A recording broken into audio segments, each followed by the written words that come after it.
World Invitational Tournament brought unexpected developments, as a certain country suddenly requested the inclusion of a youth competition. This unforeseen change compelled those already selected to revise their plans, expanding the original team of 13 once more. After deliberation, it was determined that only 2 children were qualified. So, what about the remaining spot? Chapter 1, National Team Discussion Group. Come on, what's going on? We were told we had 2 days to pack up, and now the time has come. Where is everyone?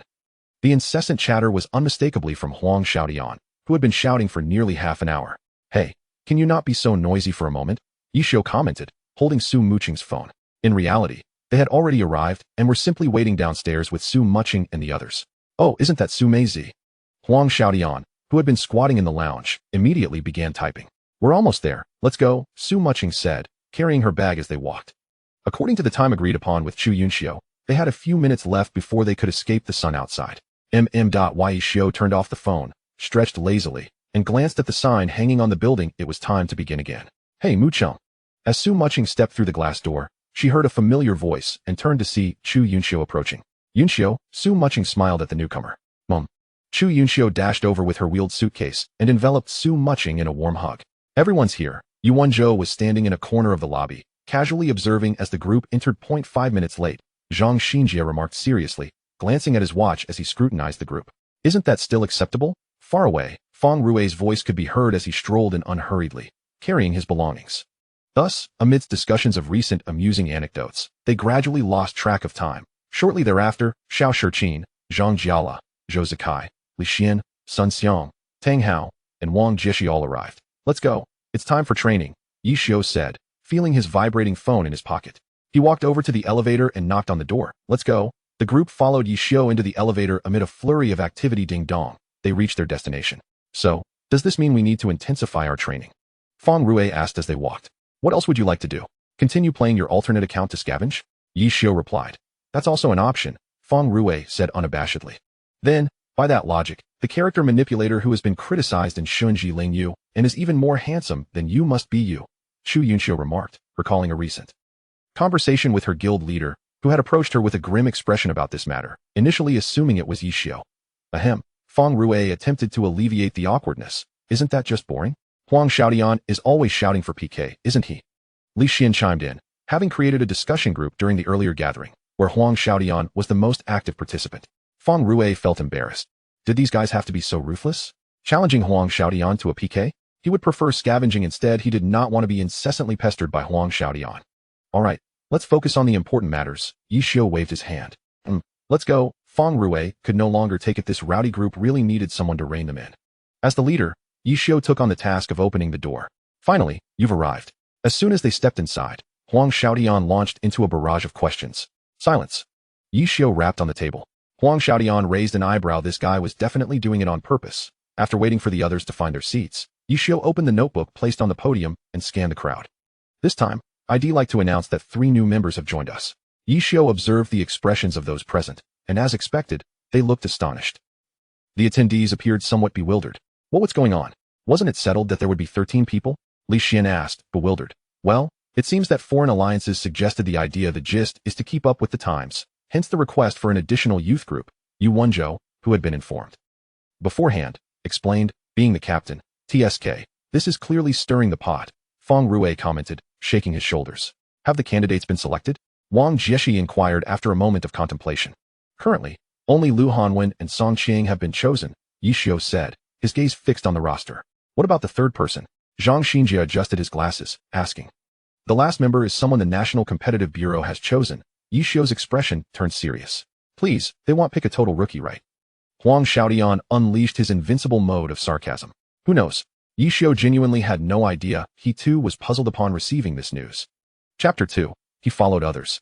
This shouldn't be too outrageous, should it? Su Mucheng glanced at Yishio, who wore a similarly perplexed expression.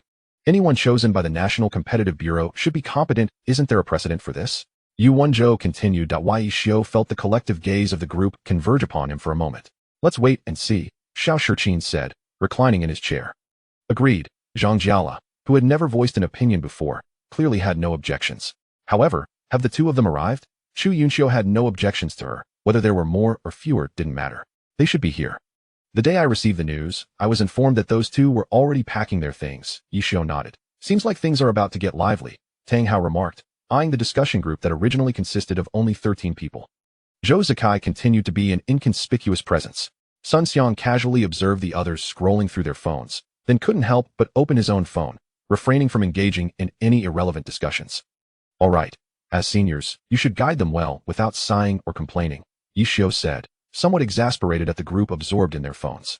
For them, the addition of 1 or 2 participants was inconsequential. The inclusion of a youth group, though the intentions of those alliances remained unclear, ultimately provided several newcomers an opportunity to showcase their skills and a larger stage for self-improvement, which was indeed desirable. Just as Yi Xiu was about to say something else, the door swung open. Hello seniors, Song Qiying stepped in, glancing at the array of esteemed figures in the room, feeling both excited and anxious, stammering a greeting. Have a seat, Yi Xiu said, looking at the new star from Batu, suddenly reminded of his longtime rival Hanwen, momentarily taken aback.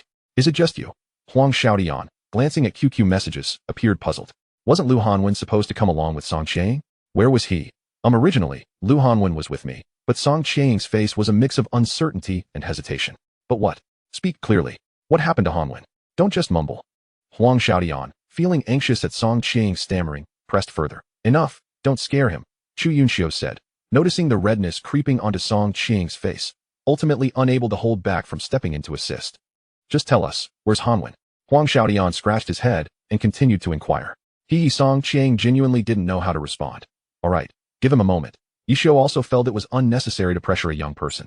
Very well, you should take a break first and inform me once you have recuperated, Huang Xiaodian remarked, observing the numerous unfriendly gazes directed at him, wisely choosing to refrain from further comment. The already awkward atmosphere in the room became even more frigid following this commotion. Song Yingqi lowered his head, biting his lip, torn between the decision to speak or remain silent. However, he could distinctly sense several pairs of eyes fixated upon him, rendering him profoundly uncomfortable.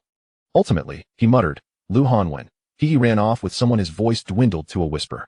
Yi Xiu remained silent. The entire room was enveloped in silence. What did it mean that he ran off with someone? They felt their intellectual capacities were insufficient and instinctively glanced at Yu Wenzhou and Huang Xiaodian. The former appeared unfazed, while the latter wore an expression of bewilderment and disbelief. Ran off? Ran away? Huang Xiaodian broke the silence. What on earth was that kid doing? Lu Hanwen was undoubtedly the most obedient member of the entire Blue Rain team, always punctual and strictly adhering to the rules. For him to leave at a critical moment without even notifying them was utterly uncharacteristic. You please clarify with whom he ran away. Huang Xiaodian composed himself and pressed on. I don't know either, Song Yingqi replied, glancing at the slightly darkened expression of his senior, internally mourning for Lu Hanwen. Chapter 3. Incomprehensible, is it a man or a woman? Huang Xiaodian inquired, his eyes glimmering with curiosity. I didn't TC. Song Yingqi truly wanted to cry but could find no reason to do so. Originally, everything had been fine when he and Lu Hanwen disembarked from the airport. There were no abnormalities during the drive either. Yet, the moment they entered the hall, he became somewhat dazed and inexplicably followed a figure clad in black, whose gender he could not discern, out of the building. It left him feeling utterly helpless, as the person wore a hat, obscuring their identity. Therefore, no matter how you ask me, Huang Xiaodian, I am at a loss. You mean he followed a mysterious person dressed in black and has not contacted you since? Huang Xiaodian recounted all that Song Yingqi had conveyed. Song Yingqi nodded. Another wave of awkwardness ensued. I hadn't heard he knew anyone in the city. Huang Xiaodian reflected carefully on Song Yingqi's words and Lu Hanwen's character, ultimately reaching a conclusion. Perhaps Lu Hanwen was acquainted with that individual, which explained why he had followed them. Did he mention anything to you? Yu Wenzhou inquired. It seemed as though Song Yingqi was meticulously recalling every moment spent with Lu Hanwen, and suddenly an epiphany struck him. On the way here, he mentioned something nostalgic. That must mean he is likely familiar with that person. He will reach out later, Yu Wenzhou assured, displaying no concern for Lu Hanwen. He understood that although the young man was not very old, he possessed a keen mind and would not forget to greet them. Is everyone gathered? A voice accompanied the opening of the door, and a figure surveyed the crowd before nodding in confirmation. Director, what brings you here? Yi Xiu looked at the individuals behind him, feeling somewhat perplexed. Oh, these are representatives from the International Alliance. Since there is still some time before the preliminary rounds begin, they thought to arrange a friendly match to foster camaraderie and thus brought them over to observe, Bai Zhendong explained, clearly understanding the implications in Yi Xiu's gaze. Welcome. Yi Xiu feigned enthusiasm, uttering a couple of pleasantries, but the atmosphere quickly returned to awkwardness. Then, Yi Xiu suddenly recalled that the child selected by the competition bureau had yet to arrive. Haven't you seen her? Someone paused, glancing again at the group, seemingly confirming her absence.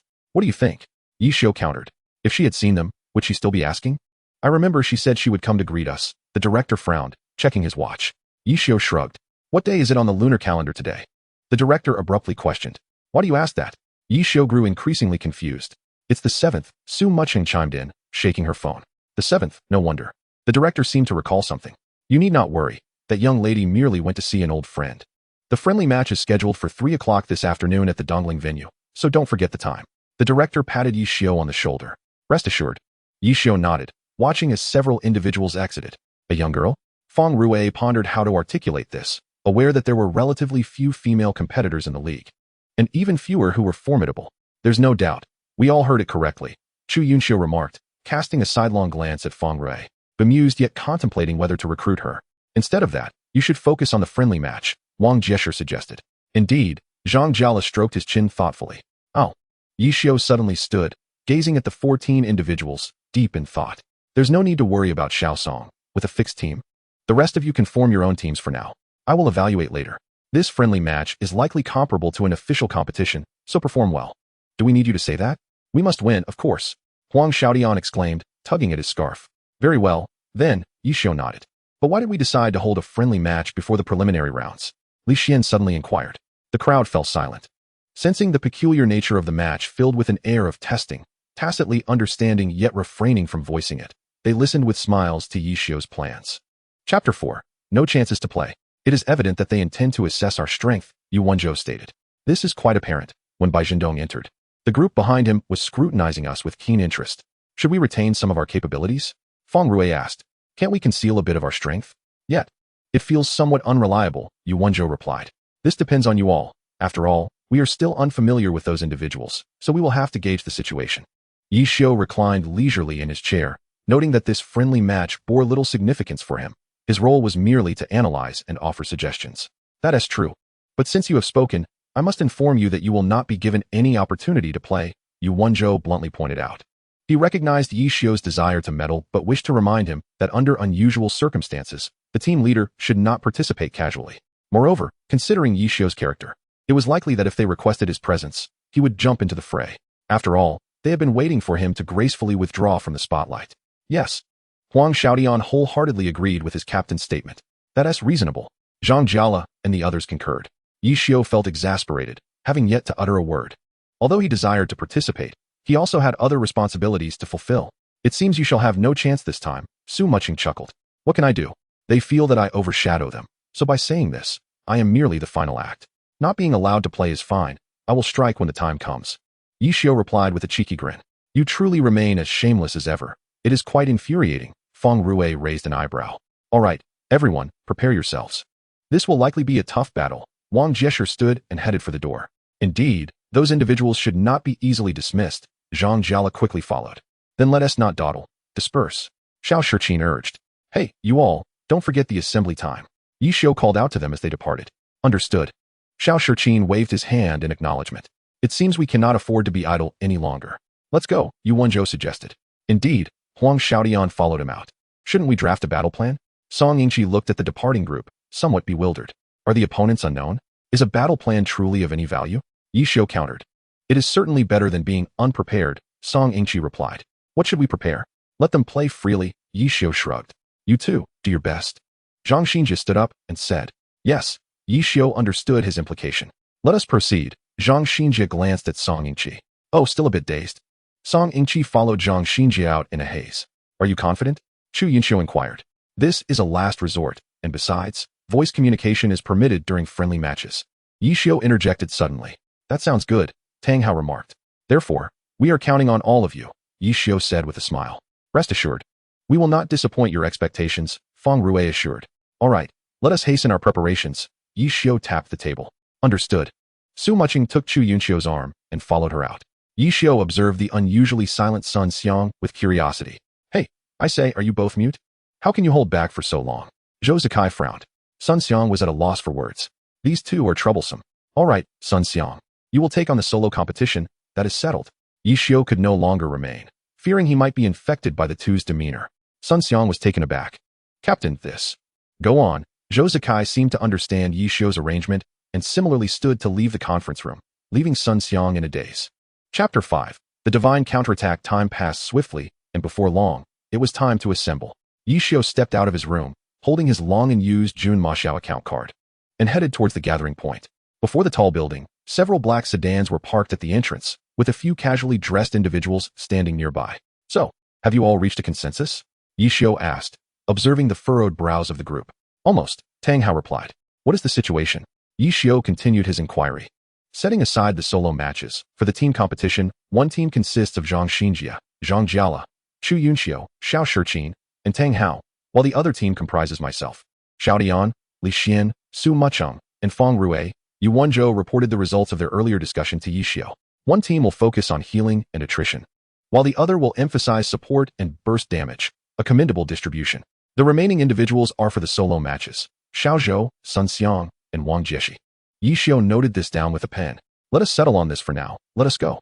I just heard the director mention that the two youngsters have already arrived. Closing his notebook, Yi Xiao was the first to enter the car, followed closely by Feng Rui and Su Mucheng. A few minutes later, the cars drove in the same direction. A sigh escaped from the sedan, which only allowed 4 passengers. What? Are you scared? Yi Xiao glanced back at the rear seat. What nonsense. When have I ever shown fear? Feng Rui retorted defiantly. Well, I wonder who it was that got cornered by old Han in that cramped room and dared not emerge. Yi Xiao shifted his gaze forward. Can this fellow refrain from bringing up his dark history? With me around, victory is assured. Then it falls to you, Feng Dada. Yi Xiao continued. This guy? Truly deserving of a beating. Aren't you worried about the youth team? Chu Yunxiu, who was also in the car, asked. According to the process they outlined, the youth team will have their 3-on-3 match first. Then it will be your turn. Yi Xiao twirled his pen. Oh, is the map self-selected? Feng Rui inquired. Well, that was taken by that group, Yi Xiao lamented. So it seems we not only do not understand the opponent's strength, but we must also hand over our one tiny hope to them. Feng Rui continued. Stay calm. Did you not say that victory is guaranteed with you? Yi Xiao chuckled. Feng Rui was at a loss for words, realizing he had dug his own grave and was now falling into it. Isn't there voice communication? Don't be so despairing. Look on the bright side. Chu Yunxiu patted Feng Rui's shoulder. Yes, and besides, we have Wenzhou, Su Mucheng added. Thank goodness for you, Wenzhou. Otherwise, how would we manage? Feng Rui leaned back against the seat. Indeed, Wenzhou is truly remarkable. It's a pity he is somewhat clumsy, Yi Xiao remarked. Feng Rui fell silent. Chu Yunxiu fell silent. Su Mucheng fell silent. Enough of this. You are all professional players. Can't you display a bit of ambition? Yi Xiao gazed out the window at the scenery and suddenly spoke. Do you think we are all timid? Not afraid of anything. Feng Rui countered. If you are all timid, I would have cause for concern. Yi Xiao said helplessly. Learn from Xiao Tang. Observe him, and then reflect on yourself. Do you possess even a shred of the awareness of being a senior? Yi Xiao continued to prod. Enough, enough. Comparing people only leads to frustration. Feng Rui turned away. No longer engaging with Yi Xiao, Su Mucheng could no longer contain her laughter. Only this fellow could manage to keep Feng Rui in line. Chapter 6. The Dongling venue. Just do your best, Yi Xiao instructed. All right, Su Mucheng replied without hesitation. The distance from the competition bureau to the venue was not long. They traversed through bustling streets and finally stopped at the end of one.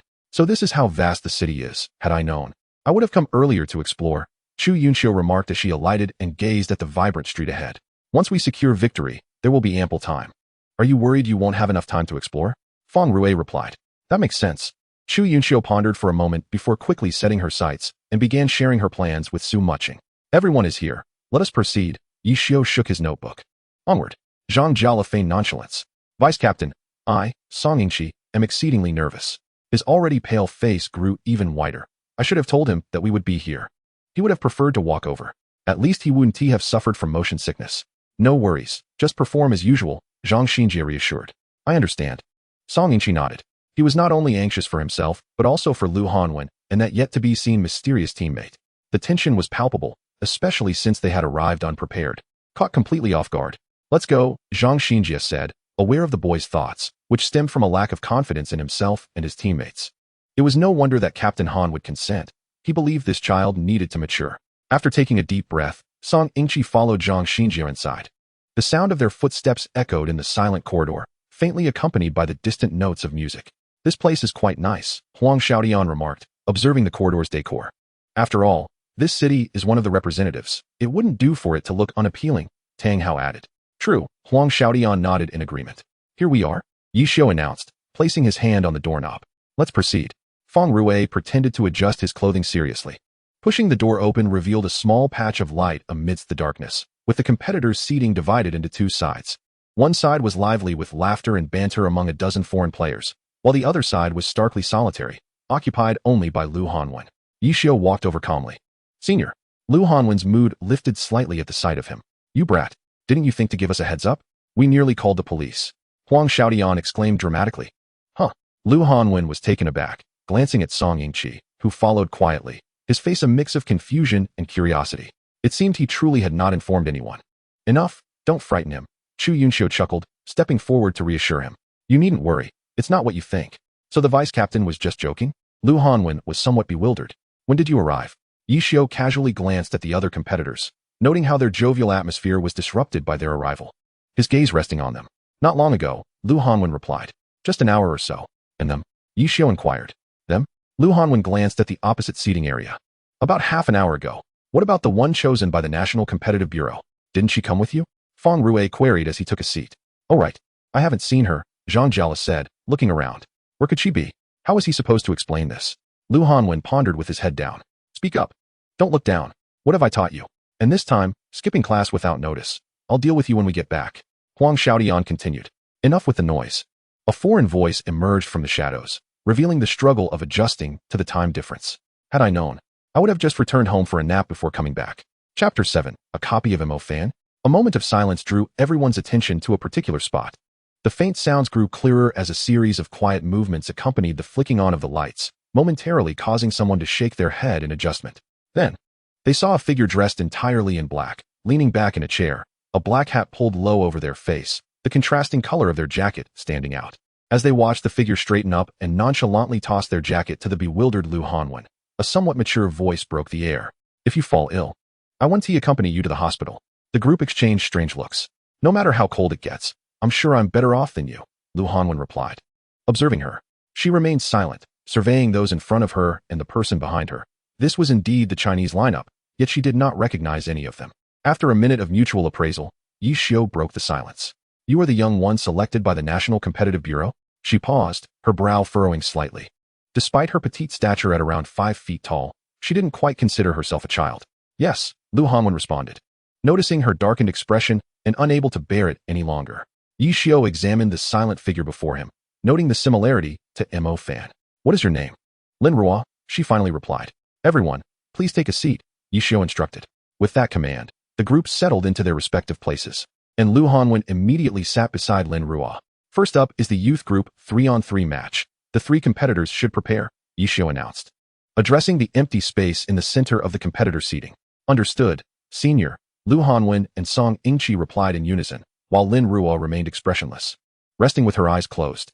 This girl is just like Mo Fan, Feng Rue remarked about the quiet Lin Ruo, truly the type that gets on your nerves.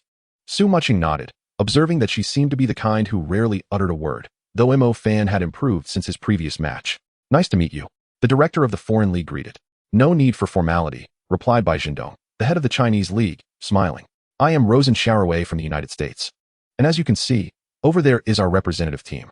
I'm Bai Zhendong, and behind me is the Chinese team. This here is our team leader, Yi Xiu. Bai Zhendong continued. Hello, Rosen said politely. Hello, Yi Xiu scrutinized the man before him.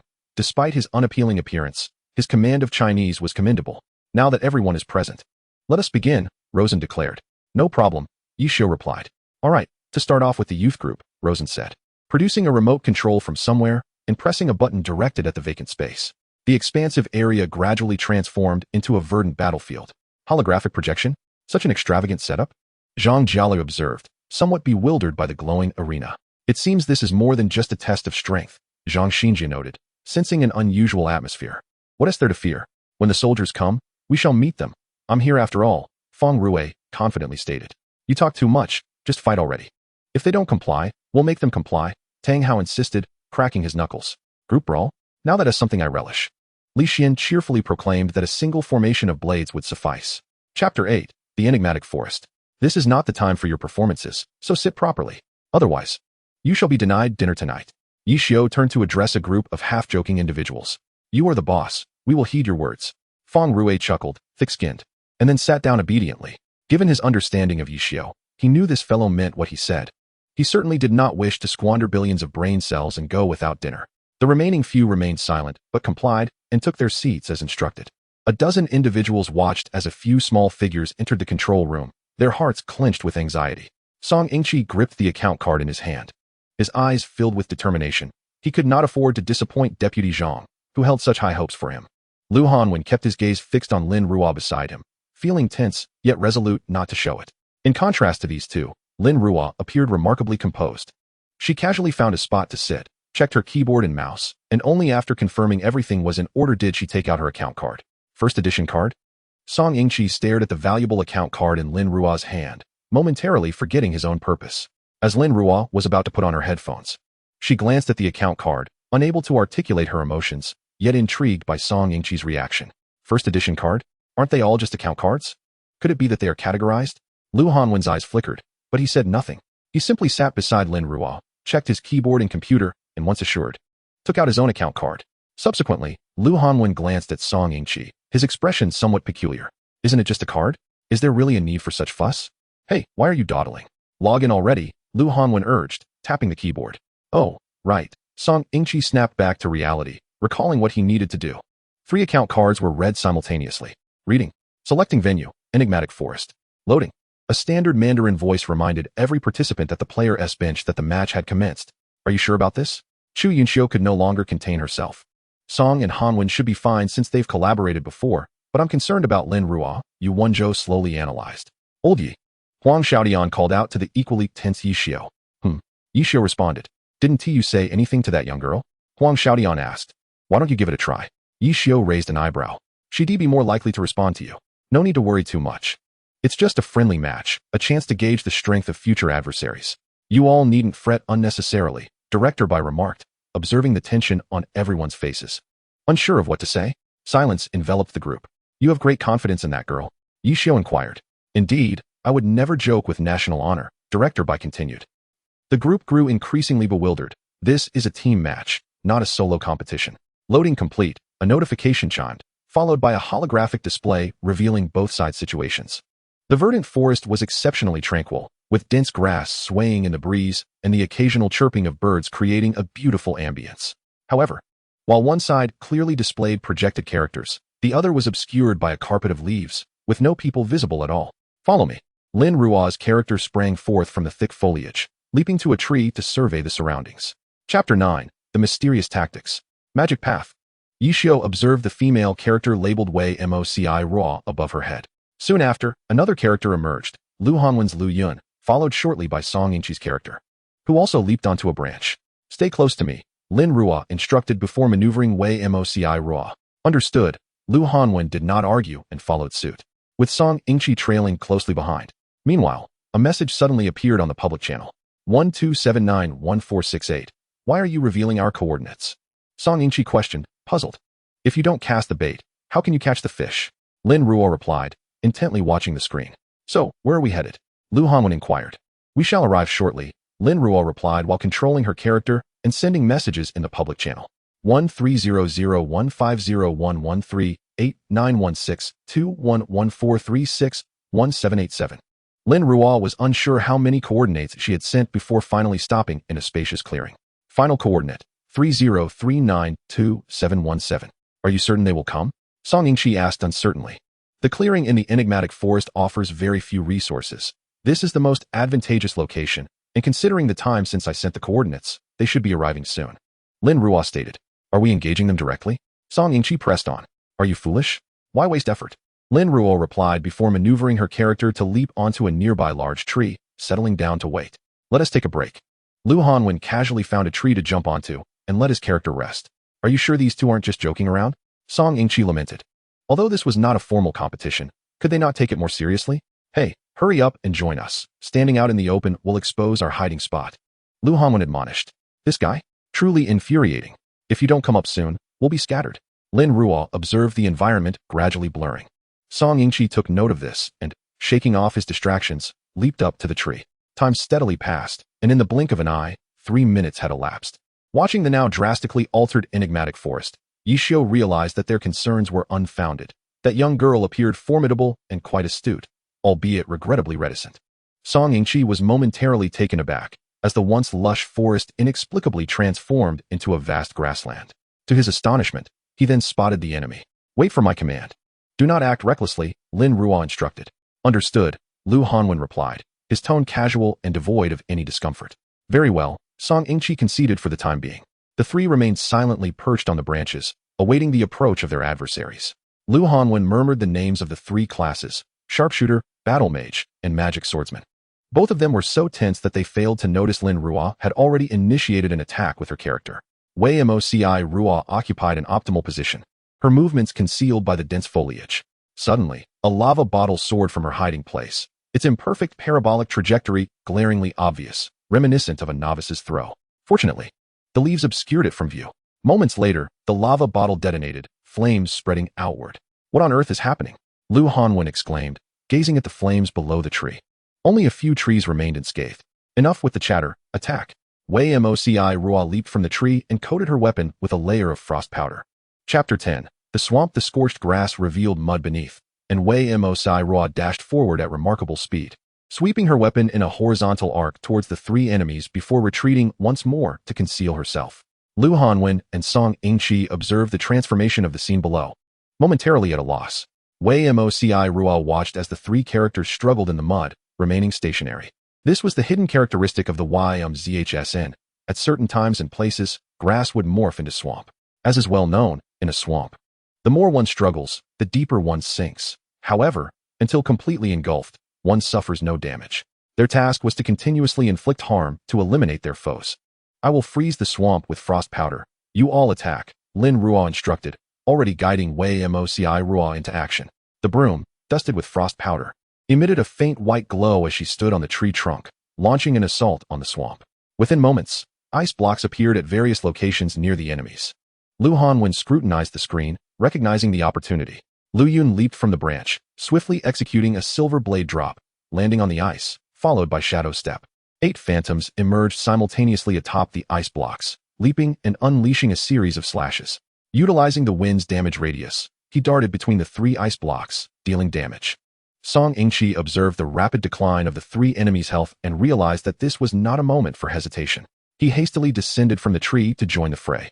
Changha Luri charged towards the sharpshooter among the trio, successfully landing a critical hit with an eagle strike, causing the sharpshooter's health to plummet. The bewildered adversaries finally noticed their sharpshooter was in peril. How could they forget about this guy? They can't attack, but he can, the magic swordsman bellowed. The bewildered sharpshooter finally grasped the meaning of this statement. He could attack from a distance. Yes, they only have 3 landing points. Target those. The sharpshooter prepared to unleash a basic attack, only to be caught off guard by a sudden lethal blow. What had just happened? The spectators at the players' seats were momentarily stunned. Yi Xiu found himself at a loss for words. How could one explain such an inexplicable death? What kind of absurdity is this? Huang Xiaodian stared fixedly at the weapon of the culprit. Such marksmanship was a waste if not put to use as a sharpshooter. Song Yingqi muttered to himself while attacking. Wei Moci Ruo reclined languidly on the branch, still holding a bottle, while those trapped in the swamp stared in disbelief. Had they just been struck down by a bottle? Outside the arena, the commentators were at a loss for words. The damage dealt by that bottle resulted from a skill cancellation. It was intended to be a lava bottle. But she merely wanted to create a distraction and inadvertently caused significant damage. The primary beneficiary, Lin Ruo, continued to wield the bottle menacingly. At this rate, the game should conclude shortly. Wang Jieshi, so it seems, Feng Rue remarked, eyeing the conspicuous shards of the bottle, unsure whether to laugh or not. Look at the odds. Wang Jieshi mused, fully aware of the situation. The skill cancellation accelerated the speed while transforming the lava bottle's magical damage into physical damage, a stroke of luck indeed. "Old Yi, can you manage?" Huang Xiaodian inquired. "There's no guarantee," Yi Xiu replied. "So it really is just luck?" Chapter 11. That is not the case. The nature of probability is utterly unpredictable. Thus, in such circumstances, it is prudent to conclude matters swiftly to avoid unforeseen complications. The match concluded in 13 minutes. Next, it would be time for the individual matches, wouldn't it? Chu Yinxiu inquired. Indeed, Yi Xiu affirmed, closing his notebook. Who will go first? Feng Rue glanced at the designated area for the solo matches, which essentially consisted of the 3 sitting together. "I'll go," Sun Xiang declared as he stood. "Sit down," Yi Xiu replied, casting a sideways glance at Sun Xiang. Sun Xiang, feeling a complex surge of emotions upon meeting Yi Xiu's gaze, hesitated for a few moments before sitting back down, awaiting instructions. "Director." There should be no distinction between adult and youth divisions for the individual matches, right? Yishio asked. What do you intend to do? Zhang Jiala questioned. This isn't a matter of probability, so no one should participate, Yishio stated, observing the three individuals emerging from the operation room. His words made the professional players understand his decision. No, Bai Zhendong replied. In that case, Lin Ruo, you may return, Yishio called out. The three stared in confusion. Lin Ruo? Return? Where to? Lin Ruo glanced up at Yishio, nodded slightly, and turned to head back to the operation room. Senior? Lu Hanwen exchanged a puzzled glance with Yishio. Lin Ruo indeed possesses certain skills, a fact he acknowledges. However, it would be unreasonable to harbor excessive hopes of her succeeding in a solo competition. Remain composed. Perhaps the senior has a strategy in mind. Song Yingqi calmly patted Lu Hanwen on the shoulder. Meanwhile, the dejected youths, having suffered defeat, slumped in their seats. While two adult men observed the petite figure entering the operation room, their brows furrowed with a hint of anger. They sent out a mere girl? Luo Sun glanced towards the Chinese team. Indeed, another man replied. It seems they hold high expectations for that young girl. Is it trust or merely a test? Luo Sun mused. Understood. The man turned and beckoned a player over, whispering a few instructions in his ear. Yes, I guarantee the task will be accomplished. The player then proceeded towards the operation room. Senior Lu Hanwen appeared to want to express something further. Victory or defeat is inconsequential. Our aim is to ascertain her true potential. Yishio remarked that one must believe in her, and even if she were to lose, there are still so many others. Lu Hanwen felt a stir of emotion. Perhaps the senior was right. With this thought, he turned resolutely to face the holographic projection. I say, it seems quite confident over there. Xiao Shiqin pointed at the large screen. A bold message floated across the public channel of the holographic projection. Little sister, I grant you 3 moves. Oh, how arrogant. Yishio chuckled coldly. Lin Ruo raised an eyebrow. Little sister? How dare you? If it were me, I would simply go up and give him a beating. Feng Rue smirked. Though the skin is quite thick, isn't that somewhat challenging? Xiao Shiqin remarked. Can anyone compare to Han Wenqing? Zhang Jiala queried. Certainly not, Tang Hao replied with a smile. Then let's cheer her on, Li Xian suggested. Hey, everyone quiet down. The match is about to start. Yishio tapped the armrest. Instantly, the rowdy crowd fell silent. In the operation room, Lin Ruo furrowed her brow slightly, her fingers hesitating. Do not presume that age grants you the right to be condescending. I am not easily swayed. The foreign competitor was taken aback, muttering a curse under his breath. Let the match commence. Chapter 12. One must face the consequences of their words and actions on the public screen. A message was sent by the character Wei Moci Ruo. The foreign competitor, upon hearing this, felt as if he had stumbled upon a grand joke. It turns out the Chinese truly are arrogant, especially this little girl. As a senior, it was his duty to offer some guidance, such as not to speak too boldly. Lin Ruo's irritation grew. It had been years since the ban on becoming overly arrogant was established, yet here remained such a foolish individual. Nevertheless, as she contemplated, she directed Wei Moci Ruo's movements, utilizing her exceptional speed to swiftly position herself optimally. However, to be frank, this map is truly dreadful. Glory has existed for nearly a decade, with countless maps created, yet if one were to declare the most repugnant, aside from the aerial minefield, this core sphere would be it. The design is infuriatingly flawless. The most aggravating aspect is that this location has its own movement, akin to Earth. Yet the sole silver lining is that it does not move quickly and has intervals. I say this map is ruthless.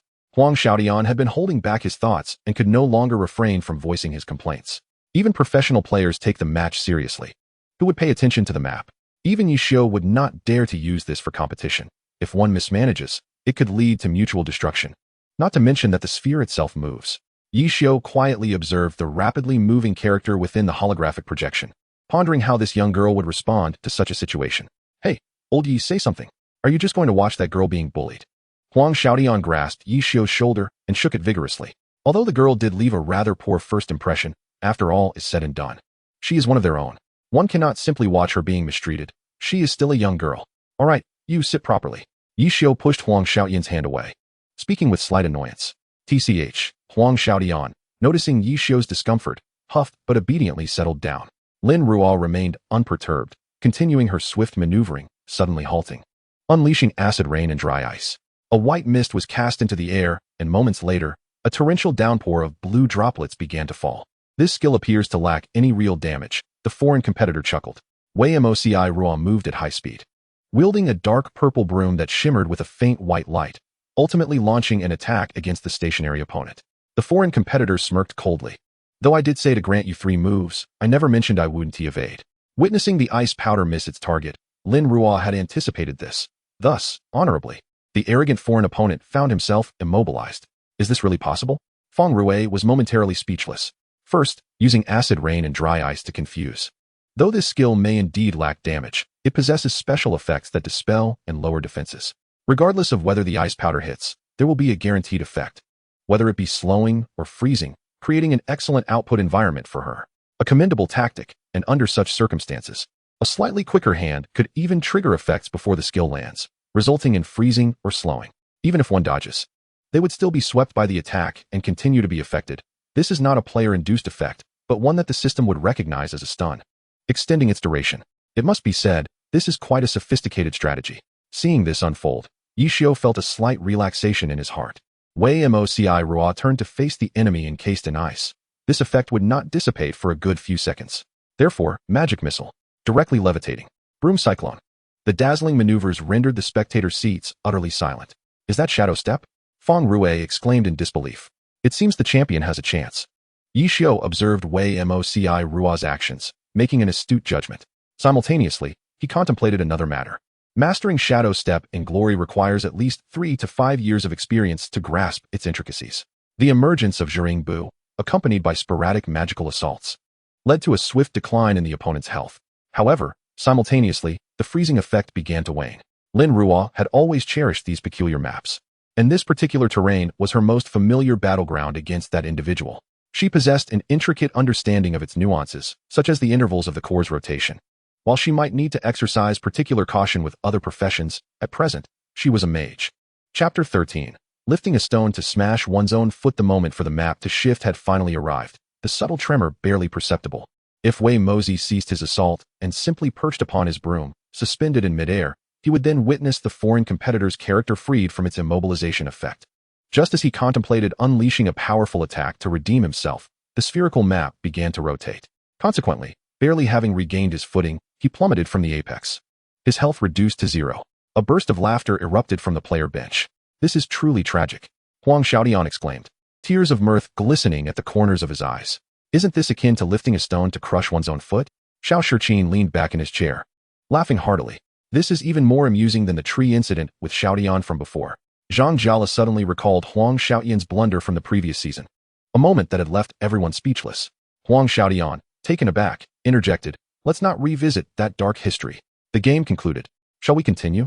Yu Wenzhou inquired with a gentle smile, having witnessed everything that had transpired, which affirmed their needs.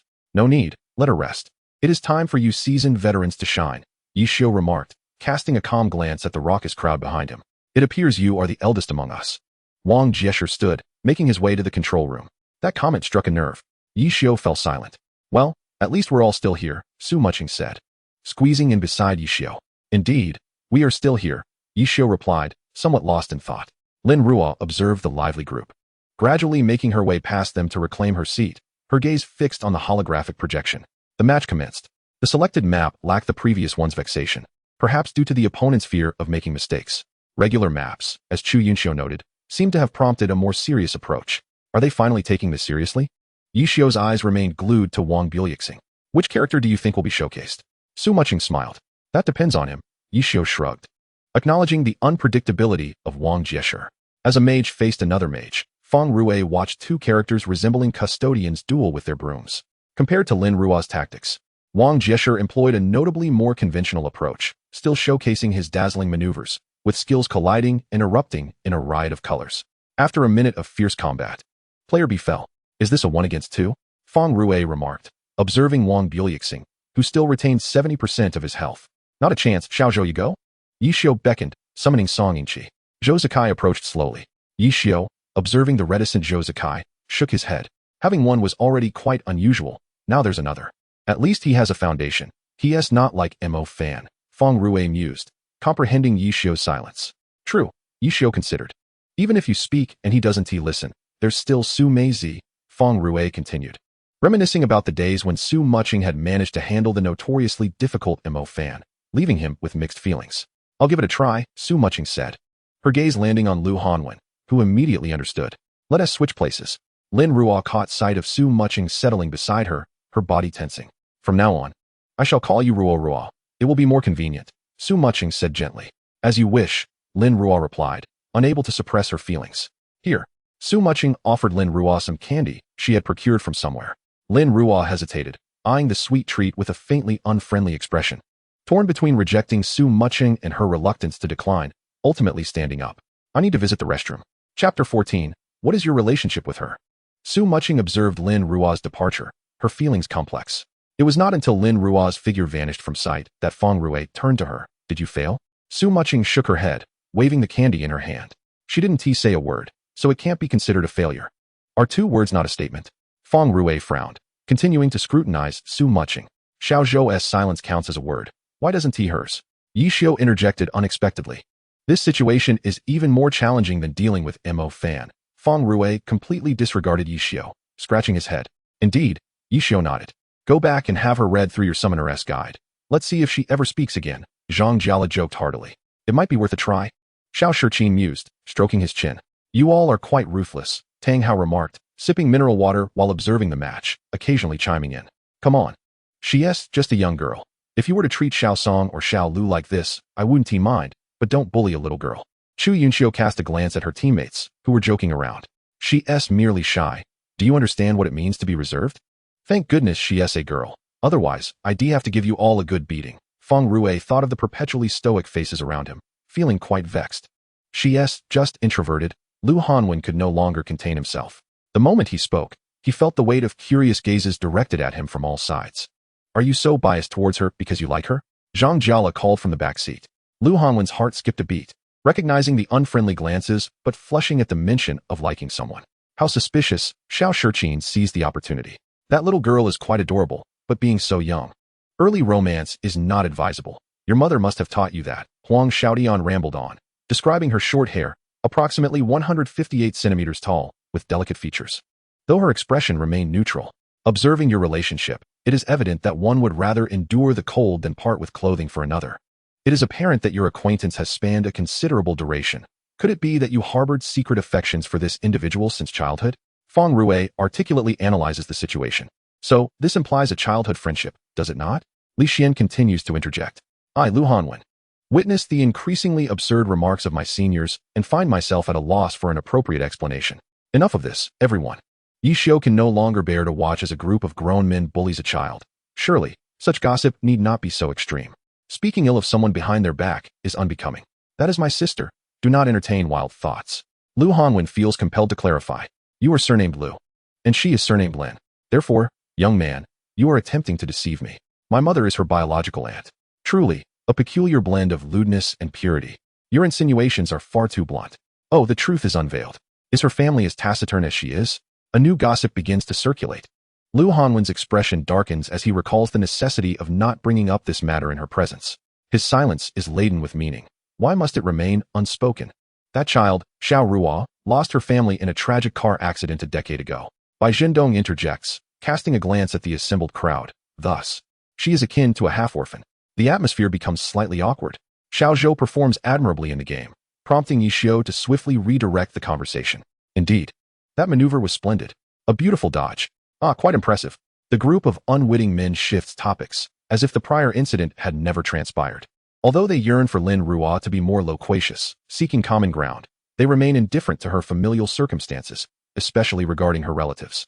Chapter 15. You should worry about the competition. Not me. Lin Ruo feigns composure as she departs the player area, making her way to the restroom at Dongling venue. Splashing her face with cold water. Interacting with this group is undeniably taxing. Gazing at her reflection, she ultimately bows her head. A few minutes later, she regains her usual calm demeanor, lifts her head, retrieves a tissue to dry her face, tidies her short hair, discards the tissue into the trash, and steps outside. Oh, it's you. I hardly recognized you with your new haircut. A voice calls out from behind Lin Ruo. Ignoring it. You may ignore me, but I must speak. What merits does the Chinese team possess that you would reject such generous opportunities? The individual observes Lin Ruo's retreating figure, their eyes clouded with ambiguity, continuing to ignore. How impolite. The person scoffs. I recall you having few acquaintances in China. You might as well join us. Your focus should be on the competition, not wasting words here. And while I may hold American citizenship, I shall never forget that I am Chinese. Lin Ruo halts. Turns left after speaking. Now you speak with such grandiloquence. Have you forgotten the past? Was it not these Chinese individuals who personally escorted you to that place? The person behind Lin Ruo shouts in desperation. As she returns to the player area, Zhou Zikai has already returned, now joined by the team competition squad. Upon seeing Su Mucheng, Lin Ruo stiffens. After a brief hesitation, she ultimately resumes her previous seat. What's wrong? Are you feeling unwell? Su Mucheng, noticing Lin Ruo's changed demeanor, assumes she is ill. Lin Ruo shakes her head. Here, your candy. Su Mucheng continues her tasks. Lin Ruo gazes at the candy being offered, hesitating to accept it. Finally, she takes it. This must be considered a gesture of goodwill. Seeing her hand extend, Su Mucheng smiles before focusing intently on the match. Yi Xiu discreetly observes their interaction, ultimately smiling knowingly before shifting his attention elsewhere. The match concludes. Once again, they emerge victorious. Joy abounds. Old Yi, treat us to dinner tonight. Zhang Jiala, emerging from the operation room, exclaims cheerfully. Certainly, I'll treat. You pay the bill. Yi Xiu replies. Seriously, can I not even enjoy a meal for free? Zhang Jiala sighs, lamenting the stinginess of this fellow. Let us discuss it after the victory. Yi Xiu gestures towards the entrance of the operation room, where a new group has entered. Winning means you treat?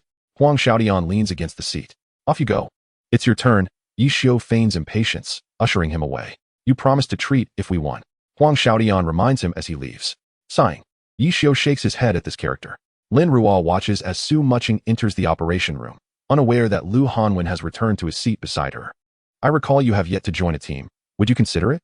Lu Hanwen suddenly inquires. Lin Ruo is taken aback, remaining silent. What was the name of the team that person mentioned? Lu Hanwen finds himself at a loss for words, observing Lin Ruo's expression. He assumes she is unaware of the renowned domestic teams and reiterates details about the teams, realizing that after all these years apart, they share little common ground. It appears that the task assigned by you team will once again be mishandled. I have made my choice. Lin Ruo's gaze is fixed on the holographic projection. Is it possible that you are not? Lu Hanwen gazes at Lin Ruo's serene expression, hoping that it is not what he fears. Chapter 16. Prepare for a three-peat. Speaking of which, among the captains present, Xiao Ruo has yet to join a team. Does anyone need players? Bai Jindong recalls Lu Hanwen's query and suddenly remembers this fact. Who needs players? The issue is not merely that, is it? It's as if no one here is willing to join. A collective silence ensues. Little sister, would you like to join our Yinyu team? We have many girls. We can look out for each other. Chu Yunxiu is the first to speak up, determined to recruit Lin Ruo regardless of her capabilities. Enough of that. It would be better for her to join our Hu Xiao team. Tang Hao dismissively waves his hand. Humph, what is so great about Hu Xiao? The strongest is still our Shukong.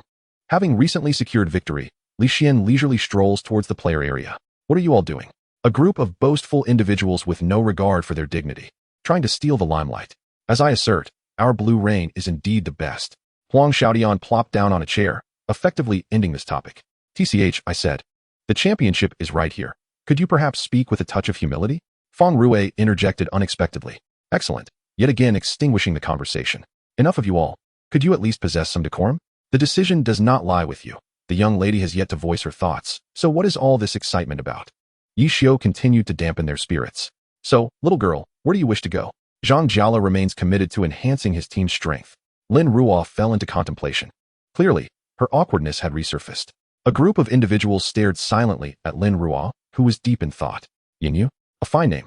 Hu Xiao does not suit her style. Shukong seems rather unknown. Lan Yu, it appears that Lu Hanwen is indeed with Lan Yu. Thus I must not go there.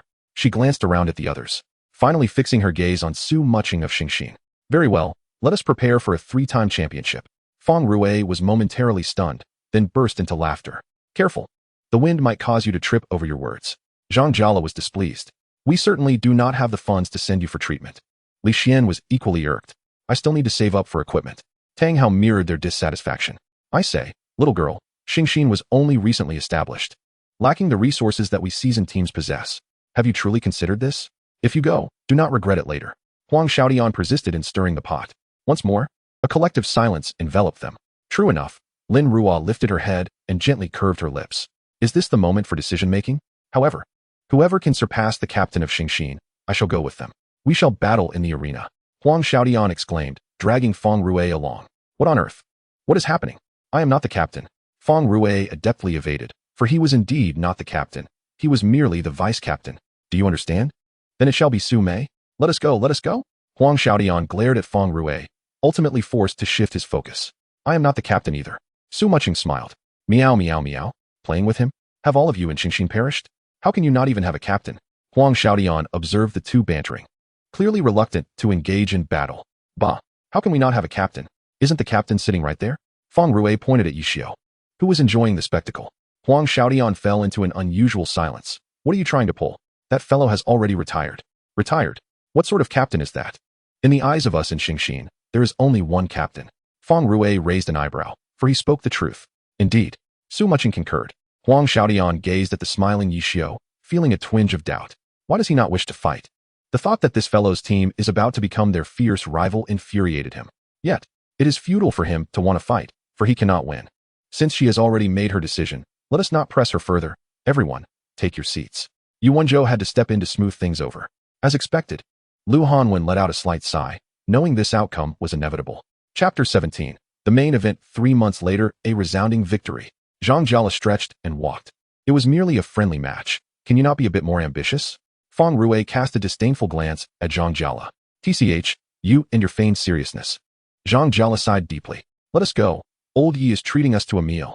Huang Xiaodian shouted ahead. Good. Let him be bankrupted. Yishio glanced at the jubilant crowd before him. He had indeed said he would treat, but he never mentioned footing the bill. It appears you are destined for bankruptcy. Su Mucheng approached Yishio with a smile, for he would undoubtedly not escape the responsibility of paying. Given their capabilities, I wonder how much they can consume. Yishio certainly did not believe these individuals would actually manage to bankrupt him. Haha, Su Mucheng was amused by this rare glimpse of childlike wonder. Do not forget to greet Xiao Tang when you turn back. Yishio looked at Lin Ruo, who was following closely beside Su Mucheng, and recalled the matter concerning the team. I remember that the guild for the domain of the gods is at full capacity. Su Mucheng contemplated. Yishio sheepishly scratched his head, having completely forgotten about this matter. Originally, as a newly established team and guild, Xingxin had faced considerable oppression, especially during the league competitions. However, later on, due to Yishio's extraordinary performance, Xingxin garnered significant attention, leading many players to join, including undercover agents A, B, C, and D. Tell Wu Chun to expel those undercover agents and free up some space. After careful consideration, Yishio made this decision. All right. Su Mucheng complied unconditionally. Lin Ruo calmly listened to their conversation, remaining utterly silent, as if she had become invisible. The Christmas season is approaching. Will there be a holiday? Su Mucheng casually glanced at the street lights, noting that today is November 15th, with 10 days remaining. Christmas? Yishio followed her gaze. I recall there are activities planned. It should not be like last year. Su Mucheng nodded. Regardless, the rewards are quite generous. As for the timing, we shall see when the time comes.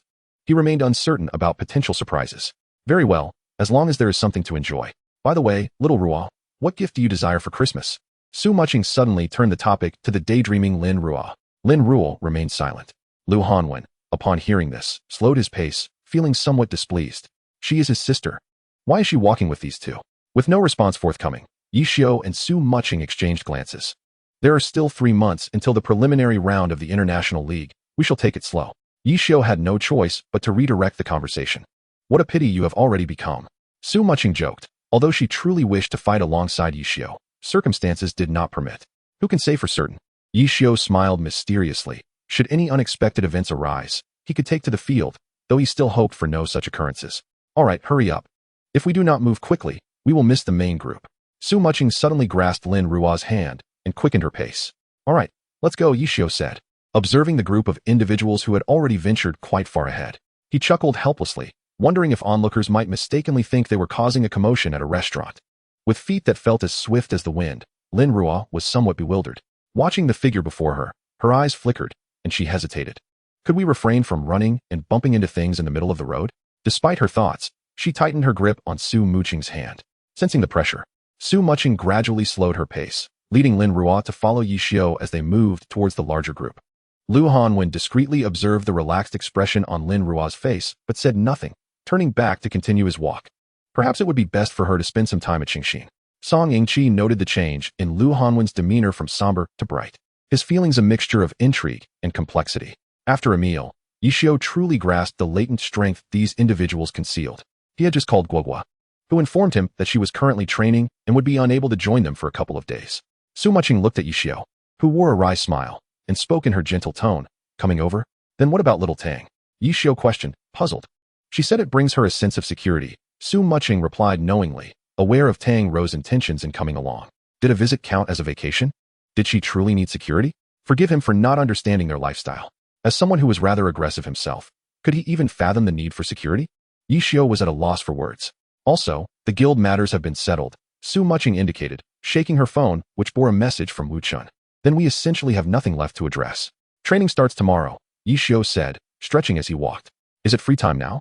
Chu Yunxiu suddenly interjected. Yes. If you have anything to resolve, do so quickly. I will not grant any leave tomorrow if there are issues on the first day of training. Yi Xiao amplified his voice slightly, aiming for the fast-moving group ahead to hear him. That sounds good, Su Mucheng laughed. Pulling along the silent Lin Ruo as they followed Chu Yunxiu away. Where are you three going? Feng Rui asked, bewildered as he watched them head in the opposite direction of the training area. Of course, we are going to buy some things. Chu Yunxiu shot him a look, as if questioning his intelligence. It's free time, old Feng, Zhang Jiala added, draping an arm over Feng Rui's shoulder with a satisfied expression. Then let us go wander around. Feng Rui calculated what he had brought along. Let us go together, Zhang Jiala volunteered. Let's move, Feng Rui, pleased to have company, responded. Wait for me. Xiao Shiqin and Li Xian hurried to catch up. I'll go for a stroll, Zhang Xinjia, unable to find anything else to do, began to digest after the meal. Zhou Zikai observed his dispersed teammates and silently walked in a particular direction, with Sun Xiang trailing behind him, unsure of what to do. Was there truly no allure in free time during training? Yi Xiao stared at the scattering crowd, somewhat dazed. It appeared to be the case. Yu Wenzhou stood by the roadside, waiting for Yi Xiao to approach. Aren't you all going? Yi Xiao inquired of the three before him. Honestly, what intrigues me more is that girl named Lin Ruo, Yu Wenzhou replied with a smile. You aren't plotting to disrupt our championess' progress, are you? Yi Xiao asked lazily. Though retired, the words of Feng Rui and Su Mucheng still lingered in his mind. Even in retirement, Yi Xiao remained their captain. He was still part of Xingxin and unconsciously regarded it as his home, entirely forgetting that he was now a jobless wanderer. Clever, Yu Wenzhou remarked, noting the subtle shift in topic. I am quite curious as well. Yi Xiao pulled out a cigarette from his pocket, lit it with a lighter, and particularly noted the familiarity of her fighting style, which piqued his curiosity further. Did you spot any flaws? Yu Wenzhou slowed his pace to walk alongside Yi Xiao. Perfect. Splendid.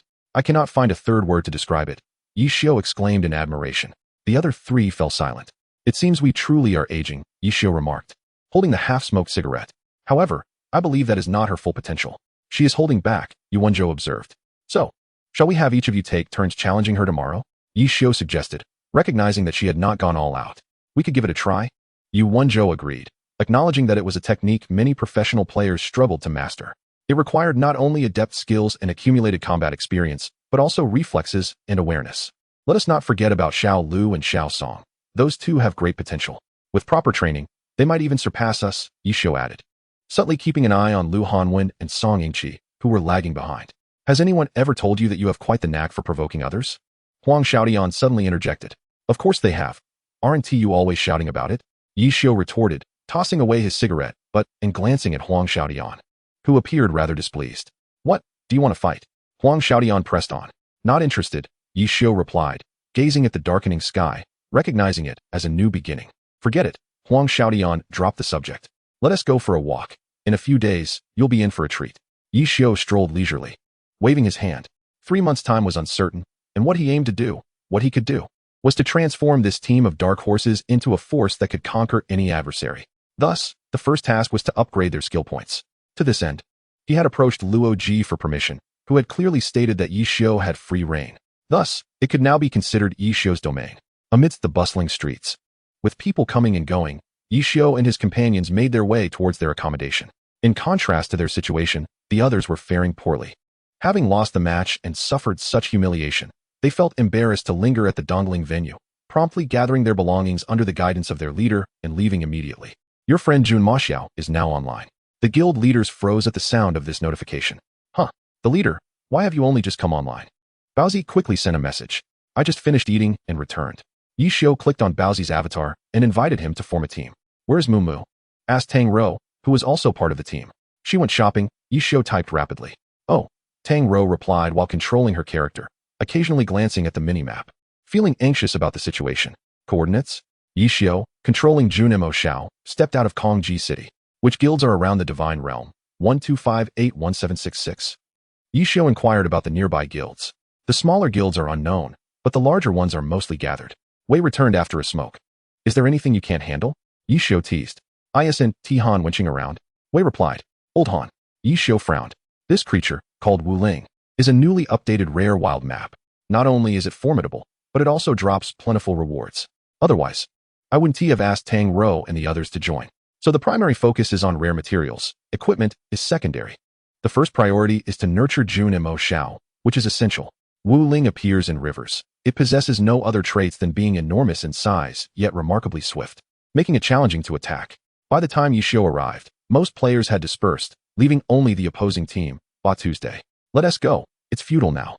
Lan He, arriving slightly late, observed the standoff between the two professional players, feeling a complex mix of emotions. If it were just Jun Mo Xiao, it would be manageable. But the opposing team includes De Mo Guyan. Oh, let us go? As Lan He passed by Jun Mo Xiao, he noticed the text bubble above him. Lan He replied while typing. You should join in the fight. Yishio messaged privately. Lan He sent a sweating emoji.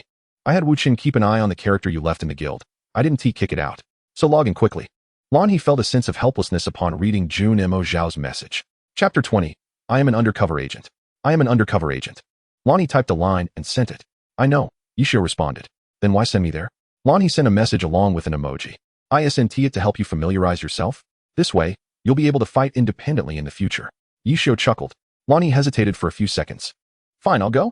30 seconds later, Lan Xiao Chun Shui logged off.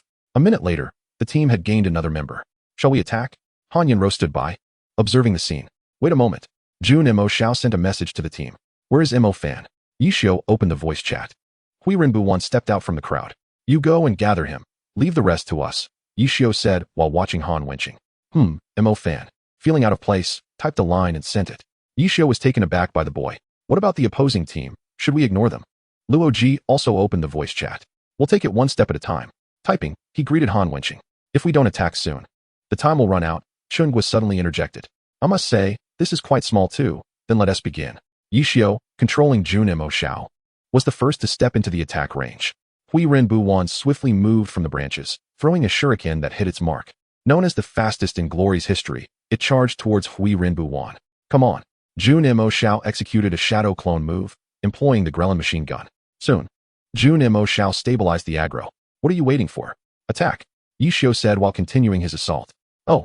Tang Rou still charged in with her How Long Pajun, displaying her usual boldness.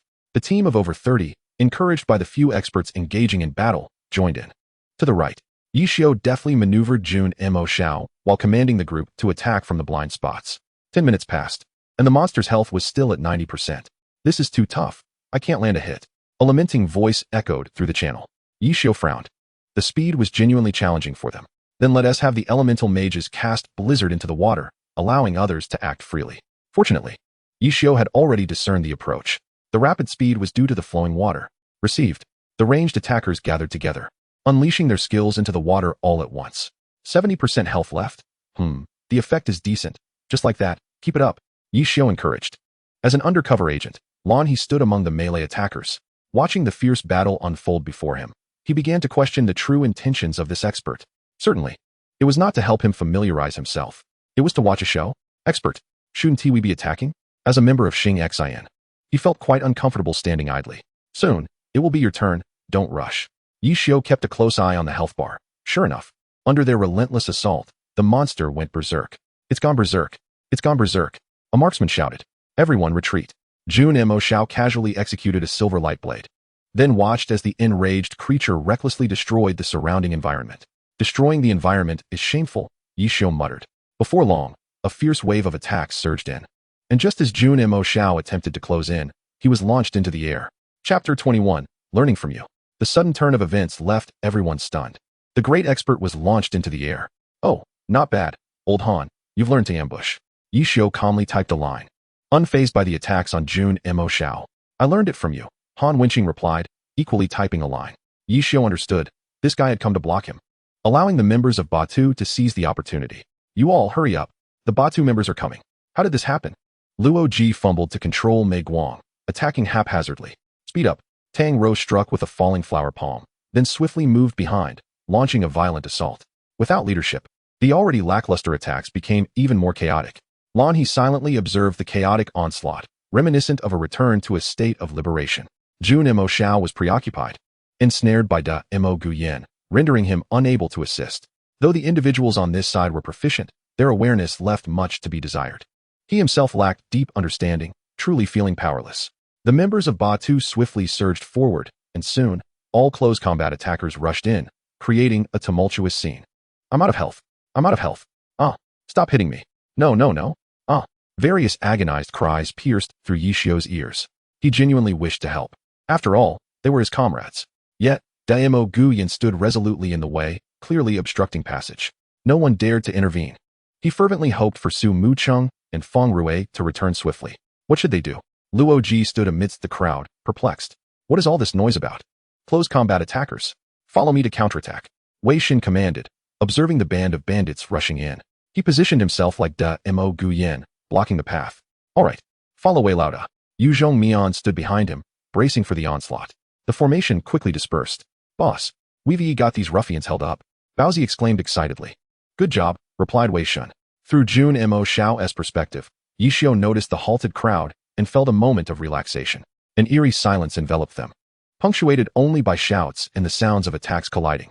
Wei Lauda, are we not going to fight? Baozi asked, lacking enthusiasm. Fight. Save your energy. Our task is simple. We must deter those on the opposite side from advancing. Wei Shen asserted. Sounds good. Baozi tossed the brick he held. This was his forte. 1 minute, 3 minutes, 5 o'clock. Not good. Clear the way. They're coming up. Tang rose since the situation was dire and urged the group blocking the path. Quick, scatter. Wei Shen began to retreat. The Ba2 members, seeing the previously imposing wall crumble, were exhilarated. Charge. They shouted. Were these people foolish? Tang Rou escaped the range of attacks. Team wipe. Baozi yelled. It seemed they wouldn't need to intervene after all. But, faced with the rampaging foes, they truly felt at a loss. Ba2 couldn't hinder them any longer, yet this was even more troublesome. Just as the group stood in uncertainty, Xiao Ruo. Come here. Boss, who are you calling? Baozi suddenly inquired. Indeed, they had heard an unfamiliar name from their captain's lips. Then, the air was filled with the descending lava bottle. Chapter 22. New member. Block him. Don't let him through. Jun Mo Xiao sprinted past Wei Moci Ruo, who stood steadfast before Daimo Guyan. Though Han Wenqing was somewhat puzzled, he nonetheless took note of this character, his ultimate goal being to test his mettle. Thus, he launched an assault. Yishio's side was progressing smoothly as well, having eliminated the Ba2 members and significantly reduced their health. He was merely concerned about whether Lin Ruo could hold out. Wei Moci Ruo was struck by Daimo Guyan's attack, her character being sent flying. Han Wenqing was no amateur and could not rely on his usual tricks for victory. However, given the current circumstances, he had little hope of winning. Hence, the only option was to buy time. Whether they could secure the first kill depended on them. Wei Moci Ruo continued to maneuver and attack, starting to comprehend why the individual had warned that domestic alliances were formidable. Daimo Guyan, though cautious, revealed the tension of the situation. Yishio intermittently checked on the two, and regarding Lin Ruo's performance, he seemed to glean some answers. Congratulations to the players of Qiying Xian Guild for achieving the first kill of the wild boss Wu Ling. The system's daily notification chimed. Lin Ruo paused, watching Daimo Guyan retreat silently, before glancing at her sweating palms. Oh, he left? Jun Mo Xiao observed the distant figure of Daimo Guyan. Lin Ruo finally relaxed. He was gone at last. Boss, who is this? Baozi maneuvered his character around Wei Moci Ruo. A new member, Yishio succinctly introduced. Oh, is this the one Mumu mentioned? Tang Rou inquired. Indeed, Yishio stretched languidly in his chair. Welcome, welcome, Luo Ji said while organizing his summoned pet, verbally welcoming her. Welcome, welcome. The remaining members also expressed their camaraderie. Let us wrap it up for now. We performed admirably this time, Wei Shun declared with enthusiasm. All right, Baozi replied, excitedly asking, by the way, what is your zodiac sign? Let us not dwell on that. The latest report on Qianji-san regarding Guanrong Fei has been completed and will be sent to you shortly, Chunguo remarked while organizing game files. Understood. Yishio typed away, glancing at Wei Moci Ruo's main page. Reflecting on the day's events, though somewhat unbelievable, it was precisely those peculiar individuals that accentuated the strangeness. He had sensed something amiss. A child, no matter how extraordinary, could not possibly know so much. Thus, the only explanation was that they were truly inexperienced. No wonder Jose Kai and Wang Jieshi returned in less than a minute. They consistently faltered during team matches. Initially, he thought they had been intimidated, but now he realized that while they could be considered gaming prodigies, they were far from being masters of glory. Yet, this also affirmed one thing. The young girl was astute, understanding how to leverage strengths and compensate for weaknesses. Despite her youth, she possessed a commendable strategic vision, albeit currently lacking situational awareness and unaware of her own vulnerabilities. If they lost tomorrow, he wondered if these old-timers could maintain their pride. Yi Xiao retrieved a pack of cigarettes. Lin Ruo watched the disbanded group across the screen, pondering if she had arrived too late. However, she was merely passing by. As someone with obsessive-compulsive tendencies, she would always ensure her character was left in picturesque locations before logging off. This time, by chance, she was summoned to handle matters shortly after logging in, and within 10 minutes, everything was disbanded. Truly, I find myself at a loss for words. In Chapter 23, a grand gesture unfolds. After a hasty cleanup, it was already 10 o'clock.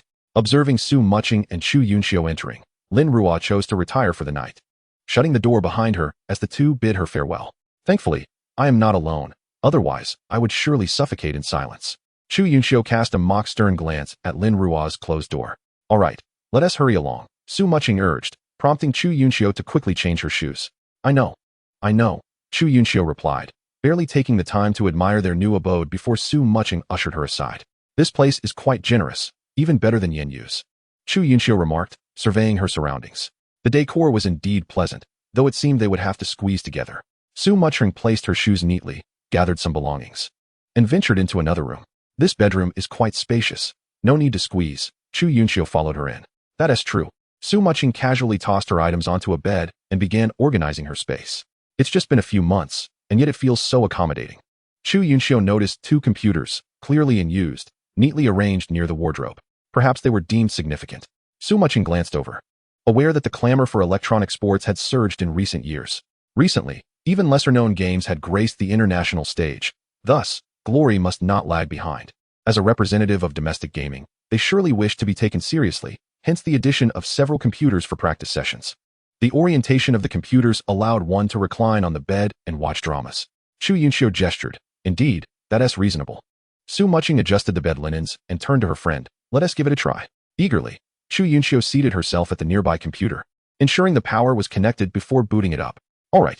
Not only the two of them, but everyone returning to their rooms was somewhat astonished by the high configuration, exceptional performance, and speed of the computers. Feng Rue stared at the device before him as if in a dream.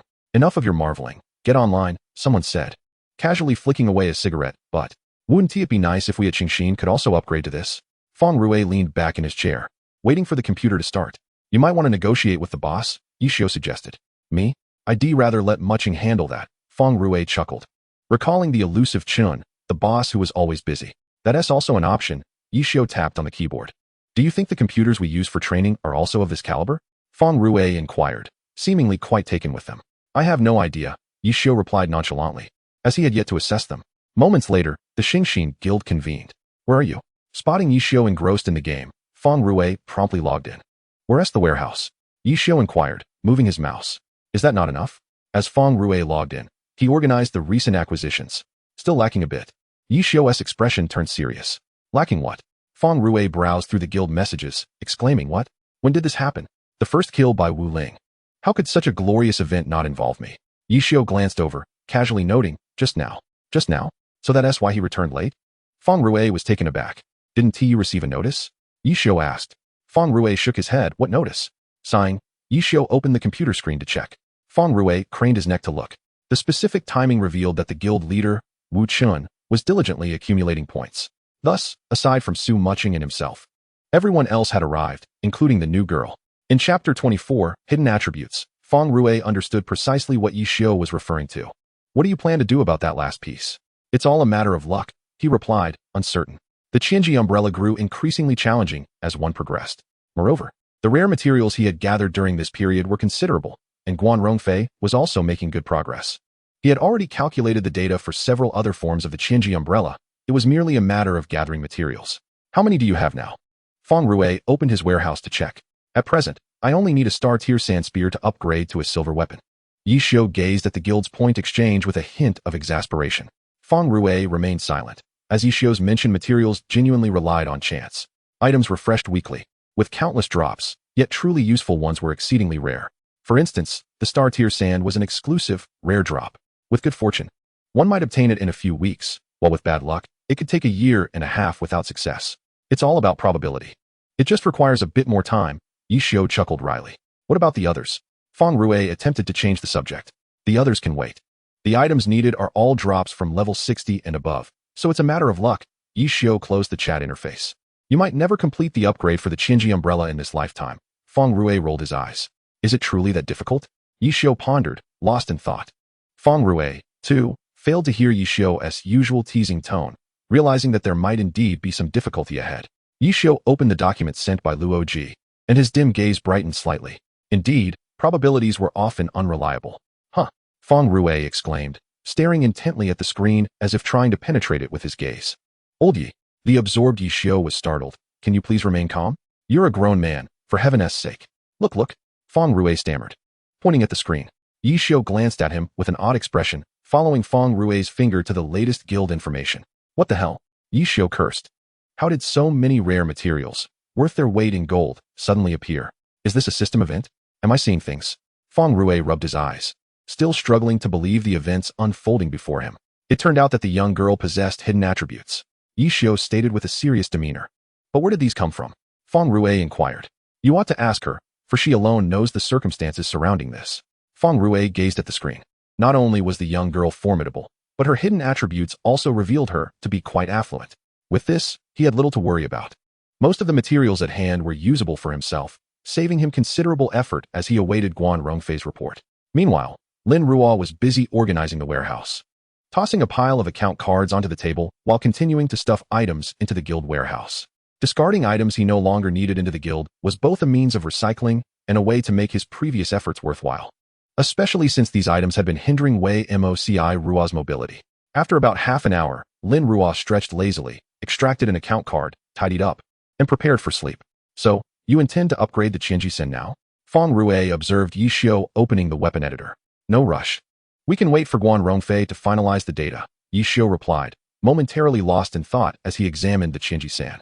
Oh, Feng Rui responded casually, recognizing that every step taken with the Qiying Sen was painful, which explained the sour disposition of its user. How do we get on this topic? Yi Xiu reopened the file, locating the data just sent by Luo Ji. Come take a look, he beckoned Feng Rui. What? Feng Rui glanced at Yi Xiu, who was intently studying the data, then shifted his focus to the information as well. A few moments of silence passed. What the hell? There is this operation too? Feng Rui stared incredulously at the screen. You had Luo Ji calculate this, right? It's obvious. Indeed, but I didn't expect he had researched this before, Yi Xiu remarked. As expected, probabilistic elements are inherently unreliable. Feng Rui gritted his teeth. Knowing the Jinying Bu is one thing, but conjuring up this bizarre maneuver is another. How are the older generations supposed to cope with this? Not necessarily. Yi Xiu enlarged the data and pointed to a line. Without operational awareness, executing this is impossible. Oh, a mere minor girl surpasses us, seasoned professionals who have competed for years. How are we supposed to live with this? Feng Rui fell into a daze, envisioning a bleak future ahead. The young girl is indeed impressive, but she is by no means superior to you all, Yi Xiu asserted confidently. The Jinying Bu has emerged. Doesn't this indicate a new era of change? Feng Rui continued. Have you considered the reasons behind the opponents? Yi Xiu asked. Opponents? Those arrogantly superior foreigners? Feng Rui pondered, realizing the validity of Yi Xiu's point. What are your thoughts? Yi Xiu prompted. I seriously suspect that group is merely a comedic act sent by the League, Feng Rui scoffed. The Jinying Bu indeed necessitates extensive practical experience, observation, contemplation, and reflexes. However, it cannot solely rely on these factors for argument. If your opponent were you, would you offer them an opportunity? Yi Xiu questioned. Certainly not. If I were defeated by a child, I would have no reason to return to Qiying Xin. So what do you think of their performance? Yi Xiu inquired. His view of the situation grim. Disastrous. There was no team coordination, improper tactical arrangements, and internal strife. Feng Rui recalled the events of the match with precision. With such poor execution, do you think she wouldn't have space to perform? Yi Xiu regarded Feng Rui as though he were foolish. True, but if I were to face them alone, I would undoubtedly emerge victorious. Feng Rui lamented at the thought of their dismal performance. Well, this matter is resolved, Yi Xiu declared as he closed the chat interface. I still believe that group is merely a comedic diversion orchestrated by the League, Feng Rui insisted with conviction. They may be skilled in the game, but they are certainly not champions in glory, Yi Xiu concluded, shutting down his computer as he prepared for sleep. Feng Rui remained silent, quietly observing Yi Xiu as he came and went, before collapsing onto his bed, falling asleep instantly. A few minutes later, Feng Rui stretched and then tidied up before lying down to sleep. That night, not only they, but several other team captains were also contemplating the matter at hand. Lin Ruo finished organizing the account cards and paused. How should these be dealt with? He picked up the phone, but remembered it was not the right time to call due to the time difference. After a moment of silent contemplation, he made his final decision. The following morning, The training team gathered in the conference room. Have you all had breakfast? Yishio inquired, tapping away at his keyboard as he continued to sort through the freshly acquired data. We've all eaten, the group responded. Then please take a seat, Yishio replied, closing the open folder and activating the electronic projector. Now, let us begin to familiarize ourselves with our opponents. As he spoke, several teams appeared on the whiteboard. The International League had commenced its assembly, with 210 alliances registered globally, and we are among them. The competition process is, as far as we know, quite similar to domestic leagues, with the addition of a youth division.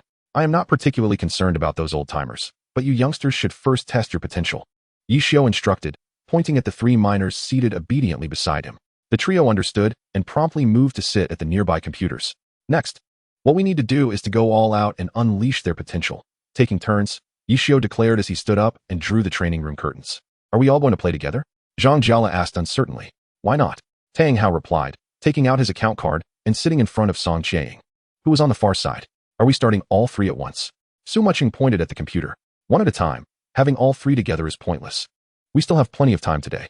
By the way, Nujia, please record the data, Yishio instructed as he pulled up a chair to sit down. Are we treating the seniors as practice partners? Song Yingqi asked, a hint of nervousness in his voice. Seated at the back, Lin Ruo glanced at Song Qiying's computer and silently tossed her account card onto the table. Let us begin, Yishio remarked as he checked the wall clock. Arena. Room 12258, password 5 zeros. Tang Hao picked up his headset and called out, ready. Song Qiying also donned his headset. As the loading screen appeared, large characters filled the center of the room. Tang San versus Chong, He Luo Ri. Let's go, enter the room. Zhang Jiala exclaimed as he hurried to find a computer to log in. By the time they all entered to spectate, the match had already commenced. Observing the 2 players, a hint of seriousness crossed Zhang Xinjia's face. Wow, that's intense, Feng Rue observed as he watched Tang Hao's relentless style, noting how Xiao Song was being thoroughly dominated. He has improved quite a bit since the last time, Wang Jishi commented. However, he is still being suppressed, Chu Yunxiu added with a wry smile. How long has it been? Li Xian leaned back in his chair, glancing at Tang Hao, who was still engaged in battle. About half a minute, Yu Wenzhou replied, focusing on the duel before him. It should be ending soon. All right, next, Yishio said, timing it with his stopwatch and giving Zhang Xinjia a nod. I'll take it from here, Zhang Jiala volunteered. Room 36597, password the room number.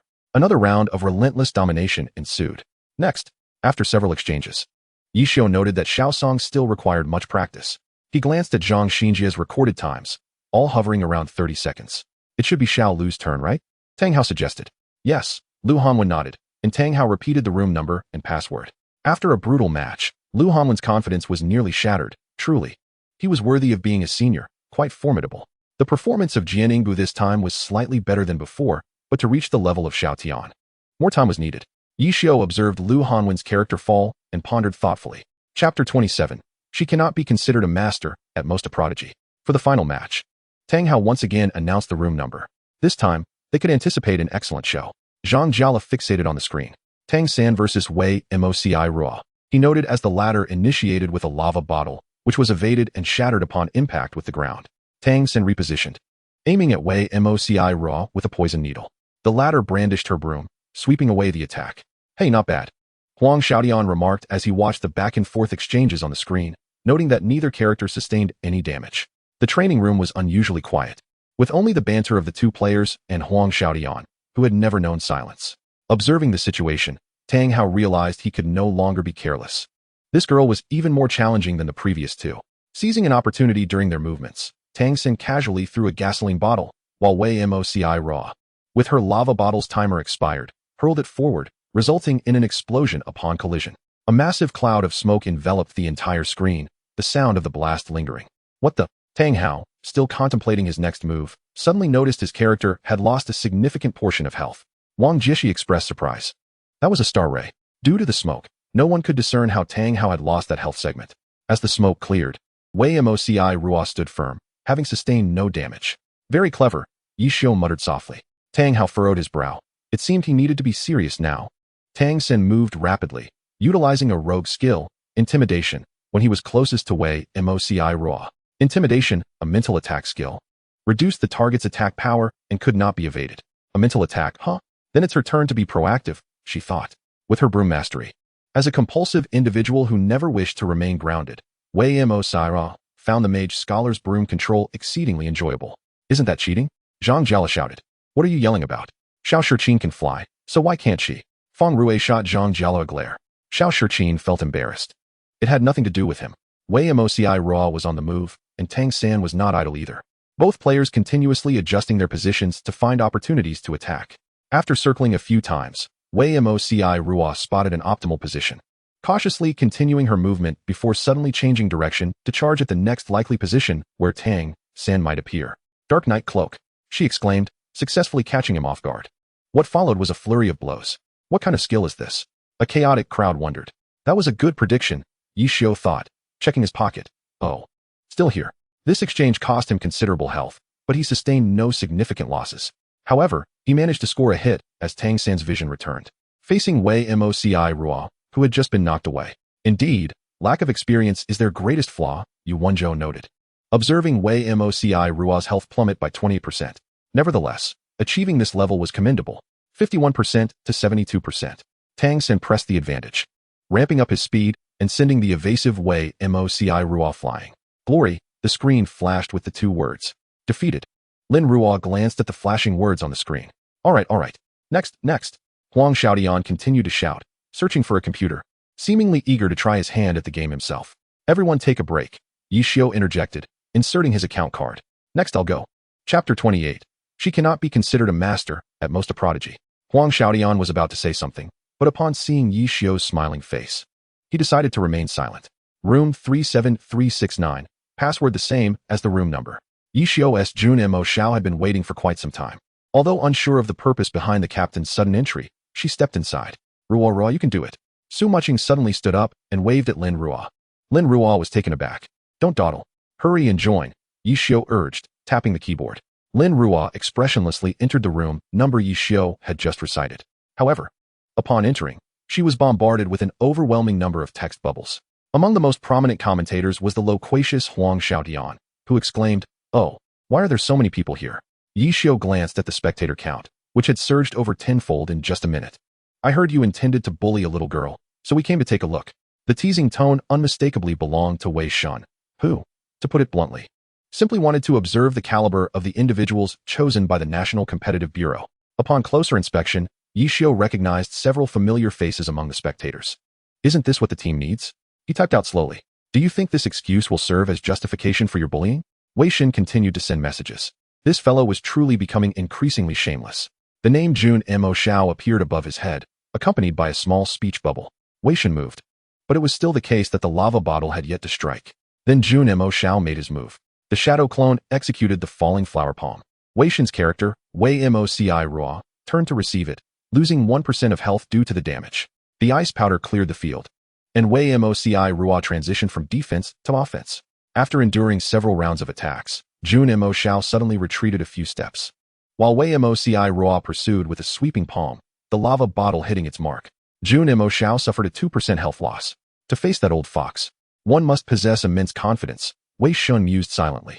As the exchanges continued, Lin Ruo found herself unable to gain any advantage over Yi Xiu, instead being led in circles, which truly frustrated her. A minute passed, and Wei Moci Ruo had lost 10% of health, while Jun Mo Xiao had only lost 5. It turned out that being a free agent, with the speed of skill transitions, was causing her considerable distress. If it were any other profession, the limited skills would allow her to endure longer, but the one before her was an undeniable free agent, with the operator being a consummate expert of glory. Lin Ruo felt uncertain within herself. Conversely, her opponent, a universally adept free agent, left her feeling utterly devoid of any advantage. No, there must be a chance. This was a stifling suppression. Chu Yunxiu observed the tormented female character on the screen. She too was searching for an opportunity. Wang Jesher watched Wei Moci Ruo, thinking this was not her full potential. However, to break through the comprehensive suppression would be challenging, especially with an opponent like him wielding a free agent. Xiao Shiqin stroked his chin, captivated by the relentless assault of Jun Mo Xiao. Zhang Xinjie glanced at Lin Ruo, who maintained a calm demeanor, before continuing to take notes. Meanwhile, the arena seemed to be nearing its conclusion. Jun Mo Xiao approached Wei Moci Ruo with a direct upward strike. Was he trying to launch her into the air? Lin Ruo watched as her character oscillated up and down, health dwindling. Wei Moci Ruo gradually adjusted, finally aiming precisely to throw the lava bottle. The upward launch was interrupted, and Wei Moci Ruo safely landed on the ground, observing the battlefield ablaze with flames. But where was Jun Mo Shao? Chapter 29. She could not be considered a master, at most a prodigy. Contemplating this, Wei Moci Ruo still soared into the air, surveying the explosion site. There was no sign of Jun Mo Shao. Lin Ruo felt a twinge of panic. The ground was absent, which meant he was in the air. Realizing this, she quickly adjusted Wei Moci Ruo's perspective and finally spotted Jun Mo Shao, suspended midair and preparing to strike. The free agent truly was infuriating. Oh, discovered so quickly, she thought. Since none of her previous strategies worked, she could only. Wei Moci Ruo suddenly dashed toward Jun Mo Shao. What was she planning? The capabilities of free agents were, even now, somewhat nebulous to the Alliance. Aside from Yi Xiu himself, no one was privy to the hidden secrets. Thus, the most vexatious aspect of a mage scholar was their ability to engage in aerial combat, albeit briefly, yet enough to trouble their opponents. Jun Mo Shao, as a free agent, could learn this skill to some extent, but past records indicated otherwise. Seemingly sensing Lin Ruo's intentions, the thousand machine umbrella transformed, unleashing a barrage of bullets at the oncoming Wei Moci Ruo. If she were hit, it would truly be the end. There was no choice left. Lin Ruo accelerated her hands, the sweeping whirlwind targeting Jun Mo Shao, deflecting the incoming projectiles. Watching Jun Mo Shao slowly descend, she realized that if she did not strike now, the opportunity would slip away. Suddenly, with his back to Wei Moci Ruo, Jun Mo Shao noticed a shadow approaching. Instinctively dodging, Lin Ruo smirked. The moment had arrived. The ultimate move of the mage scholar, which she had yet to utilize, was finally coming into play. The star ray struck true, causing an explosion on the arena floor, leaving everyone dumbfounded as they watched the instigator dart across the battlefield. Shu Lu can be used like this? Isn't that just a level 5 monster summoning skill? Feng Rui grumbled. Wang Jieshe remained silent. Not only that, but even Yi Xiu appeared taken aback. This girl was full of tricks. Observing Jun Mo Shao take damage, Wei Moci Ruo dared not relax. Leaping into the explosion in search of Jun Mo Shao, the latter was no longer as reckless. This strike was genuinely painful. The combination of physical and magical damage evening their health. As the smoke began to dissipate, the moving Jun Mo Shao eyed Wei Moci Ruo through the haze, feeling a sense of relief that he had not lingered there. Lin Ruo watched as Jun Mo Shao reached the opposite side. As anticipated, she knew he would not be so easily found. However, with their health now equal, she had nothing to fear. Ice powder. Wei Moci Ruo accelerated her movement, directly attacking Jun Mo Shao. It would be strange if she could not evade. Song Qiying muttered, wishing for a chance to spar with Senior Yi Xiu. Indeed, Jun Mo Shao evaded this strike, but was immediately blinded. Dark Knight Cloak? When did that happen? Well done. Feng Rui laughed heartily. Blinded, Jun Mo Shao was subjected to a flurry of attacks.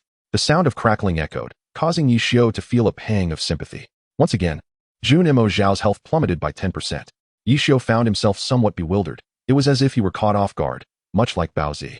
As the effect of the Dark Knight Cloak faded, Wei Moci Ruo hastily distanced herself from Jun Mo Shao, casually deploying a dispel powder. The little girl was quite ruthless. Observing the grim state of the screen, Yi Xiu remarked solemnly, "She cannot be considered a master, at best merely a prodigy." However, the outset of this statement indicated that Yi Xiu was prepared to exert his utmost effort. To reach this score against old Yi was quite commendable, Huang Xiaotian commented, as if he could already foresee the outcome. Indeed, Zhang Jiala nodded, asserting that against a newcomer, Yi Xiu would undoubtedly prevail, unless he intentionally held back. So he started off by going easy? Xiao Shiqin raised an eyebrow. One must not be too harsh with a child, especially since she is a young girl. Feng Rui interjected with a righteous demeanor, as if the matter was of little concern. Yet now, is she not on the verge of being utterly defeated? Li Xian suddenly chimed in. What? Just as Feng Rui uttered a single sentence, he witnessed Wei Moci Ruo collapse. In the blink of an eye, Lin Ruo observed the fallen character, clearly still lacking. Her speed was commendable, her awareness was sharp, and her execution was flawless, yet she was still bereft of experience. She needed to practice more regularly, Yi Xiu stated succinctly. Will we continue? Xiao Shiqin inquired. What is there to continue? It's not as if it's your own that you care for, is it? Yi Xiu extracted his account card and rose once more. Indeed. Battling against you is the most mentally taxing, Zhang Jiala retorted without hesitation. Let us conclude for today. You should now have a general understanding of the capabilities of these three youngsters. Any thoughts? Yi Xiu asked, taking the notebook handed to him by Zhang Xinjia. Would you care to share your perspective? Wang Jieshe queried. Yi Xiu paused, implying he meant to discuss who among the three should take the lead. Silence ensued. Xiao Song's insights were worth pondering, albeit slightly indecisive. Xiao Lu was composed and capable of analyzing situations, yet lacked tactical acumen. Lin Ruo excelled in various aspects, but regrettably was not talkative. How could one command without communication? Isn't teamwork reliant on direction? Let them take turns leading for a while. Yuan-Zhou suggested suddenly. Take turns? The bewildered individual inquired. Allocate a week for each person to devise a training plan and practice, followed by a weekend evaluation to determine who performs best for the role, Yuan-Zhou explained patiently. This is feasible, Feng Rui nodded. Truly, Wen-Zhou is commendable, Chu Yunxiu smiled. Let it be so, Wang Jieshi mused, realizing there was no better alternative. Very well, prepare over the next few days. We shall commence next week. Who takes the lead will be decided among the three of you. Yi Xiu closed the notebook in hand. Understood, Lu Hanwen and Song Qiying replied in unison. Meanwhile, Lin Ruo, sitting aside, displayed a clear lack of interest. Now, let us truly begin to understand our opponents. Yi Xiu rapped on the table. The morning had been consumed by Yi Xiu's lecture, yet one could not help but admire his proficiency. He was indeed the textbook of glory. During lunchtime, Lin Ruo returned to the dormitory and retrieved the account card she had placed on the table that morning. Exiting, she encountered Su Mucheng, who was returning for her belongings. What is that? Su Mucheng inquired, eyeing the object in Lin Ruo's hand with curiosity. An account card, Lin Ruo replied somewhat awkwardly. Are you submitting it? Su Mucheng asked. Lin Ruo nodded, glancing at Su Mucheng's gentle smile, seemingly unconcerned about the card's origin. Well then, I will accompany you. Su Mucheng smiled. Lin Ruo found no reason to refuse and followed Su Mucheng. During the break, Yi Xiu leaned back in his chair, watching Feng Rui leaning over the table, fiddling with the mouse. Do you feel more assured now? Feng Rui straightened up and stretched. Of course. Yi Xiu continued to review the data compiled by Zhang Xinjie. One must admit, that little girl possesses quite the ingenuity. The memory of that moment made him chuckle involuntarily. So, will you still hold back? Indeed, Yi Xiu avoided the topic of holding back. Truth be told, he had been taken aback at that time. Comparable to Baozi. Baozi. Feng Rui perked up at the mention. She often executes surprising maneuvers that cannot be overlooked, leaving one bewildered. Yi Xiu shrugged. Fortunately, their inexperience was a common flaw among newcomers, and it wouldn't be long before they revealed their weaknesses. So, are you suggesting that it was close? Did you almost lose? Feng Rui asked uncertainly. After a brief silence, Yi Xiu acknowledged, admitting that holding back might have been too evident. Ha ha ha. Feng Rui laughed heartlessly. Yi Xiu shot a glance at the carefree individual. Knock, knock. The door swung open. Yi Xiu glanced at the still laughing Feng Rui. Off you go then. Feng Rui stood up and sauntered away. Is it just you? Su Mucheng's voice floated from the door. Inside, Feng Rui looked at Su Mucheng and Lin Ruo trailing behind her. All right. Su Mucheng glanced around, then pulled Lin Ruo inside. What brings you here? Yi Xiu was momentarily taken aback. Ruo has something for you. Su Mucheng continued to smile warmly. Something? Yi Xiu glanced at Lin Ruo, who appeared almost transparent. The latter slowly approached and handed the bag she held to Yi Xiu. What is this? Feng Rui asked with curiosity. An account card, Lin Ruo clarified. An account card? Feng Rui was momentarily stunned, staring at the bulging bag.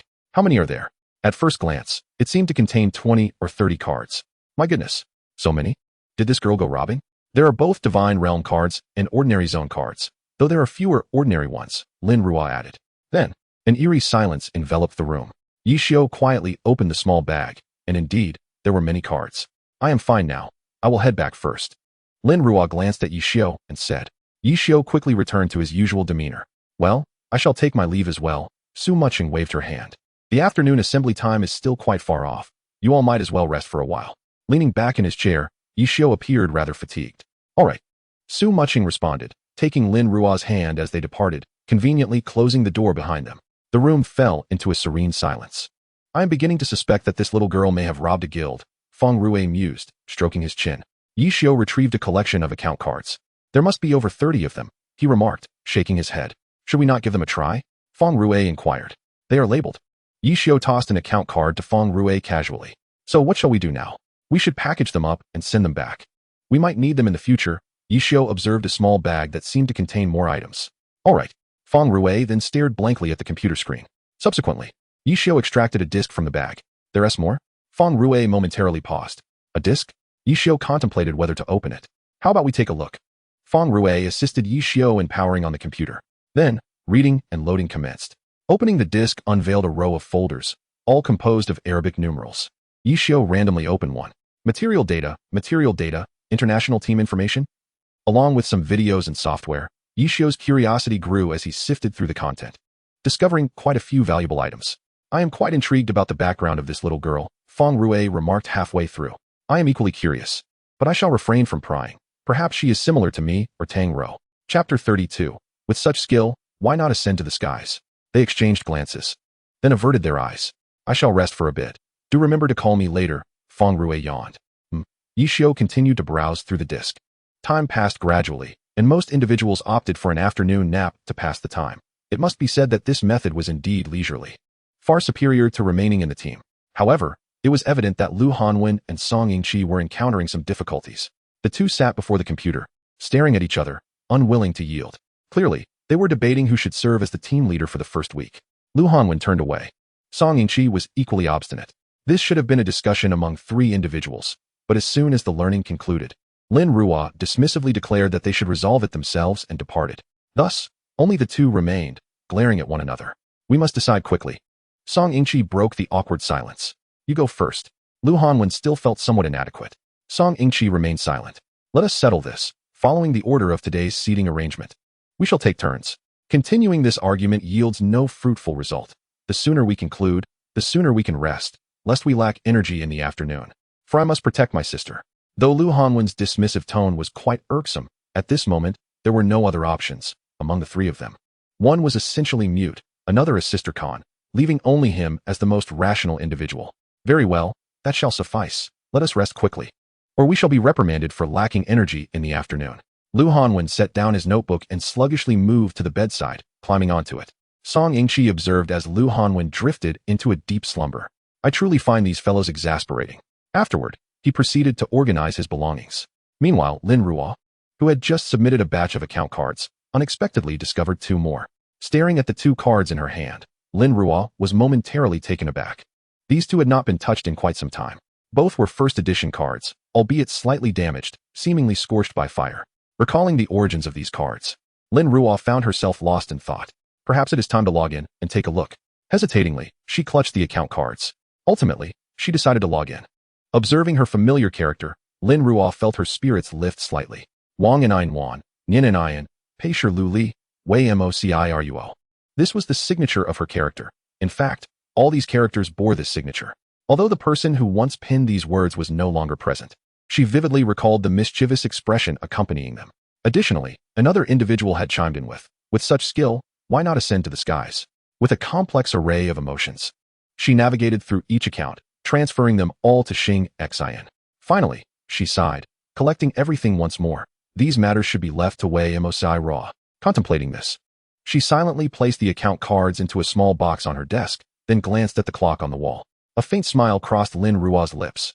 I remember you once said this, and I too shall accomplish it. With unwavering determination, Lin Ruo murmured softly. This, of course, is all in hindsight. Time swiftly passed, and the time for afternoon training arrived. A group of individuals lazily made their way to the assembly. What on earth are you doing? Huang Xiaodian, the first to enter, observed Yi Xiu fiddling with the computer before him. Chapter 33. Special treatment. Yi Xiu tidied up a bit. After repositioning the computer, he glanced around to ensure everything was in order. At that moment, those entering gazed upon the training room, which had undergone a remarkable transformation. What prompted you to suddenly undertake this? Yu Wenzhou cast a glance at the now rearranged computer. It is more convenient for practice, Yi Xiu replied, adjusting the projector. Yu Wenzhou silently observed the significantly altered training room. It was indeed much more convenient, as the two groups were now distinct, with the youth group separated from theirs. Very well, choose your spots. Once selected, they cannot be changed. Yi Xiu leisurely ascended to the podium. A group of individuals exchanged peculiar glances at Yi Xiu, yet proceeded to adjust themselves to their preferred positions. Meanwhile, Lin Ruo and her companions were assigned to another area. 3 desks were haphazardly arranged in a triangular formation, while Yu Wenzhou and the others formed a large circle with their desks. Sitting like this is quite pleasant, yet it renders me unable to observe the circumstances of Lu Hanwen and his companions, as the distance is somewhat far and my eyesight is insufficient. Yi Xiu gazed contentedly at his creation before activating the electronic whiteboard. Try it out, and if anything is needed, speak up promptly. Upon hearing these words, the group hurriedly began to fumble around, seizing the opportunity while it lasted. Eventually, they realized that there was nothing much they truly desired. Professional players primarily required a keyboard and mouse, which had already been thoroughly assessed. Moreover, the seating arrangements had also been made with the intention of locating the keyboard and mouse. With that established, they could commence. Yi Xiu swept his gaze across the crowd beneath the podium. Your training schedules are posted on the wall. Refer to them as needed, and for now, You need not concern yourselves with this side. First, open your computers. The latter remained silent, wondering why his tone resembled that of soothing a child. New computers were indeed delightful, booting up in mere seconds. Now, come up to collect your account cards. Yi Xiu pulled a stack of account cards from his pocket. Huh? What is this for? Wang Jieshi looked somewhat puzzled. Of course, it's to rapidly enhance your synergy. What else could it be? Yi Xiu counted the account cards in his hand. The entire group froze for a few seconds before Su Mucheng and Lin Ruojing took the lead in collecting the cards. A minute later, the group, holding their new cards, appeared somewhat dazed. So, we got the cards, and then what? Next, you may form teams freely and go dungeon farming. Yi Xiu announced, opening the electronic whiteboard. The crowd was taken aback. Did you think we came here to work for you? Huang Xiaodian inquired. Pretty much. What you hold in your hands are the account cards for our Xingxin. What exactly do you intend to do? Wang Jieshi asserted. To cultivate synergy significantly in a short time, this is the fastest method. You may explore freely, with Wenzhou and Xinjia in charge of coordination. That is all, Yi Xiu smiled, clearly intending to let them operate autonomously. And you three will do the same after the training concludes, he added, glancing at the 3 computers closest to him. Of course, my requirement is time. Yi Xiu opened his notebook, stating that those who utilize the same notebook for the least amount of time in a day would be exempt from cleaning duties. What a tyrannical clause. I recall that we are not responsible for cleaning here, Zhang Jiala remarked, his lips twitching. Wasn't it exempt before? Isn't this a special circumstance now? Yi Xiu explained the previous situation. Are you expecting us to clean the entire floor? Xiao Shiqin was taken aback, and then the expressions of the group shifted. Chapter 34. One must engage in an appropriate amount of exercise. Indeed, Yi Xiu generously conceded. This floor, what is its area? Feng Rue fixed his gaze on Yi Xiu. Excluding the corridors and elevators, it's merely over 500 square meters, Yi Xiu smiled. Merely? Zhang Jiala expressed disbelief. One must engage in some exercise.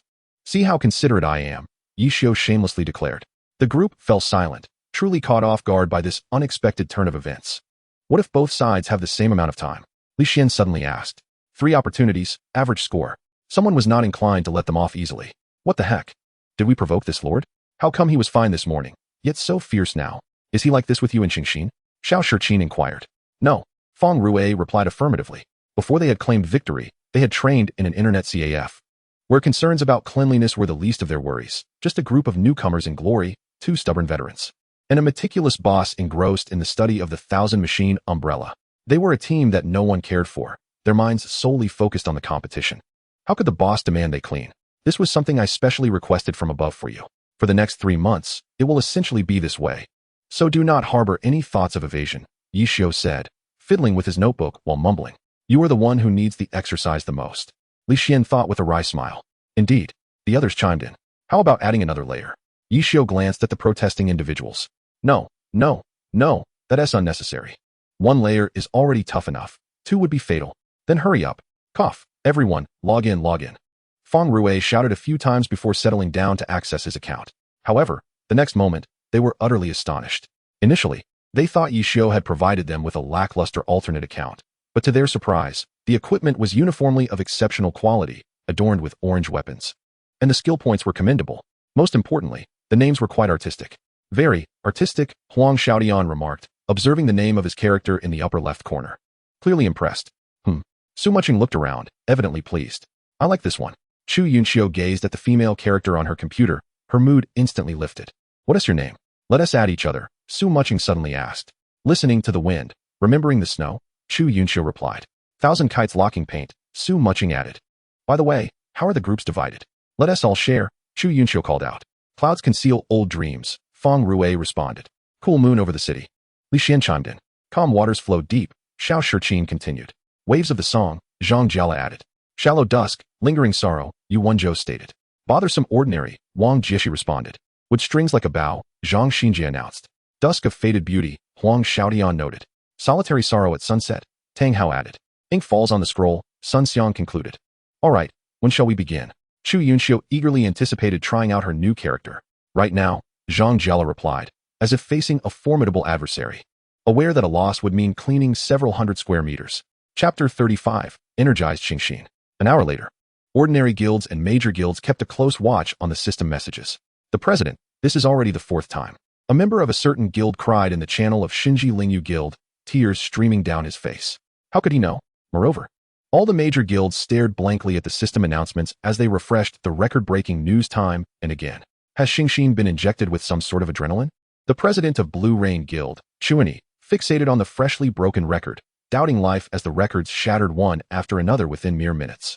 President, if this continues, what will become of our several major guilds? Xingxin will monopolize the top position. When did this start? Tyranny inquired. Just at that moment. They had just broken the record. Not even 3 seconds had passed. Please elaborate on the details. I just logged in myself, and I am unclear about the situation. But one thing is certain. Yixin must have had a hand in this. It's not just us. Batu, Luanhui, Wei Chao, and Baihua. All large guilds have already realized that this time is different. Hence, come out, come out. Do you Xingxin dare to act with a bit of decorum? Must you drag in big shots to crush others? Exactly. In a certain group, an unfriendly dialogue was unfolding. As the president of Xingxin Guild, he was naturally well aware of the situation, for De Guda had just given him a heads up. Otherwise, he wouldn't have allowed so many unfamiliar accounts into the guild. However, he was also taken aback by the record-breaking instances. Although he knew that the master was in special training, the results were astonishingly effective. In such a short time, Xingxin had become the envy of all. No wonder he urged me to hold on. Yet, more shocking was the thought of what would happen if he revealed to these troublemakers that those record-breaking feats were performed by their own master. The problem was he lacked the courage to do so. If he weren't afraid of being besieged, he might have. Thus, silence is golden. Where is everyone? The president of Batu Guild shouted in the group. Knowing that this matter was certainly not so simple, Lan He quietly sought out Yi Xiao to confront him. Did you do this? Lan He sent a series of emojis. Yi Xiao, adjusting materials, glanced at the message that popped up for a few seconds, then replied with a simple no. Seeing the master's two-word reply, Lan He cast a doubtful look. Surely you are involved, right? A little, Yi Xiao modestly responded. Even if we brought the entire team, it wouldn't be this efficient. Lan He sent another message. Indeed, Yi Xiao smiled meaningfully. Isn't this free labor? He knew that Yi Shun had retired, but he had also heard of him being the leader of the national team. And with the international competition still about 3 months away, it was indeed special training time. And the labor Yi Shun mentioned. Surely he wouldn't mistake professional players for ordinary guild members grinding dungeon records. He didn't dare send that last line. Clever, why not take advantage of it? All he needed were some materials. At that moment, Lan He wished to tell the foolish chatterboxes in the group that if they truly attempted to besiege these two teams from Xingxin, they would undoubtedly meet their demise. However, he refrained from doing so, focusing instead on managing his own subordinates and advising his guild leader. What did it matter to him about other guilds, alive or dead? Chapter 36, Annihilation again and again. You carry on. After sending that message, Lan He hurriedly logged off. Hey, what was that? Yi Xiao, just about to say something, saw Lan He's avatar grayed out and said nothing more, continuing to tidy his belongings. Time passed, and the training room erupted into a furious roar. Damn! Don't block the way. Huang Xiaodian swore vehemently. The person seated beside him, Yu Wenzhou, also furrowed his brow, clearly troubled by the situation. What are we to do? It's obvious they won't let us pass. Feng Rue, a teammate, scratched his head. Damn, they're trying to sabotage us. Zhang Jiala suddenly shouted. Hiss. Tang Hao surveyed the dense crowd, momentarily at a loss for words. You're encountering this too? Su Mucheng glanced at Chu Yunxiu's computer. Indeed. And they're all alternative accounts. So many of them. Li Xian was somewhat dumbfounded. What are they planning? Observing the group before them splitting into several factions, a sense of foreboding settled in everyone's hearts. This can't be. Do they intend to ambush us? Xiao Shiqin noted the worsening situation. An ambush? Heh. They better have the capability. Watch me take them down. Huang Xiaodian was eager to try. It seems there's no choice but to proceed this way. Zhang Xinjia quietly stated. Then let us kill them. What nonsense. Zhang Jiala shouted. With that, the group stopped pretending and quickly formed their squads, standing side by side. Awaiting orders. What the hell? Even at a time like this, they're still trying to act cool? Shoulder to shoulder? Why don't they just fly? President. Should we kill them? A guild member reminded. Kill. With one command, they surged forward. Let us go too. Li Xian was the first to maneuver his character into a formation. Great. The eager Huang Xiaodian was already impatient. Everything he had bottled up since dungeon grinding was now unleashed upon these ordinary players. Over here, over here. A few are fleeing. Just as Zhang Jiala turned his perspective, he spotted several trying to escape. A traitor is no good soldier. Kill them, kill them. Li Xian, Li Xian. This. Over here, over here. Hey. Don't break formation. What are you running for? Am I really that terrifying? Don't run. Still running? Oh, so you can fly, huh? Su Mei, bring them down. Received. Now you understand my prowess. 5 kills. Feng Rue's manic laughter echoed throughout the training room. Yunxiu, what are you dawdling for? Bombard them. Wider area. Show no mercy. Chu Yunxiu hesitated as she looked at the group clearly comprised of her own guild members, still unsure whether to strike. Mucheng, you're so mean. Who told you to dawdle? Su Mucheng teased. Huh, why did they all run away? Huang Xiaodian, with lingering enthusiasm, gazed at the retreating crowd. Charge in and kill. Are their tactics any more formidable than those of Yu Wenzhou and Xiao Shiqin? Why hesitate? Whoever slays the least shall be deemed the loser. One should take the initiative to bear the burden of cleaning. Such thoughts were inconceivable. Another series of anguished screams erupted. Ah, Zhang Xinjie, Zhang Xinjie. The critically endangered Chu Yunxiu cried out in despair. Meanwhile, the latter remained composed, diligently focused on his own tasks. Chase, chase, chase. We cannot allow them to escape. Fang Rue beckoned for Sun Xiang to pursue alongside him. There are still more over there.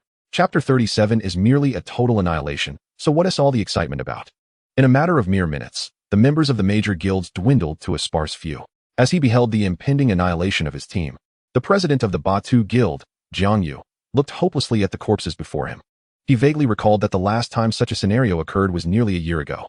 However, the last instance involved the collaboration of 8 major guilds. While this time only 6 were involved, it was understandable that Qiying Xian did not participate. But what was the matter with Lan Shigo? Total annihilation. As the last enemy fell, Fang Rue was overjoyed. Is it not merely total annihilation? What is the fuss about? Zhang Jiala timely doused his excitement with cold water. Will they return? Li Xian was clearly not done playing. I do not know. The online game is truly chaotic. So what shall we do now? It was evident that this group had already forgotten their original purpose. With the obstacles eliminated, let us delve into the dungeon. Zhang Xinjie commanded his character. Chu Yunxiu made a victorious gesture. Mention of entering the dungeon jogged their memories of a certain shameless promise. If they lost the competition, they would clean. Unbeknownst to them, that shameless individual was watching them with a rather bewildered gaze.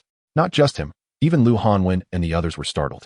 The only one seemingly unfazed was Lin Ruo, who merely cast a fleeting glance before withdrawing her gaze. Enough dawdling. Let us commence. A new round of the dungeon had begun. Yet, true to their status as professional players, their operational awareness exceeded that of typical online gamers, thus significantly shortening the duration. Furthermore, with the strategic planners Yu Wenzhou, Zhang Xinjie, and Xiao Shiqin among them, their speed was astonishingly swift. Normally, a dungeon in the realm of gods would take at least 25 minutes, especially with the presence of orange weapons. However, this instance was different. A collection of players from various teams, all bearing the name of Qiying Xian, rampaged through different dungeons, leaving the records in disarray and annihilating the elite teams of the 6 major guilds. This incident soon attracted considerable attention. The 6 major guilds realized that this matter was far from simple. Even Yi Xiu, no matter how formidable, could not annihilate them while under such heavy siege. They had not heard of Qiying Xian possessing such players before, and even if he had brought his team, the efficiency would not be so remarkable, nor would 2 teams suffice. I wonder if they have encountered a formidable obstacle. A certain guild president inquired with a hint of gloom. I have long suspected that there was something amiss with Lan Shigo, the president of the Zhong Chao Tang Guild exclaimed, punctuating his statement with a series of exclamation marks. Could it be another major player? Questioned the members of Baihua. It is quite possible. The last time they besieged Jun Mo Xiao, they refused to relent, and while they participated in suppressing Qiying Xian, they certainly did not take it to heart, indicating that something was amiss this time as well. So, shall we continue to fight? What is there to fight for? They have been completely annihilated. It would be wiser to consider how to retrieve the lost records. That may be quite improbable. What's wrong? You will find out if you check the system yourself. I have a remark that may or may not be appropriate. Yi Xiu occasionally glanced at the guild messages, and he could not help but admire their efficiency. Within just a few attempts, they had reduced the time to 19 minutes, a testament to their solid foundation. However, at this level, it was still insufficient. Finally, it was over. We can take a break now. Look, who emerged victorious? Chu Yunxiu eagerly scrolled through the guild messages. Silence ensued for 3 seconds. Chapter 38, Rare Materials. A prominent line of text on the screen stood out vividly. It seemed this did not pertain to them at all. Zhang Jiala looked at the screen with inexplicable excitement. In contrast to their group, the situation of the other group was somewhat dire. The thought of hundreds of square meters of cleaning was enough to give anyone a headache, let alone a bunch of big men who rarely engaged in cleaning. The outcome was determined so swiftly. Yi Xiu cast a nonchalant glance at the exuberant Zhang Jiala. Indeed, Xiao Shiqin finally exhaled in relief. What is the situation? Yi Xiu meticulously counted the materials in his possession. Naturally, we emerged victorious. Zhang Jiala exclaimed loudly. They won. Zhang Jiala's team triumphed? Yi Xiu thought it necessary to witness this. The result met the resentful gazes of several individuals. Why so serious? Next week, this level of cleaning responsibility falls to you. Yi Xiu took the opportunity to drop a bombshell. What? They did not hear. It turned out this fellow was setting them up. A strong impulse to pin him down surged within them. Why are we all standing around? Continue. Yi Xiao disregarded the palpable killing intent that had coalesced in that instant. Although reluctant to move, who could contest with the leader? Soon enough, they were once again immersed in an endless cycle of dungeon grinding. The brief commotion on this side did not disrupt the urgent training of the trio of youths. Yi Xiao occasionally glanced up to observe the training progress of these three youngsters, but when he saw Lin Ruo's computer screen, he was momentarily taken aback. He then glanced at the clock in the lower right corner of his own screen. Had it been half an hour since he last checked her computer? How had she changed it again? 3 accounts in 1 hour, and all of different professions. At first glance, the equipment levels did not appear low. At this point, Yi Xiao began to wonder just how many accounts this girl possessed. Finally, after an unknown number of glances from Yi Xiao, Wei Mo Saira logged on. She repeated the activities of the previous accounts, the only difference being the collection of materials. Yet he was more curious about what she intended to do with so many Qiying stones. Indeed, Yi Xiao had just noticed that Lin Ruo had evenly distributed the Qiying stone across 4 accounts. Subsequently, Lin Ruo commenced the next step. She opened the weapon editor and added the Qiying stone to the weapon. As Yi Xiao gazed at the luminous weapon, he found himself momentarily at a loss for words. Although the Qiying stone was a rare material, it was utterly useless, and he had never heard of any special properties associated with it. Did this young girl not consider the potential increase in the weapon's weight by adding so many at once? Moments later, the glowing aspect returned to its original state, and a pop-up window appeared, revealing no discernible changes. He watched as Wei Moci Ruo entered the arena, attempted a few skills that exhibited little to no offensive power, and then exited once more. Observing her series of inscrutable actions, Yi Xiao had already forgotten what he intended to do. Lin Ruo, undeterred, repeated her previous actions. As she surveyed her bulging inventory filled with Qiying stones, Yi Xiao felt utterly bewildered. A dialogue of thought seemed necessary. Lin Ruo examined the materials in her inventory, a look of seriousness crossing her face. After one failure, she was uncertain whether the next attempt would be successful. While this material was not particularly extraordinary, it was still a rare item, and although it served no practical purpose, it was visually appealing. The subsequent actions became a cycle of repetition. Yi Xiao merely watched her incessantly tinker, and finally, after an indeterminate number of repetitions, Wei Moci Ruo's weapon underwent a slight transformation. Lin Ruo's desk was situated directly in front of Yi Xiao, and from the podium's height of 8 centimeters. He could clearly observe her movements and the words on her computer screen. Yi Shun is not nearsighted. He was curious about why one would add so many superfluous attributes to their weapon. Wei Moci Ruo's weapon was named Lu Su, distinct from Wang Jieshi's. The female character exuded a delicate quality, with softer colors. At first glance, it appeared no different from ordinary magical weapons, but after observing for some time, Yi Xiao could discern the faint blue glow enveloping the weapon. He then watched Lin Ruo access the weapon's attributes. Level, 70. Weight, 18 kilograms. Attack speed, 3. Physical attack, 752. Magical attack, 752. Intelligence, 20. Spirit, 20. Stamina, 20. Strength, 20. Did the Qiying stone still have a chance to trigger special attributes? Yi Xiao was taken aback, staring at the newly revealed attribute for a moment. Lin Ruo paused, contemplating her luck. Once again, she entered the arena, unleashed a few skills, and the vibrant colors replaced the previous dullness. The clashes of various skills led Yi Xiao, who was observing, to question whether he was watching a television show. Within the game, Jun Mo Xiao proactively sent a message to Wei Moci Ruo. She happily opened it, met with a flurry of question marks. What are you doing? Yi Xiao pondered for a moment before typing a few words, modifying my weapon. Lin Ruo was aware that he could see the screen, so why inquire? Did she not find the weight burdensome after adding so many materials? Watching Lin Ruo fill her entire inventory of over 100 slots with materials left him feeling quite conflicted. It seemed she had not noticed this, but the weight did not appear to have increased significantly. Furthermore, the probability of the Qiying stone triggering special attributes was quite low, even if it lacked monetary value. Was such extravagance necessary? She had amassed enough rare materials to rival those of the previous guild. Lin Ruo contemplated how to explain her reasoning and eventually managed to say, because the effects look good. Effects? Saying this, Lin Ruo executed a skill called Acid Rain Dry Ice. Although the damage was not particularly high, the visual effects were undeniable. Pale yellow ice particles cascaded from above, accompanied by white mist and the sound of air being sliced, creating an impression of substantial damage. Do the other accounts also have this? Yi Xiao inquired. Well, although they don't serve a major purpose, they look good to me. Her straightforwardness left him somewhat speechless. While the effects were indeed visually appealing and could create an illusion, the wastefulness of such materials was disheartening. Well, you may continue, Yi Xiao said with a resigned smile. All right. With that, Lin Ruo exited the game, switched accounts, and continued. Yi Xiao took another glance before returning to his work. knowing that his Qianji-san was on the verge of an upgrade. Lin Ruo meticulously organized the items in her inventory and proceeded to tidy up her remaining accounts in the same manner. Seated behind her, Yishio observed the various characters, a magical path, a guardian angel, a gunslinger, and an assassin. Chapter 40. You do not know I can fly? Amidst the jubilation and despair of 13 individuals squatting at the entrance of the dungeon, the thrill of slaughter was palpable. Following their initial large-scale assault, 2 more waves had come, each more disastrous than the last, further addicting this group to the thrill of the chase. Emerging from the dungeon entrance, they would slay one after another. Eventually, they all received calls from their guild leader. The result was that they could no longer kill, especially upon learning that many of those defeated were from their own guild, silently shedding bitter tears. You 3 should also practice in the dungeon. Yishio tapped the table before him, urging the trio engrossed in training to pay attention to the announcement. Understood. Led by Hanwen, the small team made their way towards the dungeon entrance. A few minutes later, Song Yingqi spotted the characters of his seniors and urged his character to hasten towards them. Followed closely by Hanwen's flowing cloud, Wang Jieshi and his group, all of whom were elite players, drew a flurry of comments upon logging in.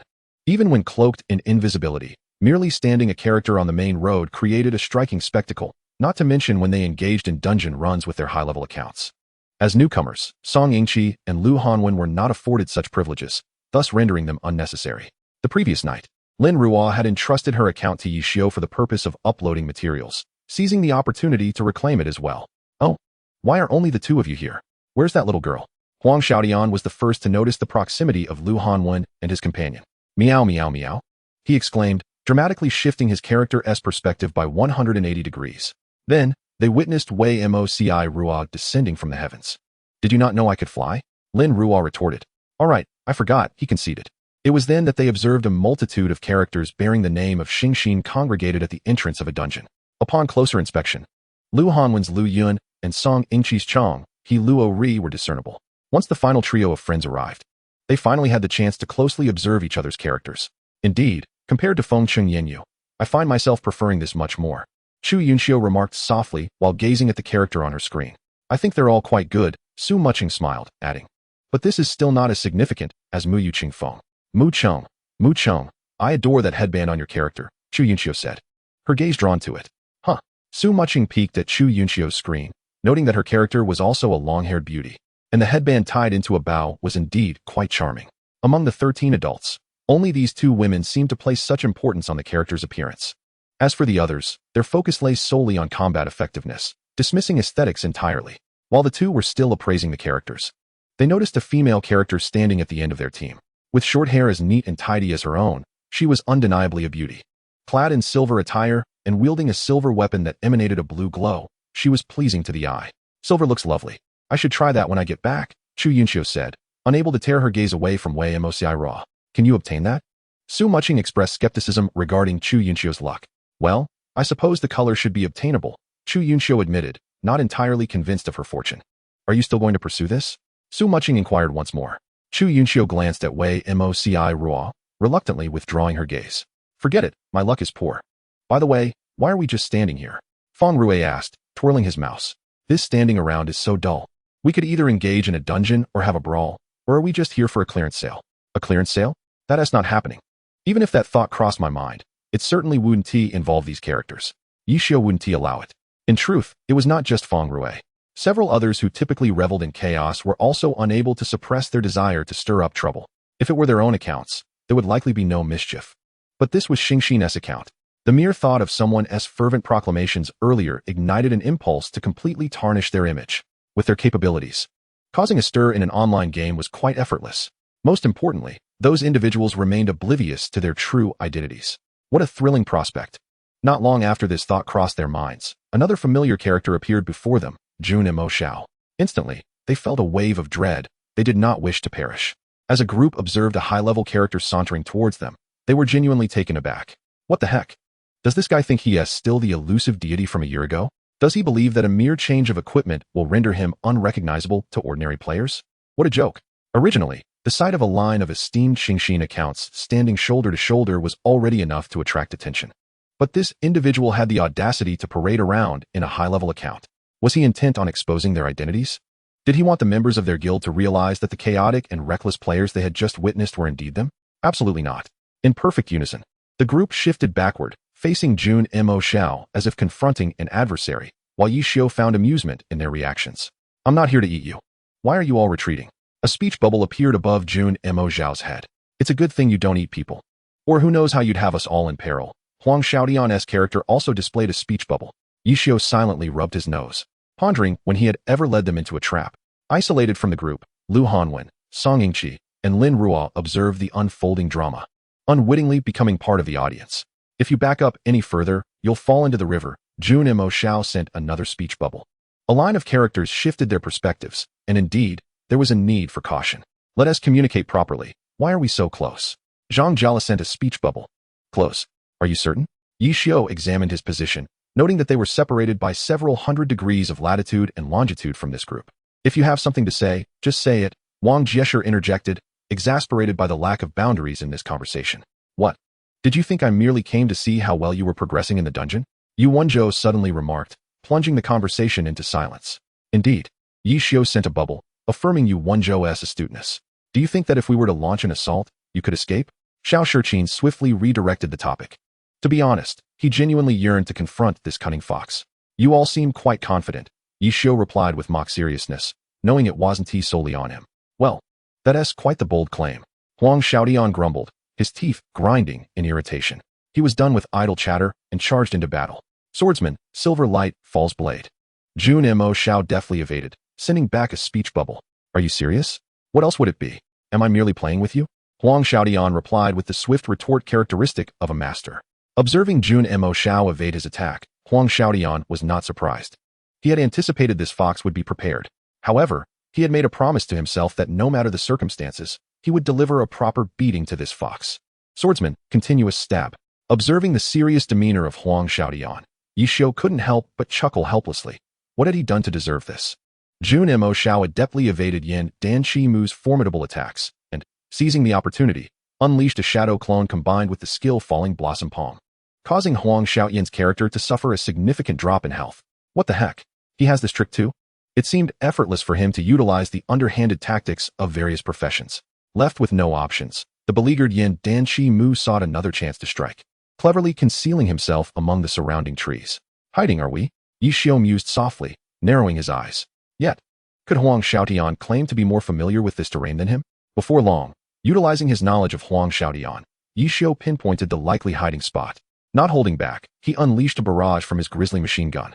Suddenly, a shadow shot into the air. It was Huang Xiaotian's Yin Danqimu, looking disheveled as he hastily executed a silver light slash. Unfortunately, this was outside. Otherwise, he would have kept his tactics under wraps. If it were in the arena, he would have unleashed his full power without hesitation to obliterate this opponent. A broken map with numerous exits.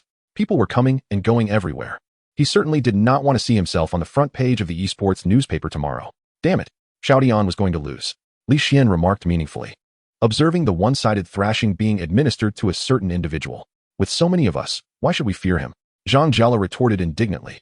In truth, he was also eager to deliver a beating, but they were not Yi Xiu. They couldn't rely on their notoriety from dominating in online games to gain friends and enemies alike.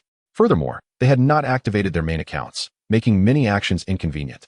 Most importantly, if their previous exploits were revealed, they would undoubtedly face severe repercussions. How about we try a group assault?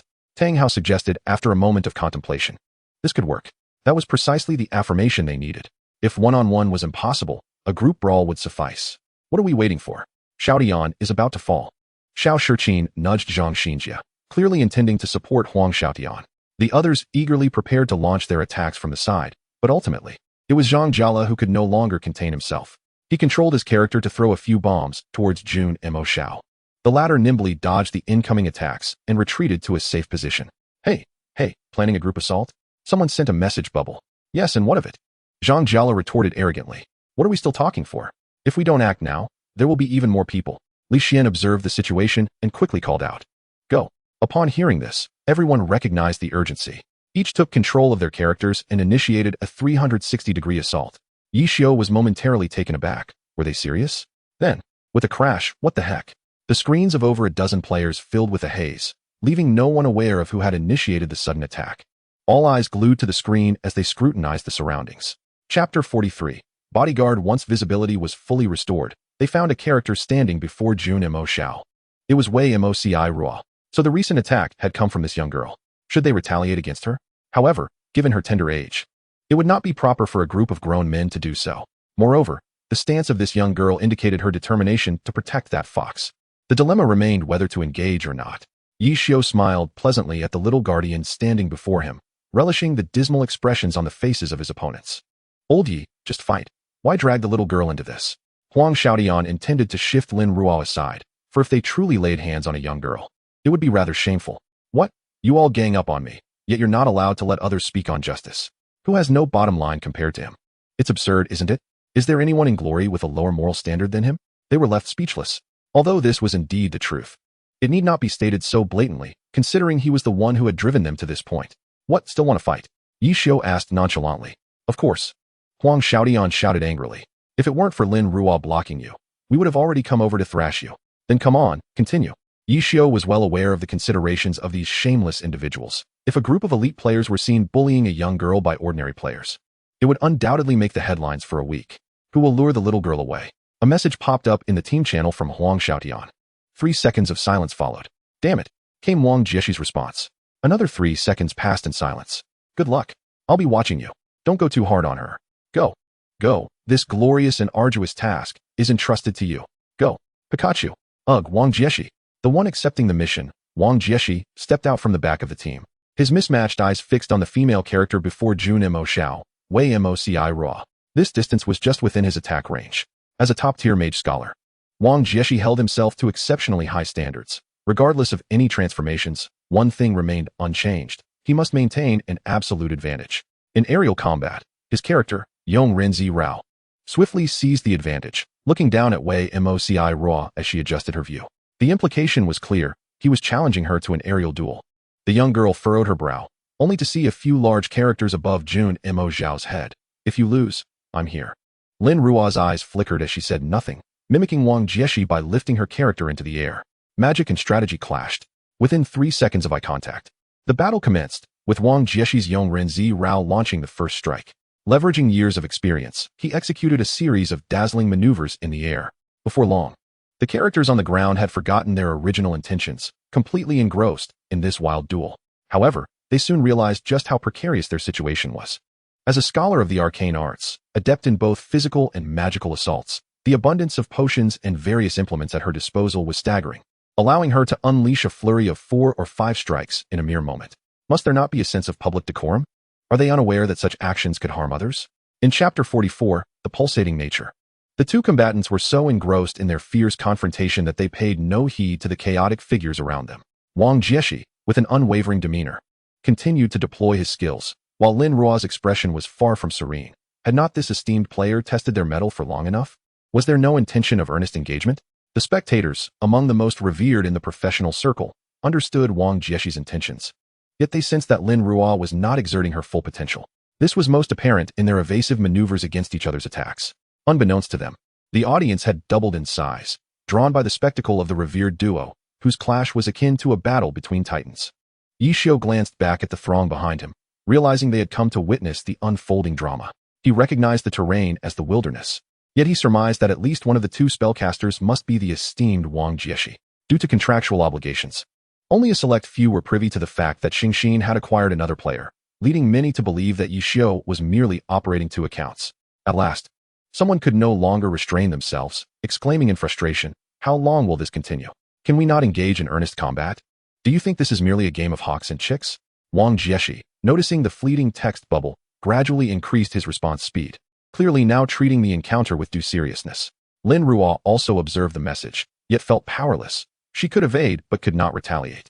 Fixating on the screen, she noticed a fiery arc, a lava bottle. Evade. This was Lin Ruo's immediate thought as she sidestepped the molten projectile, swiftly descending to avoid Wang Jieshi's next onslaught. She dodged. Yi Xiu marveled at her agility. Lin Ruo had first delved into the arcane arts 3 years prior, engaging in discussions with her mentor regarding all renowned scholars and practitioners of the magic profession, gathering their insights and analyzing them thoroughly. Among their primary focuses was the enigmatic Wang Biuliaxing, the operator of the character Wang Jieshi, whose unorthodox tactics and unpredictable trajectories earned him the title of magician, garnering their utmost attention. Consequently, their research on Wang Jieshi alone consumed a full 6 months. and the ultimate conclusion drawn was that he could never remain stationary after an attack. Wang Jieshi adeptly exploited his opponent's blind spots to launch his strikes. As the exchanges continued, many of Wang Jieshi's assaults were skillfully evaded, yet Lin Ruo struggled to find opportunities for counterattacks, though her dexterity was gradually improving.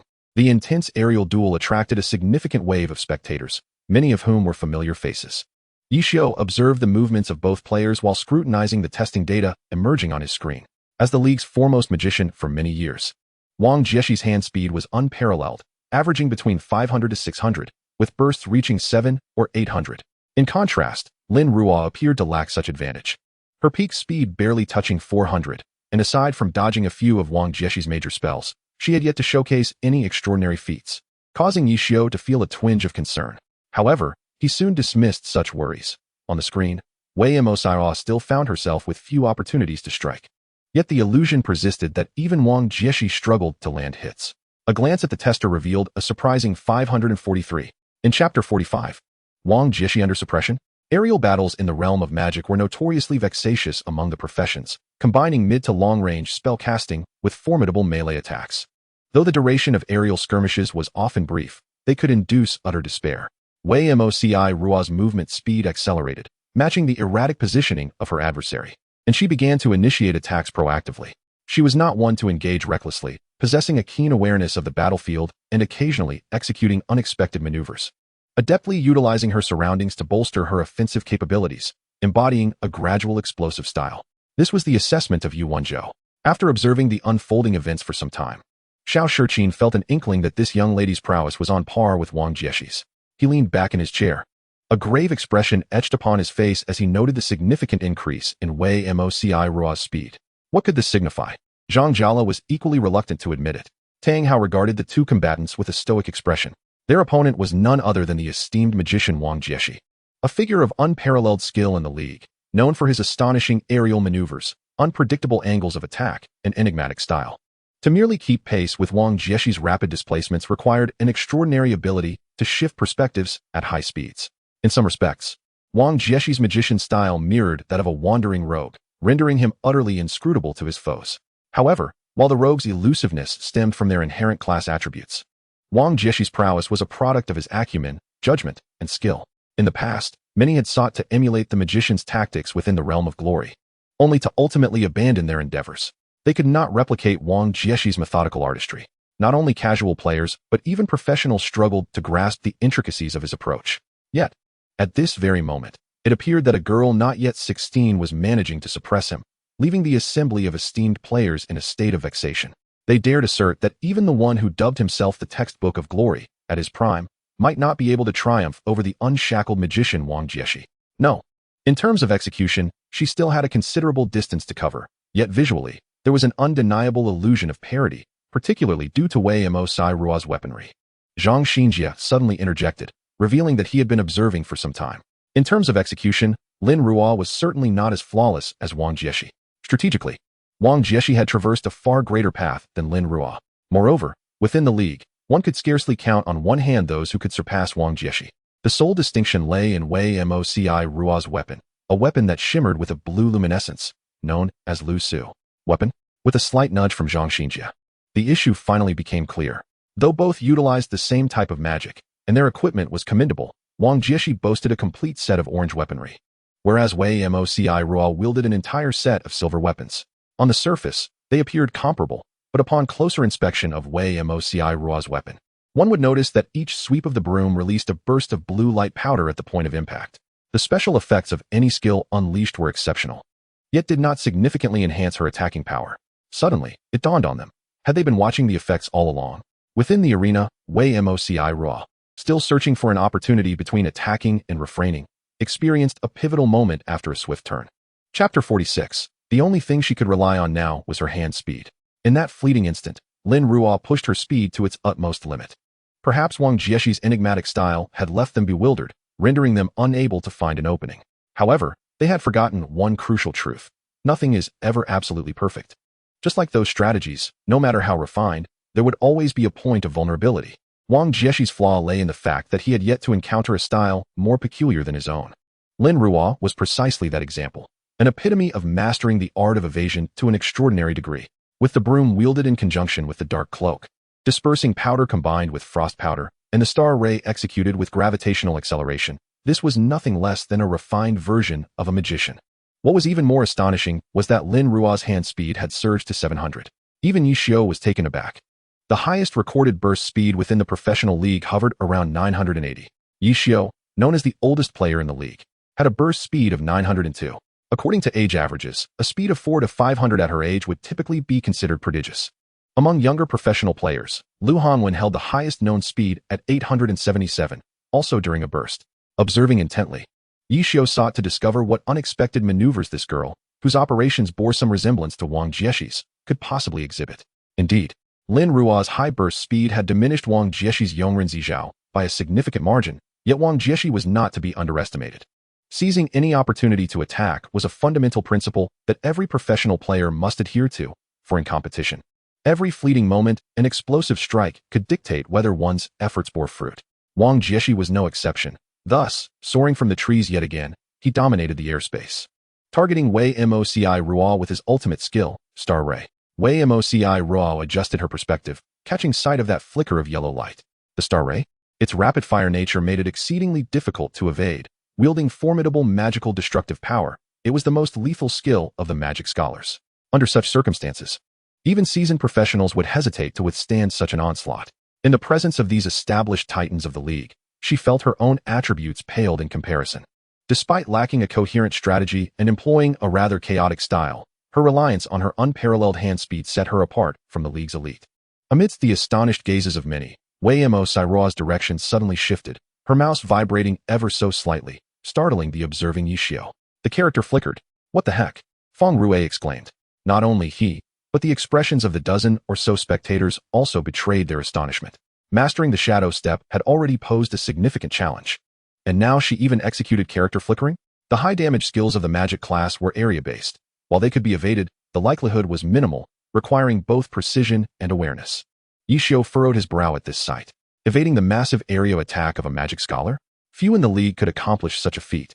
And even he lacked absolute confidence.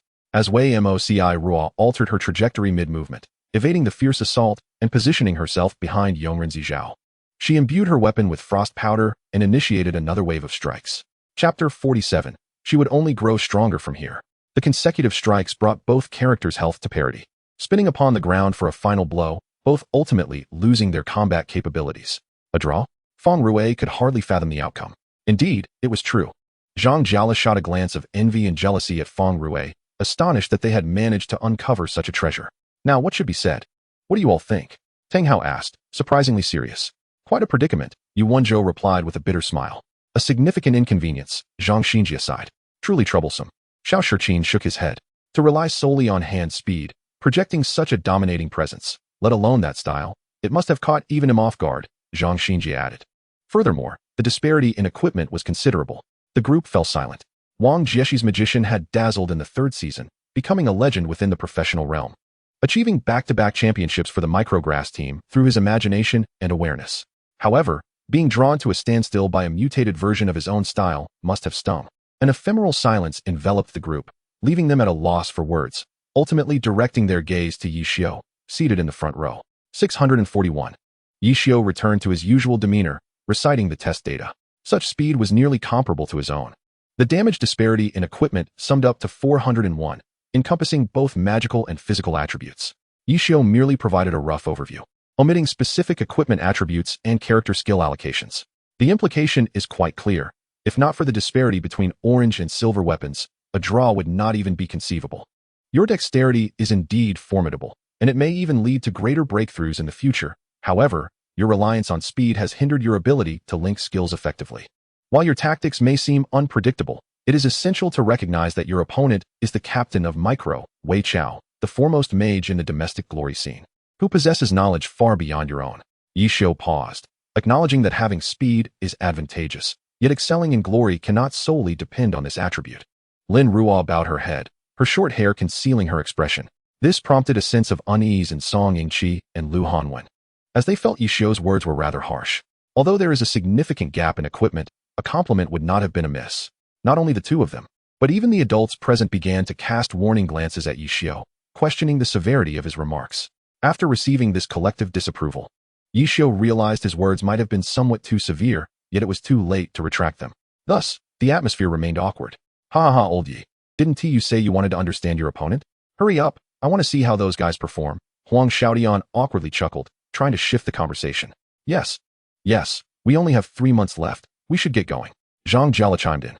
I saw you brought quite a few items. Where are they? Feng Rue, from the same dormitory, added. Let us focus. Today we will discuss the potential breakthroughs that can lead to the final league stage, Yishio stated. Although his words were harsh, he felt a sense that this young girl would only grow stronger. However, during her journey of breakthroughs, she would likely encounter moments of confusion. Perhaps once she finds her footing, she could even surpass the 700 mark. Chapter 48. Emotionally unwavering, everyone was absorbed in Yishio's explanation when Lin Ruo lifted her expressionless face to glance at the projected image. Yishio discreetly observed her, noting that her countenance remained unchanged, indicating minimal emotional fluctuation. Seeing Lin Ruo like this brought a slight relief to Yishio, as he hoped not to demoralize her too severely. At 7 o'clock, the training concluded punctually. This girl is unnaturally composed. Chu Yunxiu could not help but comment. She is like that with Ro too, Su Mucheng remarked, glancing at Chu Yunxiu. And then what? As Su Mucheng's closest friend, she was well aware of whom she referred to as Ro. She cried, and then she began to earnestly engage with Glory. Su Mucheng replied with a wry smile. Chu Yunxiu fell silent. So what do you think that girl will do? She wondered aloud. Lin Ruo appeared indifferent, her face a mask of coldness, rendering her emotions inscrutable, leading one to question if she were a robot. I don't know, Su Mucheng admitted, not fully understanding Lin Ruo. Gradually, her gaze shifted toward Lin Ruo's retreating figure. Later, she accurately reported the situation to Feng Rue. In their dormitory, Feng Rue glared at Yishio, chastising him for his harsh words. Why be so severe? Do you think she's Xiaotang? If she were Xiaotang, I would only have been more severe, Yishio retorted. Are you saying your previous comments weren't harsh? Feng Rue challenged. Well, at least she is not crying. Otherwise, I'd like to see how you'd console her. Feng Rue shot him a defiant look, asserting that he would not hesitate to confront him. Yishio remained silent, the computer replaying the video of his recent encounter with Wang Jieshi, the footage looping repeatedly. What are you watching? Feng Rue asked irately. That girl's explosive hand speed momentarily surpassed 700, Yishio replied calmly. 700? Feng Rue stammered. Yes. As he spoke, Yishio began to rewind the video, highlighting that moment of perfection. Lin Ruo utilized the airflow from a floating projectile to reach her maximum height, then employed the surrounding trees to execute a star-shaped zigzag attack on Wang Jieshi, landing every strike with pinpoint accuracy. Her skill precision rivaled that of a professional player. Even surpassing it, she demonstrated strategic thinking, aiming to inflict maximum damage upon her opponent during her explosive moments. My assertion that she relies too heavily on her speed is not baseless. Her cognitive focus seems limited to these skills and her erratic movements. Perhaps she has never considered how to optimize the effectiveness of a skill. Yishio gradually elucidated his perspective. She and Wang Jieshi are still worlds apart, and I suspect she realizes that relying solely on her speed will yield no advancement. Engaging her requires merely a modicum of strategy to secure victory. Do you still believe my words to be excessively harsh? Yishio added. Feng Rue remained silent, acknowledging the truth in Yishio's statement. Although her speed is formidable, she lacks any tactical acumen. Even a hint of caution would not trouble seasoned professionals like them. What I'm saying is that there is still time for her to attempt to change. If we wait until the competition, her weaknesses will be easily exploited. Yishio continued to observe the replay. 3 months? Is that feasible? Feng Rue questioned skeptically. Perhaps there will be initial confusion, but I believe someone who can extend Wang Jieshi's tactics into new strategies will not be at a loss for understanding. Yishio replied with a subtle smile, confident in his intuition. Chapter 49. Her disparity with Wang Jieshi sighing. Feng Rue concluded, this girl excels in every regard. She simply relies too much on her hand speed. If she doesn't act swiftly, the championship for the next season will elude us. Yishio tapped the computer, his tone inscrutable. Feng Rue remained silent, pondering whether Yishio held high hopes for this generation of newcomers. The prospects do not seem particularly promising. Take Song Yingqi and Lu Hanwen as examples. Gifted children are rare, and those willing to exert effort are even scarcer. These two serve as quintessential illustrations. During last year's All-Star event, you witnessed their explosive potential, which, if refined further, could place them in comparison with Lin Ruo. However, currently, the gap between them and Lin Ruo remains significant. Yishio continued his earnest analysis. What about the two from Weichao? Feng Rue inquired further. Gao Yingjia was personally trained by Wang Jieshi, and Lu Xiaobia speaks for itself. Both exhibit meticulous control and a keen ability to seize opportunities. It seems that recent competitions are becoming increasingly intriguing. Yi Xiu shrugged with a hint of resignation. Among these few, who do you think has a greater chance against Lin Ruo? Feng Rui leaned back in his chair, continuing his questioning. It's obvious, when facing newcomers, Lin Ruo undoubtedly has the upper hand. Just her explosive hand speed surpasses theirs, not to mention her modified magician style. Yi Xiu's stance was quite clear. He still held more faith in his own team regarding newcomers. Indeed, the younger generation surges forth, pushing the older one aside. Feng Rui could not help but exclaim. Yi Xiu had no time to indulge him in idle chatter. He remained engrossed in studying Lin Ruo's techniques. You've been fixated on this for nearly an hour. Have you gleaned anything? Feng Rui, accustomed to Yi Xiu's indifference, did not mind. Nothing, Yi Xiu replied candidly. Feng Rui raised an eyebrow. You're still watching without any findings? However, I do discern one thing. Wang Jieshi's magician relies entirely on his imagination, awareness, and experience, whereas Lin Ruo adds an additional layer of strategy built upon these fundamentals. Yi Xiu had detected the subtle nuances after numerous observations. Strategy? Feng Rui appeared puzzled. The magic scholar's attacks are categorized as mid to long-range area strikes. Wang Jieshi maximizes every attack within that range through positioning and his creative imagination. Conversely, Lin Ruo employs a chain of interconnected moves that, while seemingly erratic, can ensnare an opponent in a deadlock with a single misstep. Unless the opponent possesses profound knowledge of the magician or has conducted extensive studies. Otherwise, they will simply be trapped in a relentless onslaught. Yi Xiu conveyed the essence of his hour-long analysis to Feng Rui. Is it truly that formidable? Feng Rui's eyes twitched. Yet, both styles possess their respective advantages and disadvantages.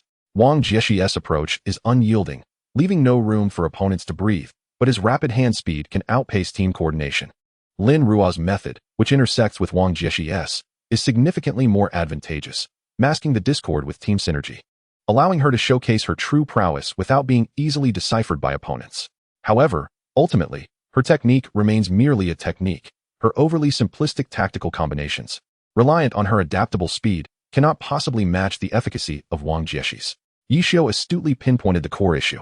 Are you considering lending a hand? That young girl certainly cannot manage alone. Let her first reflect on her missteps. Technique is merely technique, without a comprehensive tactical framework. It amounts to nothing more than child's play. Yi Xiu chuckled resignedly. Still fixated on tactical issues after all this time, Feng Rui remarked lazily. If you don't allow her to ponder on her own, do you think your words will make a difference? Yi Xiu shut off the video, reclining in his chair and stretching. True, that young girl is quite the closed book, Feng Rui lamented, concerned about how to direct a team with another taciturn individual. The problem lies within her. She must recognize the need for change to progress. Tidying his notes, Yi Xiu opened the window, intending to smoke. Listening to you, I find myself somewhat eager to see how this young girl will respond next, Feng Rui remarked, automatically blocking out the scent of smoke. I too harbor expectations. Yi Xiu turned to observe Feng Rui, who appeared lost in thought, extinguishing his cigarette and closing the window before preparing for bed.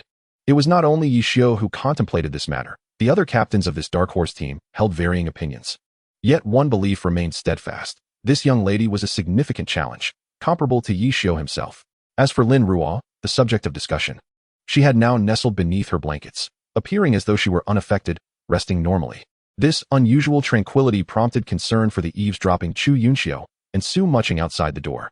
I say, his words were rather harsh, considering she is just a child. Chu Yunxiu lamented, casting a wistful glance at Su Mucheng. He has always been like this, Su Mucheng managed to reply after a moment of contemplation. Why is it so quiet? Could something be wrong? As a woman, Chu Yunxiu understood how thin-skinned a girl could be. It should be fine, Su Mucheng was uncertain. Noting that the girl had retreated to her room, refusing to eat or drink, enveloped in an unusual silence. Should we check on her? Chu Yunxiu could no longer contain herself. Su Mucheng hesitated. What if she is simply asleep? This is troublesome. Chu Yunxiu scratched her head, uncertain of what to do. Perhaps we should rest. Otherwise, we won't be able to rise tomorrow. Glancing at the clock on the wall, Su Mucheng realized it was nearly 11 o'clock. All right then. Chu Yunxiu waited for a while without seeing any movement, finally deciding to follow Su Mucheng back to their room. Upon hearing the sound of the door closing, Lin Ruo opened her eyes, stunned for a few moments, before curling back into her blankets. She believed this would suffice, at least before today. She could confidently accept any challenge. Perhaps the seniors were right, but she found herself incapable of fulfilling that expectation. Is it truly impossible? She was uncertain. As this technique was not her own creation, she merely replicated his, and not even perfectly. The method was not hers. How could she effect change? After pondering for some time, Lin Ruo found herself unable to sleep, rising to sit on her bed, surveying the surrounding darkness. Before finally reaching out to turn on the bedside lamp, her gaze inevitably settled upon the 4 account cards on the nightstand. The emotions reflected in her eyes remained concealed. Feelings of grievance and helplessness transformed into tears that streamed down her cheeks. Minutes later, Lin Ruo steadied her emotions, got out of bed, and began rummaging through her suitcase. The weather in the city during December is rather bleak, as recent news speaks of a significant snowstorm. Lin Ruo retrieves a notebook and a plate, adorned with a line of text. Whenever one feels lost, a glance at it may prove beneficial. Lin Ruo opens the first page, having spent a sleepless night. Chapter 51, We Are a Team. The following day, they report punctually as usual. The first to arrive are still Yi Xiu and Feng Rui, closely followed by Lin Ruo, Su Mucheng, and Chu Yunxiu, with the others arriving in succession. Yi Xiu regards the neatly seated group with utmost seriousness and symbolically greets them. Today brings both good news and bad news. Which would you prefer to hear first? Yi Xiu inquires gravely, a sense of foreboding hanging in the air. What do you mean by that? Please don't tell me something unexpected has occurred, Huang Xiaotian remarks, particularly vexed by such questions. Indeed, there is a slight unexpected twist. Yi Xiu continues, yet it is not significant. Then let us hear the bad news first, Zhang Jiala suggests, casting a glance at the solemn Yi Xiu. Curious about this rare display of seriousness, though he hopes it is not a grave matter. Oh, I mentioned something inadvertently yesterday. The International League Challenge will be held at the year's end, employing a random elimination format. It is understood that numerous leagues may surpass this hurdle, so you must put in the effort. Yi Xiu divulges the bad news. Silence ensues. The good news is that this year's annual leave is only 7 days. And after the year, an all-star weekend will be held in the city, so remember to participate. Yi Xiu does not forget to promote the team amidst the quiet. A hint of disbelief permeates the silence. This is the good news? Are you certain? Huang Xiaotian retorts through gritted teeth. You may interpret it as you wish. Yi Xiu clarifies once more. To him, that is how it stands. Silence again prevails. At year-end, what is the specific date? Wang Jiesher queries. According to the official competition schedule, the International League Professional Tournament will commence in April of the following year, with the location yet to be determined. The challenge will take place a month prior to the league matches, which means at the year's end. We have 9 days remaining. Yi Xiu smiles. Silence reigns. What the hell? 9 days, and you only mention it now? This is intolerable, truly intolerable. Could you not have given us a bit more preparation time? I have. Right now, isn't that so? Someone expresses their stance. Are you trying to set us up? Xiao Shichin feels compelled to say that if the truth is not revealed soon, he might resort to violence. We are all on the same team. Why would I set you up? Besides, it is you who will be competing. So why not hurry and prepare? Yi Xiu continues unabashedly, asserting that this cannot solely be blamed on him, as he too has just received the news. Silence prevails once more. Remain calm.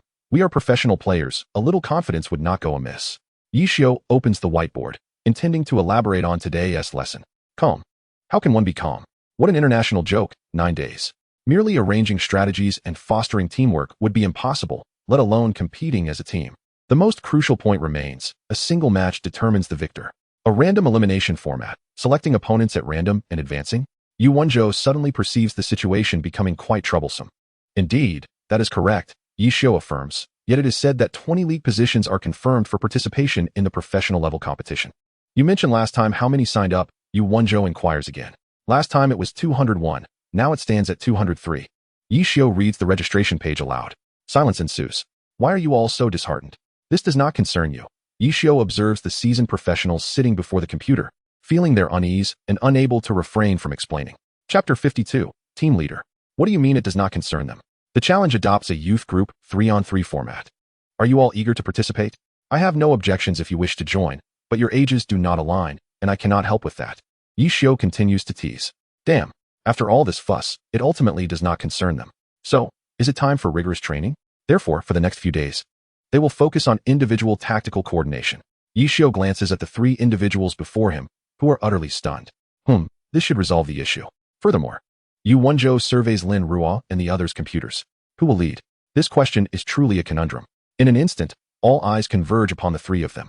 Lu Hanwen and Song Yingqi, due to their less favorable geographical positions, feel the weight of those intense gazes, causing their nerves to tighten and their reactions slow. Do you have any opinions?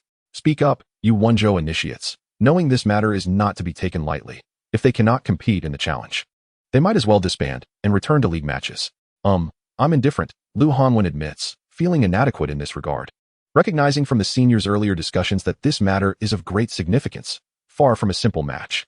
I, too, am indifferent, Song Yingqi adds, hesitant to take the lead, fearing that if he fails, he would carry the guilt for a lifetime.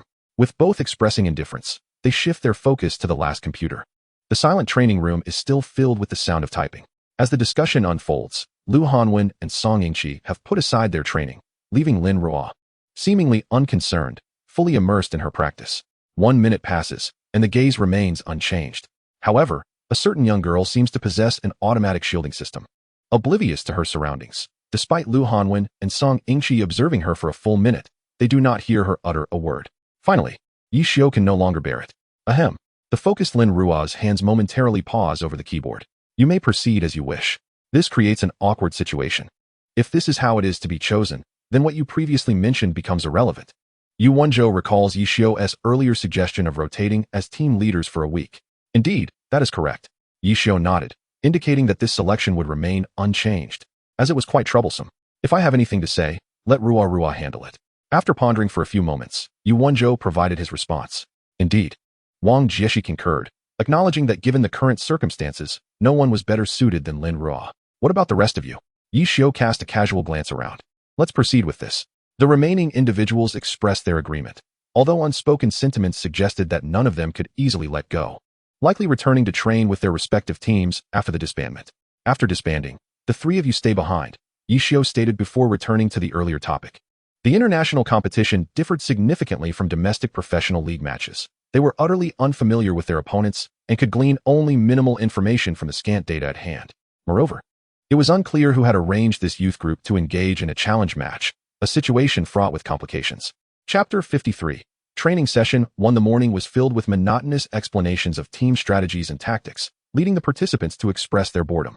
Consequently, several young players preparing for the International League Challenge began to engage in a game of hide-and-seek. All clear here, let's go? Lu Hanwen commanded as he maneuvered Lu Yun to leap from the branches and continue forward. Where to next? Song Yingqi surveyed the vast grassland, momentarily at a loss. They haven't caught up, right? Lu Hanwen was uncertain. His primary concern was whether they could escape. They should be. Song Yingqi cautiously scanned the environment. The three running across the grassland felt a slight relaxation. Hey, where did they go? Huang Xiaodian shifted his perspective, glancing around for any hidden locations, but found none. Well, according to this, the three most likely places are the grassland, Qiying Daoguan, and Fengji. Yu Wenzhou noted while observing the mini-map, dispatching orders to several teams. Split up, Li Xian murmured before following his small group toward Qiying Daoguan. The few still sprinting across the grassland assessed their surroundings. There isn't even a place to hide. How do we fight? Lu Hanwen pondered, realizing that unfamiliarity with the map posed a significant disadvantage. Hurry up, if we don't leave soon, we'll be caught. Song Yingqi sighed. Agreed. Lu Hanwen nodded slightly, urging his swordsmen to increase speed. Little did they know, someone awaited them ahead. In contrast, Lin Ruo appeared somewhat out of sorts, still troubled by her own shortcomings and feeling lost. Although she maintained a composed exterior, her slightly delayed reactions had caught the attention of the two. Song Yingqi stole a glance at Lin Ruo's profile, and Lu Hanwen mirrored the action. Consequently, in a moment of distraction, they inadvertently absorbed a swordsman's skill, Silver Light Slash. The bewildered trio snapped back to reality, realizing they had been caught. While this was merely training, it was unreasonable to allow themselves to be so easily distracted.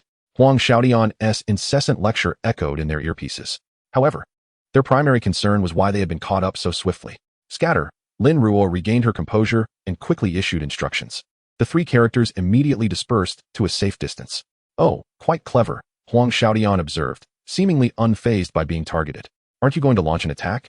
As Song Yingqi and Lu Hanwen, who had already distanced themselves, suddenly sensed something amiss and turned back, they discovered Lin Ruo had been surrounded.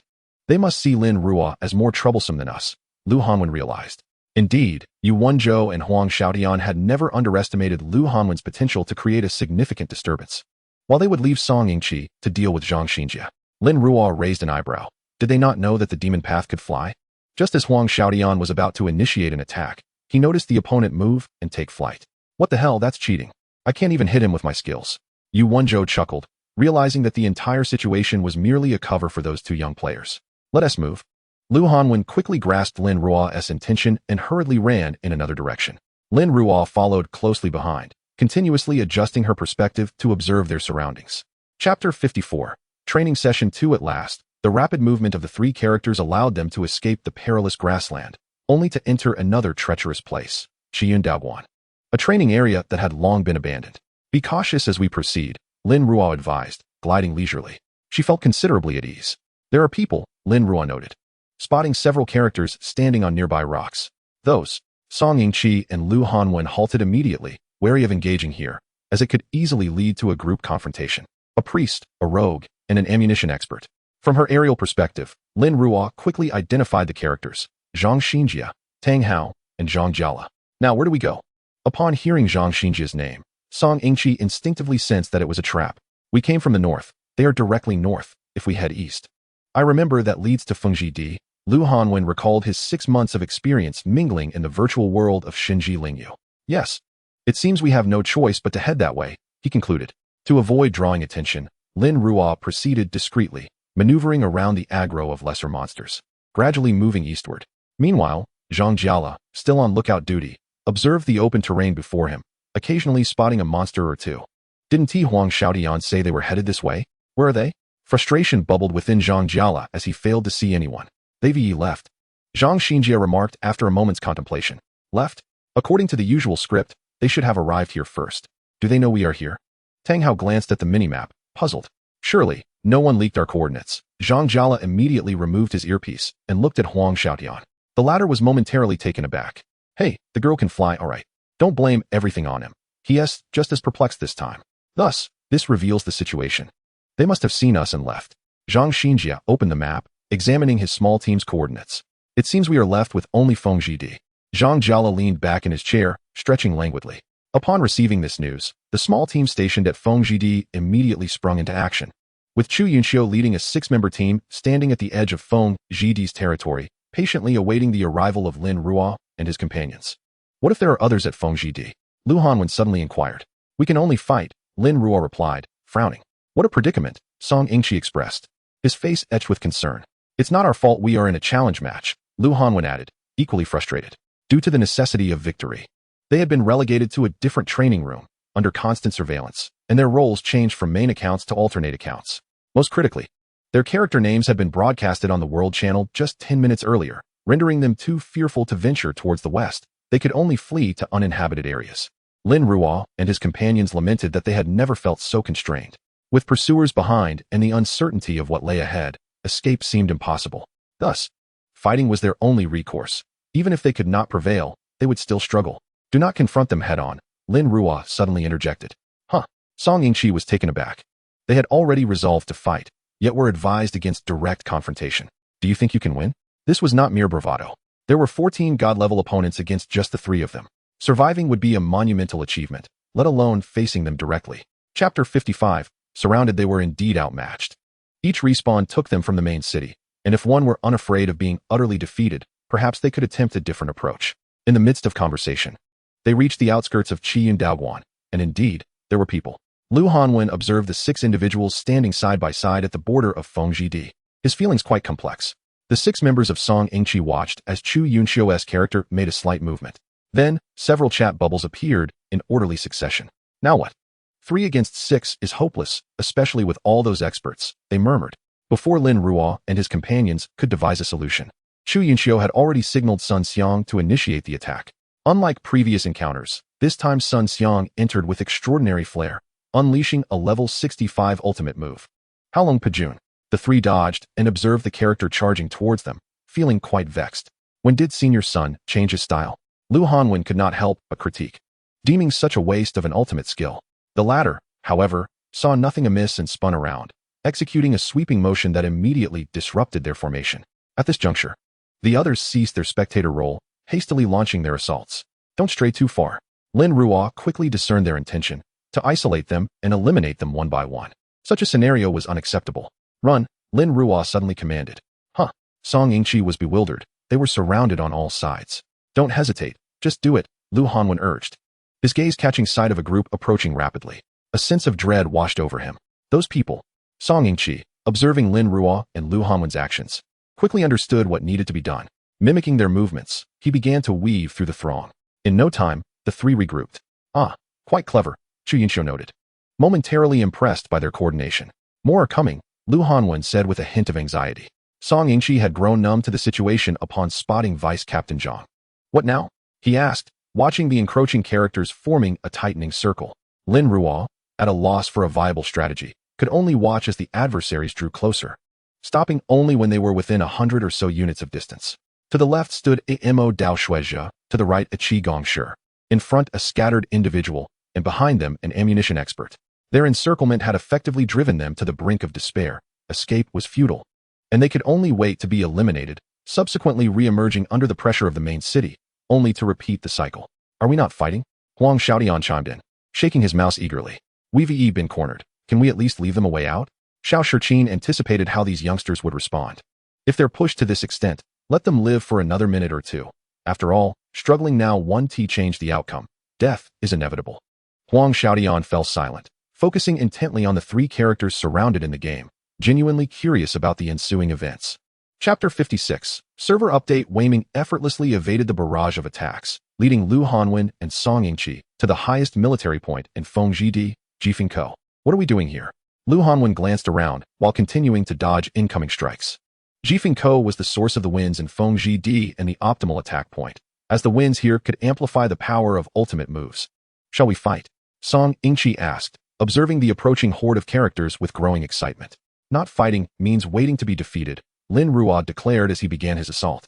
The lava bottle soared swiftly with the winds of Jifengkou, narrowly missing Huang Xiaodian before crashing into the ground, igniting a blaze that spread throughout Fengjidi. Goodness, if I had been caught in that, I would have been utterly humiliated, Huang Xiaodian exclaimed. The trio in the other training room heard this, but chose to ignore it. Now it was Song Yingqi's turn to feel speechless. They desired to fight, yet they were melee characters. How do we attack? He lamented. Aim for Qian Yuan Suo Hua, Silver Light Falling Blade, and maintain your stance, Lin Ruo instructed while attacking. Understood. Lu HNW naturally complied, manipulating his character to leap forcefully, unleashing the silver blade.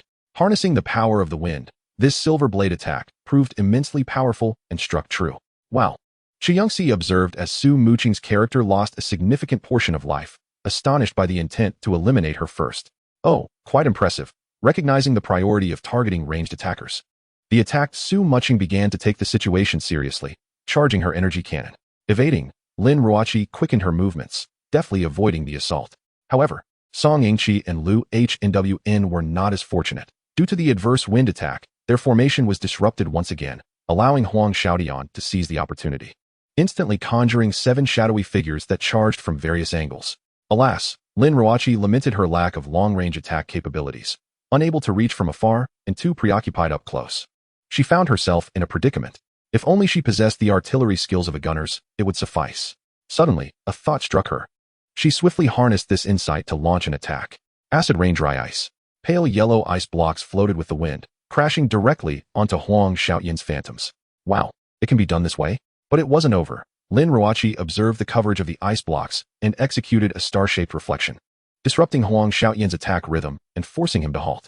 Oh dear, she nearly struck him. Though she spoke casually, her fluid movements betrayed her urgency. Lin Ruoqi watched as her attack was narrowly evaded, yet she gleaned some understanding. Ha ha ha, I won't hold back now, prepare yourself. Huang Xiaodian pressed forward with an even more formidable momentum. Just as they neared the optimal attack range for the trio, a pop-up window suddenly appeared, causing an instant retreat. She noticed Lu HNWN and the others had fallen into the gale trap due to the pop-up. Chapter 57. Discussing in secret. Oh no, Huang Xiaodian exclaimed, realizing that falling into the gale trap meant automatic death. What follows? They would be resurrected in the main city and continue their escape. After all their efforts, would they simply flee again? Not only him, but all others faced sudden crashes. This was Yu Wenzhou reopening the page, with the system displaying an optimization upgrade. I recall the announcement mentioned an update today for the Christmas event. Zhang Xinjia adjusted his glasses, observing the computer screen, intending to wait for the update to complete. What activities are planned for this year's Christmas? Yishio browsed the Glory official website. Oh my, the rewards this year are quite generous. Announcement, 12/22 to 12/31, limited time wild map, Lujia. Limited time activity, find Christmas gifts. Limited time bonus, rare material drop rate increased by 10%. Upon seeing the new wild map, Yishio's eyes brightened. As for the update time, it occurs twice daily, in the morning and evening, with items dropping that could potentially include silver gear, various rare materials, and limited time bonuses. This time, is it yet another scheme from the game company? Those with insight can clearly see the intent behind this update. Ultimately, it brings no harm. Xiao Shiqin scrutinized each word in the announcement. Meanwhile, Lin Ruoqi, upon seeing the newly released activity announcement, immediately thought of a way to enhance their skills and develop synergy. Tonight, the wild map will update, Lin Ruoqi suddenly remarked. It should be, right? Lu HNWN, not particularly strong in the concept of time, agreed given that it was during the event period. A chaotic battle would ensue. Song Yingqi sighed. We will focus on our own. Lin Ruoqi closed the official website and casually opened the training software on her computer, speaking as she played. Song Yingqi and Lu HNWN momentarily failed to grasp her meaning. They fight, we seize. Lin Ruoqi patiently explained. The two were conflicted. No way, I refuse. Song Yingqi was the first to decline. As this matter pertained to the strength of their team's equipment, they could not agree to it. Lu HNWN remained silent, wanting to refuse as well, but I am the captain, my word is final. In the face of rejection, Lin Ruoqi's stance was resolute. However, such a seizing action was inappropriate for them. Do you think my speed was honed without effort? Lin Ruoqi suddenly declared. Was this an indirect admission that she had once been a scavenger, snatching items from all corners? That seems against the rules. Song Yingqi remained conflicted. After all, if seniors were to engage in battle while they seized, if discovered, it would surely lead to dire consequences. I am the captain, listen to me. Lin Ruoqi reiterated her authority. She continued to immerse herself in the recent battle, seizing that fleeting inspiration, seemingly having found her direction. Noticing Lin Ruoqi's disinterest in their concerns, Song Yingqi and Lu HNWN began to confer secretly. What to do? Song Yingqi quietly inquired. I have no idea. Lu HNWN replied, torn. Should we consult with the captain? Song Yingqi continued to ask. Lu HNWN sent a hesitant ellipsis, ultimately deciding on something. Typing out a message and sending it. Let us give it a try. The competition is important. Song Yingqi was taken aback. Has he been brainwashed? Just then, as he was about to say something, he saw Lu HNWN send another message. All commands will be followed. Chapter 58. The Overlooked Youth Group 10 minutes later. Major factions began to log in. In the realm of the gods, the new wild map refreshed early. Coordinates 14963779. An unknown character in the world sent out a striking message. Various guilds flocked to the scene, and indeed, in a lush green meadow, they spotted the limited-time Lu Jia. Consequently, an inevitable barrage of verbal exchanges ensued, and a battle could erupt at any moment. Surrounding the Lu Jia, major guilds had already established their positions, engaged in idle chatter, as they witnessed a lineup of god-tier characters logging in. The first to arrive was Yi Xiu, who, upon seeing the dense crowd, unhesitatingly activated his mocking skills. Apologies, but this place is ours now. His audacious manner of speech nearly provoked a furious reaction from the members of Batuan. Haha, the great god is truly humorous, the president of Baichaotang Guild awkwardly remarked. Do be careful, lest the wind snatch your tongue. Huang Xiaodian, who arrived a little later, shot back sharply. Oh, everyone is here. Yi Xiu felt no embarrassment as he watched the personnel from various guilds multiply. Since you are all here, we cannot be absent either, the somewhat slow Yu Wenzhou commented. Enough with the pleasantries. Let us discuss our course of action, Tang Hao suggested, clearly unwilling to waste time. Indeed, what shall we do? Yi Xiu countered. A moment of awkward silence ensued. Consequently, the major guilds began to confer privately, while the trio hidden in the shadows grew increasingly impatient. What if they weren't prepared to engage? Lu Hanwen, observing the cluster of characters not far away, felt a sense of discontent. This place, this angle.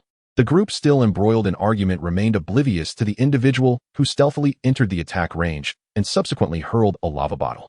With a speed akin to the wind, he dashed into the fray. Hey, who initiated that? Yi Xiu shouted. I say it was you who summoned them. Huang Xiaodian quickly maneuvered his character to draw aggro. Could someone so unscrupulous really be found? Naturally, Yi Xiu could not allow their success, and his Qiying umbrella transformed into a Gauss gun to obstruct their actions. When have you ever been scrupulous? Zhang Jiala suddenly chimed in. Exactly, Xiao Shiqin concurred. As Yi Xiu managed the aggro range, he simultaneously sent messages to his team to prepare for an attack. However, due to the abruptness of the situation, the team was already in disarray, making coordination nearly impossible. With different colored attack beams visibly whizzing past, Lu Hanwen gazed at his character, just returned, and then at the chaotic scene below, feeling quite conflicted. What now? Song Yingqi looked at the untouched health bars with some suspicion, pondering whether they had perhaps initiated too early. Wait, Lin Ruo opened her character's backpack, organizing her items while closely monitoring the movements below. Until when must we wait? Lu Hanwen was somewhat unfamiliar with this. Until the health bars turn red, Lin Ruo replied, continuing to observe the unfolding drama. It's different from controlling a character, Song Yingqi murmured softly. Indeed, it is, Lin Ruo acknowledged, having been nurtured in a similar manner.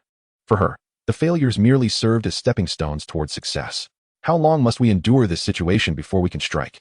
Lu Hanwen expressed his eagerness to engage. It's still early, at least 40 more minutes. Lin Ruo glanced at the time in the lower right corner, estimating. However, if the current state persisted, even an hour might be too optimistic. So what shall we do? Lu Hanwen inquired. Blend in and deal the finishing blow, Lin Ruo suggested, tossing down the lava bottle that had just cooled down. Song Yingqi and Lu Hanwen exchanged glances, hesitant yet exhilarated. They began to seek the optimal position for their decisive strike. Meanwhile, the agitated crowd commenced indiscriminate attacks. The cacophony of sounds accompanied by blinding white flashes that overwhelmed the voice channels of the various guilds, erupting into a chorus of anguished roars. What the heck? How is this limited edition so powerful? Does it automatically freeze? Yi Xiu was fortunate not to have his team too close. Otherwise, the losses would have been catastrophic. He watched helplessly as many players fell victim to the chaos. Why are we the only ones dying? A character with a god's eye view glared in frustration at those who were attacked, yet survived. Because we are fragile, another kindly explained. It's because they wear light armor. They are delicate. This was indeed formidable. Yu Wenzhou meticulously observed every movement before him. If it weren't impressive, it wouldn't be a limited edition. Yi Xiu began to mock repeatedly. Old Yi, your heavy armor and ranged fighters are numerous.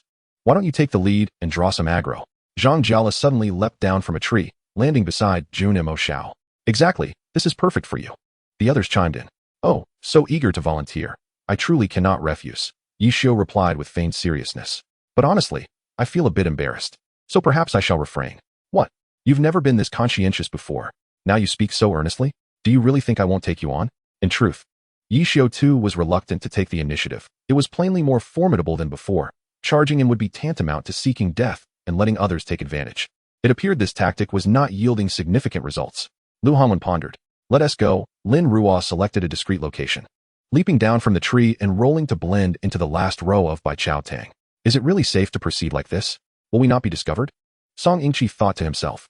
In fact, they truly would not be noticed, with the involvement of a multitude of experts. The players from these guilds were far too engrossed in listening to the experts elucidate positioning and known characteristics, occasionally dodging attacks, feeling utterly elated. We should join them. Lu Hanwen emulated Lin Ruo's actions, integrating himself into Bai Chao Tang, standing side by side with her. Observing that both had descended, Song Yingqi found no reason to linger and followed suit. Thus, the three dubious characters boldly positioned themselves among the ranks of Bai Chao Tang, attracting no suspicion whatsoever. It was precisely their presence that diverted the aggro towards Bai Chao Tang, clearly targeting Lin Ruo's alternate character. The movements were somewhat coarse. It was essential not to reveal any flaws. Lin Ruo shifted her position slightly to evade the incoming attack. Chapter 60. Acting is indeed a skill. And this is where I excel. Lu Hanwen, the swordsman, made a subtle adjustment and skillfully dodged a linear attack. In order to prevent the three of them from being exposed, Song Yingqi had no choice but to compromise at that moment, allowing himself to be toppled. After all, he had ample health. Blocking an attack was not a significant issue. The three of them carefully timed their evasions, while the president of Bai Chao Tang was embroiled in a dispute with other guild members. It's truly you all. Yi Xiu observed the nearly annihilated Bai Chao Tang, relieved that he hadn't engaged alone. Wang Jieshi found himself at a loss for words, as they had indeed targeted him. The continuous dodging and occasional strikes from Lin Ruo's trio compelled these formidable players to take action, with the first to strike being Blue Creek Pavilion. The intense barrage of attacks caused a slight distraction, yet their eyes remained fixed on Lin Ruo and her companions. At that moment, Lin Ruo conceived an idea. While it was undoubtedly improper to seize the spotlight in front of these great players, she had her own reasons for doing so, thus she had to act decisively. To the left, be cautious, Lin Ruo warned the two engrossed in their performance. The aggro was evidently directed towards her, which could only indicate one thing. Even if the kills weren't attributed to them, the rewards would undoubtedly fall into their hands. This aggro was a clear indication of this reality. The aggro will linger on me for a while. You both focus on dodging, and I will handle the rest. With that, Lin Ruo stealthily approached the guild with the highest output, Blue Creek Pavilion. It was an astute move, amidst a full-screen freeze. She blended into the ranks of Blue Creek Pavilion, taking refuge behind a cluster of ranged attackers. Lu Hanwen nervously observed the character, which was merely slowing down without engaging further, and briefly checked on Song Yingqi, discovering that all was well before preparing to infiltrate Blue Creek Pavilion as well. Stay where you are, stick with Bai Chao Tang, and do not reveal your identities, Lin Ruo promptly halted the two who were eager to switch sides. Understood. Lu Hanwen and Song Yingqi exchanged knowing glances, blending into the heavy armor, awaiting a command from their guild leader. Meanwhile, Lin Ruo was progressing smoothly, as her precise maneuvers kept the aggro firmly within Blue Creek Pavilion's sphere. Other guilds, noticing Blue Creek Pavilion had stabilized the aggro, unleashed their concentrated attacks as well. They were not to be underestimated, inflicting significant damage and ultimately leading to Baikatang's downfall, which now hesitated to make a bold move, quietly waiting for their members to respawn. How is it going? Lin Ruo, who had been controlling the aggro, did not forget about Lu Hanwen and Song Yingqi, who were undercover in Baikatang. They must be waiting for those players to revive, Song Yingqi remarked, observing the pitifully small group of only a dozen players. That is still a ways off. The distance from the main city to here is not short. We should aim to conclude this swiftly. Lin Ruo evaded an ice shard attack, diving into the crowd of fleeing players. Indeed, Lu Hanwen and Song Yingqi anxiously watched their health plummet, glancing at Lin Ruo, who was darting amidst several guilds, their hearts racing with excitement. However, this time it was Yishio who was perplexed. His own guild's damage output was not low. Yet the aggro had shifted away in less than a minute. Chapter 61, Continuity. The credit for this lay with Lin Ruo, who, committed to the performance, had taken a few laps around Xingxin, albeit for a short duration, thus incurring minimal losses. The others were not so fortunate, especially Bati, which at that moment was left with only Zhang Xinjia and Zhang Jiala, both with low health, clearly a result of her handiwork. Holy cow, old Yi, how many people did you bring? Huang Xiaodian and Yu Wenzhou observed the nearly unscathed Xingxin, nearly choking with frustration. 30, Yishio glanced at the team list. Indeed, it was 30. Huh, you must have brought more. Huang Xiaodian was incredulous. Don't believe me? Want to come in and take a look? Yishio sent a text bubble. Chaos ensued. Someone in the voice channel shouted. Ah, the one wailing was Chu Yunxiu. Indeed, their team had been wiped out. Attack. At that moment, Yishio paid no heed to where the aggro lay, noticing that their health was still over 30%. If they didn't T-strike now, they might lose their chance entirely. Ranged attacks exited the aggro range. After observing for some time, Yishio noted the movements. Once they charged into the crowd, he would prioritize those with high burst damage. To conserve strength, it was safer to retreat first. As he watched one guild after another being eliminated, Lu Hanwen and Song Yingqi found themselves at a loss for words to express their shock. Who knew it could be done this way? However, as the number of players dwindled, Lin Ruo, who was drawing aggro, struggled to find a team capable of causing chaos.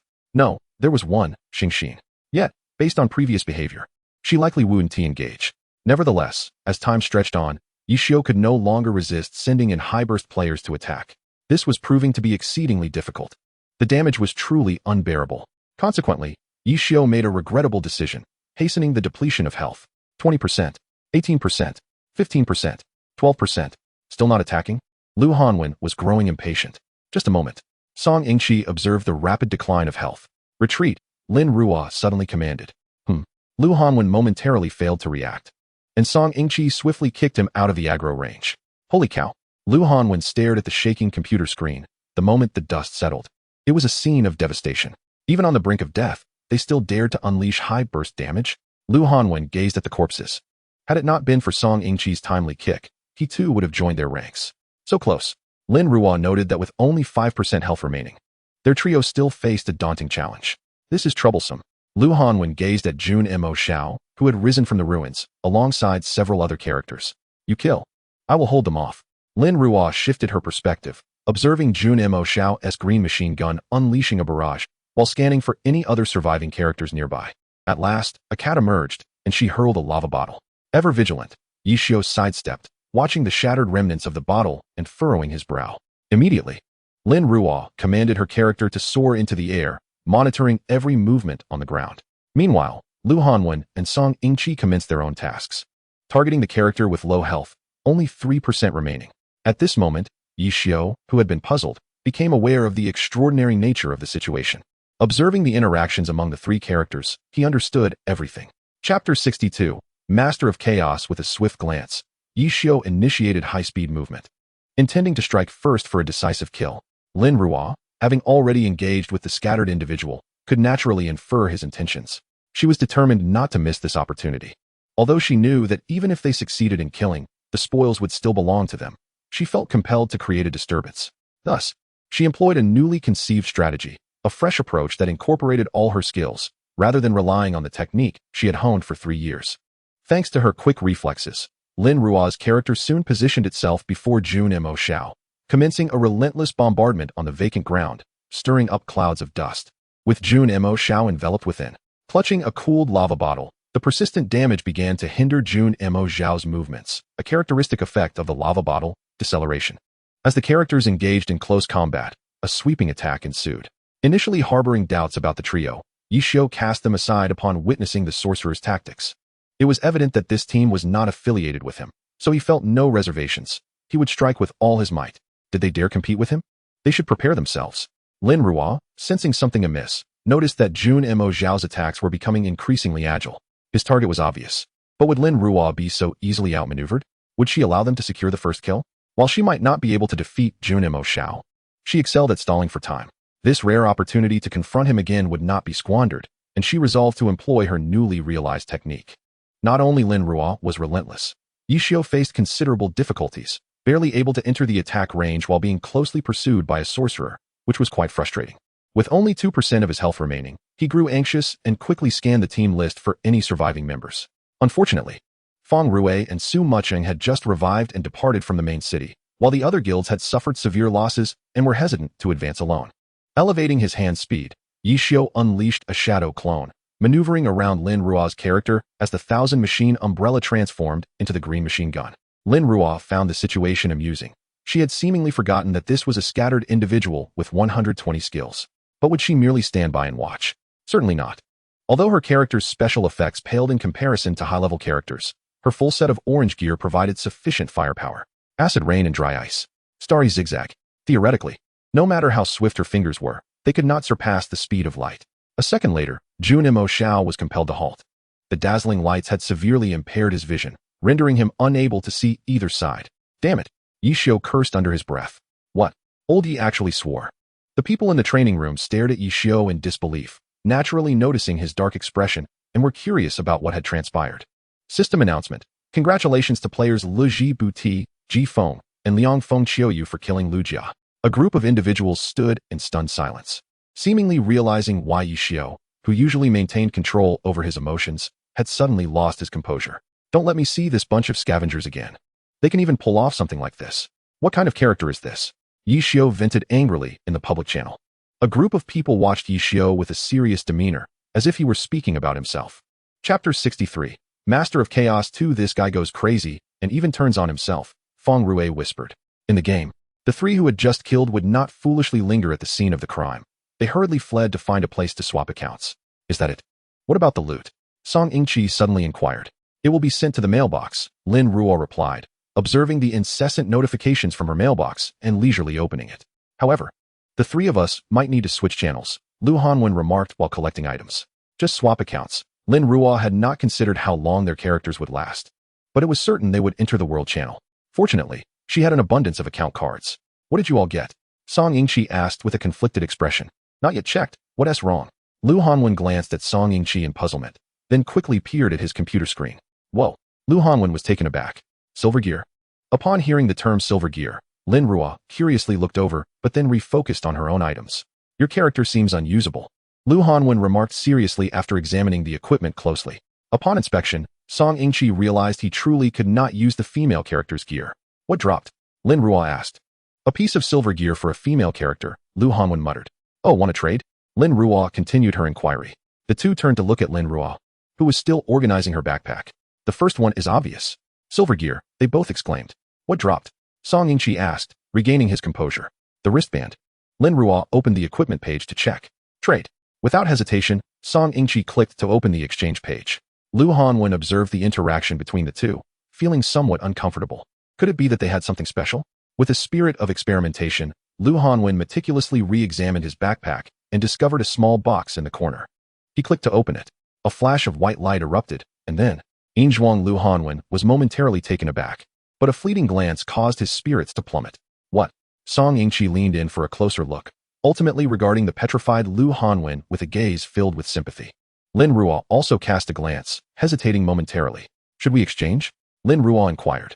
Do you have any more? This prompted a wave of anxiety in both of them. Quite a find, indeed. Lin Ruo opened her backpack to reveal a piece of luminous blue light armor. Lu Hanwen scrutinized it closely. He was already wielding a silver sword, but was reluctant to part with it for an exchange. Well, Lin Ruo accessed the trade page and successfully acquired the silver weapon. Let us switch accounts and continue later. Realizing that a minute had already passed, Lin Ruo recalled the pressing matters at hand. Is it still the same? Song Yingqi pondered their predicament, feeling utterly helpless. The main account, quickly now. Lin Ruo swiftly retrieved her account card and logged in at lightning speed. Lu Hanwen also remembered to send the silver weapon via email. Not even 30 seconds had passed since logging in when a message from Jun Maxiao appeared. Where have you been? Lin Ruo furrowed her brow in response. Captain, how should I answer the inquiry? Lu Hanwen felt on the verge of tears. This was no trivial matter. I too feel the same. Song Yingqi displayed an expression mirroring his. We went to fetch Christmas gifts, Lin Ruo replied. Chapter 64. Continuing to cause trouble. Lu Hanwen and Song Yingqi copied and pasted their responses, resulting in 3 ellipses. When is the evening session? Lu Hanwen suddenly asked. Uncertain, just be vigilant. Lin Ruo casually tossed the account cards to the two of them. Let us seek out the Christmas gifts first. There are additional rewards for climbing the leaderboard. This was something Lin Ruo had just spotted on the official website. Indeed. Lu Hanwen made his character move slightly before remembering to change his equipment. However, how would they find it? Song Yingqi was at a loss for thoughts. Most likely by battling monsters. Lin Ruo recalled the award methods from past festivals. So where shall we go? There are few leveling spots in the Divine Realm. But after observing the main city for a while, they noted that ordinary players had returned to tackle dungeons, indicating ample opportunities for their development. Qiying Daochong. Lin Ruo finished changing her equipment, satisfied with her choices. Can't we find another location? Upon reflection, it seemed that aside from dungeons, there were no other viable options available to them. However, since dungeon records only needed to be cleared once, it was better to earnestly farm monsters. Enough dawdling. Let us hurry. Wei Moci Ruo was the first to dash toward the direction of Qiying Daochong. Having declared their intent to seek out Christmas gifts, it would be embarrassing if the 3 of them failed to make an appearance on the leaderboard. Thus, they engaged nearby monsters along the way, testing their luck in hopes of acquiring something. Unsurprisingly, 9 out of 10 monsters dropped loot. It was rumored that Christmas gifts could also yield silver equipment. Lu Hanwen swiftly dispatched a monster, obtaining a Christmas gift, which he then opened for inspection. It must be a matter of probability. Although Song Yingqi was reluctant to engage in this, he could, for the sake of equipment, endure it. Whatever, let us kill. With that, Lu Hanwen prepared to unleash a powerful attack, obliterating the small monsters before him. Hey, at least leave some for me. Song Yingqi lamented as he watched another wave of small monsters get wiped out, internally counting their respawn times. Before long, their remarkable efficiency propelled them to the top of the leaderboard, with the competition for the top 3 positions heating up. Gradually, their trio's cooperative monster farming evolved into a daily contest of who could secure the most kills, only to realize how naive their initial thoughts had been. What had once been monsters with minimal health were now swiftly eliminated by Lin Ruo's powerful skills in a single blow. The latter didn't even offer an apology. Consequently, the distance among the 3 grew, and their scores soared. Ha ha ha. Silver equipment. The once quiet training room erupted with an unusually audacious shout. What? A voice filled with confusion inquired. Lin Ruo merely glanced over before returning to her tasks. Silver equipment? She seemed to have obtained a few pieces herself. Thus, she opened her backpack to find none of them suited her needs, lacking even a single item for a magic class. Keep it up, keep it up. Lu Hanwen exclaimed with gleeful malice. Song Yingqi felt a strong urge to punch him. Lin Ruo, gazing at the silver weapons in her backpack, couldn't help but fiddle with them. She then clicked on the profile page of the first online player. 3 seconds later, in another training room, a group of individuals still engrossed in monster hunting failed to notice a leader who was utterly flabbergasted. Yishio was still battling monsters when he saw the screen suddenly pop up with an email notification from Wei Moci Ruo. Curiosity piqued, he clicked it open. What the heck? Someone lost control of themselves. What on earth is this girl up to? How did she manage to acquire so much silver equipment? Chapter 65. Continuing to cause trouble too after nearly 3 hours of monster hunting. The 3 were informed of the evening disbandment and swiftly finished dinner before diving back into their rooms to continue. For the next several days, the leaderboard fluctuated dramatically, with sporadic updates on wild map exclusives, and the trio was even assigned to train in another room, leading to an incredibly enjoyable time. Thanks to Yishio and his group's relentless pursuit, the camaraderie among the 3 had strengthened significantly, and they developed strategies and coordinated tactics unique to their trio. The arduous journey resulted in enhanced skills and accumulated experience, allowing them to survive several hours under the scrutiny of these gaming masters. Moreover, they consistently managed to snatch victories from under their noses, an exhilarating sensation. As the end of the month approached, They faced the final round of limited-time events at Qiying Daochang. Who will it be this time? Song Yingqi's character lurked in the shadows, while he sat at his computer, beaming at the multitude of characters in the game. Me. Lu Hanwen was equally exhilarated. Days of waiting had made them accustomed to this, and the continuous rewards for sealing the deal were irresistible.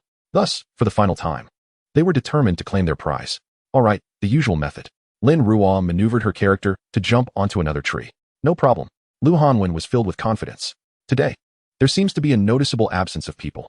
Song Yingqi glanced around and noticed that several prominent figures who were expected to join the festivities were inexplicably missing.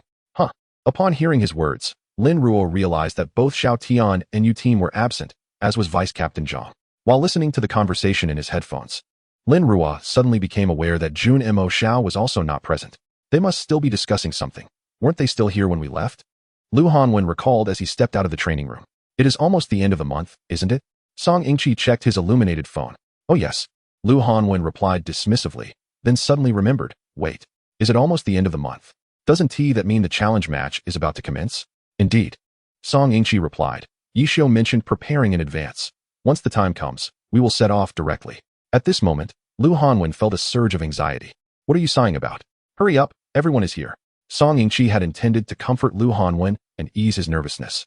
But upon noticing the arrival of several legendary characters, he abruptly changed the subject. Oh, Lu Hanwen, lost in thought, was jolted back to reality by Song Yingqi's call. Watching as the legendary figures ascended to the peaks of their respective guilds, they were fully focused, awaiting the launch of their attacks, only to see them collectively walk away. What is going on? Lu Hanwen observed the departing crowd, feeling quite perplexed. Song Yingqi was equally bewildered by the situation. Then, thud, he decisively pulled his account card and switched to a different character. After confirming, Lu Hanwen approached the door. Team Captain Lu Hanwen was somewhat surprised. Oh, what are you two doing, taking so long to open the door? Are you fighting over it? Come, let me take a look, Huang Xiaotian chattered. Are you asleep? Yu Wenzhou inquired amicably. Not yet, Lu Hanwen chuckled nervously. Chapter 66, Leniency or Severity. So, would you mind if we came in for a moment? Yu Wenzhou continued with his pleasant demeanor. Of course not. Lu Hanwen's voice rose slightly, causing Song Yingqi, who was inside, to hastily shove his account card beneath the keyboard and quickly open the training schedule. Yu Wenzhou smiled gently. Lu Hanwen nervously guided the two inside. Oh, Xiao Song is quite studious, remarked Huang Xiaotian, glancing at the computers the two were operating. Senior? Song Yingqi feigned surprise. We just came to check on you. Ensuring you're not too anxious, Huang Xiaotian said casually as he sat down. The two fell silent. Thank you for your concern, Senior, Song Yingqi eventually replied earnestly. How has your practice been? Yu Wenzhou suddenly asked. It's been satisfactory. Lu Hanwen was the first to respond. Are you not planning to provide an explanation for the events of these past few days? Yu Wenzhou smiled, observing the two boys who were so anxious they were sweating. These past few days? What are you referring to? Lu Hanwen stubbornly denied. Indeed, Senior, what are you discussing? Song Yingqi showed no inclination to confess either. Thud. A knock resounded again. Who is it? Huang Xiaotian approached the door and opened it. Zhang Xinjie, Zhang Jiala? Huang Xiaotian seemed to know their purpose. The mention of those names sent a chill down Song Yingqi's spine. Wenzhou is also here. Zhang Jiala glanced at Huang Xiaotian. Yes. Huang Xiaotian replied, and then returned to his seat. Then, an eerie silence followed. Are you not planning to speak? Zhang Jiala observed Yu Wenzhou, who was patiently looking at the two nervous youths, and finally could not resist saying something. Hey, don't think that just because you're silent. We're unaware of the mischief you've been up to these past few days. Here's your chance for leniency. If you fail to seize it, you will face severity. Huang Xiaotian enumerated the gravity of the situation. If you already know, why come to ask us? Exactly, if you lay everything on the table. You won't have to clean the entire floor tomorrow. Should you choose to remain silent, we shall not go easy on you during training. Zhang Jiala added embellishments. Faced with the four legendary figures, Song Yingqi and Lu Hanwen momentarily found themselves at a loss for how to evade the topic. By the way, don't expect the little girl to help. Yishio has already gone over there. Ha. Are you two still planning to play dead? Huang Xiaotian continued. Indeed, still puzzled by the two's sudden disconnection, the door to his room was knocked upon, followed by a gentle greeting from Su Mucheng. Ruo. In the living room, Yishio and Feng Rue marveled while awaiting updates. TSK, what a disparity. Feng Rue observed the luxurious suite where Su Mucheng and the others resided, feeling quite unsettled. I ask you, do you truly have confidence? Don't wrong the little girl. Chu Yunxiu observed the two's unrestrained banter with internal conflict, debating whether to throw these two out. Without confidence, why would we even show up? Feng Rue raised an eyebrow. Chu Yunxiu still felt inclined to see how Su Mucheng was progressing. In truth, Lin Ruo had overheard their entire conversation, as the room's soundproofing was rather poor. So, should we go out or not? That was the dilemma. How does it appear? Chu Yunxiu observed the situation with little optimism. Chapter 67. It's nothing, just a nuisance. Su Mucheng turned and shook her head. Then, the door opened. Lin Ruo scanned the group expressionlessly and then asked blandly, "Is there something you need?"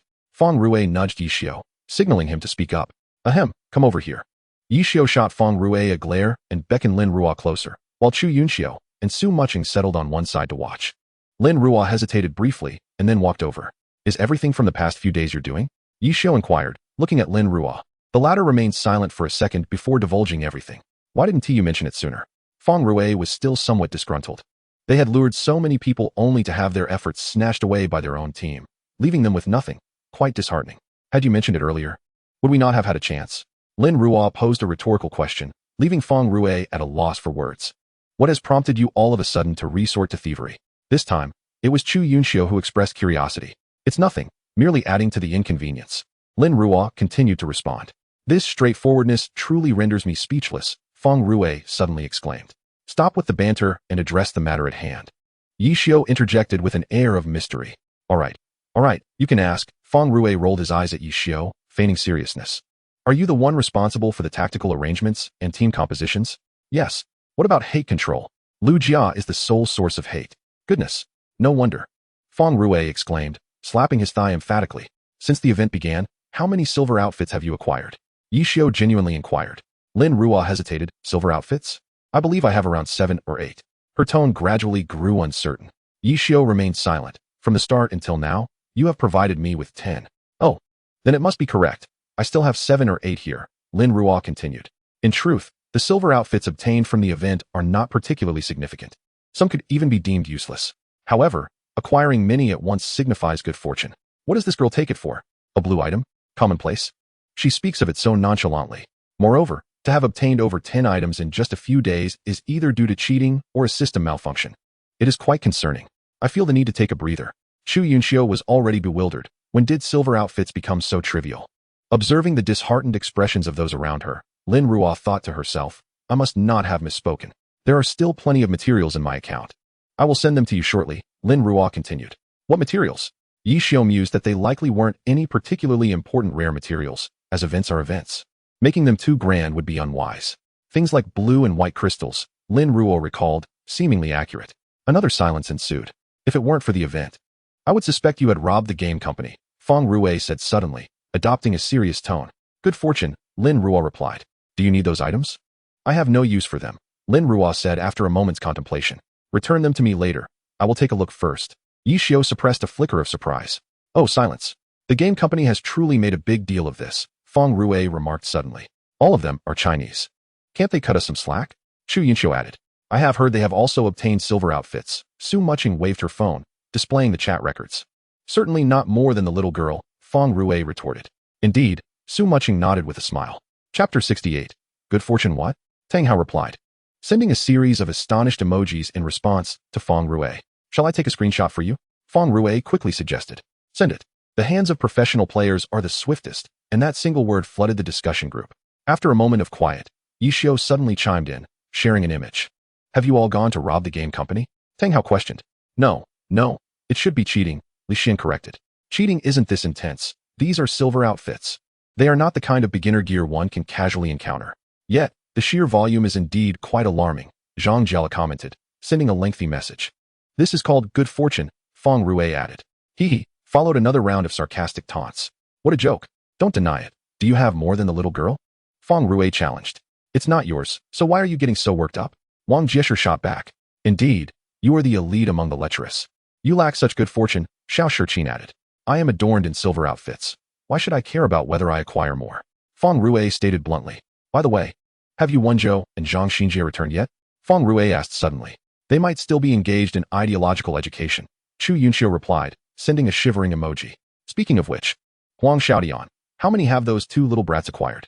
Feng Rue tagged Huang Xiaodian, who had just returned to the dormitory and was still complaining. "Not many. Around 7 or 8. Zhang Jiala, who had also just returned to the dormitory and intended to join the conversation, responded. 2 individuals? 7 or 8. That means each of them has acquired 7 or 8. I sense an unfairness here. Count me in. What are you all bickering about? Shouldn't you be preparing? Yi Xiao suddenly interjected. The ones who should be preparing are not us, Xiao Shiqin retorted. Hey, everyone must be present on the day of the challenge match. And as seniors, could you not be so unserious? At this rate, all 3 of you will lead them astray, Yi Xiao admonished. Silence enveloped the group. The little girl has already been led astray by you, Zhang Jiala quipped. Yi Xiao raised an eyebrow. Dare you deny that you instructed her to take Xiao Song and Xiao Lu to rob? Zhang Jiala continued. Would you like to hear her exact words? Feng Rui chimed in. What were her exact words? Xiao Shiqin's curiosity piqued. Her exact words were, it's nothing, merely adding to the inconvenience, Feng Rui emphasized in bold. Question mark 10. Why does adding to the inconvenience sound so unpleasant? Have we been too frequent with our activities lately? Is there such immense hostility? Li Xian sighed. Being robbed by the younger generation is truly humiliating. Perhaps that is the case. What perplexes me is that if the little girl has such thoughts, it's one thing. Why did Xiao Song and Xiao Lu accompany her in her antics? Tang Hao inquired. I don't know. Would you like to hear her exact words? Huang Xiaodian, who had remained silent, suddenly spoke up. The group fell silent. Something felt off. Her exact words, she is now the captain. We follow her orders, Huang Xiaodian typed and sent. One could see a barrage of table-thumping emojis responding. I can only imagine the multitude of frustrations Huang Xiaodian is experiencing. After sending a flurry of table-thumping emojis, Feng Rui did not forget to add a jab. Huang Xiaoyan's silence. Chapter 69. Scoring system. Are you not going to sleep? Yi Xiao sent a message, reminding that they would discuss the scoring system for the challenge match tomorrow, and if anyone were late, he would not go easy on them. All right. Disperse now. Huang Xiaodian clearly did not wish to continue this topic, hastily concluding the conversation and turning off his phone to sleep. As several individuals expressed their intention to take a break, others, finding no further amusement in the commotion, decided to do the same. The following day, they arrived punctually. Last night, who was responsible for that? Feng Rui inquired, while Zhang Jiala scornfully retorted, hypocritical. Li Xian shot a glare at Feng Rui, and Tang Hao indignantly added, pretentious. Feng Rui, slightly bewildered, wondered what he had said wrong, for there seemed to be no issue at hand. It must have been that shameless Yi Xiao's doing. Huang Xiaodian declared vehemently as he struck the keyboard. TSK, why am I already being slandered so early in the morning? Yi Xiao strolled in leisurely, casting a glance at the assembled company. It was not the first time he had been disparaged in their whispers, so he quickly devised a solution. Let us get on with it. We are set to depart tomorrow. Zhang Jiala promptly redirected the topic. Yes, we should definitely go take a look. Li Xian followed suit. Yi Xiao silently activated the electronic whiteboard, disregarding the rowdy mischief makers, and retrieved the latest updates from the computer. Since they were to depart the next day, he began to outline the competition format for the International League. After enlarging the image displayed on the whiteboard, Yi Xiao noted that registration had closed 2 days prior. With a total of 230 national teams participating, the competition would rank teams based on a point system, allowing the top 20 to officially participate in the International League.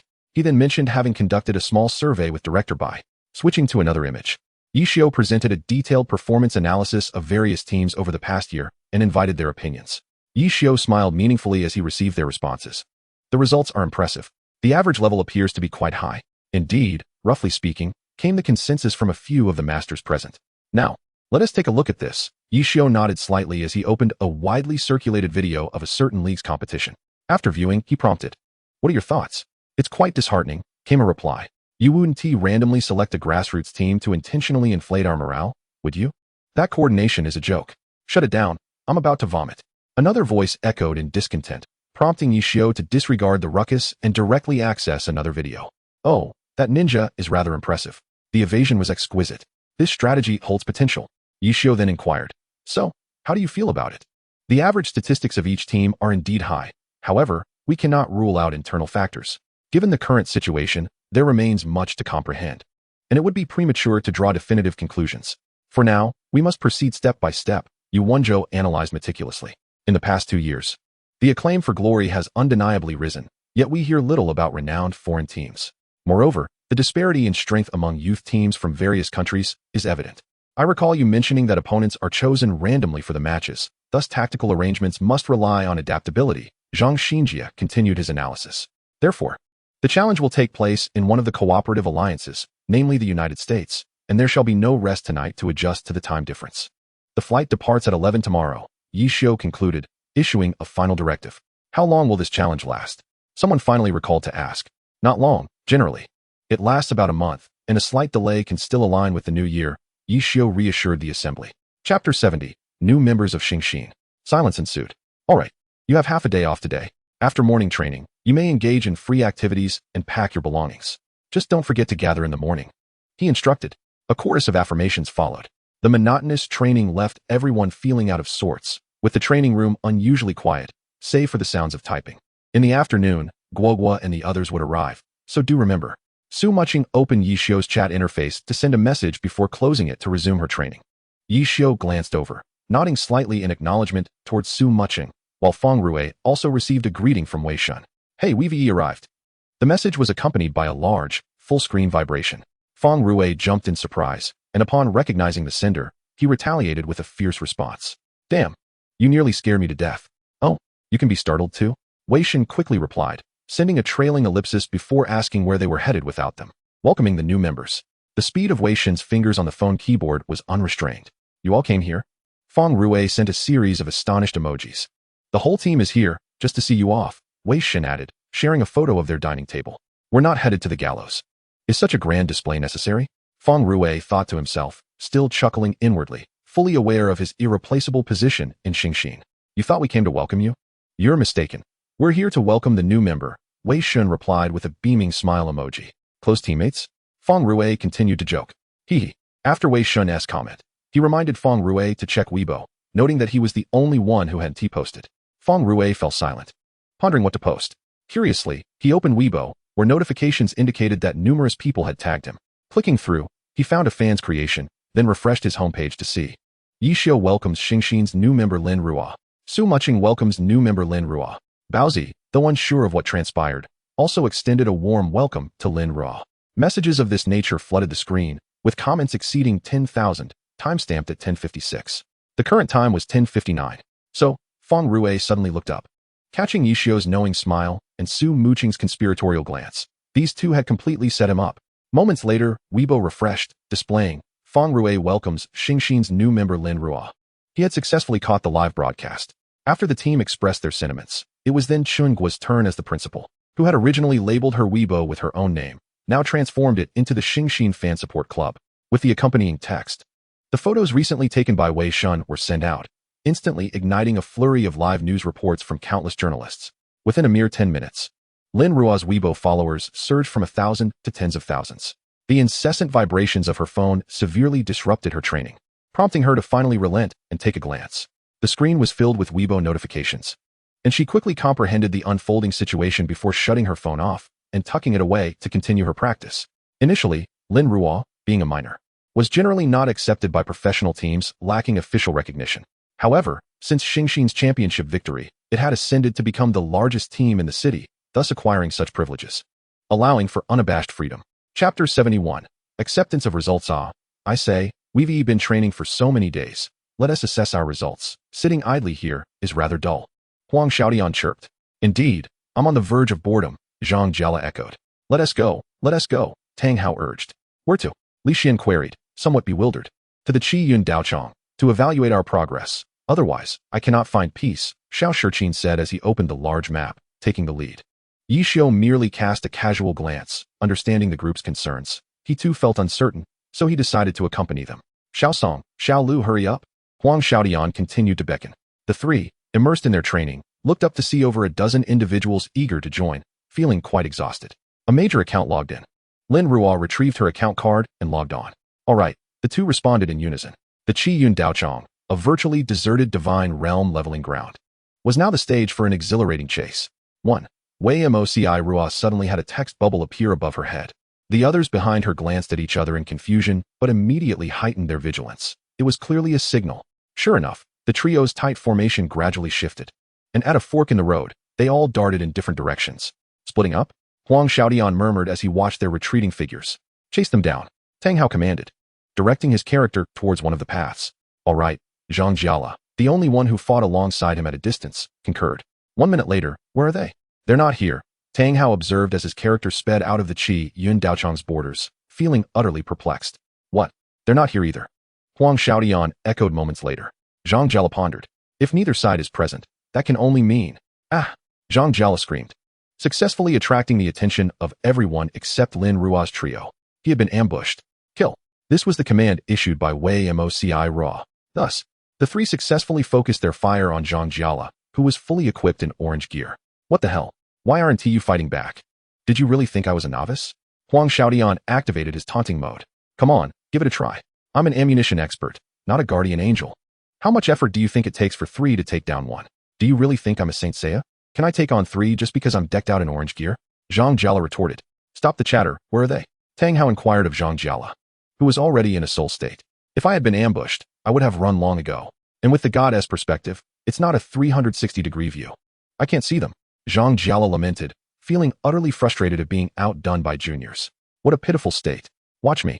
Feng Rue rolled up his sleeves, cautiously sneaking from beneath the eaves. Yi Xiao, observing the unfolding drama, had already noted the tactical arrangements of the three. Meanwhile, Wei Moci Rua's 3 characters lay in ambush beneath the eaves. I say, where are you? Dare to come out and settle this openly. Feng Rue shouted loudly. The 3 remained silent.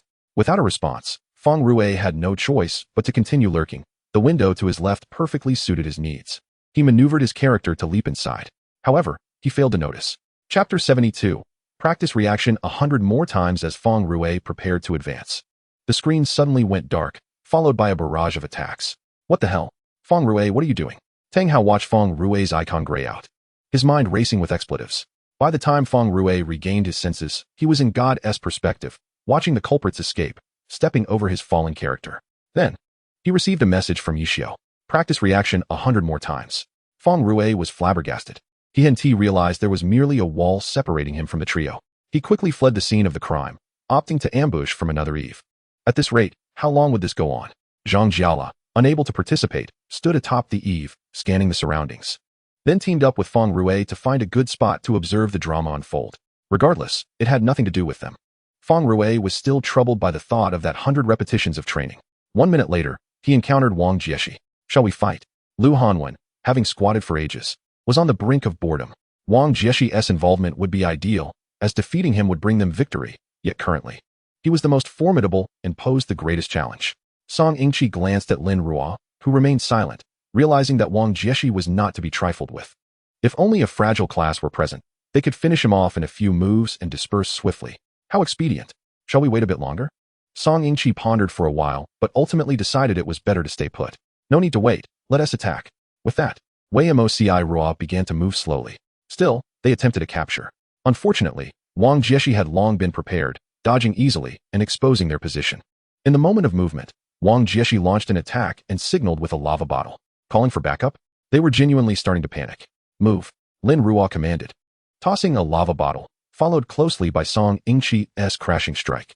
Soon, dust enveloped the entire screen, and Wang Jieshi frowned, uncertain whether this was an assault or a retreat. Soon, Wang Jieshi validated his thoughts and fled. Just as the reinforcements arrived, they had already made their escape. Well, quite clever of them. Huang Xiaodian felt a sudden headache. He was not suited for games of hide-and-seek, nor did he appreciate being sneaky. Thus, he constantly educated Lu Hanwen not to mimic tactics from Yi Xiao and Feng Rue, which were effective but not subtle. However, the team before him had become exceedingly crafty, adept at ambushing and retreating, a quintessential embodiment of the sneaky style. In merely half a month, they had successfully mastered this cunning approach, even managing to educate that brat from Batu in the process. What to do now? Chu Yunxiu turned her view left and right, meticulously assessing escape routes. They favored ambushing lone targets, so they would continue to search in pairs. Yu Wenzhou issued this directive, and they all understood. Within the trio, Song Yingqi continued typing messages. They had to adapt to this mode of communication, as the international alliance matches would also prohibit voice chat. Unable to ambush, they chose a direction and charged ahead. Lin Ruo naturally considered this possibility, as several tactical experts were present on the opposing side. This way, they had yet to explore. The three, having circled around most of the Qiying dojo, headed northwest. Chapter 73. Feeling rather joyful? In this direction were Huang Xiaotian and Chu Yunxiu, who were still deliberating on how to lure the three of them out. Let us go? Wei Moci Ruo leaped onto a rooftop not far from the two, standing alongside Lu Hanwen's Lu Yun and Song Yingqi's Chang Haluri. Oh, Chu Yunxiu was evidently startled. Ah, quite self-aware, aren't you? Huang Xiaotian chuckled. Attack. Wei Moci Ruo initiated an aerial assault, and Lu Yun signaled. Chang Haluri acknowledged, gradually distancing himself from Lu Yun. The airborne Wei Moci Ruo decisively unleashed a powerful attack. While Huang Xiaotian, and Chu Yunxiu naturally did not remain passive, spreading out to minimize hit chances. However, this evasion was a grave error in the eyes of Yi Xiu, who had been watching the spectacle, for behind Wei Moci Ra were two others, targeting Chu Yunxiu's elemental mage. Lu Hanwen sent another signal. Song Yingqi commanded his character to leap towards the elemental mage, who had just stabilized her position, delivering a devastating blow. Chu Yunxiu, being the captain of a professional team and one of the top experts in the alliance, skillfully dodged this attack, engaging in a back-and-forth struggle with Song Yingqi. Meanwhile, Huang Xiaodian and Lin Ruo were deeply engrossed in their own battle. Why does it feel like I'm fighting Wang Jieshi? Huang Xiaodian dodged a floating projectile. Seated opposite him, Wang Jieshi was caught in the crossfire. Damn it! Don't fly away. Why don't you come down? Do you think I can't fly? Come down. Come down. Come down. What? You're ignoring me? Huang Xiaodian felt a surge of anger. But he truly had no way to counter the aerial maneuver of the mage. Huang Xiaodian, hurry over. Chu Yunxiu shouted. Huang Xiaodian was taken aback, quickly glancing around. The distance between him and Chu Yunxiu, who had been relatively nearby, had suddenly widened due to Song Yingqi's influence. What the hell? How did you end up there? It wasn't that far. She could handle it against Song Yingqi without much pressure. The problem was Lu Hanwen's Lu Yun. It kept pressuring him closely. And as Huang Xiaodian was pulled away by Lin Ruo, this situation was becoming problematic. Wait. Huang Xiaodian glanced at Wei Moci Ruo, who was still opposing him. You're not coming down, are you? Fine, I'll leave. Realizing Huang Xiaodian's intention, Lin Ruo could not allow him to escape. The aerial view was expansive, and he could already see different characters approaching from various directions. Wei Moci Ruo, having sent a message, resumed her attack on Huang Xiaodian's character. Huang Xiaodian, displaying his prowess, deftly evaded her attacks and continued to fight. Just as he was still brimming with fighting spirit, Wei Moci Ruo hovered in the air. When she decided to descend and engage him further, he could only watch as Chu Yunxiu was drawn even farther away. What the hell? Little girl, are you enjoying this too much? Huang Xiaodian shouted amidst the chaos. Ha ha ha. Huang Xiaodian, are you out of your mind? Fang Rui laughed heartily, slapping the table. The current situation had spiraled out of control, and on Chu Yunxiu's side, she could hardly hold on until Su Mucheng and the others arrived for support, succumbing to Lu Hanwen's sword. Chapter 74, Feeling Truly Joyful. The training session concluded. Ha ha ha ha. Fang Rui continued to laugh shamelessly. What are you laughing at? At least I died gloriously. Chu Yunxiu retorted angrily. Fang Rui stifled his laughter, but still found it hard to contain himself. After the session ended, Huang Xiaodian remained visibly dissatisfied, eager to continue battling with Lin Ruo, but he restrained himself in the presence of Yi Xiu's unusually solemn demeanor. Did everyone see that? If there are no further concerns, let us address them now. Yi Xiu stood up, speaking earnestly. There's nothing left. The sneaky style has emerged. What more is there to worry about? I seriously suspect it's Fang Rui who taught them. Such cunning tactics. They are self-taught. What does it have to do with me? Am I to blame for their craftiness? That is absurd. Although I may be a man who cannot afford to be sneaky, I still have my principles, and I prefer to face my opponents openly. After everyone expressed their indifference, Yi Xiu slammed the table. If there's nothing more, let us disband. I'm starving. And with everyone watching, he exited the training room. Starving to death is no loss. Zhang Jiala cursed from behind. Let us go? Sister Su. Fang Rui stood up, casually pulling out his phone to make a reservation. Yes, let us go, Ruo. Su Mucheng rose from her seat, pulling Lin Ruo, who had just stood up, to follow Fang Rui out. Mucheng, where are you going? Chu Yunxiu curiously inquired from behind. Ro and the others have arrived. Shall we go for a stroll? Su Mucheng playfully turned her head and winked. Oh, you may go ahead, but return early, Chu Yunxiu replied with a smile. Waving her hand. Su Mucheng responded before closing the door, leaving a group of people in the training room staring at one another in silence. I ask you three, are you truly delighted by this mischief? Huang Xiaodian was still quite gloomy, thoroughly dejected. Silence ensued. Song Yingqi suddenly made a sound that resembled a response. Huang Xiaodian doubted his own hearing. Mischief can indeed be quite enjoyable, Lu Hanwen replied with utmost seriousness.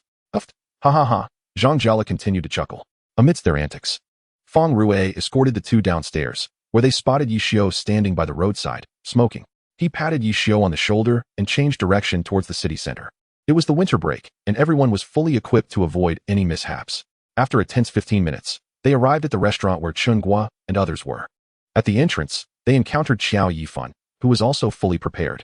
After a brief exchange, they followed him into the private room. I swear, I nearly suffocated. Fang Rui exclaimed, discarding his belongings and feeling light as a feather. Here, have some water. Xiao Yifan offered a freshly filled cup to Lin Ruo, who was seated beside Su Mucheng. Thank you. Lin Ruo accepted the cup, whispering her gratitude. No problem, Xiao Yifan replied, scratching his head in embarrassment, then fell silent along with the others. Lin Ruo lowered her head to drink, while everyone else curiously observed her. Little sister, what is your zodiac sign? It was Baozi, who had consistently been off topic, that first broke the silence. Gemini, Lin Ruo answered. Then guess my zodiac sign, Baozi continued to inquire. Lin Ruo fell silent. All right, Baozi, let's discuss that later. We should focus on the matter at hand. Yishio waved his hand, urging Baozi to return to his seat, then turned to Qinghua. What are you staring at me for? Qinghua felt uneasy under Yishio's gaze. Let us get to the point, Yishio said, taking a sip of water. After much contemplation, Qinghua still struggled to find the right words to begin. It was then that she felt all eyes were on her. I'll take charge. Wei Shen slammed the table, instantly commanding attention. Ahem, it was evident that he startled the classmate Luo Ji, who was drinking water next to him. Xiao Yifan and Enwui quickly approached to check on him. Noticing Luo Ji's flushed face and the flustered demeanor of Xiao Yifan and Enwui, Wei Shen felt somewhat embarrassed. Calm down, little girl, do not lower your head, Wei Shen said, gathering his composure before continuing. Lin Ruo obediently raised her head. Wei Shen frowned, and moments later, he plopped down on a chair. Boss lady, you take over. Uft, you all needn't frighten the poor girl, Qinghua chuckled, her gaze softening as she looked at Lin Ruo. May I call you Ruo? As you wish, Lin Ruo replied, still clutching her cup. Observing her demeanor, which could be deemed as one that invites distance, everyone involuntarily glanced at Mo Fan, who was seated in a corner. Mo Fan raised an eyebrow. What are you all looking at me for? All right, Ruo, are you familiar with the income situation of domestic professional league players? Regarding underage players, she truly had no knowledge of their remuneration. Not really, Lin Ruo replied casually, seemingly unconcerned. Suddenly, Qinghua realized she may have posed the wrong question. She had struggled with this issue for nearly half a month, but had failed to find a suitable figure. Naturally, she felt too shy to inquire with other teams about the treatment of underage players. It's just like with Xiao Qiao and the others, Yishio interjected. If I recall correctly, aside from Feng Rue and Su Mucheng, who have different terms, everyone else receives the same figure, 1,800,000 annually. Since they were among the first batch signed by Xingxin, their remuneration is still among the upper echelon in the professional scene. It works out, after all. We cannot find a better figure. Then it's settled, just like Xiao Qiao and the others. As Qinghua retrieved a file from her bag and swiftly opened it, she handed a pen to Lin Ruo. If everything seems fine, please sign here. Qinghua quickly checked and confirmed everything was in order. Lin Ruo took the contract, hastily scribbling her name without a glance, then appeared somewhat perplexed. What's wrong? Su Mucheng, seated beside her, leaned in to peer at Lin Ruo's troubled expression. Lin Ruo remained silent for 3 seconds. I have 4 account cards. Should I write them all down? 4? Feng Rue questioned. Lin Ruo nodded. What are they? Feng Rue asked again. Magic Dao, Gunner, Guardian Angel, and Assassin. Lin Ruo continued to deliberate. Just write them all. List the frequently used ones first, Yishio advised. All right. Taking Yishio's suggestion, she quickly filled out the 4 account cards and handed them to the bewildered Qinghua. All right. Now let me introduce the combat strength of Xingxin. Yishio stood up voluntarily. I am Yishio, the former captain of Xingxin. This is the boss. This is Wei Shen, the former captain of Blue Ring. This is the current captain, Su Mucheng. This is the vice captain, Feng Rue. The rest are roughly of your age. The short-haired girl over there is Tang Rou. Next to her is Baozi. The bespectacled one beside Wei Shen is Luo Ji. Next to him is Xiao Yifan, and this is Enwui, with Mo Fan at the far end. Congratulations to Lin Ruo for becoming the youngest professional player in the domestic league as she joined Xingxin, Yishio remarked, carefully calculating. How young? Baozi suddenly asked. 15, Yishio replied. Really? No worries. Just stick with me, and I'll protect you, Baozi declared gallantly. All right. From now on, the safety of the team will be entrusted to you, Baozi, Yishio continued. Absolutely, Baozi shouted joyfully, grinning broadly. All right, the dish is getting cold. Hurry up and eat, Qinghua said, feigning annoyance. Okay, let's eat, Wei Shen echoed, joining in her playful banter. They had just disembarked from the plane and had not eaten a thing. Not just them, but the 4 who had trained all morning were also starving. And before anyone else could pick up their chopsticks, Feng Rue had already begun to feast. Amidst the meal, Wei Shen could not resist teasing him. Didn't you promise to retire? Coming back suddenly must have startled that bunch of young ones. Wei Shen leaned back, drinking water as he asked. Indeed. Almost stirred up a riot. Yishio mused, remembering the expressions of those who looked ready to devour him alive. What about that young lady? Wei Shen suddenly inquired, glancing at the quiet Lin Ruo, who was neither speaking nor smiling. Her hand speed could rival the climax of my final match in the reincarnation tournament. What do you think? Yi Xiu's eyes sparkled with reminiscence. Hand speed alone isn't sufficient. What about other aspects? Wei Shen pressed on. Other aspects? Her tactics can compare with Wang Jiexi's, but she is slightly lacking in execution. However, her hand speed can temporarily cover for that. Yet it remains easy for others to see through her, Yi Xiu replied. So, do you intend to mentor her personally? Wei Shen queried. Of course. The future rests upon her, Yi Xiu joked lightly. You're treating it like you're raising a daughter, Wei Shen remarked, observing Yi Xiu's playful demeanor. Have you ever seen a 20-something with a 15-year-old daughter? I'm at most 10 years older than her. Yi Xiu scoffed at Wei Shen's arithmetic skills. Honestly, did you charm her into this? Wei Shen asked with a curious expression, fully aware of Yi Xiu's penchant for mischief. Nonsense, she volunteered. If you don't believe me, ask Feng Rui, Yi Xiu retorted, rolling his eyes. Uft, you think he would engage in such shameless antics? Wei Shen clearly held doubts. Believe what you wish. Go eat your meal. Yi Xiu dismissed Wei Shen's incessant inquiries with irritation. He then cast a glance at Lin Ruo, who was diligently consuming her food, while Chen Guo, Tang Rou, and Su Mucheng continued to serve her dishes. The future? Who can say for certain? After a joyous meal, Chen Guo insisted on having the restaurant staff take a photograph, then commanded everyone to post it on Weibo immediately.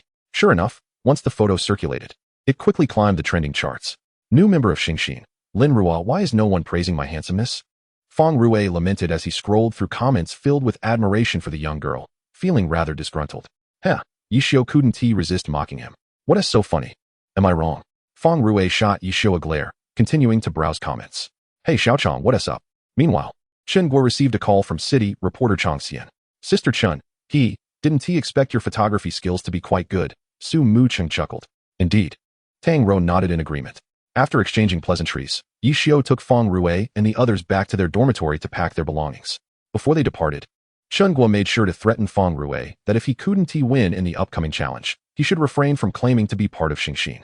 Feng Rui merely smiled in response, knowing it wasn't his fight, as the group watched the fully equipped four leave. What shall we do now? Tang Rou suddenly asked. Since we rarely get to go out, let's relax a bit. The new year is approaching. It would be nice to buy some things, Chen Guo suggested cheerfully. Sounds good. Tang Rou agreed, watching Chen Guo navigate Baidu Maps for a city tour. You all should hurry back to pack. We'll be staying there for over a month. Director Bai has already arranged everything, and we can head straight there, Yi Xiu remarked, casually smoking. A month? That'll drive me crazy, Feng Rui sighed. Don't worry. There's no restriction on free time, Su Mucheng replied with a smile. No, the competition rules currently only apply to the youth group. Speaking of which, we're fine with the time difference, but what about Zhang Xinjia? Feng Rui suddenly realized a serious issue. That's right. He's the one with the strictest schedule in the professional alliance. He never alters his routine for anything, even when Hanwen looks for him. Changing Zhang Xinjia's habits was beyond Yi Xiu's capabilities. The glory textbook did not cover that aspect. You all need not worry about that, Su Mucheng interjected. Both Feng Rui and Yi Xiu asked in unison, intrigued. With a 13-hour time difference, it's no trivial matter. I've experienced it before. Su Mucheng recalled from several years prior. If I remember correctly, what did Batu do that year? The entire team went on a trip. Yi Xiu had a favorable memory of that incident, having stumbled upon someone's Weibo, which discussed Zhang Xinjia's time difference for 2 days. After the holiday, Zhang Xinjia remained unchanged, adhering to his routine as usual. So he likely has his own methods, Su Mucheng mused, leisurely strolling with Lin Ruo. How are we to pass the time? It'll take at least several hours to reach our destination. Are we to endure it all? Feng Rui expressed concern about his own endurance. Not too long, just about 15 hours. The longest I've managed without sleep is 3 days, Yi Xiu stated nonchalantly. How have you not collapsed yet? Feng Rui pondered in disbelief. We can catch some sleep later and adjust to the time difference. That should work. Su Mucheng laughed at the interaction between Feng Rui and Yi Xiu. That's an excellent plan, Yi Xiu thought, feeling overwhelmed by the multitude of documents on his computer. So, how will you spend your evening? Feng Rui inquired with curiosity. I could watch a show with Yun Xiu Ruo Ra. Su Mucheng generously shared her idea. Recommend one? He certainly did not wish to spend the night staring blankly in the company of a man. Sure, Su Mucheng readily agreed, sharing recent popular shows with Feng Rui. All right, I'll give it a try too. Feng Rui, upon hearing the name, felt his spirits plummet. He was certain he would succumb to slumber. Well then, shall I accompany you to the match? Yi Xiu observed Feng Rui's countenance, which was adorned with a bitter smile. Indeed, the world of women was beyond my comprehension. Feng Rui sighed, and thus he walked alongside Yi Xiu. Chapter 78. The departure and the choice of an English name. The four returned to the training venue at varying intervals, and each retreated to their respective corners to gather their belongings. I say, Since we're heading abroad for a competition, should we not adopt English names? This topic was raised by the rarely serious Feng Rui, who had just finished organizing his things and found himself idle. Is there really a need? Zhang Jiala interjected. I believe so. After all, not everyone is proficient in Chinese, Feng Rui replied with unexpected earnestness. It's not as if everyone is fluent in English either. Tang Hao chimed in. Feng Rui instinctively glanced at Yi Xiu, who was still engrossed in his materials. Agreed. Feng Rui continued, stirring the pot further. Hey, I say. Since we're all packed, let us not lurk in the shadows. Everyone come forth, Zhang Jiala declared, sending a full-screen vibration. Zhou Zikai's ellipsis topped the responses. Hey, who sent that vibration? It's disrupting my television viewing. Chu Yinxiu added. Oh, what is all this commotion about? Su Mucheng logged in. What is happening? Is something significant going to unfold? Huang Xiaotian joined in. Let us not waste time on trivial matters, Zhang Xinjie remarked. I concur, Yu Wenzhou seconded. What do you mean by trivial? This is of great significance. Feng Rui protested, preparing to craft a deeply moving message. I think my name is splendid, quite imposing. Xiao Shiqin interjected. I've heard that in foreign cultures, surnames come last, Li Xian noted. I have an English name, courtesy of Wang Jixin. A chorus of surprised expressions followed. What is it? Huang Xiaotian inquired. P. Wang Jixin responded. I'm not worthy, truly. Feng Rui chuckled nervously, fearing that if he continued, Wang Jixin would obliterate him. I suppose it's best left as is. After all, my Chinese name bears profound meaning, encapsulating 5,000 years of culture. Zhang Jiala slowly typed. Finally uttered something sensible, Tang Hao quipped. Damn it, Zhang Jiala thought, feeling a surge of annoyance. I'm so bored, Huang Xiaotian suddenly lamented. Who isn't? Zhang Jiala echoed his sentiment. What? Should I recommend 2 television dramas for you? Chu Yunxiu bubbled up again. The shows you watch aren't nearly as thrilling as horror films, Feng Rui retorted. Who was it that asked for Mucheng earlier? Chu Yunxiu wore a puzzled expression. Where's old Yi? Huang Xiaotian suddenly asked, feeling as though the boredom was turning him into a mushroom. And he'd rather seek out old Yi than endure this tedium. Him? Feng Rui rose from his bed and glanced at Yi Xiu, who was buried in front of his computer, engrossed in a game. Jun Mo Xiao? Huang Xiaotian queried again. Indeed, Feng Rui replied. What are you doing? Bored. Looking for old Yi, Huang Xiaotian answered, and then fell silent. How did the conversation just drop off? Surely he's busy. Huh, what do you mean? Huang Xiaotian felt he had asked a redundant question. That guy was probably off playing with a smurf account. Training, Feng Rui said, getting off the bed and walking to the desk to open his computer. Himself? Huang Xiaotian found it hard to believe. Then, Feng Rui offered no further explanation. How is it going? Feng Rui inquired. Not bad. There's progress, Yi Xiu replied, a rare moment of satisfaction crossing his face. Chapter 79, Transformation and What Else? This fellow clearly knew he was not referring to that. There's progress, Yi Xiu reiterated, turning to look at Feng Rui, whose expression demanded further elaboration. She is changing, Yi Xiu stated, and then, Feng Rui pressed on. Care to give it a try? Yi Xiu, disinclined to elaborate further, found himself at a loss for suitable words. Let us go. Without hesitation, Feng Rui claimed Yi Xiu's spot, rubbing his palms together as he focused intently. Yi Xiu, meanwhile, sat at the side, watching the proceedings unfold on Feng Rui's HW Liang screen. In the arena of the divine domain, Lin Ruo was still adjusting the state of Wei Moci Ruo when he noticed the public channel flicker and a text bubble unexpectedly drifted by. Your senior Feng wishes to see how you are training now. Take it easy. What the heck? Are you feeling cocky? Feng Rui shouted at Yi Xiu beside him. Just play your game, Yi Xiu replied, glancing at the screen where the system prompt indicated the match had commenced. Lin Ruo naturally heard the exchange between the two. But now that the match had begun, he pondered whether to participate or not. Would it be too underhanded to engage now? Go on. Let this old ghost witness the prowess of my Feng Rui's golden right hand. Feng Rui dramatically rolled up his sleeves and settled in front of the computer. Then looked perplexed. Has it started? Why isn't anyone moving? Is it a disconnect? No, Lin Ruo replied, still engaged in the match. Voice chat isn't muted. Feng Rui instinctively checked the ownership of the room. This is to help improve their skills, not to bully ordinary players. Of course, voice chat is enabled. Yi Xiu activated his taunting skills. Humph, Feng Rui ignored Yi Xiu's jibes.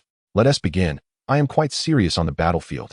A statement delivered with such gravity from a player known for his whimsical style hardly felt serious at all. Then, Feng Rui employed his signature stealthy tactics to engage Lin Ruo's magic path. Initially, he had thought this senior would struggle with a free agent style, but it turned out to be a misjudgment. Although not as unpredictable as Yi Xiu, this stealthy approach was still enough to keep him on his toes. In fact, in Xin Hui, not just Feng Rui, but others had relished the authority of controlling the Glory's foremost free agent, Jun Mo Xiao. The only difference lay in their individual styles. Feng Rui, as Jun Mo Xiao, swiftly closed in on Wei Moci Ra, who was still in motion, and suddenly leapt, altering his position mid-air to unleash a barrage from his green gun, restricting Wei Moci Ra's mobility. The evasion was commendable. However, will this tactic prove effective in subsequent encounters? Feng Rui regarded Wei Moci Ra with a hint of admiration as he skillfully maneuvered, evading numerous attacks with remarkable precision, significantly mitigating the damage incurred. While Lin Rui deftly dodged the barrage of strikes, she remained vigilant in seeking opportunities for counterattack. Yet, the skills of the Sanrin class were undeniably vexatious. The alternating use of various class abilities, compounded by Feng Rui's cunning movement and his continuous banter since the beginning, left Lin Rui with a throbbing headache. The inexperience displayed in this confrontation culminated in a scenario where Feng Rui relentlessly chased and overwhelmed her, resulting in a dismal defeat. "How do you feel?" Yi Xiu inquired, observing Feng Rui, who appeared rather relaxed. Progress is indeed evident, yet the overwhelming advantage of the Sanrin class is quite oppressive. Nevertheless, it is difficult to gauge substantial improvement against such a troublesome class, as you are the only one in the entire league who can utilize it effectively. Feng Rui's tone betrayed a sense of unease. "And what comes next?" Yi Xiu retorted, sensing that Feng Rui must have discerned more profound issues. "You might not believe me, but for a fleeting moment, I felt utterly suppressed." Feng Rui leaned back in his chair, disregarding the game notifications. "Perhaps, with a bit more time, the league competitions will unveil new technical dimensions," Yi Xiu mused thoughtfully. "I've noticed significant progress in Lu Hanwen and Song Yingqi as well. During this training session, Lu Hanwen's 8 sword shadows have improved tremendously, and he has grasped some positional techniques of the swordsman class, developing a style entirely distinct from Huang Xiaodian.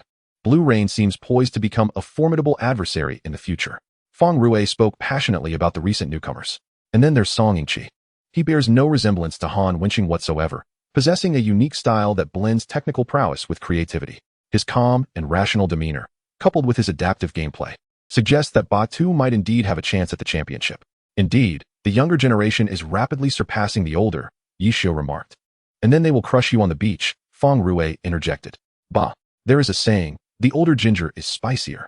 Yi Xiu retorted without reservation. "You are the spiciest." Feng Rui continued. "All right, give your Hai Wu Liang a try," Yi Xiu suggested, nudging Feng Rui back to his own seat. "That is a possibility," Feng Rui contemplated, deciding it might be wise to switch classes. He then called out in the public channel before switching from Jun Mo Xiao to Hai Wu Liang. Another round of cunning gameplay led to Lin Rui's defeat. The disparity between the single classes was evident, though the impact remained minimal, Feng Rui concluded. Yi Xiu observed Wei Moci Ra adjusting her settings on the screen, and a thought began to form in his mind.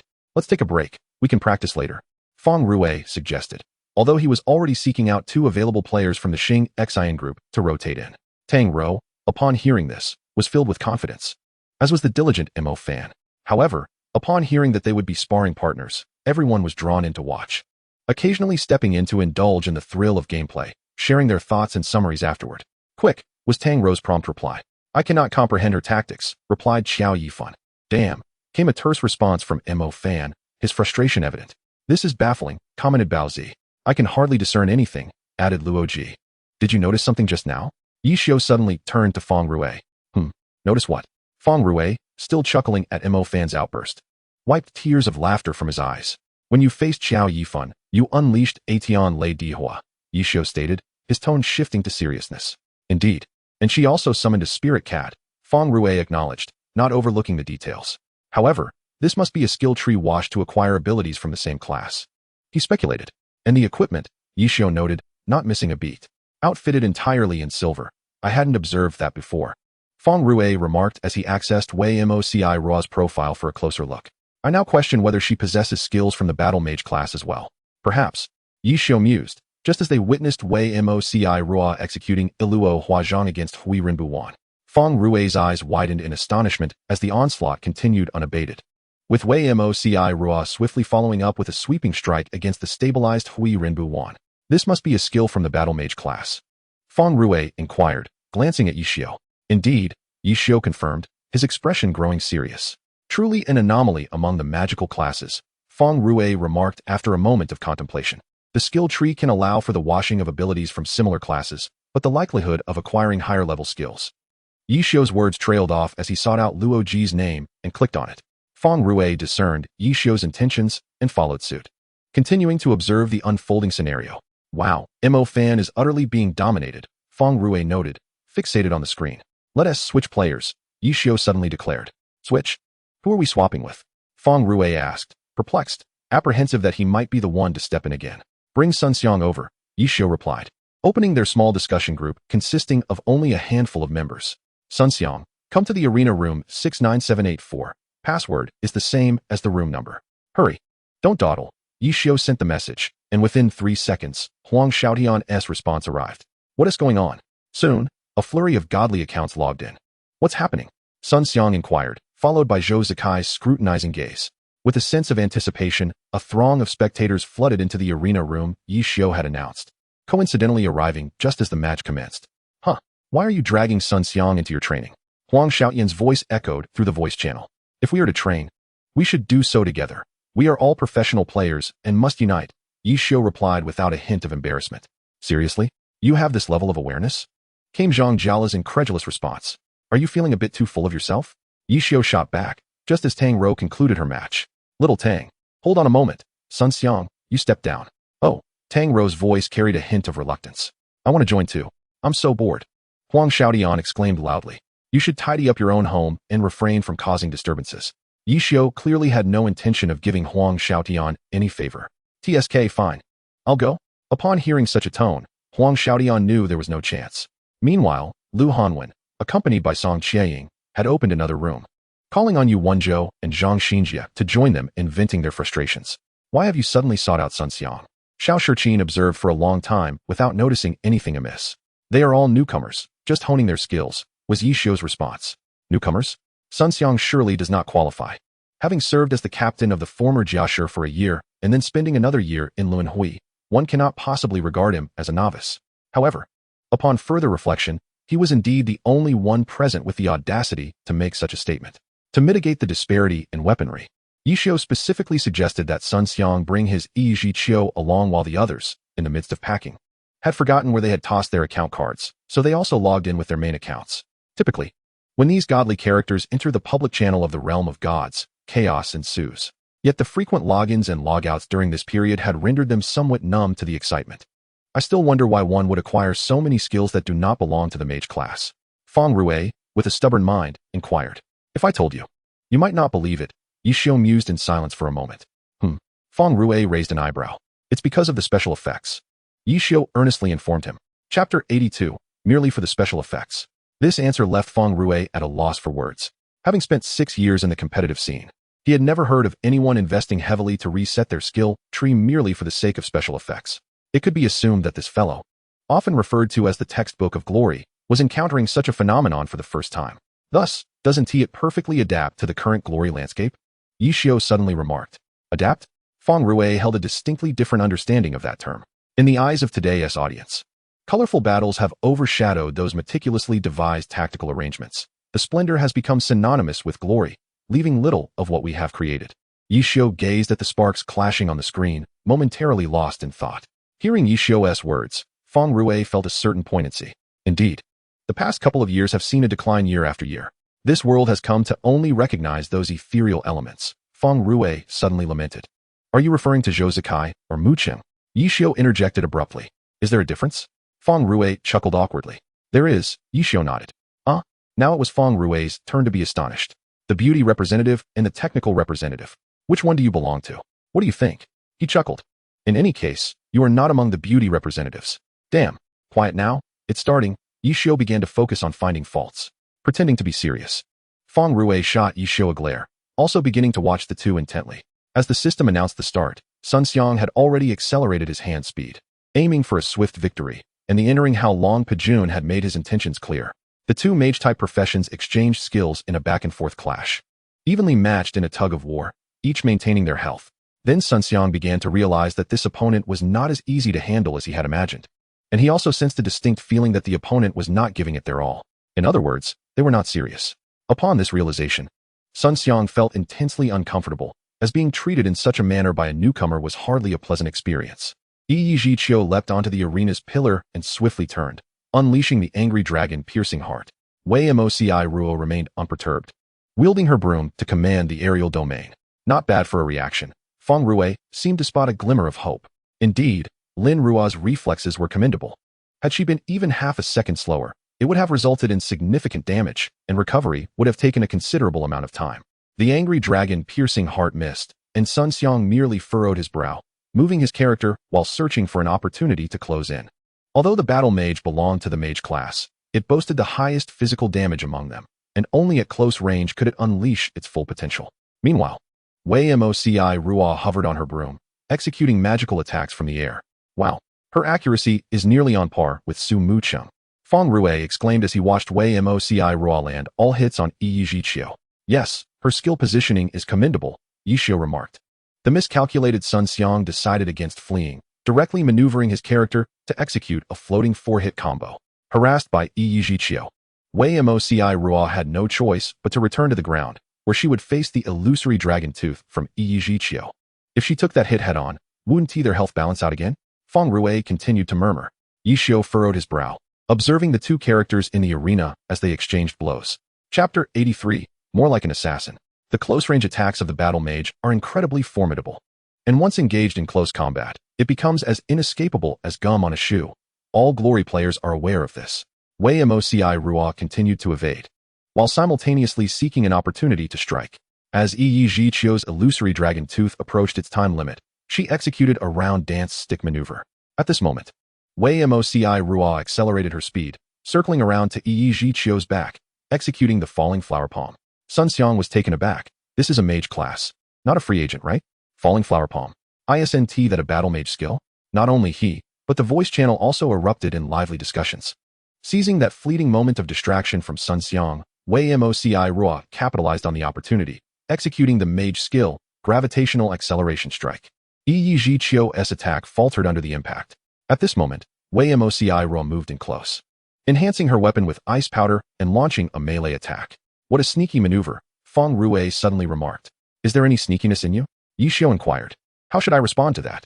Feng Rue fell silent, as he believed that this level of sneakiness was not enough to rival his own. You think you're not plump? Yishio mercilessly struck back. Stop bickering. Let us focus on the matter at hand. Feng Rue, feeling lazy, exchanged banter with Zhihua. After casting a glance, he prompted Yishio to share his thoughts. Do you not think that this Mo Dao resembles an assassin? Yishio remarked. An assassin? Feng Rue was taken aback, then scrutinized the movement trajectory of Wei Moci Ruo once more. Indeed, it bore some resemblance. Engaging in close combat, maneuvering around, and exploiting blind spots for a decisive strike, coupled with a high burst of damage. How intriguing. Not only they, but also the audience began to deliberate, listening to the playful repartee while reinforcing their understanding. Certainly, if Wei Moci Ruo were to embody a high-burst profession, she would undoubtedly make a formidable assassin. In mere seconds of relentless assault, she had restored the health she had just lost. Very well, Yi Zhiqiu and I, Wei Moci Ruo, are now once again evenly matched in vitality. However, during these fleeting moments, Sun Xiang had discovered a means of escape.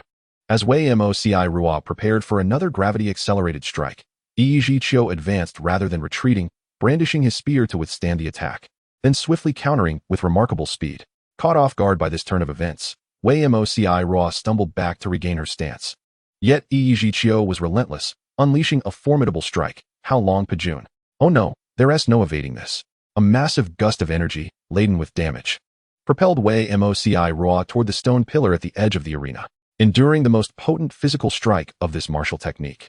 Her health plummeted to a mere 10%, while Yi Zhiqiu retained 40%, with a 30% health disparity. If she could not find an opportunity for retaliation, defeat was inevitable.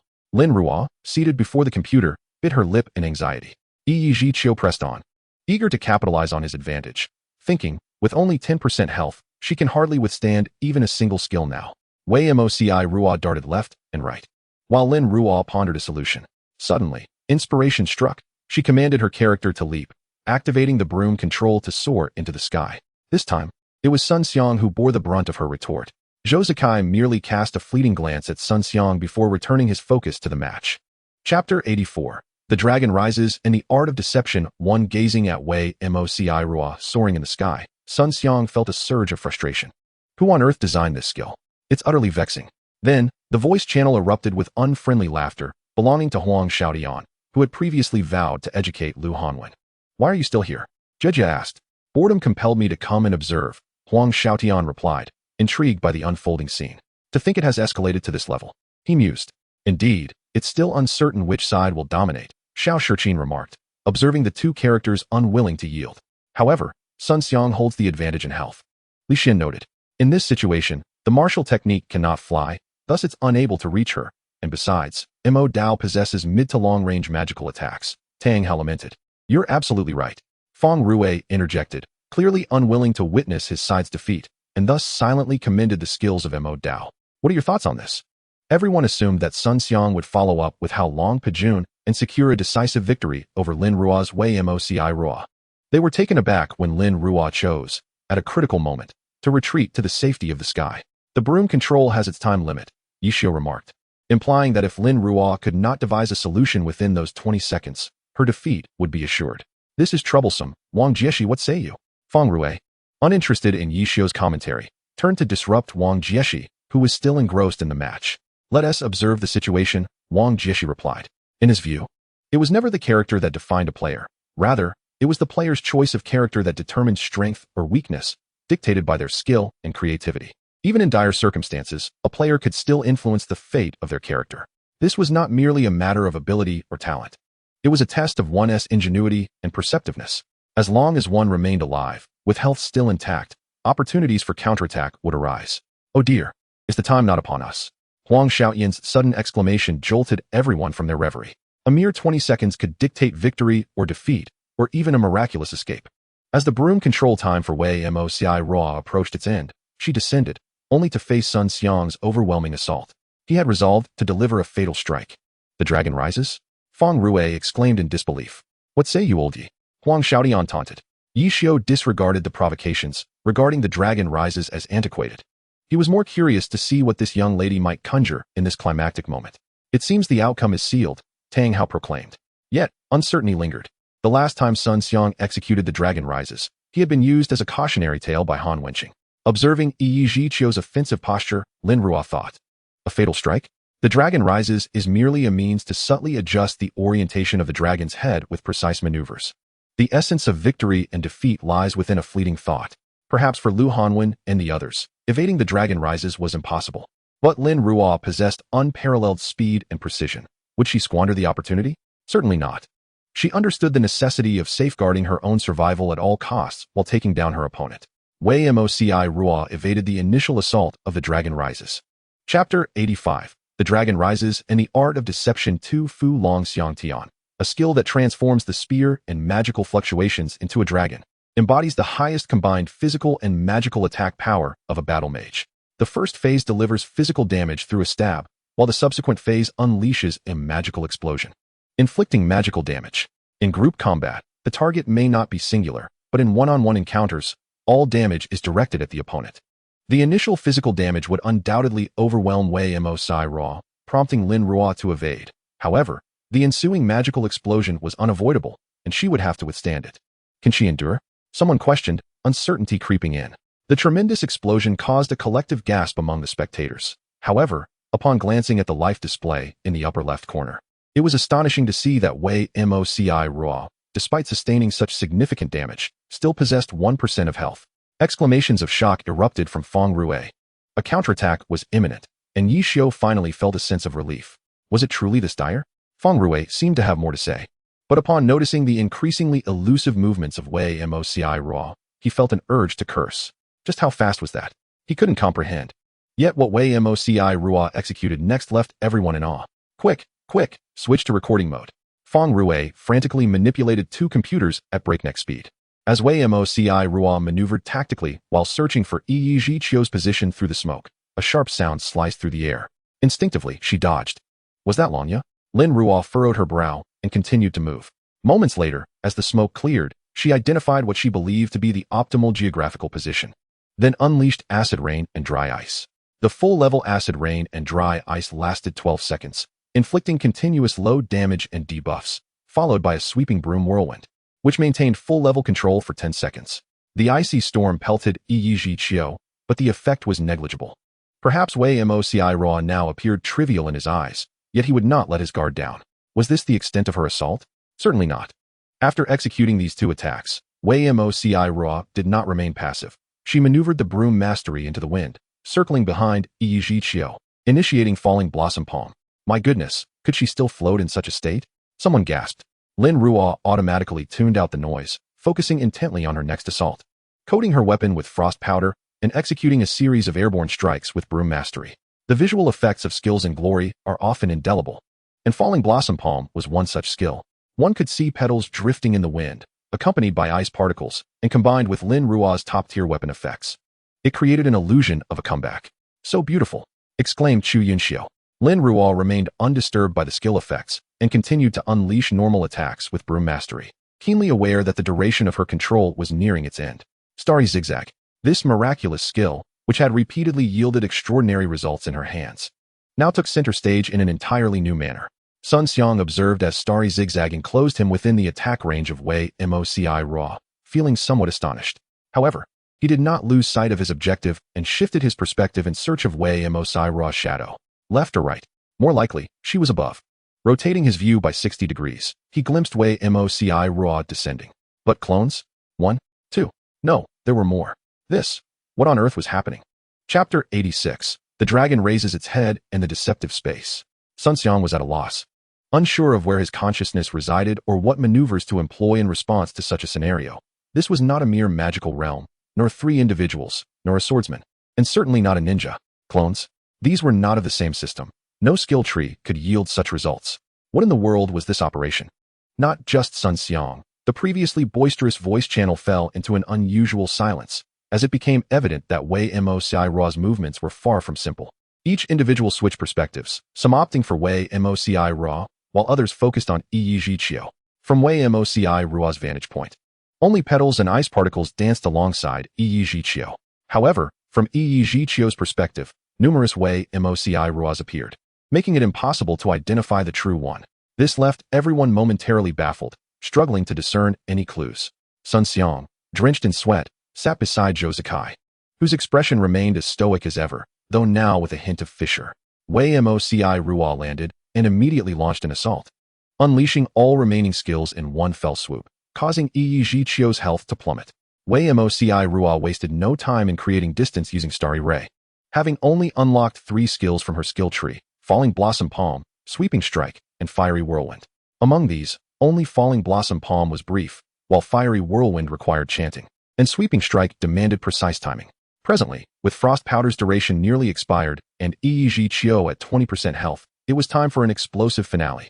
Lin Ruo's speed, once thought to have reached its limit, surged beyond expectations. After delivering the final blow, Wei Moci Ruo created distance and unleashed Starry Ray. Sun Xiang found himself dazed, faced with a barrage of light attacks hurtling toward him. He was at a loss as to how to evade or where to dodge. Impact. A 10% health loss. What the hell? Why isn't he dodging? Huang Xiaodian cursed loudly. Dodge. He was already flustered and noted his dwindling health. Yet was unsure how to counterattack, left or right. Seizing the moment of the explosion's aftermath, Wei Moci Ruo charged in, executing Sweeping Strike, followed by Falling Blossom Palm and chanting Fiery Whirlwind. Then, she leapt, accelerating with gravity for a decisive strike, all in one fluid motion. Glory! Lin Ruo's taut nerves began to relax. They had triumphed.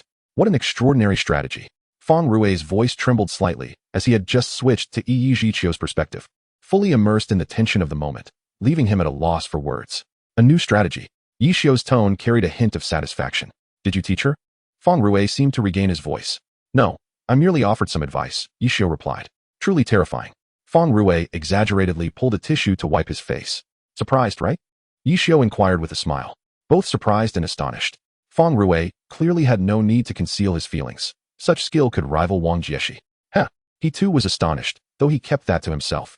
As a paragon of the honor textbook, he did not neglect to apply pressure during the specialized training, thoroughly elucidating his understanding of Wang Jieshi and offering numerous critiques, even using a specific brilliance of Yi Fan as an example.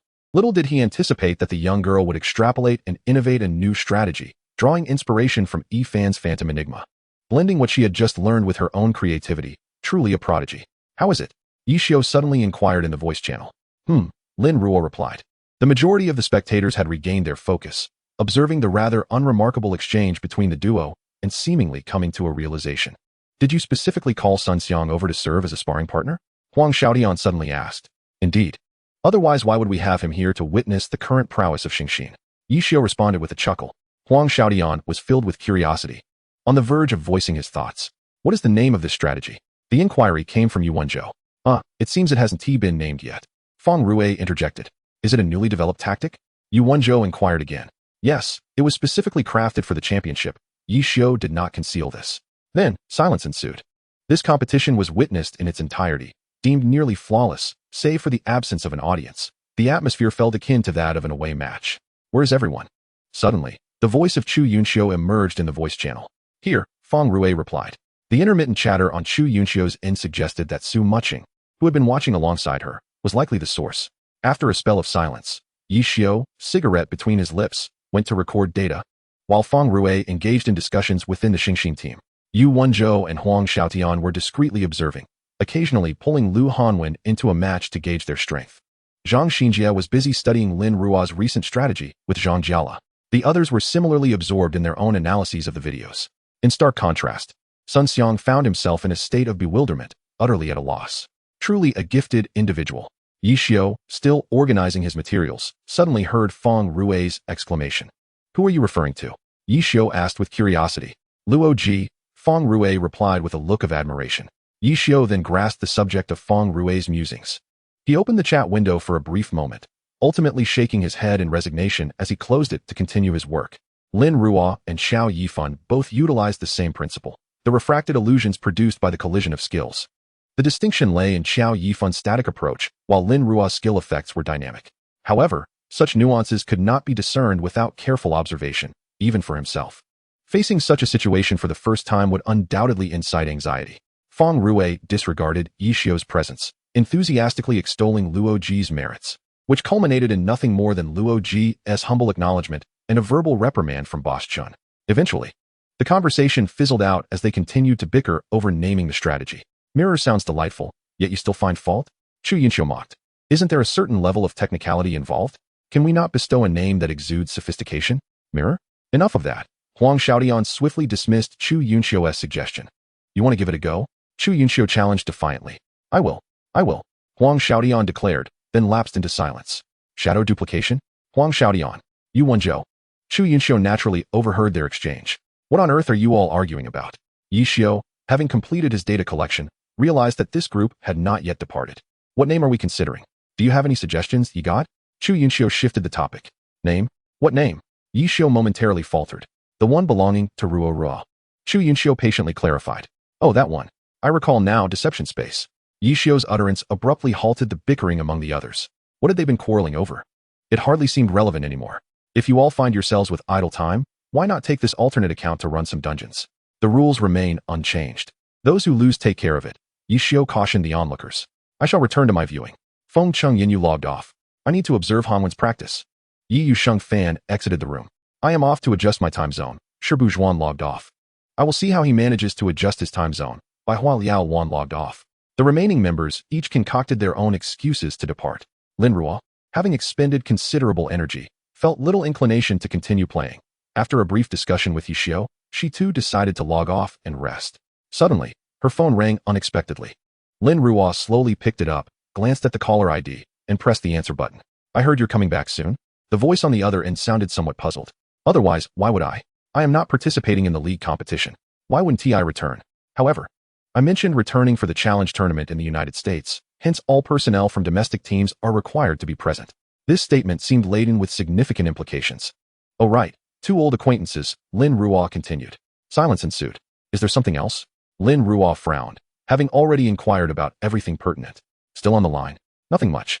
Additionally, due to the overwhelming number of teams in the challenge tournament, accommodations are scarce, so during the tournament, you'll be staying at my place, Lin Ruo explained. Seemingly with good intentions. All right, I shall rest for a while now. Goodbye. Beep, beep, beep. What on earth is happening? In a corner of a park in the United States, a solitary figure cradled their head in deep contemplation. Back home, Yi Xiu had just received a call from the chairman of the Honor Competitive Bureau, Feng Xianjun. After exchanging pleasantries, he received a call from Chunghua, and it wasn't until late into the night that it finally subsided. It's not like we're on the battlefield. Why so many instructions? Yi Xiu pondered. wondering if such attentiveness had ever been seen during league competitions. Do you still believe we are an amateur team? Feng Rui unexpectedly remarked that in the past, Chen Guo would have had no such reservations. To her, the master was everything. Winning or losing was inconsequential. Winning was simply better. Yi Xiu sighed, extinguishing the cigarette but in his hand and glancing outside at the now darkened sky. A minute later, Feng Rui, wearing headphones, observed the visibly reluctant Yi Xiu lying in bed. Aren't you struggling with jet lag? He inquired. What jet lag? Do you think any of us, aside from Zhang Xinjie, even comprehend the concept of jet lag? Yi Xiu retorted. I fear a sudden death. Feng Rui replied without further elaboration. As they had all cultivated good habits of going to bed early and rising early. You possess such awareness? Yi Xiu expressed evident surprise, recalling how someone had dragged him into a 2-day, sleepless spree not long ago. Cough. Early to bed and early to rise is beneficial for health. You should rest more at your age. I can understand that, Feng Rui concluded, immediately donning his headphones again to continue gaming with Wei Shen in a corner. Awaiting the refresh, Yi Xiu shot him a cold glance, then dismissed the thought, checking his phone briefly before tossing it aside and drifting into slumber. That night, there seemed to be a palpable excitement. Lu Hanwen and Song Yingqi were particularly restless, directly robbing Lin Ruo of half an hour without waiting for a response. Chapter 89 was merely the beginning. Lin Ruo had long since gone to sleep when the call ended, with her phone off. So no amount of calling would elicit a response. Approaching 1 o'clock, they felt too embarrassed to knock on her door, leaving matters unresolved. Almost everyone had a restless night, some filled with excitement and others with worry. As they prepared to enter the international competition, it was hard to relax. The sensation was akin to that of newcomers entering the league, nervous and eager to showcase their abilities. A sleepless night led to a successful adjustment of their internal clocks. The following day, they reported bright-eyed and bushy-tailed. Mission accomplished. Zhang Jiala stretched lazily before settling into a chair to rest. I feel like I can't hold on much longer, Chu Yunxiu said, forcefully patting her face. Su Mucheng also struggled to keep her eyes open, appearing to be in a similar predicament. Are we all set? Grab your things. Let us go? Yi Xiu entered and immediately called for the dazed group to pack up. We're leaving now? Isn't it still early? Someone questioned. We're ahead of schedule. If we don't hurry, we'll have to change our tickets. Yi Xiu's words were not mere jest, as numerous media outlets were already gathering outside the Competition Bureau's entrance. No one moved. If you wish to be a spectacle, then feel free to remain seated. The security downstairs can no longer hold them back, Yi Xiu kindly warned. Upon hearing this, the group immediately sprang into action, hastily returning to their rooms to gather their belongings. They certainly did not want to be treated as rare, endangered specimens for public viewing. Swiftly collecting their things, they assembled in the underground parking lot and boarded a standard bus to the airport. 10 minutes later, they disembarked fully geared and proceeded to check in. Ugh, I can barely breathe. Feng Rui leaned towards Yi Xiu, assessing the progress of the check-in. Just one more. Wait a moment, Yi Xiu replied, unusually patient. Observing the thick stack of passports in Yi Xiu's hand, Feng Rui said nothing further and turned to sit back down amid the crowd. 10 minutes later, ticketing concluded. The group, now fully equipped, successfully boarded the plane and found their seats, instantly falling asleep. Did everyone stay up all night? Yi Xiu asked in surprise. Yes, Zhang Xinjie answered. Yi Xiu looked at him, intrigued. What is so curious? Isn't it normal to fall asleep immediately after an all-nighter? He continued. How did you adjust to the time difference? Yi Xiu inquired. Zhang Xinjie explained that he calculated the time difference between the two locations and adjusted his sleep schedule accordingly, meaning a little less sleep was sufficient. He retrieved a piece of paper filled with time arrangements from his jacket pocket. You are quite the talent, Yi Xiu mused, struggling to find a more fitting term to describe this anomaly named Zhang Xinjie, considering that he had not slept well due to Feng Rui's incessant noise the previous night. He too succumbed to fatigue, using a pillow to lean against the seat and dozing off. Lu Hanwen and Song Yingqi, half asleep, weakly called out to Lu Hanwen, who was in a similar state beside him. Lu Hanwen responded with equal weakness. I still can't sleep, Song Yingqi added. Neither can I, Lu Hanwen admitted. Eyelids heavy, yet lacking any desire to sleep. In contrast, Lin Ruo appeared considerably more normal, noticing Lu Hanwen struggle between wanting to sleep and being unable to. She pulled out a 3 from her pocket and tossed it to him. The latter paused, glanced at the now resting Lin Ruo, and then shared an earbud with the similarly fatigued Song Yingqi before drifting off himself. Chapter 90, The Former Leader. After 15 hours, the group emerged from the airport, invigorated. And at the entrance, they spotted the Competition Bureau Director, Bai Zhendong, who had been on a business trip for 3 days. You all made it. He remembered to exchange pleasantries. Yi Xiu nodded, then noticed someone beside Bai Zhendong, engrossed in their phone, who seemed somewhat familiar. Suddenly, the individual looked up and commented on some recent gossip. Old Wu. Yi Xiu was taken aback. Wu Xiefeng? What is he doing here? Wu Xiefeng looked up, recognizing an old acquaintance. Old Yi, here to cheer us on? Yi Xiu gazed at his former teammate from Jiashi, someone he hadn't been in contact with for years, stirring a flood of memories. Indeed, I heard you retired. How have you been? Although Wu Xiefeng had retired, he remained deeply fond of the game of glory and wished for the team's prosperous future, never anticipating the events that would unfold. I'm doing well. Yi Xiu smiled. Another championship? Wu Xiefeng naturally had to inquire, for he had been quite fulfilled during the last 3 years at Jiashi. Yes. Just the mention of championships lifted Yi Xiu's spirits considerably. Good luck in the competition. I will be watching from the audience. Wu Xiefeng offered his heartfelt wishes. All right. Yi Xiu noticed his phone ringing and did not stop him as he answered the call while exiting the airport. Indeed, due to the arrival of various national teams over the past couple of days, the hotels have been fully booked. Consequently, we are temporarily residing at Rua's home. Bai Jindong unexpectedly dropped a figurative bombshell, leaving the atmosphere silent. Can we fit? Fang Rue inquired with uncertainty. Their group comprised 17 individuals. Would they truly be accommodated? Let us go. I'll take you there first, and later we can familiarize ourselves with the competition venue. Bai Jindong replied with a smile, leading the way. Lin Rua silently followed, leaving the others in a state of bewilderment. Follow? Fang Rue asked, still unsure. Of course. Yi Xiu understood the meaning behind the words of the director of the competitive bureau. After spending so many days together, he found the man quite reliable, unlikely to leave them stranded on the streets. Thus, this arrangement must have been made with his intent in mind. Unlike the domestic scene, the chaos abroad was minimal, merely consisting of a simple airport reception. The group boarded the bus arranged by the competitive bureau, marking the end of their arrival. Rua is back too. Perfect timing. The old leader has just returned as well. You two can meet. The middle-aged driver recognized Lin Rua among the group. Lin Rua's brows furrowed slightly. Today did not seem to be a weekend, and typically, one would not leave work so early. However, what captured the group's interest was the driver's mention of the old leader. Old leader?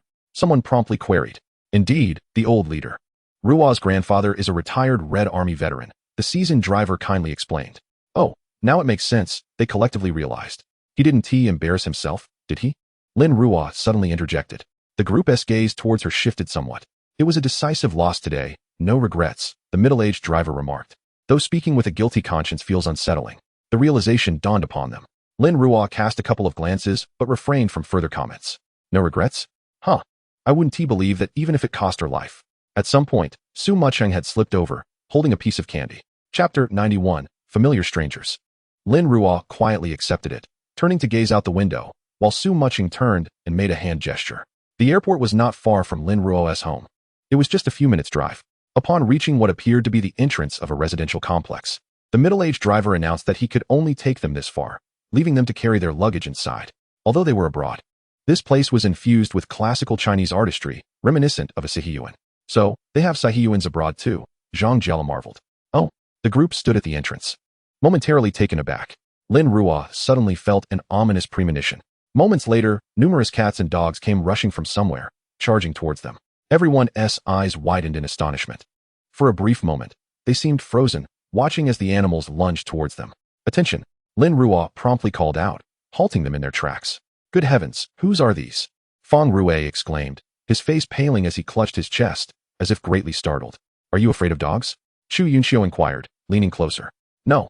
Fang Rue vigorously shook his head, clarifying that this was merely his first encounter with such a multitude of dogs. Let us go inside. Bai Jindong remained relatively composed, having acclimatized in advance. Otherwise, he wouldn't be so calm, knowing these were no ordinary dogs. All right. Yi Xiu composed himself and followed Lin Rua inside. Those behind him were still on edge, walking slowly as a pack of dogs trailed behind. After traversing the corridor, they discovered that the previous Sihiyuan was just a corner, with the true center located behind it. Lin Rua walked briskly, the sound of the wind drowning out Bai Jindong's introductions to the group. A few minutes later, it became evident that Lin Rua had slowed her pace, gradually returning to the group and stopping in front of a villa. Why do you always draw these? Can't you change your style? Lin Rua frowned at someone blocking the entrance. Upon hearing that unmistakably familiar voice, she instinctively turned to look. Oh, you're back? Lin Rua's expression remained impassive as she regarded him. Move aside, you're blocking the way. The individual seemed taken aback, earnestly standing up to survey the area for a path. He had occupied less than a meter of space with his easel, yet he claimed to be obstructing the passage. Indeed, he hadn't changed a bit. Not leaving? Lin Rua's tone carried a hint of menace. Fine, I'll go. He quickly discerned the impatience in her voice and hurriedly began to gather his belongings. He swiftly tossed his items aside and noticed a group of people. His lowered head seemed slightly stiff as he quickly looked up. "Is this the domestic team?" he casually inquired. "Yes," Lin Ruo replied, picking up her luggage and heading inside. "Hello everyone," he greeted with a bright smile. "I'm Ruo Ruo's tutor. You can call me Mucheng." "Hello," Chu Yinxiu greeted warmly. Having little resistance to handsome men, Yinxiu maintained his smiling demeanor, though he felt a twinge of emotion within, while Su Mucheng tightly gripped his sleeve. Chapter 92, The Opening. This face, even a decade later, could not be erased from their memories. The gentle prodigy, Su Mucheng. However, the one before them bore a striking resemblance, yet emanated a sense of detachment. He also goes by Mu Qiu. Could it be? Let us go. We should familiarize ourselves a bit. We still need to get acquainted with the venue, and time is rather pressing. Bai Jindong expressed his apologies. Indeed, he had booked the tickets late. Otherwise, he could have afforded this group some breathing room. However, with the opening set for tomorrow, there was no time for regrets. They could only rush ahead. This statement interrupted their train of thought, enveloping them in a tense atmosphere. Upon hearing the familiar venue, a surge of excitement coursed through me, akin to a rush of adrenaline. I hastily tossed my luggage into the prepared room and dashed out to board the vehicle heading towards our destination. Accompanying me was Mu Qiu, who claimed to be Lin Ruo's tutor. There are 5 competition arenas in total, and the opening ceremony will commence promptly at 10 o'clock tomorrow, followed by a month-long challenge. The competition operates on a point system, with no requirement for account cards, as previously discussed. Bai Jindong, while guiding the team through one of the main arenas, inquired, "Have I mentioned everything?" "Yes," came the response. As the competition drew near, Yixiu's demeanor shifted to seriousness. With over 200 countries participating across 5 arenas, each venue would host more than 40 teams. How will the competition unfold? He pondered. Each arena will feature approximately 40 teams, with opponents determined through a random draw by the system. The matches will be divided into individual duels and team cooperation contests, employing a total score system. A perfect victory yields 10 points, and teams with similar scores will enter another draw to determine matchups.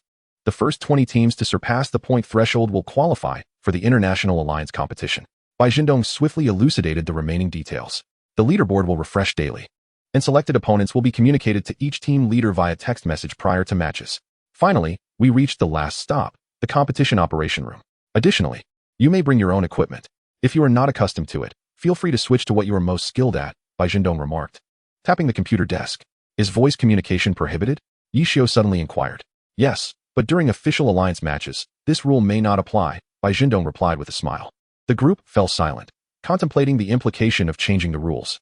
This time, the commentary judges will include Feng Xianjun, along with a well-known foreign commentator whose remarks may be a bit sharp. Do not take it personally and focus on performing well.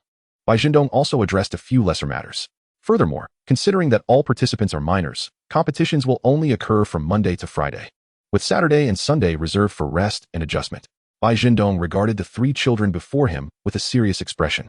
Such favorable treatment? Feng Rue queried, somewhat astonished. Indeed, they are children and should not be overburdened. Their health is paramount. This arrangement was hard-won, but had it not been for stimuli from other places, it might not have been so. Nevertheless, they are still young, and excessive pressure is detrimental. And you all, adhere to the rules. The challenge will be broadcast globally. So do not embarrass yourselves, he admonished, before addressing the older participants. Is the challenge being broadcast as well? That seems a bit excessive for mere elimination rounds, someone remarked. Although it may not hold the same weight as national matters, we cannot afford to embarrass ourselves, understood? Bai Jindong retorted. Chapter 93, Opening Ceremony 2. Understood. Accustomed to the director's gentle demeanor, the sudden seriousness was somewhat overwhelming. An hour was spent touring the entire competition area, including a glimpse of the resting zones, before we gathered to dine together and retire early for rest. Upon entering her room, Mu Qiu discovered someone smoking by the open window. Was it not Yixiu, the leader of the domestic team? Ah, you're back? Yixiu remarked, extinguishing his cigarette upon hearing the door. Yes, she managed an awkward smile. There was no smoking sign in her room, so she felt uncomfortable addressing it directly, especially since he had the window open. What she truly wished was to confront Lin Ruo for her inconsiderate behavior. The expression on Lin Ruo's face was infuriatingly intentional. What is this nonsense? She thought, pretending there was no common ground, hastily readying herself for bed. Yixiu observed her as she paced before finally lying down to sleep. His curiosity piqued about her surname. Noticing the stillness of the blanket, he too decided to tidy up, turn off the lights, and retire for the night. Su Mucheng shared a similar sentiment. The mere thought of that face kept her awake. Yet, directly inquiring was not her style, and since Yixiu had not divulged anything, She resolved to observe a bit longer before drawing any conclusions. Deep down, she sensed that he was indeed her brother. But why did he not seek them out or reach out to them? He pretended not to know them. Su Mucheng felt a profound ache in her heart, longing to uncover the truth. Amid her turmoil, soft music suddenly drifted in, the sound of a violin. Why? The gentle and prolonged notes were like a lullaby, soothing her soul and lulling her into slumber. At the villa's summit, a small balcony, Lin Ruo finished her piece, put away the violin, turned to lock her door, extinguished the lights, and prepare for sleep. The following day commenced with an 8 a.m. assembly, followed by a group breakfast and boarding the assigned vehicle en route to the challenge venue. This color is quite lovely, Chu Yunxiu remarked upon noticing Su Mucheng's team uniform. Yes, it's acceptable, Su Mucheng replied with a smile, her taste being quite accommodating. The others remained relatively quiet, even Huang Xiaodian unusually subdued. Suddenly, Yixiu's phone chimed, likely indicating the random selection of their first-round opponent. Under the eager gazes of the group, Yixiu opened the message from the alliance. Our first opponent is Iraq. Yixiu summarized the lengthy message. It appears there is no information on this country, Yu Wenzhou interjected. Indeed, but we must not let our guard down. The matches will commence simultaneously at several locations once the opening ceremony concludes. Let us give it our all, Yixiu advised, saying no more as the vehicle came to a halt, prompting the group to disembark in an orderly manner. The multitude present at the event evoked a sense of astonishment in Feng-Rue. Yesterday, the turnout had been sparse, with hardly anyone in attendance aside from their team and the staff. However, today painted a drastically different picture. The vibrant hues of various team uniforms symbolized the diverse nations represented, all entering the venue in a meticulously organized fashion. Such grandeur. When it was their turn, a staff member meticulously checked each individual's identification, passports, and team information before escorting them to the competitors' seats. As 10 minutes elapsed, the flow of people before them dwindled, the commencement of the event drawing nearer. Suddenly, the electronic screen within the hall illuminated, switching channels to feature an opening address from the head of the Glory Game Company, complete with an English translation. The speech, laden with conventional phrases and courteous exchanges, finally drew to a close after 3 tedious minutes. The channel then shifted to the commentary team, with the familiar figure of Chairman Feng Xianjun of the Chinese Competitive Bureau on the right. The individual on the left was likely the foreign commentator mentioned by director by yesterday, known to be of mixed heritage and proficient in Chinese. Minutes later, they encountered a rather serious issue. Chu Yunxiu, let us switch positions. Zhang Jiala nudged the increasingly bored Chu Yunxiu, who was on the verge of yawning. Chu Yunxiu was perplexed by Zhang Jiala's request, feeling quite comfortable in her current spot. Just switch, no need for so much chatter, Tang Hao urged. Surprisingly, Chu Yunxiu acquiesced, moving from the edge to a more central position. While the view was indeed improved, she did not comprehend the necessity of the change. Su Meizi, come on. Let us switch as well, Huang Xiaodian chimed in, prompting Su Mucheng to readily comply without inquiry, even inviting Lin Ruo to join them. Why are we switching positions? Chu Yunxiu quietly inquired, as the three of them sat closely together, resembling a group of cherished and protected animals. Look around the venue. How many female competitors can you spot? Feng-Rue asked her. Upon reflection, Chu Yunxiu cautiously scanned the area and realized, indeed, it seemed to be just the 3 of them. Did you not notice the way they were looking at you? Zhang Jiala remarked after they had shifted positions. With this insight, the 3 girls understood the rationale behind the switch. After all, regardless of their personalities, Chu Yunxiu, Su Mucheng, and Lin Ruo were all women. Having them seated at the edge while being scrutinized by so many pairs of eyes was simply unacceptable to their teammates. Now united as a team, past grievances were momentarily set aside. It was imperative to protect these 3 young ladies, especially considering the rarity of female competitors, let alone those as strikingly beautiful as they were. In the realm of foreign leagues, they constituted something of a rare species. Thus, the decision to relocate was made instinctively. Some teams, noticing the beautiful competitors had changed positions, lost interest and returned their focus to the 2 commentators outlining the competition rules. Indeed, there is no restriction on voice communication, Xiao Shiqin remarked, gazing at the text on the electronic screen with a look of surprise. They even updated the translation between Chinese and English. Zhang Jiala glanced at Huang Xiaodian, remarking, this clearly prepares him for what lies ahead. Can he keep pace with Huang Xiaodian's speed of speech? Feng-Rue suddenly inquired. I truly do not know, was the honest reply. No restriction on voice communication? That certainly saves time on typing messages. Multitasking can be quite taxing. A break now and then is rather refreshing. Such a humane rule. If only league competitions could adopt this approach, Huang Xiaodian quietly complained. As the proceedings continued, they contemplated the potential for the voice feature to be misused. Huang Xiaodian's speed of speech was well known among those familiar with him, matching his dexterity in gameplay. If voice communication were allowed, not only would teammates need to concentrate, but opponents would also have to be on high alert. I feel the need to mourn for our opponents, Zhang Jiala suddenly declared. Shall we do it together? Feng Rui echoed in agreement. No objections here, added Li Xian and Tang Hao, joining in on the jest. Huang Xiaodian, overhearing this, mused internally, what a raucous bunch. Morning. My sophisticated strategy deserves no such sentiment. The next segment involved the grouping of teams and the order of matches. Following Chairman Feng Xianjuan's announcement, the screen began to shift. Group 18, someone called out. There's still time. Let us take a break, Feng Rui suggested, reclining in his seat as they awaited the first group to compete. We should familiarize ourselves. Any one of these teams could become our rivals, Xiao Shiqin advised. Indeed, they all adopted a spectator's mindset, acutely aware that, irrespective of age, one could often gauge a team's strength through a single player's performance. Concerning their own capabilities, they had left no stone unturned over the past fortnight, employing various strategies, yet without any significant breakthroughs. First up, the team from Syria against their competitors from Qatar. Chairman Feng Xianjun offered a warm welcome. It must be said, he possessed a natural talent for commentary. The moment the competition was mentioned, the atmosphere in the venue grew electrifying. The enthusiasm from a nearby team, hailing from an unknown country, was almost overwhelming, their cheers nearly startling the Chinese team. The first event was a solo dueling competition, formatted as a best-of-3 match, with 3 points awarded to the victor. Both teams logged in their characters as the map loaded. A magic swordsman against a berserker? Both are swordsman types. This should be quite the spectacle. The chosen map for the one-on-one bout was commendable, a straightforward arena devoid of obstacles, a perfect square offering a clear line of sight. Oh, this map is quite intense, they mused. It's all about swift resolution. The two characters have already begun their movements. A pure straight line? Such positioning must entail some strategy. A group of individuals pondered this matter. However, the situation was quite different. Two characters simultaneously rushed forward to engage in fierce combat, alternating heavy sword strikes. What sort of strategy is this? Song Yingqi found it rather difficult to watch.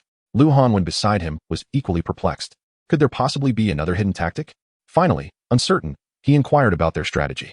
Not only they, but even the assembly of onlookers could no longer bear the sight. What of Sun Jiping? Should we record a segment for him? Feng Rui could no longer contain himself. This approach, this positioning. Is it merely a whimsical jest drawn from online gaming?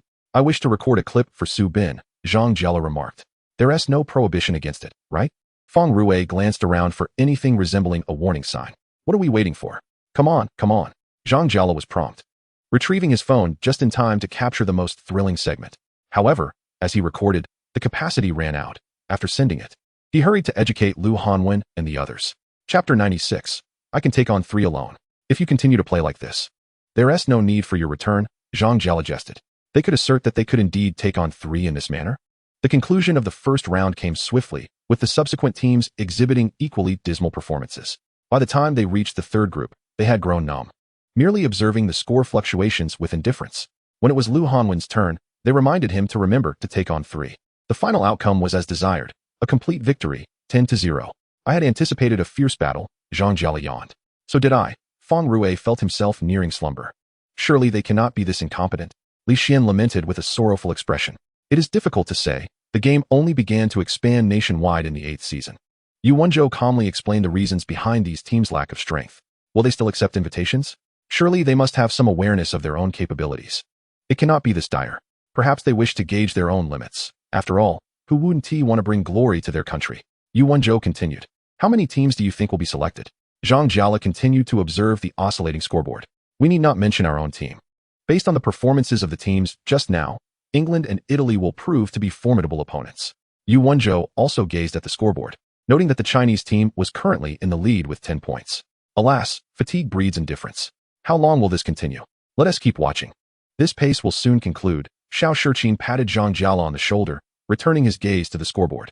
The refresh every half hour finally revealed some new teams, and the top 20 standings appeared to solidify. China, South Korea, Japan, Switzerland, Sweden, Norway, Denmark, the Netherlands, Germany, England, Italy, France, Russia, Canada, the United States, Australia. Alongside several unstable nations continued to fluctuate. Thus, with the top 20 established, there was little need to monitor the subsequent teams. Minor score fluctuations would not yield significant impacts. Presently, China led with 10 points, the second place with 8, and the following teams hovered around 7 to 8 points, indicating that as long as they maintained stable performances, they would not plummet. If we advance to the International League, Will there be no distinction between home and away games? Li Xian suddenly posed a question. This seems to be a valid concern. Many of the nations on the leaderboard are quite distant from China. With such travel, coupled with time zone adjustments, will their focus wane? For convenience, Director Bai suggested that future matches be held in China, one city per country. Yishio explained that it would be determined by random draw, which would also account for the cities. So, does this imply that the home ground is uncertain? Could this be considered good news? Should we draw our own team's city? No, our city has already been decided. Yishio felt it necessary to clarify. What do you mean? We are in the city. Yishio continued. Is something amiss? The city, isn't that the territory of Xingxin team? Indeed. That was the decision made above. This statement rendered everyone hesitant to voice any further objections. What a considerate and humane arrangement, Feng Rue marveled. Chapter 97, The Bustling Scoreboard. As the conversation drew to a close, Yishio could no longer endure the sight, to prevent Lin Ruo and the others from committing any foolish errors. He had already taken his leave with the group before the conclusion. Unlike formal competitions, many teams leave promptly after their matches, and their departure was executed with utmost transparency. Sharp-eyed Chinese reporters noted the exit of the Chinese team and hurriedly pursued them for the first scoop. With the speed of a 100-meter dash, they swiftly intercepted the group at the entrance, raising cameras to commence their inquiries. Hello, Yishun, the young reporter exclaimed, particularly exhilarated to be in the presence of such esteemed figures. Hello, Yishio, upon recognizing the journalist, had a fair understanding of their intent. Can you reveal the current combat capabilities? The reporter inquired. How do you suggest I respond to such a question? Yishio replied with a knowing smile. The reporter hesitated. Realizing he had posed a rather foolish question, these were among the top players in the domestic league, and how could Yishin answer such a query? Then, what about the youth group? The reporter quickly shifted the focus, glancing at the three young contestants behind Yishio, Lu Hanwen, Song Yingqi, and Lin Ruo. With Lu Hanwen and Song Yingqi being recent entrants into professional matches last season, he was particularly interested in the young lady. Today's scoreboard reflects their true strength. Yishio continued to smile in his response. At this point, the reporter found himself at a loss for words. Today's scoreboard? He chuckled, acknowledging that in his years as a glory reporter, it was the first time he had witnessed such poor performances from teams. However, he could not openly criticize the opponents. His current position did not allow for such remarks. Many peers were observing, and there were also journalists from other nations present. As he contemplated Yishio's meaningful expression, he felt he was beginning to uncover the answer. Well, I wish everyone success in the competition. In the end, I can only muster this phrase, watching a crowd disperse. Is it truly acceptable for us not to look?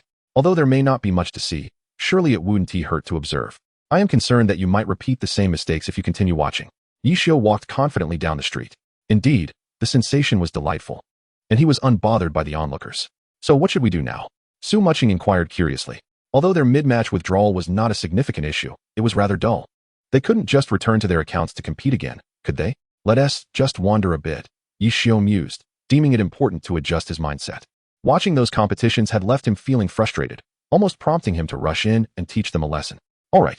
Upon hearing the suggestion to stroll, she immediately pulled Lin Ruo ahead, asking her about interesting spots nearby. Lin Ruo has received the captain's approval. We can wander freely. Su Mucheng winked at Lin Ruo. Lin Ruo remained silent, suggesting it would be more effective to consult a map. While they discussed where to go, their eyes were constantly glued to the leaderboard. However, no one anticipated that in the final few matches, some teams would voluntarily withdraw. Consequently, the matches did not continue. And after reporting the first round scores to the major esports companies, everyone dispersed to prepare for the next competition. Meanwhile, Weibo was abuzz as throngs of people anxiously awaited updates from the official account. Finally, their patience bore fruit. Chapter 98 Arrangements 1 against 3. Are you convinced? A sudden Weibo post sparked a flurry of activity. You are quite boastful. Absolutely boastful. You deserve a lesson. Our team can also participate. Thus, an exceptionally lively battle unfolded on Weibo. What is this nonsense about 1 against 3? Wei Shun, with a cigarette but in his mouth, observed the Weibo messages, furrowing his brow in contemplation. 1 against 3? This topic successfully captured the attention of those still in training. Not only that, but some had even begun to fantasize about next season's championship being claimed by Lanyu. A challenge match? Chenghua, upon receiving the news, hurried over to take a look. Indeed, it was said that the young fellow from Lanyu was engaging in a 1 against 3 challenge. Hence, Weibo was in an uproar. Wei Shin extinguished his cigarette, but, his expression darkening. Why doesn't our team have such an opportunity? Chenghua found herself at a loss for words. While the topic of 1 against 3 was indeed eye-catching, it hardly warranted such commotion. It was merely a competition. Are you done with your tasks? Wei Shin queried, noticing Chungua's inquisitive expression. He had overheard the call earlier. It was from the National Sports Bureau. Undoubtedly regarding some arrangements. Yes, Chungwa nodded, stealing another glance at Weibo. What are the plans? Wei Shen pressed on. One involves an all-star weekend, and another indicates that the city of Shaoshan will serve as the home ground for domestic teams, with several other cities also receiving similar calls. Chungwa generously divulged all the remaining details to those present. So what does that mean? Wei Shen pondered, wondering if accommodations would also be provided for them. The National Sports Bureau intends for the teams to take full responsibility for lodging, showcasing the virtues of the Chinese nation. Leaning against the table, Chungwa contemplated how to proceed. Well, it seems you have your work cut out for you, Wei Shen remarked with a hint of schadenfreude. Casting a glance at Chungwa. Indeed, the officials from the National Sports Bureau have already visited Shaoshan to plan renovations, investing a substantial amount. We certainly cannot lag behind. I will check if there are any vacant rooms available, ensuring a dedicated training area, and I will make the necessary arrangements. You all should remain focused and practice diligently. The thought of managing so many tasks made Chungwa's head spin. All right, you go ahead. Wei Shen nodded, watching as Chungwa hurriedly exited. Does this mean that the national team members will all be residing at Qiying? And when Yi thought of one of them, Zhang Xinjia, that is indeed the case. Luo Ji, having finished organizing the data, nodded in agreement. Mo Fan remained silent, betraying no visible emotion. In any case, it does not concern us, Wei Shen interjected abruptly, interrupting the training session. The ramifications of such arrangements were unbeknownst to Yi Xiu and his companions, who were currently wandering with Lin Ruo and ultimately arrived at a small square. Though there were many people, the atmosphere was devoid of liveliness. Aside from the occasional honk of a car, the surroundings were almost eerily quiet, creating a sense of melancholy. This place feels stifling, was Feng Rui's thought. Hush. Su Mucheng glanced around, noting that most of the individuals present were children. Some were engrossed in their studies, while others appeared lost in thought, as if this were a sacred space. However, they also spotted a vaguely familiar figure. Chapter 99, This is their world oh? Isn't that the one who claims to be Lin Ruo's tutor? Clearly, the latter noticed them upon turning and gestured before approaching, while Lin Ruo walked towards him. Lu Hanwen had more to say, but was halted by the person who shook his head. Finished with your match? His voice was soft, seemingly to avoid startling the children. Yes, Yi Xiu replied with a nod, yet his gaze remained fixated on the children. What are these? A new educational method? Please, everyone take a seat. The performance is about to begin. He smiled gently, indicating the stairs beside them where newspapers were laid out. A group of them, seemingly indifferent, found a suitable spot to sit. This is their world, let us keep our voices low, he added, sensing the uniqueness of these children compared to others. The group remained silent, simply sitting quietly and observing alongside him as the children began to move. Moments later, the sound of a violin filled the entire small park. Su Mucheng was taken aback. The melody resembled that of the previous night. The children here were unlike others. They were all affected by autism, each exhibiting varying degrees of response. He began to explain slowly. But why does Ruo recognize these people? Lu Hanwen furrowed his brow. It's quite simple, he replied with a smile. Not long ago, she was one of them. Silence enveloped the room, as if all questions had found their answers. However, Lu Hanwen remained concerned. Autism is said to be notoriously difficult to treat. She used to be oblivious to everything around her. He could only provide a brief explanation. So, are you her primary physician? Someone inquired. Not exactly. I am not a medical professional. I am merely an ordinary person. If I were to define my role in terms of teaching, I could say I am her game instructor, he continued. How did you come to know her? Su Mucheng asked, noticing that the individual cast a gentle glance her way, reminiscent of her brother's gaze. It seemed she understood. 10 years ago, I had an accident and, by a twist of fate, was brought here by my former superior. In gratitude for his care during my recovery, I agreed to look after his granddaughter. 8 years ago, while accompanying her on a walk, I noticed her account card had fallen from her pocket. For the subsequent 3 years, I provided her with mental guidance. 2 years later, I succeeded. Her condition improved, and she began to engage with various games. She is a prodigy, learning rapidly. Based on her comprehensive performance, I assisted her in selecting a career path that suited her thus far. And this is how it has developed. He spoke of a challenging endeavor with casual ease, as if it were a simple matter. Yet, everyone understood how difficult it is to communicate with individuals on the autism spectrum. Why was he so persistent? They all harbored an answer within. A passion for this game that would not allow any talent to go unnoticed. Perhaps that was his driving force. What about your family? Chu Yinxiu inquired. I have a younger sister and a friend who excels in honor of kings, he replied. Then why do you not reach out to them? Chu Yinxiu, though moved by the story, felt that family remained paramount. How should I put it? I forgot the password, cannot recall their phone numbers. And I didn't bring my account card. Besides, they might think I am no longer alive. He gazed at the sky, lost in thought. I recall that Lin Ruo's family is also from China. Chu Yunxiu frowned. Indeed, but every time my former superior returns home, I must care for Ruo. He is usually very busy, so I have little free time, he said with a wry smile. It seems like you picked up a free nanny, Chu Yunxiu mused. Have you never seen them again? I have. Then you should explain. How do you suggest I do that? It poses a significant challenge, after so many years. The important people have not vanished, yet I am at a loss for how to articulate it well. What is your full name?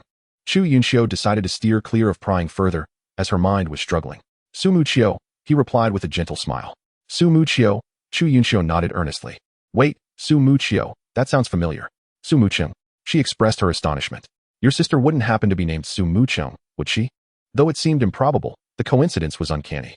Indeed, he answered generously, delivering a shocking revelation to the group. When Chu Yunxiu turned to look at Su Mucheng, she noticed her smiling while shedding tears. Quite the performance, Yishio remarked, leaning in to comfort him. That is a sentiment I should express to you.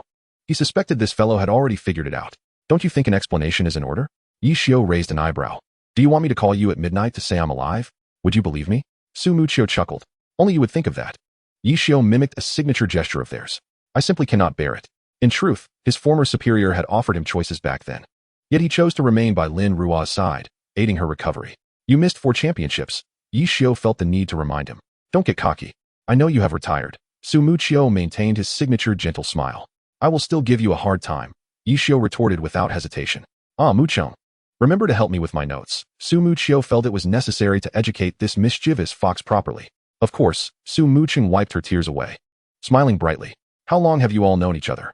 Chu Yunxiu inquired, observing the harmonious relationship among the three. Us. Yishio appeared momentarily lost in thought.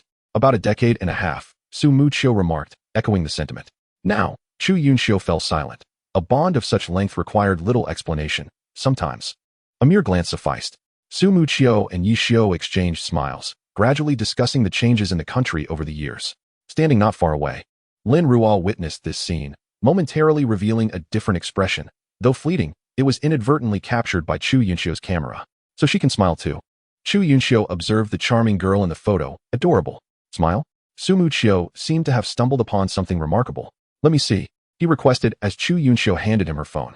Indeed, she really does.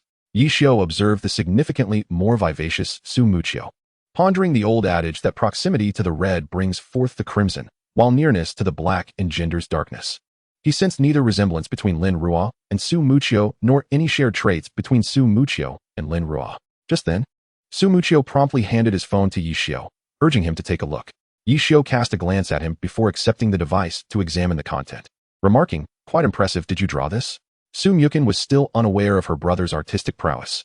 No, it was drawn by Ruo. Su Mucheng clarified, scratching his head. Perhaps sensing he had disappointed Mucheng, for he truly lacked such skill. Ruo created this? Su Mucheng instinctively glanced at Lin Ruo, who was quietly mingling among the children. Indeed, she possesses a remarkable talent for art and can intuitively grasp many concepts without formal instruction. Su Mucheng generously shared some of Lin Ruo's notable achievements. Did you know it took her merely 10 minutes to complete this piece? He added, is that the only reason you hold her in such high regard? Yishio detected an unusual undertone. Precisely, Su Mucheng replied with an air of nonchalance. To finish a painting in 10 minutes, ensuring the colors do not clash, would be a failure without confidence. Moreover, there are nuances in color and overlap. I believe those children could manage as well, Chu Yunxiu remarked, gesturing toward a nearby group of children. Individuals with autism can be categorized into 2 types. One is typical, while the other possesses an instinct that emerges alongside their symptoms, often referred to as a gift. Ruo belongs to the latter category. Su Mucheng elaborated on his understanding. Doesn't that imply her creations are irreplicable? Feng Rue finally grasped their line of thought. Generally, yes. Each autistic individual tends to perceive their surroundings as a realm of their own, believing themselves invincible within it, including everything they create. This leads to their deepening entrenchment. This insight was derived from the research of our former leader.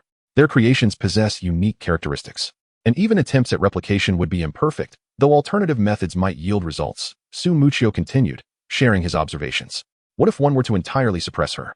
Wang Jieshe inquired, prompting a moment of pause among the group. Suppress? Let me think, Su Mucheng mused. To effectively suppress her, one must possess thorough understanding of her abilities and be quicker in discerning her techniques. Those with autism, whether still afflicted or recovered, harbor the belief that they can achieve their desires at any cost, which can lead to explosive reactions. This was another observation he had made. So, That would mean she is an invincible presence? Their unease became palpable. Not exactly. They are human after all. Su Muchio was well aware of their concerns. No one is without flaws in this world, and thus those deemed perfect inevitably have shortcomings. As for Lin Ruo, thus far, I have only noted her lack of experience. I believe these two children, with proper guidance, could develop into formidable opponents for her in the future, he concluded, not neglecting to express his goodwill toward Lu Hanwen and Song Yingqi, who sat in stunned silence nearby. Ah, it seems I have truly aged. Su Muchio lamented at the end of his thoughts. You haven't even reached 30, Yishio chuckled. I am older than you. Su Muchio felt it necessary to reiterate. Do you find that remarkable? Yishio disagreed, wishing he were a few years younger. Not at all. He has lost a decade, Yishio remarked, teasingly. Well, of course. Su Muchio did not elaborate further. We should sit for a while before heading back. Even those unfamiliar with music can perceive its conclusion. Upon returning, we must devise a strategy and prepare for tomorrow's competition. The afternoon had been a relaxing respite, providing insights into the young girl's endeavors. And while she may pose a significant challenge in the future, for now, they could still manage her. The back wall had recently been equipped with surveillance, and their former leader had instructed to scatter glass shards, suggesting it would be prudent to remain indoors after hours, Su Muchio mentioned while tidying up the dishes. Lin Ruo's posture stiffened at this, and the gazes of those around her shifted. She has a habit of sneaking out at night, Su Muchio explained. Sneaking out? They were taken aback. Yes, climbing walls. They recalled that the backyard had a wall over 2 meters tall, but there seemed to be a ladder nearby. Does she not fear climbing out at night? It is unusual for a girl of her age to venture out alone after dark. There have been instances of her being followed, but her pursuers invariably lost track of her, only to find her back in the living room the next morning. Su Muchio shrugged, accustomed to this behavior, reassured by the relatively safe environment of recent years. What about her grandfather? Has he not cautioned her about the dangers of being out at night? Someone could not resist asking. The former leader? He resides at the research institute most of the time and seldom returns. I've heard he has taken on a new project and may not be back for some time. Su Muchio recalled the elderly man's hurried departure yesterday and the recent arrangements. That must be quite hard on you, Yishio could not help but remark, noting how Su Muchio had transitioned from merely gaming and crafting to now cooking. It's manageable. I have learned quite a bit. By the way, I have some newly developed equipment I'd like you to help me test later, Su Muchio said while continuing to tidy up. Sure. I can also show you my research results, Yishio suddenly smiled. Su Muchio paused his dishwashing, intrigued by this revelation. You'll find out soon enough, Yishio teased, not forgetting to tantalize Su Muchio's curiosity. Then Su Muchio swiftly completed his tasks and hurried to find Yishio. Did you do that, Lu Su? Yishio suddenly recalled something significant. I handled the material combinations, while the model was drawn by her, Su Muchio stated as he opened his computer. Did you teach her about the enhancement effects of the Hij and GSH? Upon hearing this, he felt reassured. I discovered the properties of Hij and GSH by chance, and she chose the magic path primarily because the effects looked appealing. Su Muchio was somewhat reluctant to divulge this information, but since Yishio had inquired, he felt compelled to share. At this point, Yishio fell silent, pondering. So how about it? Impressive, right? Hearing Lu Su mentioned in connection with this matter indicated that Yishio must have engaged with the young girl. Indeed. Yishio replied calmly as he took out his account card, awaiting Su Muchio's report. What about the room? Su Muchio logged into the account and asked. Free or ranked? Yishio inquired from the computer screen. Definitely free. Su Muchio maintained a gentle smile, as he thought Yishio assumed he would use a worthless alternate account. What are you doing? A group of individuals, initially preparing for training, abandoned their computers to gather around the two, observing closely. A sharpshooter? Those peering at Su Muchio's computer instinctively glanced at the silent Josakai. Arena room 17690, password room name, Yishio stated. Wait a moment. Su Muchio adeptly located the room Yishio had selected. After a few seconds of silence, Su Muchio frowned. Where's your Chueshia? He asked, looking up. Sold it. Yishio replied casually, opening Su Muchio's character page to take a look. Su Muchio was taken aback. You sold my Chueshia? Of course, Yishio responded nonchalantly, seemingly unaware of any wrongdoing. How much? Su Muchio's demeanor shifted from gentle to serious. 450,000, Yishio stated offhandedly. A considerable sum even a decade ago. What? Su Muchio felt as if he was about to explode. That was the price back then, including the final deal with Tao Xian. When I merely bought back Mucheng phone. Yishio appeared unfazed by the situation. And what about Mucheng phone? Su Muchio inquired further. Where's Mucheng? After browsing through Su Muchio's page, he asked. Oh, Su Muchio's emotions calmed slightly. But where is Chueshia now? Do you want to try it? Yishio suddenly asked. That could work. Su Muchio did not refuse. Sun Xiang, come here. Yishio voluntarily made space for him. Su Muchio observed an unfamiliar person sitting across from him and cast a glance, tinged with disdain, as if he intended to teach this young man a lesson. Is this Chuexia? Su Muchio scrutinized the familiar character's weapon, feeling a deep sense of rejection. Chuexia was not supposed to look like this. The weapon had changed. Thus, the memories associated with it had faded, and he had no words left for the confrontation. 2 minutes later, Sun Xiang suffered a crushing defeat. It seems you've truly aged, Yi Xiu remarked. In the past, even a minute would have been too much. Alas, time waits for no one. Su Muchio felt slightly uplifted after winning a match. Want to go again? Yi Xiu asked. Absolutely, Su Muchio affirmed decisively. Mucheng, continue to keep score. No problem, Mucheng smiled. Chapter 104. A decade apart, Sun Xiang had lost. He believed he could win, but unfortunately, he faced another setback and walked away in frustration. Watching as Yi Xiu returned to his position to log into the room. Hey, that weapon looks quite familiar. Su Muchio finally took a closer look at Yi Xiu's current character, Jun Mo Xiao. Setting aside the mismatched equipment, the weapon in hand was indeed eye-catching. Isn't that the Qiying umbrella? Yi Xiu replied irritably, perhaps having forgotten that this weapon had dealt him significant damage in the past. What? Level 80? Su Muchio was astonished. How had he achieved this? The current level cap in glory was 75, if he recalled correctly. How had the Qiying umbrella reached level 80? A secret. Yi Xiu's mood lightened slightly. Are you intimidated? TSK, Su Muchio closed Jun Mo Xiao's profile and stated earnestly, let us do this. This will be our first match after 10 years. I must redeem myself. I will win. Good luck, Yi Xiu said, beginning to control Jun Mo Xiao's movements. Su Muchio's character was still a sharpshooter, Yi Mu Su, as it was now known. The skills of the two characters began to clash. The sharpshooter specialized in long-range attacks. Yet its shooting range paled in comparison to the gunner's. The opponent was controlled by Yi Xiu, the top free agent in the league, and wielded the Qiying umbrella, making close combat unfeasible. Thus her strategy was clear, to exhaust the opponent first. Although many years had passed, both felt the other's growth, whether through skill or awareness. Yet this did not alter their understanding of one another. Hence, it became a psychological battle. Jun Mo Xiao initiated with a barrage from the Guilin machine gun. The dust kicked up, instantly obscuring both screens, while Yi Mu Su remained still, occasionally adjusting her viewpoint. Jun Mo Xiao, having seized the aerial advantage, accurately located Yi Mu Su's position. Shuriken. The cold light flashed as Su Muchio recognized the sound cutting through the air and dodged. Yi Mu Su sidestepped while simultaneously shifting her viewpoint skyward. Is that a mechanic's skill? Missed. Yi Xiu could not remain in the skill casting spot any longer. Pivoting to leap onto the column at the edge of the arena, calculating the time. The dust should have settled by now. With Glory's remarkably high physics engine, gameplay felt incredibly realistic, so only 3 or 4 seconds elapsed before the screen returned to normal. And what about Jun Mo Xiao? Su Muchio quickly took a step back, adjusting his view to locate Jun Mo Xiao. At this moment, Jun Mo Xiao also spotted Yi Mu Su adjusting her position and ceased moving, employing eagle tread. Su Muchio had long been aware of the aerial situation, and in that instant, he believed he had found it, the skill of a sharpshooter, the arc shot. A perfect hit. However, to his astonishment, a clone appeared. A profession capable of creating clones could only be a ninja. Behind him, with this thought racing through his mind, Su Muchio hastily increased his speed and shot behind himself. The bullet seemed to strike something, and Su Muchio quickly turned around, only to find a white shield obstructing half of his vision. A shield? He pondered, but the next moment, the Qiying umbrella charged towards him, delivering a shield bash. Su Muchio had no time to react before his character was sent flying, a miscalculation indeed. As he contemplated this, he did not forget to execute 2 perfect shots as part of a graceful recovery maneuver, the recoil flipping his character over as it landed smoothly on the ground. Splendid. Feng Rui couldn't help but exclaim. Zhou Zikai remained silent. In this moment, every spectator present could clearly perceive Su Muchio's prowess. Such flawless recovery operations were something even the contemporary gun king, Zhou Zikai, could not entirely replicate. Naturally, this was also a result of inquiries made privately among a group of people. Even amidst the ongoing battle, the two combatants wearing headsets paid little heed to the onlookers, having passed the peak of their mental energy. Yet, their fervor for the game remained undiminished. Thus, Jun Mo Xiao charged forward once more, employing the anti-tank cannon. As a veteran sharpshooter of over a decade, Su Muchio was well aware of the skill Jun Mo Xiao was utilizing at that moment.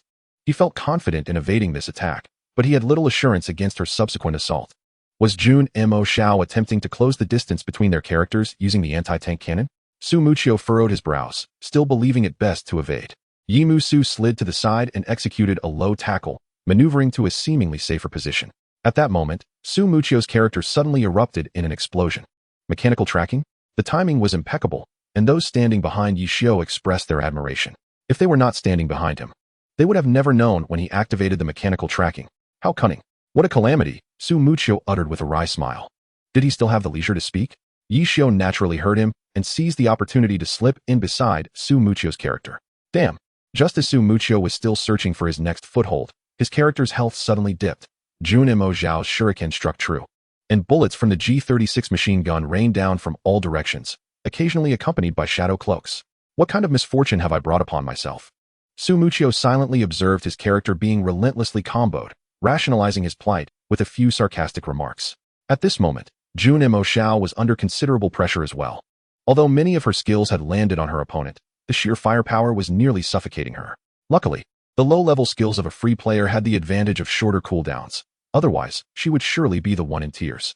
Yi Musu could not catch Jun Mo Zhao and could only spray bullets over a wide area to limit her mobility, but the pressure from his opponent was immense. How much longer could he endure? He did not know. He hoped to defeat this opponent, and although much time had passed, this thought remained unchanged. Yet now, he sensed that defeat was imminent. 30 seconds had elapsed, and he had nearly exhausted all his high-damage skills, leaving only some low-level skills to prevent Jun Mo Zhao from closing in. However, in the same 30 seconds, the gap in their health was widening. Was it due to the advantages of the free player? No, that was not the case. His reaction speed had diminished, just like his opponent's. But why was it still insufficient? In that moment of distraction, Jun Mo Zhao suddenly appeared, employing the shadow clone technique. Su Mucheng immediately focused his mind. Shadow clone. Left or right? No, this fellow was descending from the air at high speed, executing an eagle stomp. Su Mucheng seemed to grasp something, adjusting the angle of his gun for dual control and random fire. The eagle stomp of Jun Mo Zhao was struck by bullets and swiftly vanished.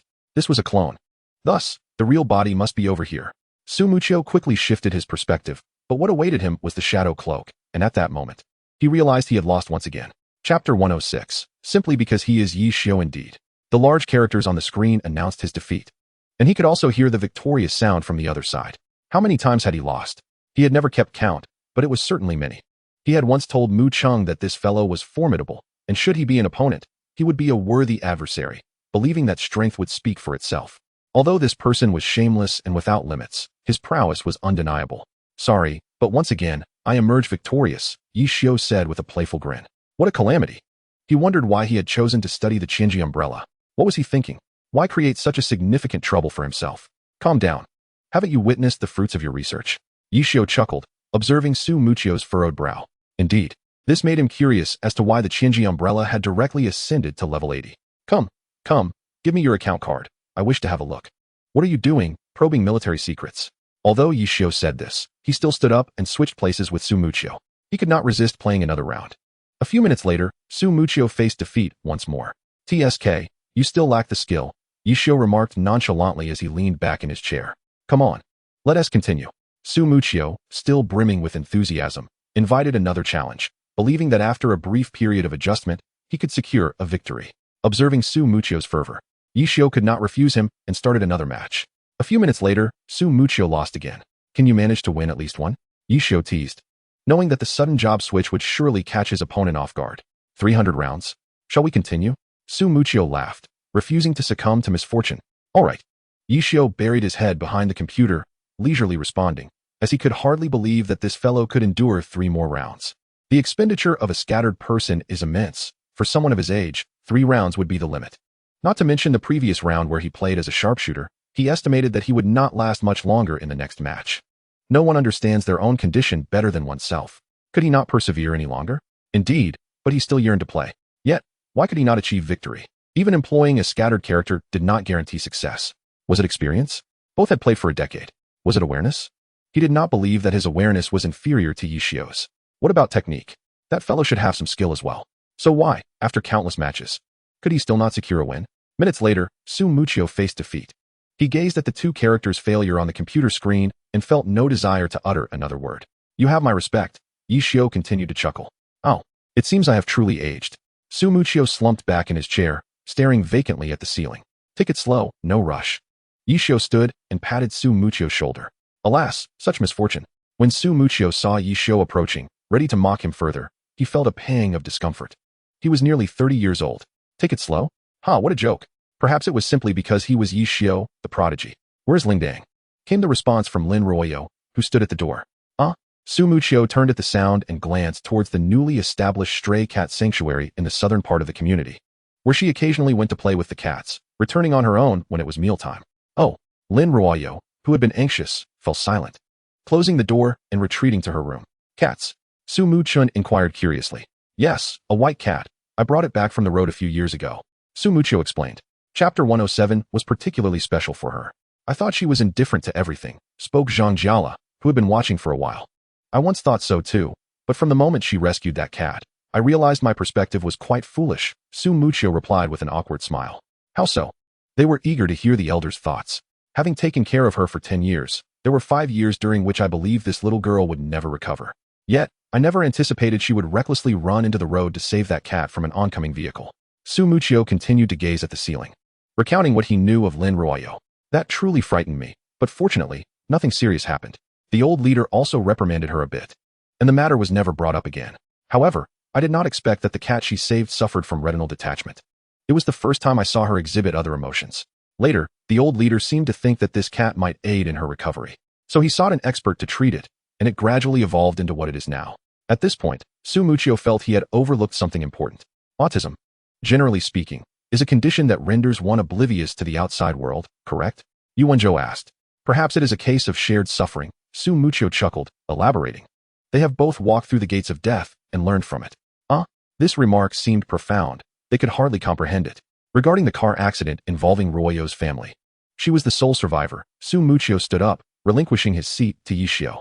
What incredible luck, they could only remark. As being the only survivor is an extraordinary probability. Perhaps that is precisely why she chose to save that cat. Su Muchio chuckled. Speaking of car accidents, Yishio and Su Muchun were reminded of their own experiences. I was relatively fortunate. I sustained a leg injury, but it has nearly healed after 10 years. Su Muchio shrugged, commenting that if he were to be injured, it would have been better to have perished. Did you already know about our national team? Now, there was doubt whether Su Muchio had mentioned it to the little girl, which is why she listened to Su Muchun so attentively. I did mention I have a younger sister and a friend who excels at gaming. Su Muchio was certain he had only stated that. Nothing else? Feng Rue retorted. Truly nothing. What is it? Su Muchio suddenly felt perplexed by the group. Silence ensued. Royo listens to Muchen very well. Chu Yinxiu spoke. Su Muchio paused, then seemed to recall something, turning to glance at his sister. She has grown taller, thinner, and more beautiful. The reason was simple. Su Muchio shrugged. As both Muchun and her sister bore striking resemblances in temperament and character. You have never seen her. How would you know? Yishio inquired. The old leader has videos of her brother, sister, and mother, supposedly filmed when Royo was born. Thus, he had reason to believe it. Another silence followed. Meow? A cat's meow? Someone perked up to listen. Lingdang is back. Su Muchio opened the window and saw a white cat leap up. Meow? The white cat jumped onto Su Muchio's shoulder, seeking a comfortable spot. Is this the cat? A group of people gazed at the feline, their expressions somewhat dazed. Indeed. It is rather special, is it not? Su Muchio turned with a smile. Certainly. Those purple eyes are truly unique. This little fellow is quite fortunate. Although its eyes have been affected by after effects, Su Muchio smiled. Chapter 108 revealed what I had observed solely as reactions. It seemed the sound had been a bit loud. The white cat glanced at the group in the room, and then calmly jumped off Su Muchio's shoulder, nudging the not completely shut door open and strolling outside. All right. It is mealtime, let us go eat. The old leader should be arriving at the community entrance shortly, just in time. Su Muchio glanced at the clock hanging by the window, checked the time, retrieved his account card, and addressed the group still observing discreetly. When is tomorrow's match? Feng Rue suddenly inquired. In the afternoon, Yishio shook his phone, indicating they could arrive a little later. All right then, shall we train? Feng Rue looked at Song Yingqi and Lu Hanwen, reflecting that if their opponents were in this state, it seemed training might be of little consequence. Take a rest. It is merely a challenge match, just pay attention. Yishio rarely takes a break. You seem to lack motivation. I watched the challenge match. And your skills were indeed lacking, Su Muchio remarked to Yishio. If the international league matches are this dull, it would be better to finish quickly and return to competing in the league matches. Yishio shrugged. As a seasoned player, he could only express his disdain, illustrating how absurd he found today's match. Although his performance was not up to par this time, there were still commendable moments, were there not? Suddenly, Su Muchio produced his phone and handed it to Yishio, displaying the current ranking points. Oh, Yishio noticed a team with the same score as theirs. The country is Denmark. This nation can be considered a potential powerhouse in every aspect and is likely to be a formidable opponent, Su Muchio commented. Well then, let us look forward to it, Yishio replied, expressing no pressure in abstaining from participation, nor did he intend to show them the leaderboard. They would have to be self-aware. Their meal was consumed swiftly, and they also met Su Mucho's old superior, who was quite different from their expectations. The elderly gentleman, in his 50s and wearing glasses, greeted them warmly and kindly, eventually inviting Yu Wenzhou to play chess with him. However, all enthusiasm was dashed by Lin Ruo's remark about not embarrassing themselves. Although they still attended, Yu Wenzhou sensed that the elderly man had some concerns. Reflecting on the driver's words from the previous day, he allowed a few rounds before letting him retire for the night. Captain, you're back. Huang Xiaodian, who was frantically scrolling through Weibo, noticed Yu Wenzhou entering the room. Yes, I just returned and happened to swing by Yishio's place. Any plans?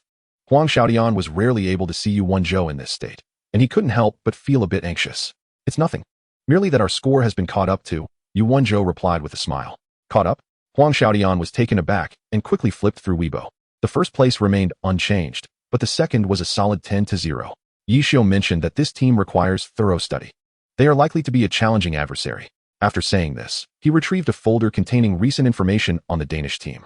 Alright, Huang Xiaodian also appeared quite serious. As he naturally relished having an opponent, the more challenging, the better. This way, their prowess could truly be highlighted. Meanwhile, Yishio, who was also studying the Danish team, suddenly shifted the conversation to another topic. You might not believe it, but what I was initially interested in was merely the reaction. Su Mucho chuckled. Being able to make such a swift response without hesitation in such a short time is indicative of a remarkable talent. Chapter 109, Concealed Strength. TSK. Yishio chuckled, knowing that this fellow was not so benevolent. How do you plan the matches? Su Mucho inquired. The challenge match is for the youth group. Lin Ruo will participate. As for the official matches, we must wait until the rankings are released before making further arrangements. Yishio replied, holding a cigarette.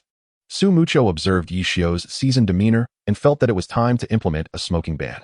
What about your individual arena matches? Do you truly not intend to let Lin Ruo take the stage? Su Mucho examined the schedule Yishio had drafted, filled with the names of Lu Hanwen and Song Yingqi, while Lin Ruo was merely defending the arena. This is strategy. Yishio extinguished the cigarette. Defending the arena? Although Su Mucho had never participated, he was somewhat aware of the concept. Precisely, if both Lu and Song cannot prevail, it proves their superiority. And then Lin Ruo can take the stage, Yishio stated casually. I know that much. Su Mucho was indeed aware, so this is a rhythm of concealing strength.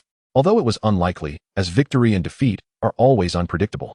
With this thought, he regarded Yishio earnestly, seemingly seeking a clue, only for the latter to cast a mysterious glance at him before turning back to adjust his equipment. Just as I suspected. Recalling this, Su Mucho remembered something he had forgotten and quickly retrieved his account to log into the game. What are you doing? Yishio casually noticed a rare material. Researching new equipment, Su Mucho replied, pulling out the design blueprint to show Yishio. What profession is this equipment for? Yishio curiously examined it, finding it quite impressive. It is for a summoner, isn't it formidable?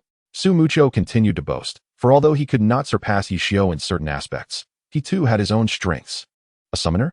What made you think of this? Yishio recalled that Su Mucho likely had no friends who played summoners. I suddenly saw a drawing Lin Ruo made a while ago and thought of trying it out, Su Mucho explained, producing an old sketch by Lin Ruo for Yishio to see.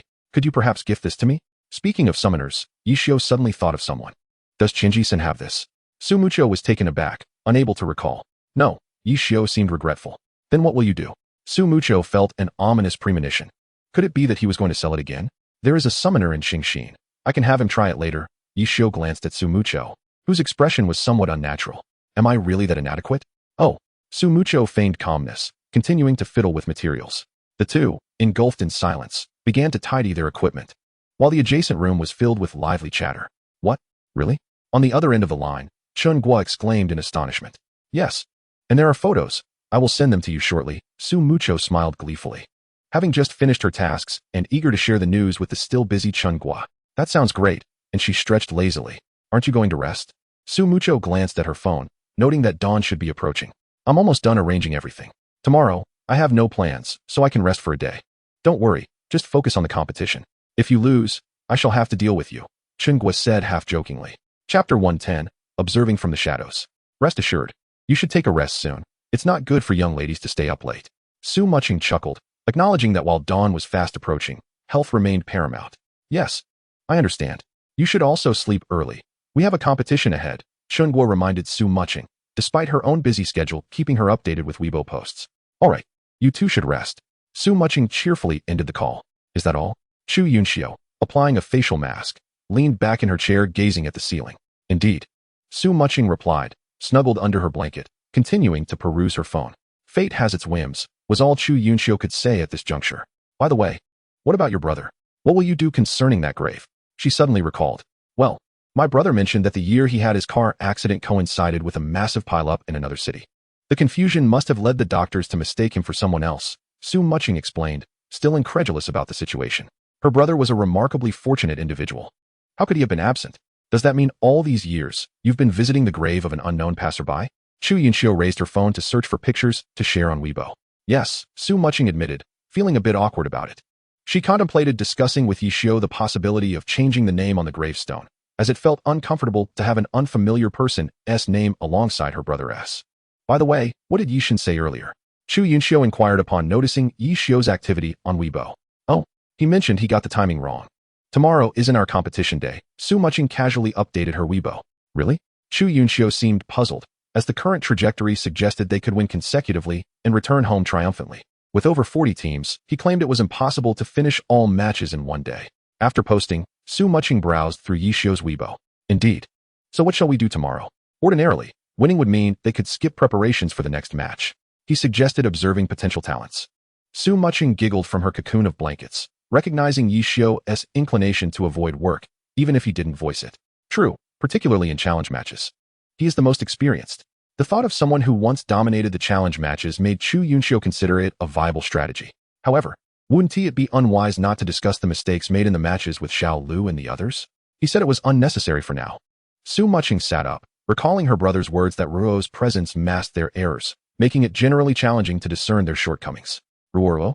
The mention of the young girl reminded Chu Yunxiu of her performance in the team match today. Why do I feel that in the team match, she, who was supposed to have the advantage, became more of a supporting role?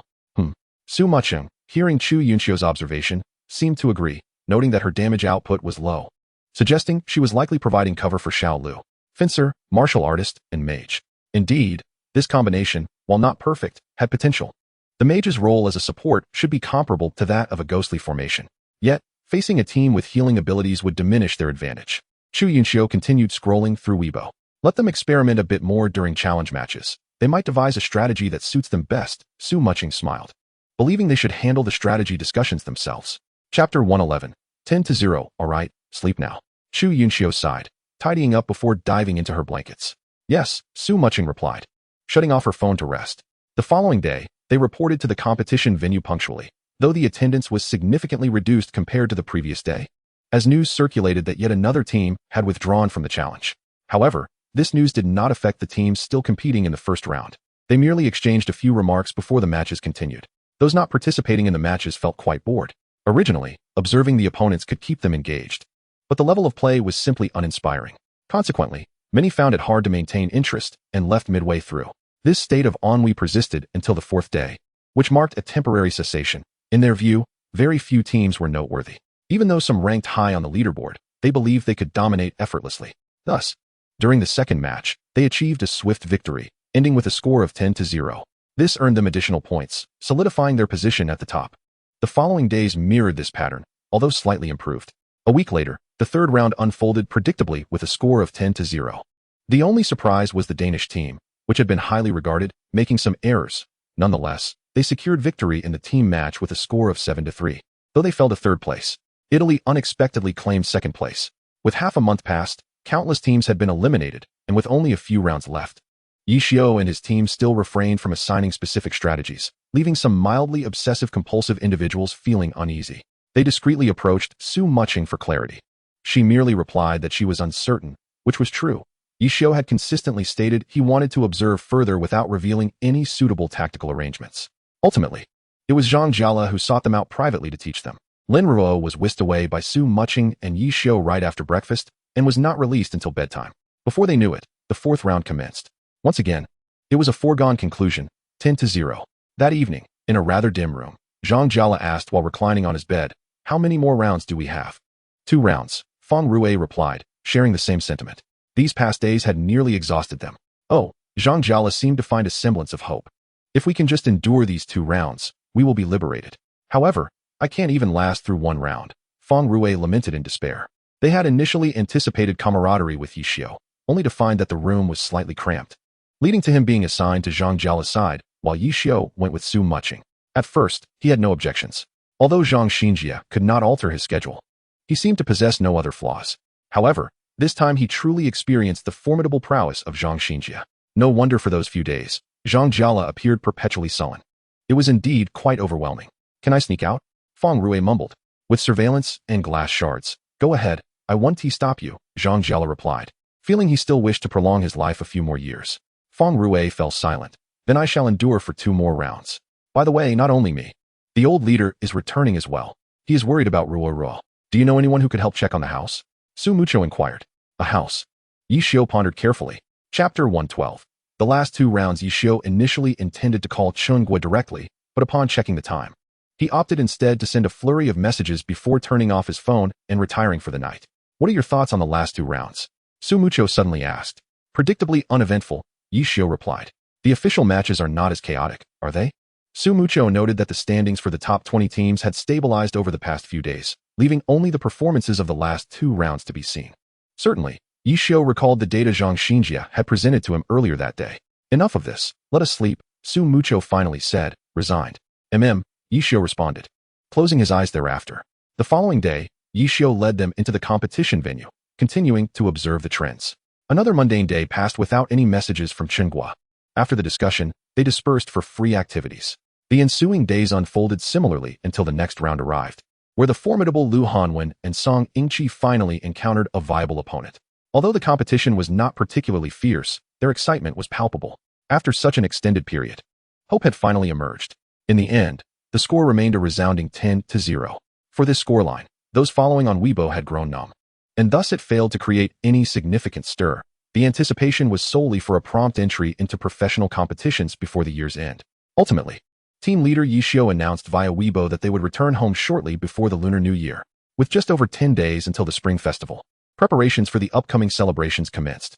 When Yishio finally saw the message from Chunggwa, it was the following day, and he relayed to Su Mucho to assist with booking a flight and arranging airport pickup. The day had been quite fulfilling. In the blink of an eye, the final round arrived, once again concluding with the unmistakable score of 10-0. However, it also marked the end of the challenge tournament, with 19 nations alongside China making the cut, including the anticipated Denmark and Italy, followed by South Korea, Japan, Switzerland, Sweden, Norway, the Netherlands, Germany, England, France, Russia, Canada, the United States, Australia, Turkey, Spain, New Zealand, and Colombia in the rankings. Is this the final decision? Xiao Shiqin asked, glancing at the recently received rankings on his phone. Indeed, that is correct, Zhang Jiala replied, shutting off his phone. Finally, we can return. What are the arrangements now? Tang Hao queried. The competition begins on March 19th. With adjustment time, concluding at the end of June, Yu Wenzhou interjected to address the issue. Over 2 months, huh? We should be able to catch the start of the next season, Wang Jiesher mused, frowning. Fear not. We will make it, Yishio remarked, teasing Wang Jiesher's serious expression. Wang Jiesher pondered. All right, everyone pack up. We must hurry back, or we will miss our flight. Yishio thought of his nearly exhausted phone and felt a headache coming on. We're leaving today? The group looked bewildered. Weren't they supposed to rest for a day? Of course, Yishio replied, observing their puzzled expressions. If we leave now, we can avoid jet lag, and with the Lunar New Year approaching, aren't you heading home? As the mention of the Lunar New Year arose, some began checking their phones. Oh my gosh, it's true. Let us hurry. What time is the flight? In half an hour, Yishio kindly reminded. Why didn't you say so earlier? The group's expressions shifted, disregarding whether Yishio had announced their dismissal as they rushed back to their rooms to gather their belongings. Chapter 113. A temporary respite after a flurry of packing. They managed to catch the flight, seated comfortably as they unabashedly criticized Yishio for his lack of decorum. All right, listen up. Upon our return to the city, we will take a day of rest before commencing our holiday. Finally, there will be the All-Star weekend, and after that, we will remain in the city to intensify our training until the competition begins, Yishio asserted, adopting a commanding presence befitting a team leader in the face of the still chattering group. We got it, Huang Xiaodian responded impatiently. Truth be told, he still needed to adjust to the time difference, which he despised. Let us just sleep for now, lest we lack energy after disembarking, Yu Wenzhou said amiably beside Huang Xiaodian. Ugh, Huang Xiaodian lamented, unsure of what to say. On a plane, one could do nothing but adjust to the time difference. He longed for the days with Lan Yu. Why do I feel like neither you nor Mucheng exhibit any significant emotional fluctuations upon seeing me? Su Mucho. seated next to Yi Xiu, suddenly recognized an oddity. Do you think I need to shed a tear for you to perceive an emotional shift? Yi Xiu raised an eyebrow, questioning whether their responses were not evident enough. Mucheng has already cried. Or do you wish for me to pummel you? Perhaps, drag you outside for a heartfelt talk? Do you think that is something I would do? Yi Xiu queried. Forget it. Consider my question unasked. Su Mucheng concluded that his inquiry had ventured into a complex realm. He had noticed Mucheng's subtle emotions, with the young lady's eyes swollen for several days after their reunion. As for Yi Xiu, it had been a month, and he hadn't inquired about Yi Xiu's well-being nor noted any changes. Every word seemed centered around how to swindle him out of equipment, expecting some grand emotional upheaval from him. Pure folly. However, one thing he could clearly see was that despite Yi Xiu's shameless demeanor, he still cared for him. Otherwise, he wouldn't have commandeered his account to gather materials for the warehouse. Yi Xiu is not Mucheng. His emotions are not displayed on his face, as he prefers to express his intentions through actions. With this thought, Su Mucheng ceased to engage in banter with Yi Xiu, tilting his head to admire the scenery. Occasionally glancing at Lin Ruo and Su Mucheng, taking breaks when fatigue set in, thus passing a tedious 15 hours. At last, they arrived at the city airport the following morning, where throngs of people awaited, predominantly journalists from the Esports Weekly, led by one of the commentators, President Feng Xianjun. Oh, how kind of you to personally come. Yi Xiu greeted him politely with a handshake. No trouble at all, it just happened to coincide. Feng Xianjun replied, clearly pleased. Perhaps due to the leaderboard or performance, possibly both. Returning to the competitive bureau, Yi Xiu inquired. Indeed, I have some matters to convey to you. Feng Xianjun responded mysteriously, then gestured for security to part the crowd, leading a dozen individuals onto a bus heading to the competitive bureau. What matters? Yi Xiu continued to smile at Feng Xianjun. There have been some alterations to the competition rules, Feng Xianjun announced, instantly quieting the lively bus. Changed? To what? Yi Xiu pondered, unable to decipher. Could it be that voice communication would no longer be permitted? Wouldn't that be detrimental to Huang Xiaotian? The intention from other national teams is that the sixth player in team matches could be drawn from the youth group, which is merely the current proposal under discussion. Feng Xianjun conveyed this information, uncertain whether it would be good or bad news for them. Currently, Yi Xiu latched onto this keyword. Yes, based on the current leaderboard. A petition has been submitted collectively by countries such as the United States and Switzerland, and discussions are still ongoing internally. Feng Xianjun observed Yi Xiu's expression. Finding nothing amiss, Yi Xiu remained silent for a moment, inquiring, does it make a difference? Feng Xianjun was momentarily taken aback, pondering the implication of the question, does it make a difference? It seemed not. In any case, it's still a match, even if the players change. It won't alter the essence, right? Yi Xiu continued. Is this rule even a rule? As it stands, they would eagerly allow these young talents to take the stage and showcase their skills domestically. Very well, Feng Xianjun remarked, genuinely surprised by the response, which was quite unexpected. Anything else? Yi Xiu asked again. Nothing more, Feng Xianjun smiled, indicating that it was time for a break for the younger generation. Don't forget the time. Rest assured, we will manage, Yi Xiu replied, beginning to contemplate his own arrangements. Previously, he had always been with Mucheng. Last year he stayed at the boss's place. And this year Su Mucheng had just returned to the main base. However, he had already returned home to apologize. What was he to do now? This thought brought him a headache. Ruo, what about you and Grandpa?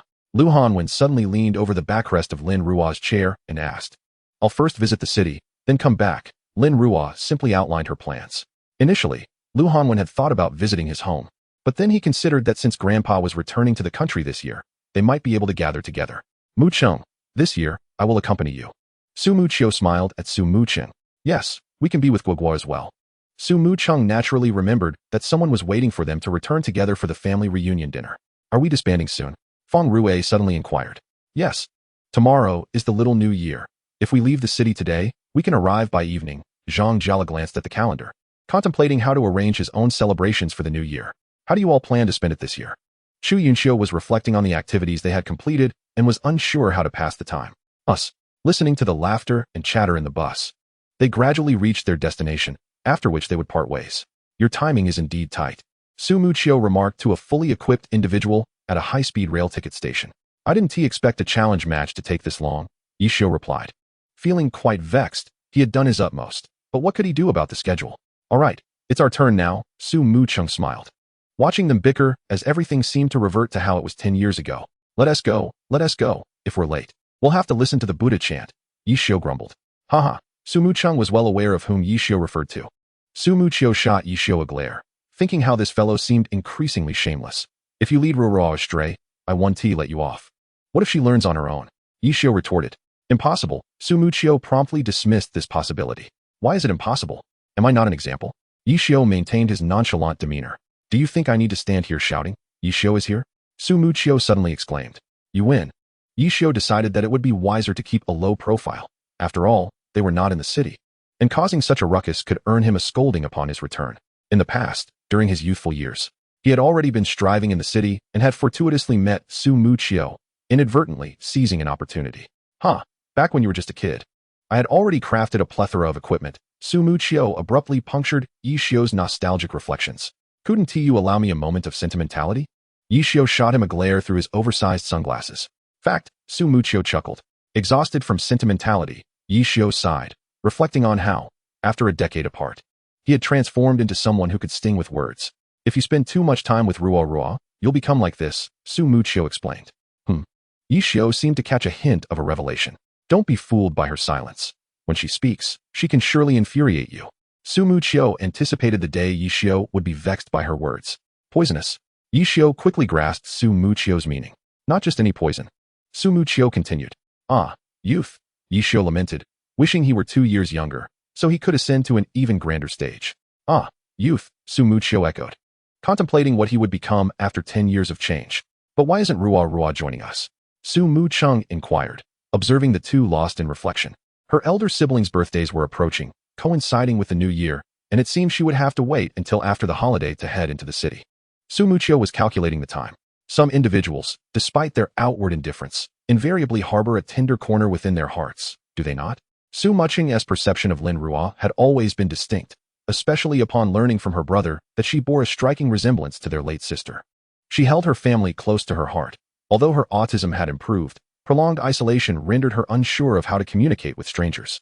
Her words often surfaced only in the presence of familiar faces, and she was striving to adapt. Ultimately, Su Mucheng could only summarize it thus. I thought she was quite capable during her time in glory. Yi Xiao suddenly interjected, referencing their recent training sessions, which had revealed this insight. The moment the term was mentioned, Su Mucheng was engulfed in memories. If only I were a tad younger. Yi Xiao chuckled wryly, questioning why he clung to such desires. It simply was not sufficient. There was still much he wished to accomplish, many aspirations remaining unfulfilled, including promises made alongside Su Mucheng. I feel I bear the greatest regrets.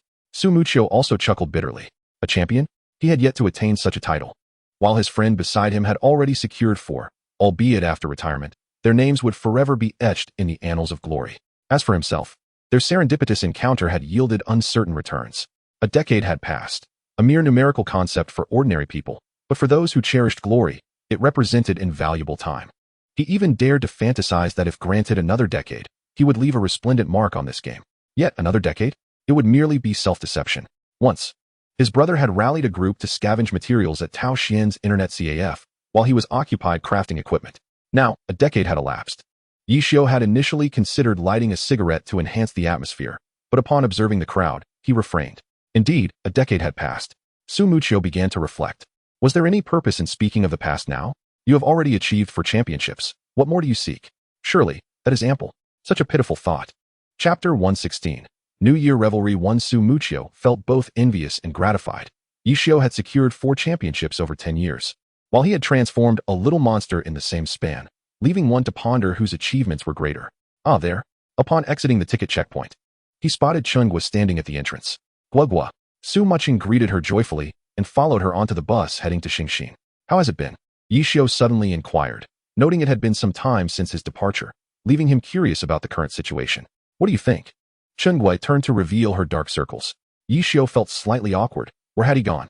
Since winning the championship, Xinxin had garnered considerable attention. Now, even she, as the owner, had to be prepared when stepping out. On Yuan Road, Qiying felt a sense of relief recalling that they no longer had to cram into an internet CAF for training, nor endure immense pressure daily. They had officially established their own club. Reflecting on it, Qiying felt as though she were living in a dream. What about Xiao Tang and the others? Yi Xiao asked. They all went home. Qiying shot a glance at Yi Xiao. It was the new year, yet he hadn't taken a holiday? Speaking of vacations, Qiying recalled that Yi Xiao had previously spent time with Su Mucheng, but recently he had returned home. She had privately inquired about his current circumstances, and they had reconciled, so there was no need for avoidance any longer. Me? Yi Xiao was taken aback, as if the issue had not fully registered with him. Yes. What will you do? Chen Guo pressed. I'll see. Yi Xiu's response was vague.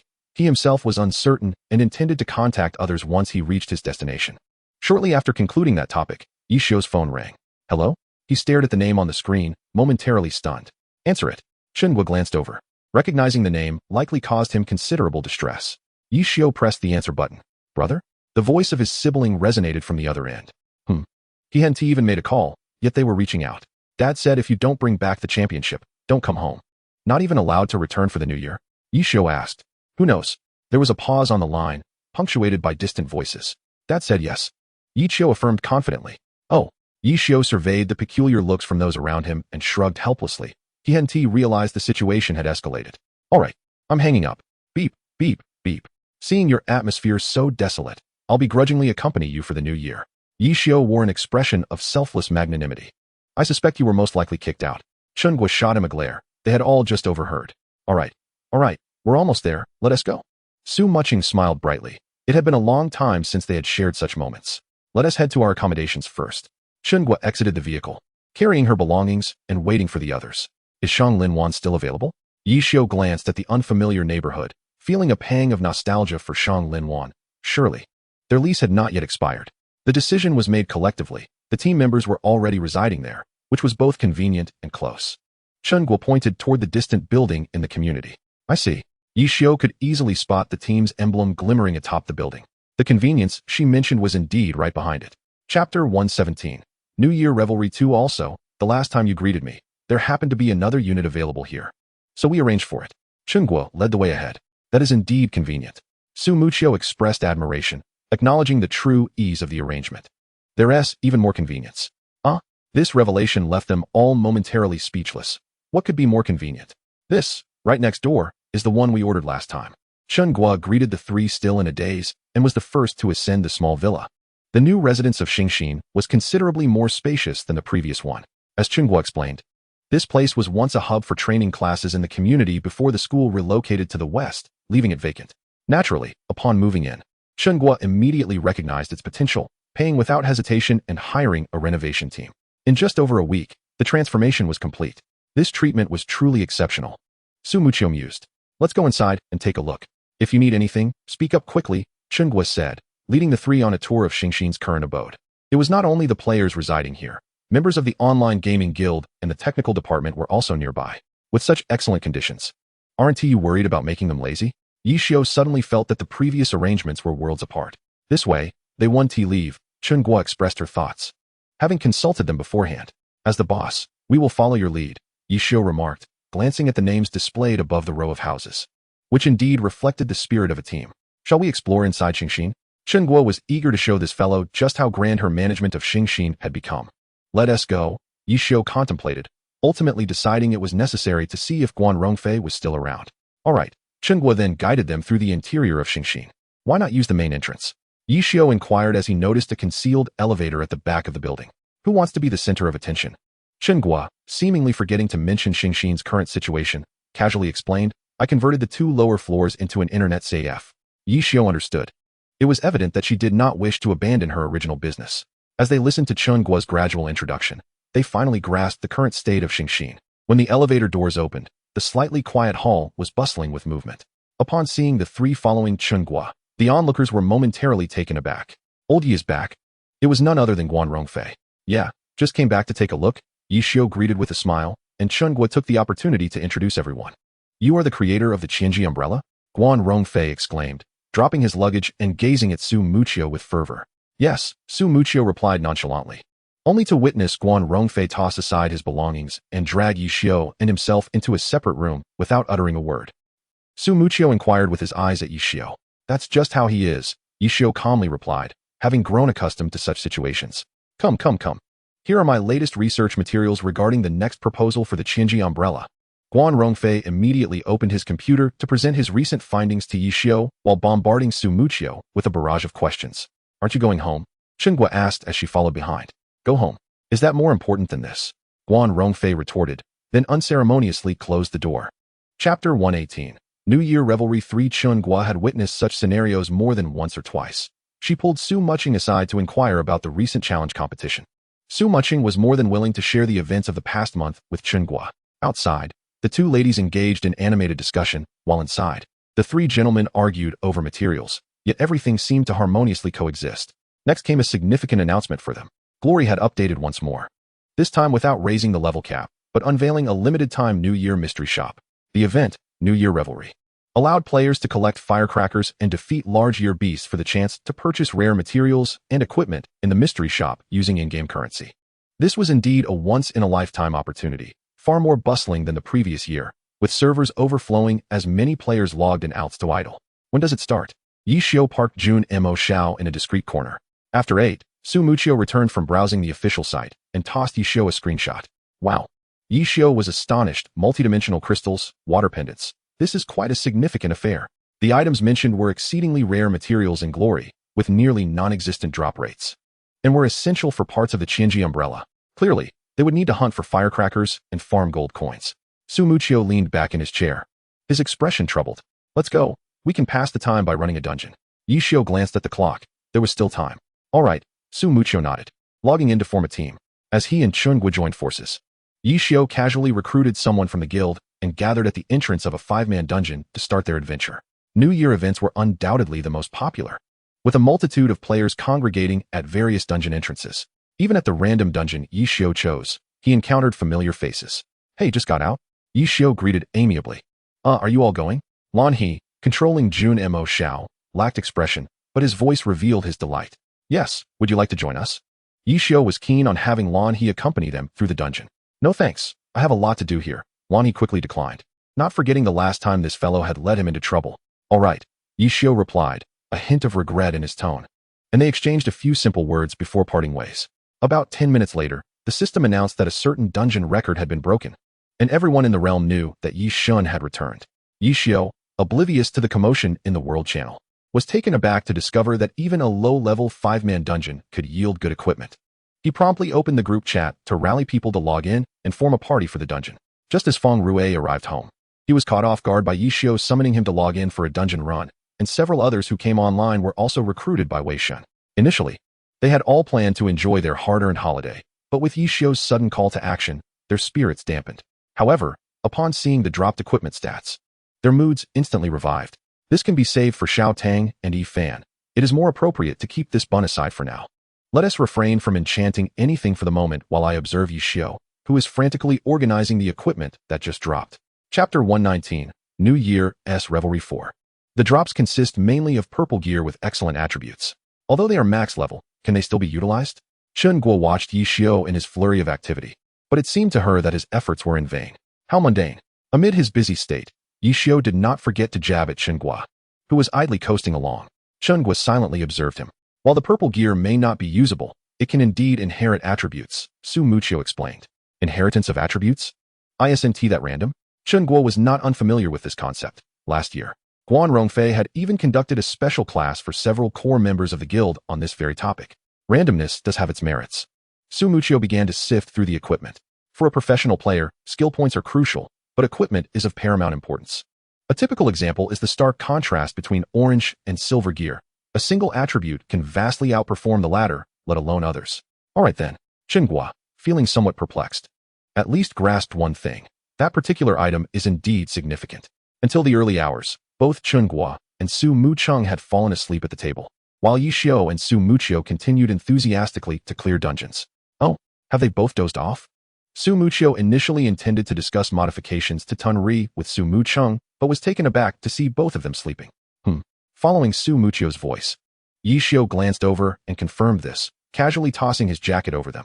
The central air conditioning was ineffective. Indeed, Su Muchio nodded and momentarily set aside what he was doing to drape jackets over both sleeping figures. What now? They must have nearly cleared the 5-person dungeon. Yes. Let us head to the 10-person dungeon and see which fool is responsible for the refresh. Damn, I wasted my time on this. At this moment, Yi Xiu could not truly relax. He had been glued to the world channel in the afternoon and had traversed the realm of gods all night. It's just as the official website stated. Su Muchio felt like an accomplice, as he had indeed mentioned the 8 o'clock refresh. The website had claimed it. Yet here they were, stood up. Damn, since when did the official site start playing tricks? Whenever Yi Xiu thought of the official site, he was filled with ire. Feeling utterly deceived. Enough, others are waiting. Let us go. Su Muchio sighed. Being stood up was not a first for him. one simply grows accustomed to it. In truth, the officials could not be entirely blamed this time. They had not anticipated such an overwhelming influx of players, leading to queues just to log in, even causing some to be pushed offline. Thus, they had no choice but to reduce in-game activities to prevent such occurrences, and as for updates, they could only address the matter once the chaos was resolved. Players largely expressed their understanding, and the matter was left to rest. I say, shall we proceed to the 10-person dungeon next? Wei Shen seemed to exude an eagerness for a grand endeavor. Indeed, do you have enough people on your end? Yi Xiu flipped through the list. Nearly everyone had gone to sleep. Even the most active player, Mo Fan, was offline. Now, with Su Mucheng, they were merely 3. Tackling a 10-person dungeon was overly ambitious. No, I assumed you had a group. Wei Shen's observation held merit. Many had turned in for the night, preparing for outings the following day, neglecting the game altogether. I don't have anyone either. Yi Xiu found himself troubled. Usually, this time would still see some activity. Yet now it was absent. I heard the officials have limited logins. Su Mucheng suddenly chimed in. What the hell? Wei Shen's exclamation of frustration echoed in their ears. Chapter 120, New Year's Revelry 5. Just as the trio intended to pack up and retire for the night, a character suddenly flashed into Su Mucheng's line of sight. Wait. Su Mucheng squinted to examine the character's name. Guardian Angel, Pei Luli, Ruo, aren't you going to sleep? Su Mucheng directly opened voice chat to inquire. The previously noisy duo fell silent instantly. Yi Xiu peered through the character's perspective, while Wei Shen took 3 seconds to comprehend who Su Mucheng was addressing. Shortly thereafter, Lin Ruo's voice rang out. What are you up to? Wei Shen observed the character spinning in circles, utterly baffled by this advanced maneuver. Looking for firecrackers. Lin Ruo expressed some confusion. Don't they check the official site? Firecrackers. The trio paused, as if recalling a previous mention, but wasn't it said that only drops from monster dungeons would suffice? Sometimes, you can glitch out items. Lin Ruo clarified further. Glitching out is hardly an advanced technique. Their current location was precisely at a critical point where moving the character would trigger the main city teleportation, an unnecessary one at that. However, they had not considered it could be exploited. How many have you gathered? Yi Xiu inquired with curiosity. Not much, just over 200 across 3 accounts.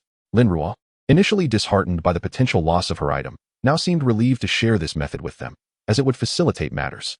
What is the cap for dungeon runs? Wei Shen asked. 50. Su Mucheng explained. Ruo girl, could you teach us? Wei Shen's attitude underwent a complete transformation. Can't this guy have any shame? Lin Ruo wasted no time, and had Pei Luli demonstrate the process.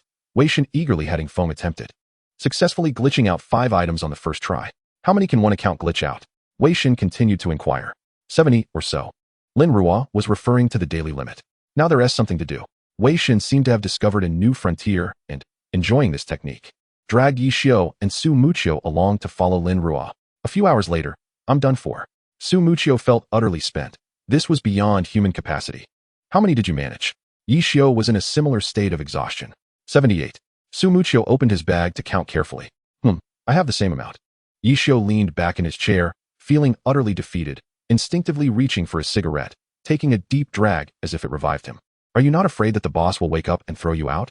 Su Mucheng suddenly asked Yi Xiu. It's fine. She won't wake up anytime soon. He had witnessed such situations more than once or twice.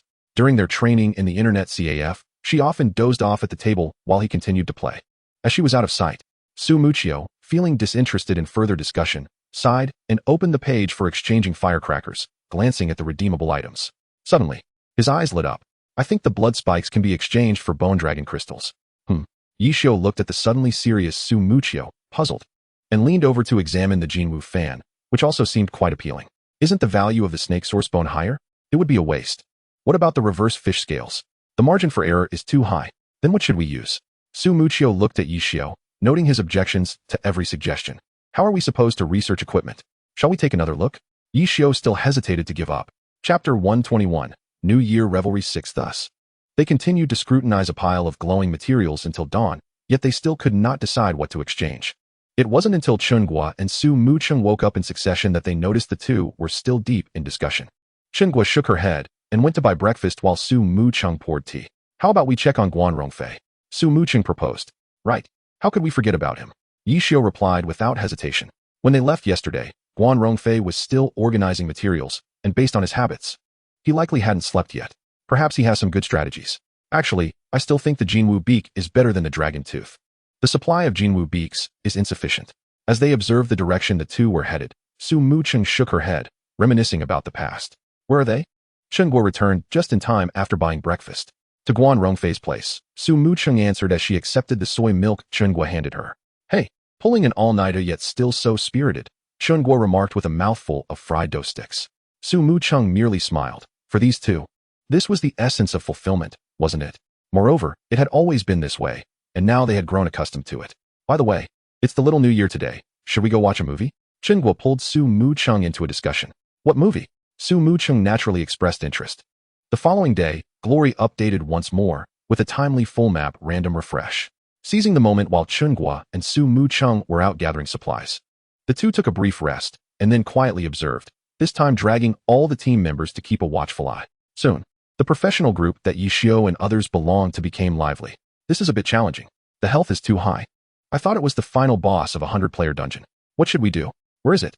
Yi Xiu sent out a message, stirring a significant response, prompting a flurry of submerged players to surface and pay their respects. This morning, it refreshed beside the Qiying dojo. All the guilds tried it, and the result was total annihilation. Many informed players recounted the morning's excitement to those unaware. High health or high damage? Yi Xiu inquired again. Both.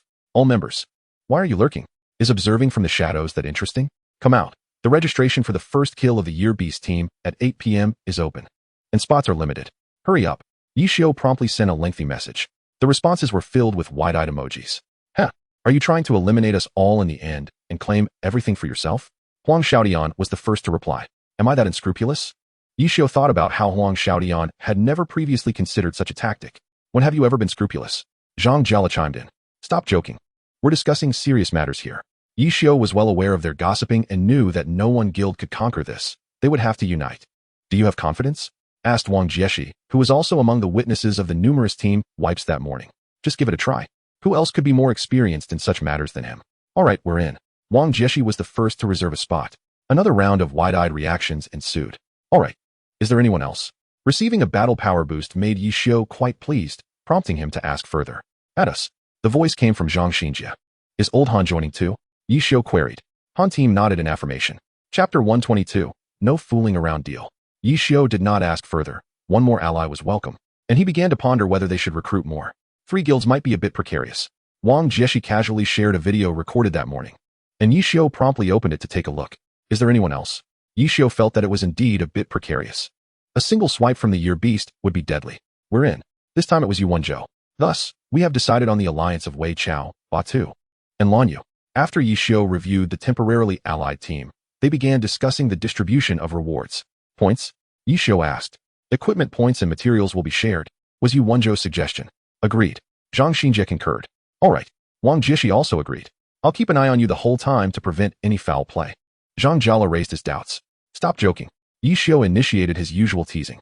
Ha ha ha. Courtesy of Huang Xiaodian's unmatched speed. This was followed by a wave of laughter. What? Are you all that impressive? Zhang Jiala felt annoyed. Yi Xiu, you rascal. And thus, a barrage of insults about speed ensued. Have the people been gathered? Wei Shen's voice came through the headphones. Yes, from Wei Chao, Batu, and Lan Yu. As Yi Xiu spoke, he also ensured everyone paid attention to coordination. What? Batu? I can't believe they're actually teaming up with you. This is a sight to behold, Wei Shen exclaimed. There's no choice. This one's too tough to chew. Yi Xiu had to acknowledge that among the familiar faces in the video Wang Jieshi sent, a single swipe from the Year Beast could eliminate anyone, and the martial artist from Batu could mostly withstand it. Equipment points? That essay given. But what if unexpected situations arise? Exactly. Equipment points and materials will be shared. Yi Xiu sighed. These fellows were indeed quite rude, leaving him, an old man, with little. Waiting for the refresh? Wei Shen inquired. Yes, let's hold our position for now. Yi Xiu advised Wei Shen on the upcoming crucial matters while keeping an eye on the developments in the chat group. As expected, they had just formed an alliance, and the subsequent group of Baihua Yanyu and Sukong Luanhui had also joined forces. This was clearly a race to seize the opportunity. If they did not engage in combat, they could afford to wait for a maximum of 2 minutes. The earlier encounter had dragged on for so long without resolution that they had decided to disregard the time and simply refresh once it elapsed. With 2 major teams present, it was evident that one was insufficient to share the spoils, necessitating a diversion. Hence, Yi Xiu had intentionally summoned Lin Ruao online and called upon Song Yingqi and Lu Hanwen, along with several core members, to plan an ambush. I too wish to see what this encounter will be like. Lu Hanwen expressed his dissatisfaction at being assigned to this position. I have images. Would you like to see them? Song Yingqi, completely compliant with Zhang Xinjia's arrangements, responded without hesitation. Among the others were familiar faces such as Qiao Yifan and Luo Ji from Qiying, as well as Gao Yingjie from Wei Chao, alongside a few members of their team. Why is Rua still not online? Lu Hanwen felt a twinge of boredom. Senior Yi said she would log in. So she will. Just be patient and refrain from speaking to avoid revealing our position, Song Yingqi whispered. After more than a month of training, the two youths had not only deepened their cooperative synergy, but also their friendship, having become inseparable companions. Of course, this small squad of friends included Qiao Yifan and Gao Yingjie, who were also discussing recent events. Hey, isn't that Lu Hanwen? He initially felt bored, looking around, only to catch sight of a character approaching slowly, followed closely by a group of characters. Chapter 123, Not an Enemy That Won? Upon hearing the news, he wasted no time and quickly adjusted his perspective to observe. An enemy? Luo Ji, unfamiliar with the situation, still posed a question. The ones behind are the enemies. Gao Yingjie contributed to the discussion. What about the one in front? Someone inquired. This one looks familiar, Song Yingqi affirmed. I remember now. This is Rua's alternate account. Lu Hanwen's realization prompted him to quickly select and send a message with the coordinates. Why isn't she using her main account? Song Yingqi wondered. Is it to avoid hostility? That seems unlikely. While the seniors may not recall, anyone glancing at that team would instantly recognize the two magic classes. Her account card is probably still with Senior Yi, Qiao Yifan suggested. What now? With both sides so close, shouting will reveal our position, he noted. Lin Rua's character, named Mo Chi, was still sauntering about, but her viewpoint seemed intentionally directed toward the hiding spot of the small squad, while those behind appeared oblivious. Until suddenly, coordinates 45691234, the year beast has appeared. The world channel erupted, and the cluster of characters began to accelerate. That coordinate is still a bit far from us. We should be able to intercept, the strategist Luo Ji calculated. Shall we just charge out? Lu Hanwen asked. That posed a dilemma, as the throng of characters approached. They found themselves lacking a valid reason to rush out. While still grappling with this issue, Lin Rua's character had already begun to move. With a graceful turn, Mo Chi drew all the aggro towards herself. The small squad was left dumbfounded. That was indeed bold, they thought. Why are you all dazed? Hurry up. Lin Rua's voice echoed in the voice channel. All right. Lu Hanwen was the first to react, seizing the moment of chaos to charge in with wild attacks. Following suit was Song Yingqi, who aimed his long river-setting sun at a precise angle for a devastating blow. What about us? Luo Ji felt disoriented, watching the three characters already engaged in combat. The strategies they had previously devised now seemed unnecessary. Let us go. We can't leave it to just the three of them to hold the line. For now, we stand united, Lu Xiaobi from Wei Chao suggested. Agreed. Gao Yingjie responded, joining the charge and unleashing his skills. Retreat. Lin Rua suddenly declared as she glanced at the minimap. Move. Upon hearing the command, Lu Hanwen and Song Yingqi ceased their attacks, intending to follow Lin Rua's lead. We just charged in. Lu Xiaobi and Gao Yingjie were taken aback, having not even had the chance to use their skills. Relocate. Lin Rua commanded as she maneuvered her character to flee swiftly. With Lu Hanwen and Song Yingqi hastily trailing behind, followed by others who were still trying to grasp the situation. No fighting. Lu Xiaobi was naturally reluctant, thinking he should at least unleash a skill. They've already received the message. There's no need to continue the fight, Lin Rua stated coolly. Don't expect us to take down their hundreds with just a handful of us. Surely you don't think we can defeat the hundreds on the other side? Lu Hanwen suddenly inquired. Lu Xiaobi paused, realizing he had overlooked that detail. After all, they were up against 4 major guilds, led by several god-tier players, and confronting them head-on would certainly put them at a disadvantage. Chapter 124. Yi Xiao, you're the best. What the hell? Is this a setup? A voice in another voice channel erupted in a torrent of curses. Absolutely, it must be old Ye's doing, Chu Yunxiu was certain. No one in the entire alliance could be more shameless than him. What now? Li Xian felt the situation was far from simple. Let us go. I still don't believe we can't land a hit after moving a few more steps, Jiang Buitao grumbled, having just been targeted in the earlier attack, now finding himself with the lowest health in the large team. In truth, a minute passed without any further attacks, leading them to suspect that they might have been wiped out. What about now? Lu Hanwen had just seen the message sent by Huang Xiaodian. Although most of it was nonsense, he still managed to pinpoint the critical information. Attack from behind. Lin Rua instructed as she directed her character to leap onto a nearby tree. A dense formation of characters advanced in perfect unison, while the small squad continued to observe from the shadows. Lu Xiaobia observed a throng of characters passing before him, a persistent voice within urging him to strike, yet he remained motionless. Once the majority had distanced themselves, Lin Rua finally issued the command, prompting a swarm of individuals to rush forth, unleashing their skills indiscriminately, heedless of whom they struck, and quickly retreating after their barrage. Mere moments later, a cacophony of furious shouts erupted. Damn it, not again. It was evident another unfortunate soul had been caught in the crossfire. Jiang Buotao, could you please keep it down? Chu Yinxiu called out. Can you endure this? Jiang Buotao retorted, vexed that despite his deliberate repositioning to avoid damage, the outcome was far from ideal. As they neared their destination, Lin Ruo, in a moment of impulsivity, unleashed another wave. Yinxiu, you old bastard. Jiang Buotao could no longer contain himself. Had it not been for their swift healer, he surely would have perished. Meanwhile, Yinxiu was engrossed in his own flurry of activity, orchestrating a collaborative strategy while drawing aggro, having nearly cleared the area in mere minutes. Wang Jieshi, don't let your sanitation workers rest. Hurry up before it spirals out of control. Hey, Hanwen, instruct your team to step back. They're obstructing our artillery's effectiveness. Huang Xiaodian, where's your rhythm? Get moving. Your damage output is abysmal. Stop slacking off. Damn it. Even a couple of casual swipes from me yield higher damage than yours. And you still dare to compare? If you're so skilled, why not show us? Huang Xiaodian, unlike Wang Jieshi or Han Wenqing, retorted sharply. Don't think I haven't done anything.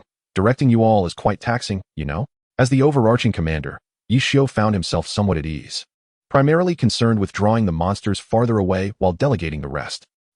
Only that kind of rough work suits you, Huang Xiaodian mused, acknowledging the difficulty of aggro management, yet still reluctant to grant any credit. Well then, heroes, let us keep pushing, Yinxiu responded, entirely unfazed by Huang Xiaodian's sarcasm. Soon, a high-damage ultimate skill was unleashed, and as Yinxiu positioned himself at a distance, the screen began to glow ominously red, prompting thoughts of Zhang Xinjie leading the healers. Zhang Xinjie, hold on, came Huang Xiaodian's frantic shout. It's merely a skill effect, why panic? Zhang Xinjie, evidently accustomed to such assaults, calmly tended to Han Wenqing, who was still battling valiantly. Chapter 125, Surprised or Not. Hey, Wang Jieshi, what are you doing? Huang Xiaodian's character barely missed colliding with Wang Jieshi's magical projectile. Oh, I instinctively retaliated, Wang Jieshi replied. Laughter erupted from Yinxiu. Hold on. Feng Rue cried out, his voice filled with distress. Keep it down, Wei Shen admonished. We're relocating, make way. Yinxiu, observing the area of explosion, promptly issued commands and maneuvered Jun Mo Xiao to draw aggro while continuing to flee. The group, now faced with a barren patch of grass, struggled to accept the reality. What the hell? Only Yi could manage this, they lamented, having endured countless ambushes, resulting in a desolate landscape. They quickly called upon others to analyze the situation, refusing to relent. By the looks of it, they must have headed that way, Li Xin speculated. Let us split up and investigate, Chu Yinxiu quickly commanded, putting the intelligence of the harassment team to the test. Soon, two squads set off in opposite directions. What about us? This can't be considered mission accomplished, someone remarked. Split up. We must engage both sides, or all efforts will be in vain. Understood. Song Yingqi, Lu Hanwen, and Lin Ruo, being a trio formed during training, naturally paired up, while the others formed a stealthy pursuit group. Meanwhile, the intense rhythm of battle seemed to have no effect on Yinxiu, who was thoroughly enjoying himself. Alternating strikes with finesse. What are you doing? Zhang Jiala steadied his character, by Hua Liao Wan, inquiring. Feng Rue realized he had squandered his magnificent ultimate. With so many players, he mistakenly thought it was a team match. Ugh, I'll deal with you later. Zhang Jiala, absolutely unconvinced by Feng Rue's excuses, scoffed. We've been training for a month, and now you think we're in a team match? Do you think I'm a 3-year-old? Is jealousy over my higher output really worth such petty tactics? I'm at low health. Frontline, hold fast. Gunner, keep firing. Mage, lower your altitude. Huang Xiaodian shouted, directing their team to strike at the enemy's eyes. At this moment, Yinxiu also joined the fray, having noticed the increasing frequency of signals from the three he had dispatched, anticipating that the others would soon arrive. Last wave, unleash your skills. Don't hold back, cheered Wei Shun. Damn, this is more exhausting than a dungeon run. What is the point? 20%, 15%, 12%. Wait, stop attacking. We're going berserk. Where's the healer? Damn it, you just hit me with that skill. Move aside. You're obstructing my view. Suddenly, chaos ensued, affecting their formation. What is all this noise? You're all professional players. Can't you show some composure? Bao, return. Han Yinro, go. Huang Xiaodian, stop dawdling. Wang Jieshi instructed. The heavy damage is up to you. Mucheng, assist over there. Yinxiu, clearly accustomed to such situations, having encountered them numerous times, swiftly found a solution and launched a fierce assault. Whoa, there it is. A familiar voice echoed in his headset, accompanied by a barrage of expletives, followed by a system announcement. Congratulations to the players of Xingxin Guild, Baichao Tang Guild, Baki Xiong 2 Guild, and Lanchiga Guild for defeating the limited year beast. Chapter 126, Forever Late. I arrived too late. Yi Xiao emerged from the crowd, reflecting on how fortunate they were to have focused their fire just in time. This time, the point allocation was quite unfortunate. After the distribution of rewards, those with a keen interest did not forget to check the output rankings. First was Yi Xiao's Jun Mo Xiao, followed by Zhang Jiala's by Hua Yaowan. What the heck? Why am I ranked second despite my high damage output? Zhang Jiala found it hard to accept. What is this nonsense? Enough with the mockery. Yi Xiao was the first to initiate the derision.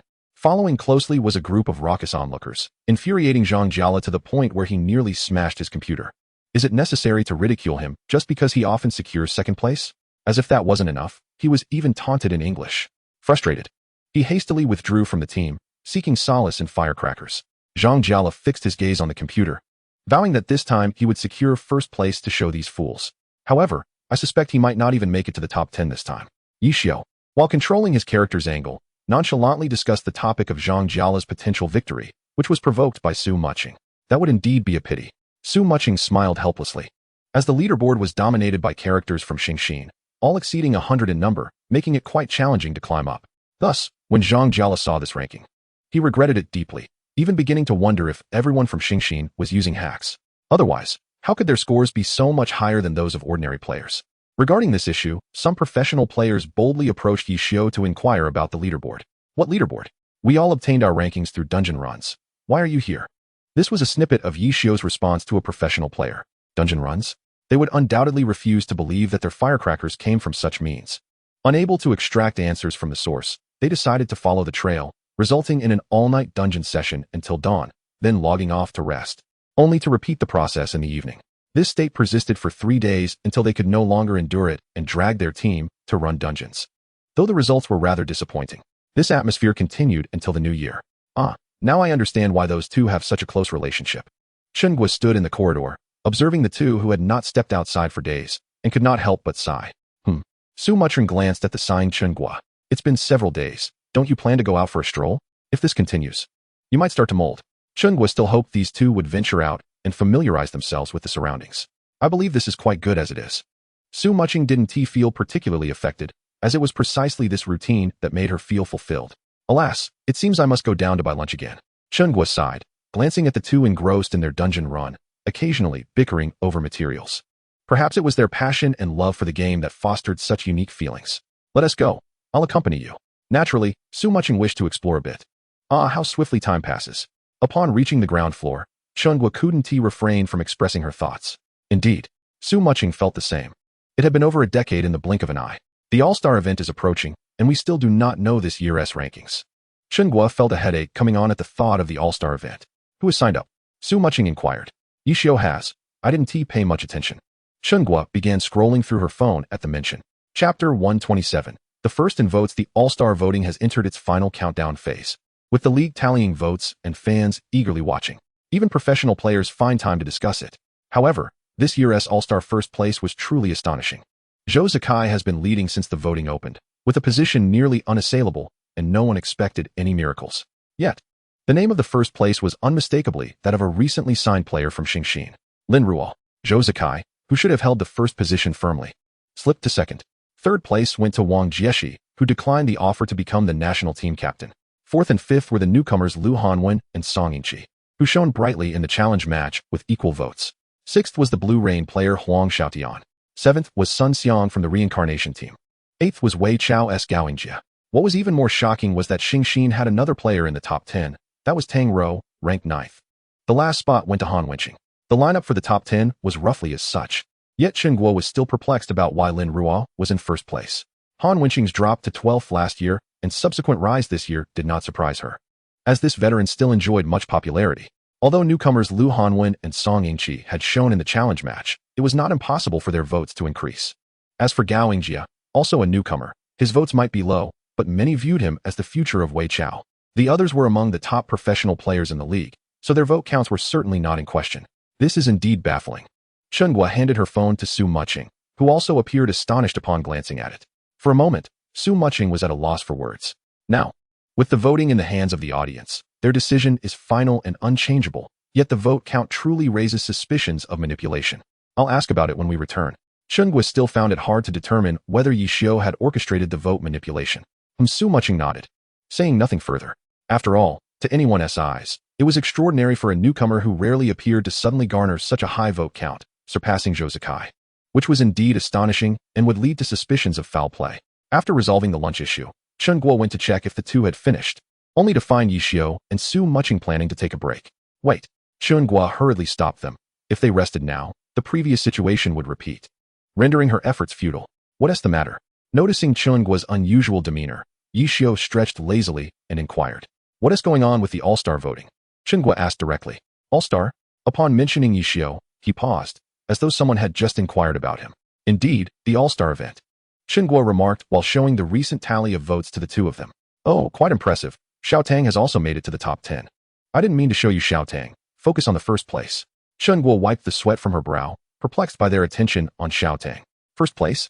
Yi Xiu was taken aback, glancing over and clearly startled. What? That's incredible. Has he even surpassed Xiao Zhou? Guo, observing Yi Xiu's astonishment, realized it was unrelated to him. When does the all-star event commence? Yi Xiu had forgotten the date.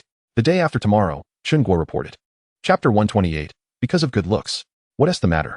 Guo noticed Yi Xiu's expression shift to a serious demeanor. I have an idea, let us go? No time to rest. Yi Xiu exclaimed, turning back to his computer to discuss some equipment issues with Su Mucheng. What is this? Guo watched as the two argued for a moment before heading off to find Guan Rongfei. She had come to inquire about the tickets. Yet it had turned into this. Let them be. They should report back to their teams tomorrow. Are there any New Year gifts? Su Mucheng asked with a cheerful smile. Of course. Guo replied confidently. What about mine? Su Mucheng continued. Come on, I'll take you to see. Guo was more than happy to oblige, leading Su Mucheng out of the club. Simultaneously, all teams had instructed their selected all-star players to purchase tickets to the city. I'm curious. Why did that young girl secure first place? A query arose from Huang Xiaotian. I'm curious as well, echoed Zhang Jiala. Could it be that old Yi hired someone to rig the votes?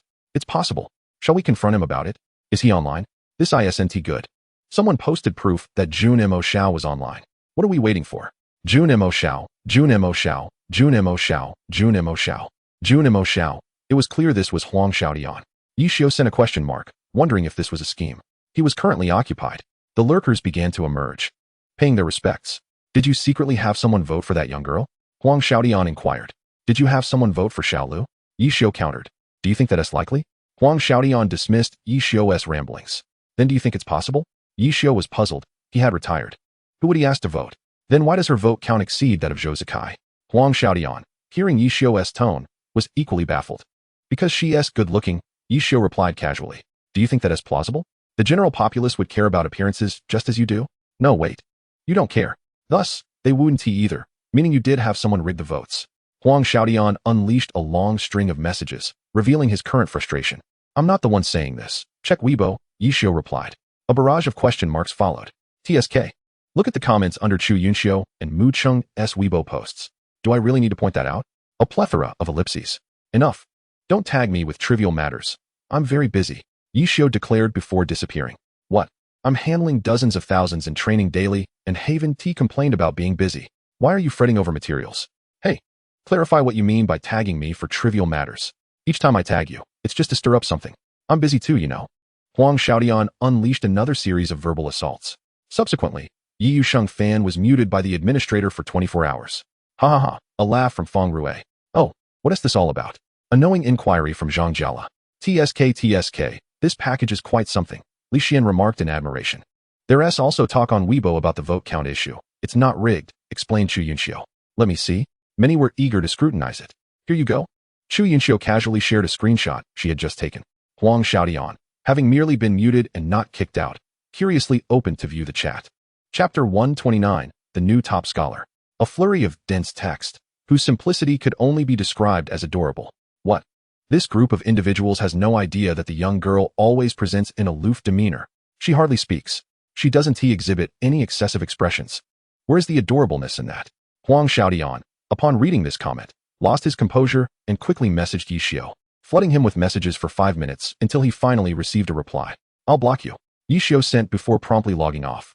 Huang Xiaotian, however, was not inclined to let him off easily. He continued to barrage Yi Xiu with messages for several minutes without receiving any response. Watching the group chat continue to buzz, he felt increasingly uneasy. Ultimately, he, too, became frustrated and returned to the online game, continuing to play while venting his frustrations, causing a group of ordinary players in the voice channel to hold their tongues in fear. As the newly crowned top scholar, Lin Ruo remained blissfully unaware of these events. Although Lu Hanwen had previously added her to a group, she found it too noisy and promptly muted it. A few days prior, Yi Xiao had insisted on understanding his opponents and added her to another group, but Huang Xiaodian's lengthy monologues led her to mute it as well. Unless someone tagged her, she wouldn't have spoken up. Furthermore, discussing the All-Star weekend was inconsequential to her. When Chunhua called to inform her, she merely acknowledged returning to the venue, leaving the matter of participation for another time. When? The day after tomorrow. Oh, is there anything else? No. Beep beep beep. Su Mucheng observed Chunhua's bewildered expression and curiously inquired. So, there are actually people who look down on the All-Star event. Chunhua sighed. Ruo? Su Mucheng, unaware of Lin Ruo's sentiments, had come to understand through a month of interaction that brief communication often misled Chunhua. I have already notified everyone and arranged the subsequent plans. We are just waiting for everyone to gather. Chunhua felt particularly exhausted, realizing that being the leader required little technical skill. Haha, this will be the last one tonight. Once we finish, let us go have dinner together. Su Mucheng smiled. Over the past few days, Yi Xiao and Su Mucheng had been preoccupied with searching for firecrackers and exchanging materials to repair their equipment, hardly leaving their computers for meals or rest. Naturally, the task of buying food fell upon the two of them. Chunhua merely responded with a casual acknowledgement before following Su Mucheng into the training room. Yi Xiao and Su Mucheng continued their discussion about the materials required for an unknown piece of equipment, diligently calculating drop probabilities and potential losses. Is that settled then? They finally reached a consensus. Let us give it a try first, came Yi Xiao's reply, hinting at his frustration should they fail. Whereas the account at Old Guan's. Su Mucheng pulled out the account card and inquired of Yi Xiao. Oh right, I almost forgot about him. Let us go? Go, and call him to join us. It was only upon Su Mucheng's mention that Yi Xiao remembered the often overlooked individual. Let us go? They left without noticing Su Mucheng and Chunhua, who were sitting nearby, munching on seeds. What had the two of them been up to these past few days? Chunhua, clutching her drink, was engaged in her own activities. Probably something to do with equipment, Su Mucheng speculated. Snacking on the treats she had just bought while adjusting the television to the last viewed episode. Sigh. Chunhua observed the two exiting, wondering how they still had the leisure to fuss over equipment at such a late hour. Chapter 130. The last one as the All-Star weekend approached. The final limited event in the realm of the gods refreshed at Limu Peak. Following the usual protocol, they split into two groups to avoid the unexpected situations that had marred previous days. However, upon their safe arrival at the destination, confusion arose. What is going on? There's no one here, Li Xian questioned. Could they be plotting a covert ambush? Chu Yinxiu pondered. Let us fight, if they have opted out. Xiao Shiqin remarked with resignation. What happened? Chu Yinxiu's curiosity was piqued. Check the group chat, Xiao Shiqin responded, equally exasperated by the situation. What? They all left? Chu Yinxiu glanced at the lengthy greetings, feeling disheartened. They had approached cautiously, only to find themselves ambushed. When they had truly prepared, the opposing team had simply withdrawn. What a stark disparity. Should we fight? Xiao Shiqin inquired, as their time to engage was running out. Yes, why not? It's not easy to get a chance like this. Not only Chu Yinxiu, but others also felt the weight of disappointment. The group chat buzzed with discussions about the new rookie challenge during the All-Star weekend, with Lu Hanwen being the first to garner attention. According to the chat logs, they had already set off, not just the selected members from Blue Rain, but also teams from distant cities. After over an hour of play, they caught up with the chat, before notifying their own team's duo. The rookie challenge was for players with less than a year of professional experience. Thus many teams brought in fresh talent eager to shine. Yi Xiao kept a keen eye on the situation, occasionally checking this and discussing that, until the topic turned to their own team, at which point his criticisms ceased. Fortunately, they aren't here, otherwise, they would surely face your wrath, Su Mucheng quipped. Just them? I could take on 10. What a boast. The two continued their banter until Guan Rongfei arrived, at which point the two girls watched as the three huddled together, engaged in a mysterious discussion, seemingly reaching a consensus before heading out, leaving only the sound of the elevator doors closing behind them. Not playing tonight? Chunhua inquired, puzzled. As usually, they were quite enthusiastic. This time, the rewards were promising as well. Why had they decided against playing? He said to let Yunxiu and the others have their turn. Su Mucheng shrugged. All right then. How generous of him, Chunhua thought, but did not voice. Such a great opportunity, and he just relinquished it. She certainly wouldn't have. Bored. Chunhua logged in to check, and indeed, they had secured the victory, before heading to the World Channel for a peek. Eventually, unable to bear it any longer, she logged off and switched to another server for a dungeon run. Su Mucheng watched her flounder, but felt no particular concern, continuing her series as Chun Gua immersed herself in the instance. Yi Xiu, meanwhile, collaborated with Su Muchio and Guan Rongfei to finalize their last plan, then logged in to gather materials, wincing at the sight of the glowing items. Eventually, he decided against watching any longer, leaning against the window to smoke while allowing Su Muchio and Guan Rongfei to do their thing. Half an hour later, "It's done. It's done." The two exclamations echoed in unison, capturing Yi Xiu's attention. He extinguished his cigarette and hurried over to take a look, his expression one of astonishment. Chapter 131. A surprise, let me see. Yi Xiu snatched the mouse and began to click through the equipment one by one. Guan Rongfei sighed, leaning back in his chair, finally relieved that it was completed. These attributes should dominate, right? Yi Xiu suddenly asked. Yes, at the very least. The gap has been narrowed, and the lifespan has increased. It's just uncertain how many more years it can be used. Su Muchio relaxed a bit as well. Shall we give it a try? Yi Xiu was eager to test its performance in real combat. I'm all for it.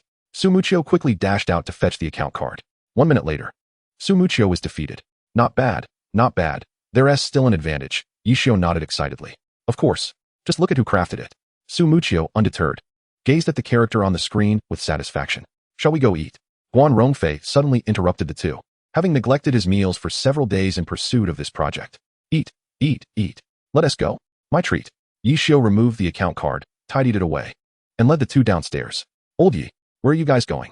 Feng Rue, having just arrived at their destination, called out as he saw the three exiting. Going for dinner. Su Muchio responded. Wait. I'm coming too.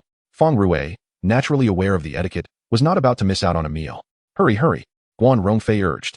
Let us go. Feng Rue, having put away his belongings, joined the small team of three and set out with them in search of food. At this moment, the members of Qiying Xian arrived. Are you all together? Chen Guo remarked with some surprise as she observed the group entering the community, their laughter and luggage in tow. We're a bit late, they replied. Chen Guo pondered. How could they all arrive together despite being late? Noticing that the hour was growing late, she led the weary group to share an evening meal before they returned, only to witness three individuals darting into the training room. What are they up to? Tang Rou asked, puzzled. They said they were working on some secret weapon. Feng Rue had managed to gather a fragment of information earlier. Secret weapon? Chen Guo was bemused. Was there a secret weapon before, and is there one now? I'll go take a look, Feng Rue declared, dashing up. And the others exchanged glances before mimicking his actions. They were soon met with a locked door. Guan Rongfei had secured it, and despite Feng Rue and his companions presenting countless excuses, they were left only to hear the voices within, yet the specifics of the equipment were withheld. Is it this? Yi Xiu inquired, seeking the opinions of his companions. It must be this. Guan Rongfei, one hand holding the documents and the other raising his phone, glanced around restlessly. Indeed. Su Muchio, operating another computer, was still organizing materials. Yi Xiu felt the tension rise. This was more than a matter of materials. Any mistake could lead to the weapon being rendered useless. Oblivious to the scrutiny of his companions, he commenced his work. Minutes later. Done. Yi Xiu exclaimed. Let me see. Guan Rongfei was the first to snatch the mouse from Yi Xiu, manipulating it freely. Check the attributes. Su Muchio was also drawn in, pointing to the weapon introduction page. Got it. Guan Rongfei understood that attributes were paramount and clicked to open the attributes page. This is utterly invincible. Su Muchio couldn't restrain his exclamation. Now, is there anything left to regret? Yi Xiu too was astonished. We must try it out. Let's log in.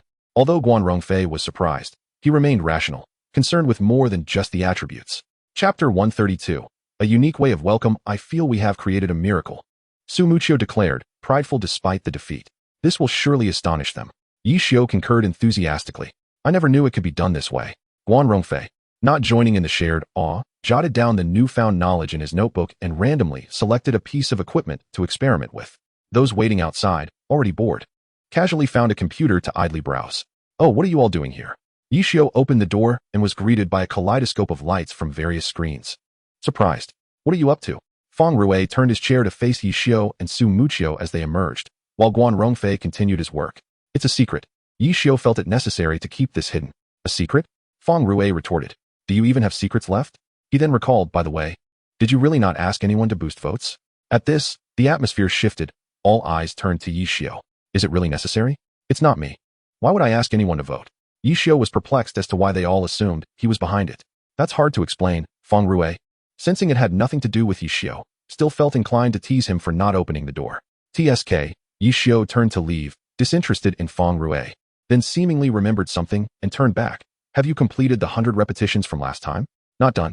Then add another 100. Feng Rui froze, bewildered by the mention of 100 repetitions. Looking up at Yishio's ambiguous expression, he suddenly recalled. Add more. Yes. Damn. You jerk. Keep it up. You little rascal. The fact was, he hadn't completed the previous repetitions. Was he now expected to pull an all-nighter? He watched as Yishio smugly entered the elevator, even giving him a wave. I really want to kill him. Feng Rui muttered curses as he opened the software. Do your best. Su Mucheng passed by with a cup in hand. Thus, the farce concluded. The following morning, the first wave of visitors arrived. Yu Wenzhou, Huang Xiaodian, and Lu Hanwen from Lanyu, fully armed and already adjusting their perspectives at the entrance of Qiying, Xian. This is an internet CAF? Lu Hanwen glanced up at the towering sign, confirming its authenticity, yet bewildered as to how it could be an internet CAF. Not just him. Huang Xiaodian and Yu Wenzhou wore similar expressions of astonishment.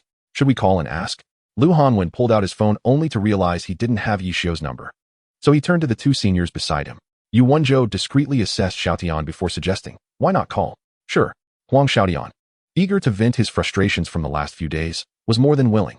Suddenly, the trio at the entrance heard a voice exclaiming, I see them, and the onlookers promptly shifted their attention elsewhere. Chapter 133, Boss Lady. There's a situation. What is going on? Huang Xiaodian, still clutching an unfamiliar notebook, stared in disbelief. Yu Wenzhou was equally taken aback, having never encountered such a scenario. Oh, has it all been resolved? They heard Yishio's voice from behind them. The three turned around. Come in. Yishio was followed by Baozi and Feng Rui, and the atmosphere suggested they were there to restore order. What was happening? Was Zhou Zikai here? Huang Xiaodian inquired of Yishio, who was leading the way. Little Zhou? It should be, as Wang Jieshe and Lao Han are both arriving today, Yishio replied. Seemingly indifferent to Zhou Zikai's arrival, which might indeed be the case. Feng Rui concurred. With Zhou Zikai's immense reputation and striking appearance, it was certainly plausible. However, less than half an hour later, they received a call from the vice-captain of Luanhui, Jiang Boitao, which left the chatting group in disbelief. They then watched as Tang Rou went down to greet the guests. You weren't surrounded? Huang Xiaodian asked, somewhat incredulously. We were, of course, Jiang Boitao replied. That essay given, especially with Zhou Zikai around. Then how did you get here? I thought you would only make a distress call. I don't know. They went to the airport. The three members of Luanhui, feeling neglected for the first time, were also quite frustrated. Their lineup was not lacking either, featuring Zhou Zikai, Sun Xiang, and himself. Wang Jieshe was one speculation. Unlikely was the second guess, Han Wenqing. That's in the city. Then who is it? Yishio remarked. While Su Mucheng was also present, and Chu Yunxiu and the others were likely still on the plane. A moment of silence ensued, followed shortly by a call from Ba Tu's Zhang Jiala, which led Feng Rui down to answer. The same questions arose, leaving the three in confusion, staring blankly. Is Ruo not arriving today? Su Mucho suddenly emerged from a room to inquire. Ruo? I haven't received a call yet. Yishio responded while checking his phone. Shall we ask? Su Mucheng suggested, glancing at the time, recalling they had discussed what time they would arrive. Boss lady, something has happened. A shout echoed from the elevator. What is going on? Chenghua, upon hearing this, grew anxious and hurried over to check. Something happened?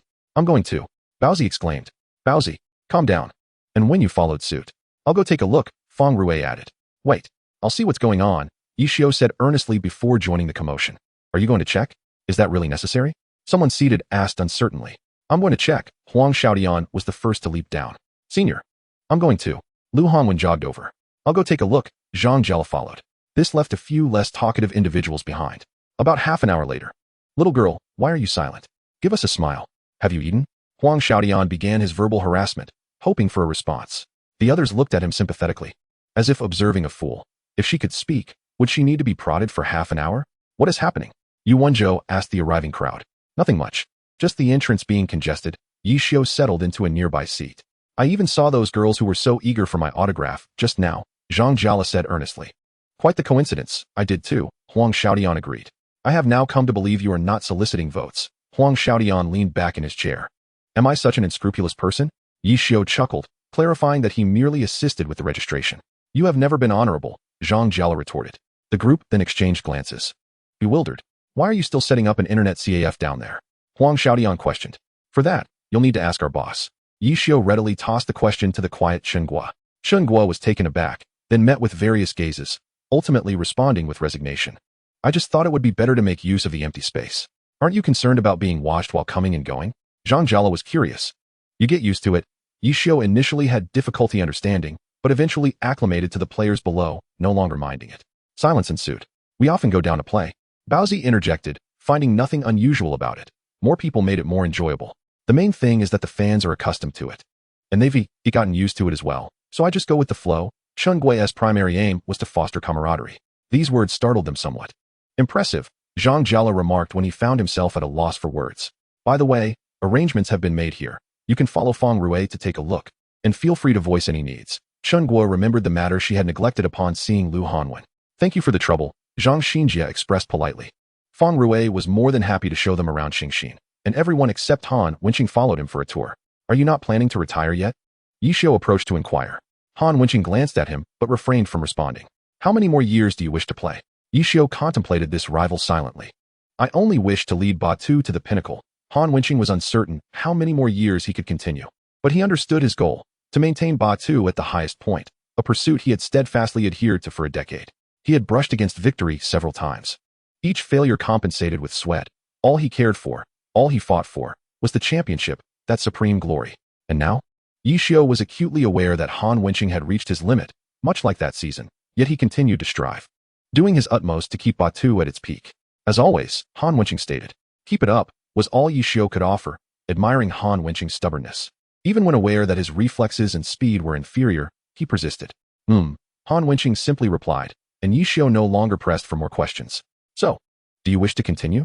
Su Mucheng could perceive the stubbornness of the veteran, yet many matters cannot be resolved merely through obstinacy. He admired the unwavering spirit of perseverance. But the question lingered. Could one continue to endure? This must be a source of confusion for him.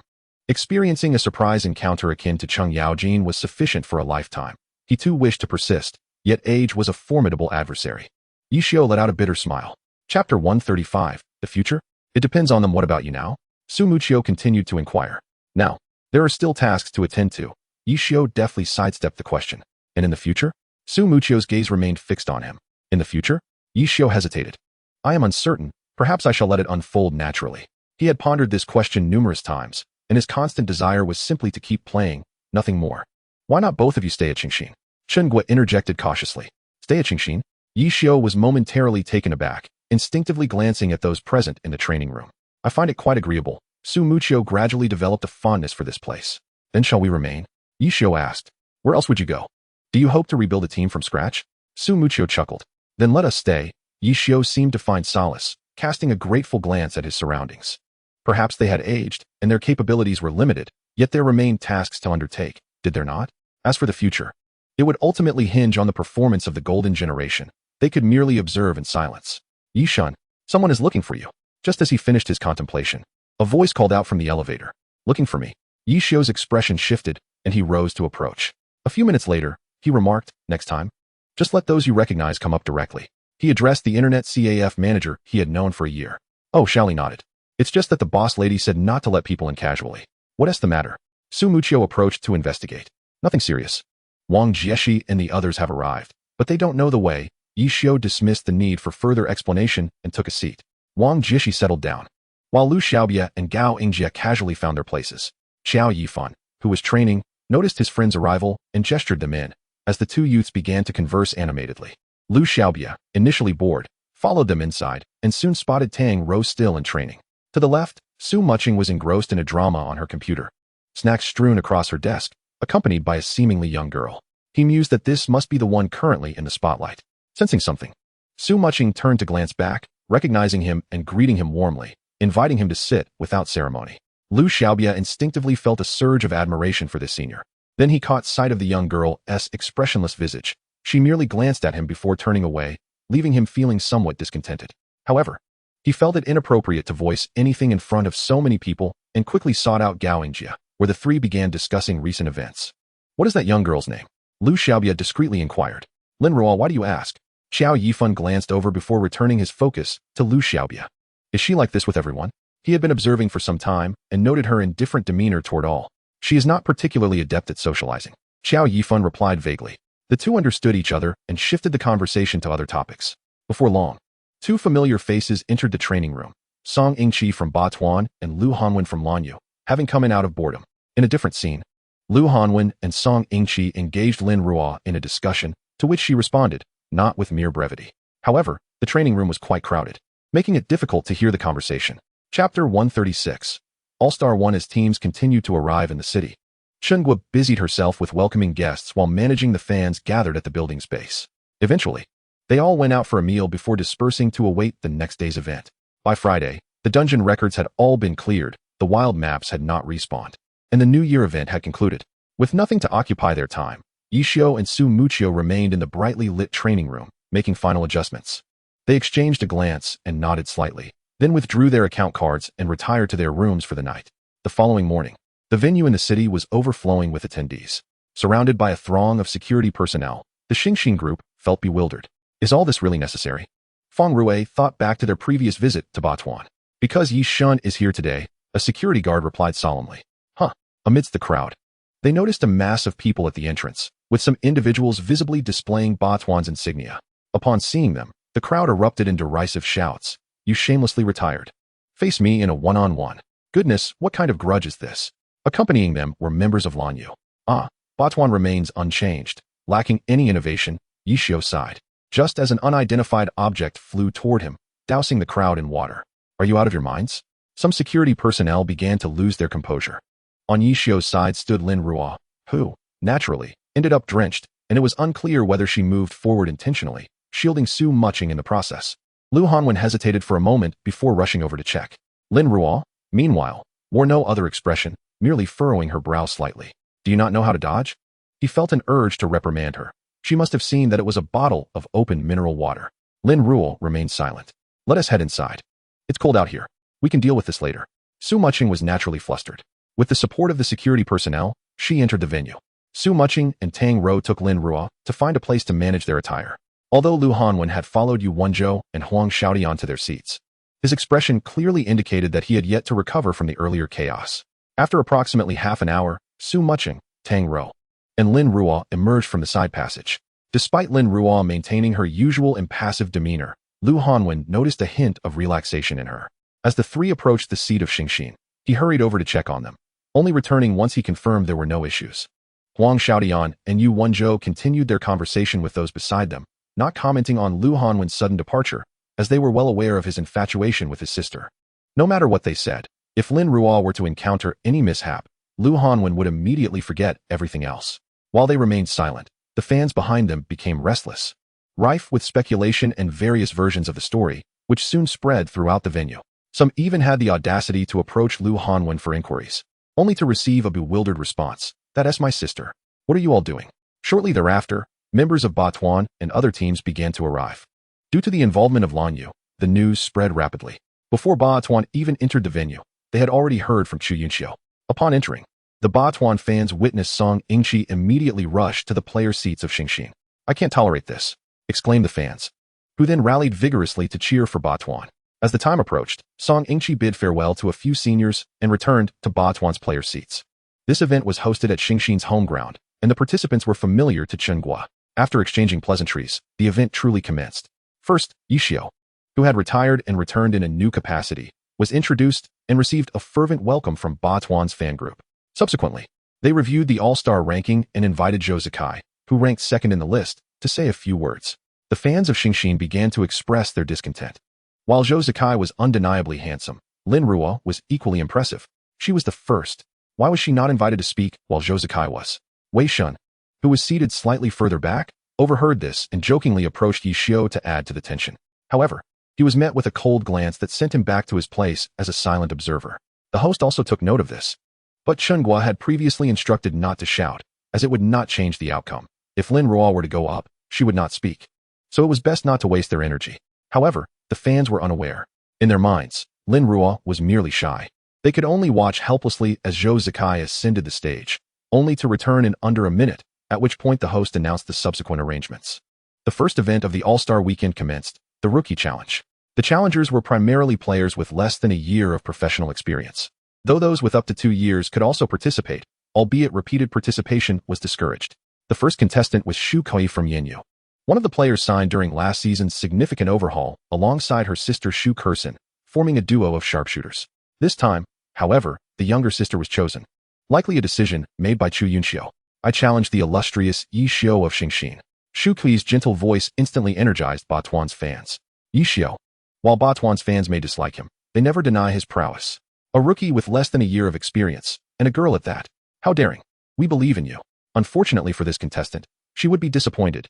Yi Xiu was present as a special guest and not available for challenges. The host regrettably conveyed this news, causing the spirits of Ba Tuan fans to plummet. And they didn't even catch the name of the next illustrious player Shu Kui mentioned. They merely saw her exit the operation room with a dejected expression 1 minute later. Wow, Zhou Zikai is ruthless, Feng Rui remarked while staring at the large screen. Indeed, after her disappointment, Shu Kui chose the formidable Zhou Zikai as her challenge opponent. The challengers could select their opponents. But it was clear that this girl had bitten off more than she could chew. As she descended the stage with a crestfallen expression, she began to reflect on her mistakes and shortcomings with Chu Yunxiu. After offering some simple words of comfort, the second challenger was welcomed, Zheng Xinran from Baihua. Due to the previous remarks by the host, Zheng Xinran was quite conflicted. Ultimately, with the host's encouragement, he chose Zhang Jiala as his opponent. Although he was defeated in 2 minutes, the experience proved invaluable. Following this was Lu Hanwen from Lanyu. Stepping onto the stage with determination under the gaze of many, he boldly declared, I challenge the illustrious Feng Rui of Xingxin. Shockwaves rippled through the audience. What is this kid thinking? Why Feng Rui? It would be easier to face me than him. Wei Shen commented, observing the future of Lanyu with feigned seriousness. It seemed Yi Xiu had anticipated this intention. Oh, I haven't even settled into my seat yet, Feng Rui said leisurely as he stood up. Go on, you little fool. If you can't even defeat a rookie, you better practice another 200 times. Yi Xiu could easily discern Feng Rui was mocking him. What? Winning should be a piece of cake, right? Feng Rui felt overwhelmed at the mention of 200 extra practice sessions. Aren't you going up yet? Yi Xiu continued to glare at Feng Rui. TCH, you're just jealous. Feng Rui retorted, flipping him the bird before confidently striding onto the stage. I look forward to your guidance, Senior Feng Rui. Lu Hanwen is quite polite. Regardless of who his opponent is, their fighting style, or their fame, none of these matter to him. What he seeks is someone who can identify his shortcomings and provide him with the motivation to strive harder. With that, he declared, let us go. Feng Rui, observing Lu Hanwen's confidence, suddenly wished that Lin Ruo could also exhibit such courtesy. However, if she were to suddenly become so polite, it would indeed be quite surreal. With this thought in mind, he shrugged helplessly and decided to go with the flow. After both sides confirmed there were no discrepancies, they logged into their characters.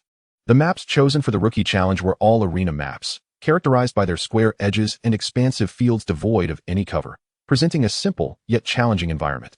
Lu Hanwen and Feng Rui's characters entered the arena almost simultaneously. After exchanging greetings in the public channel, they commenced their actions. Lu Hanwen's character, Lu Yun, charged straight towards the stationary Hai Wuliang. Feng Rui furrowed his brow. This was not tactical positioning, but rather a sword shadow step. Indeed, Lu Hanwen had already demonstrated his progress during this period.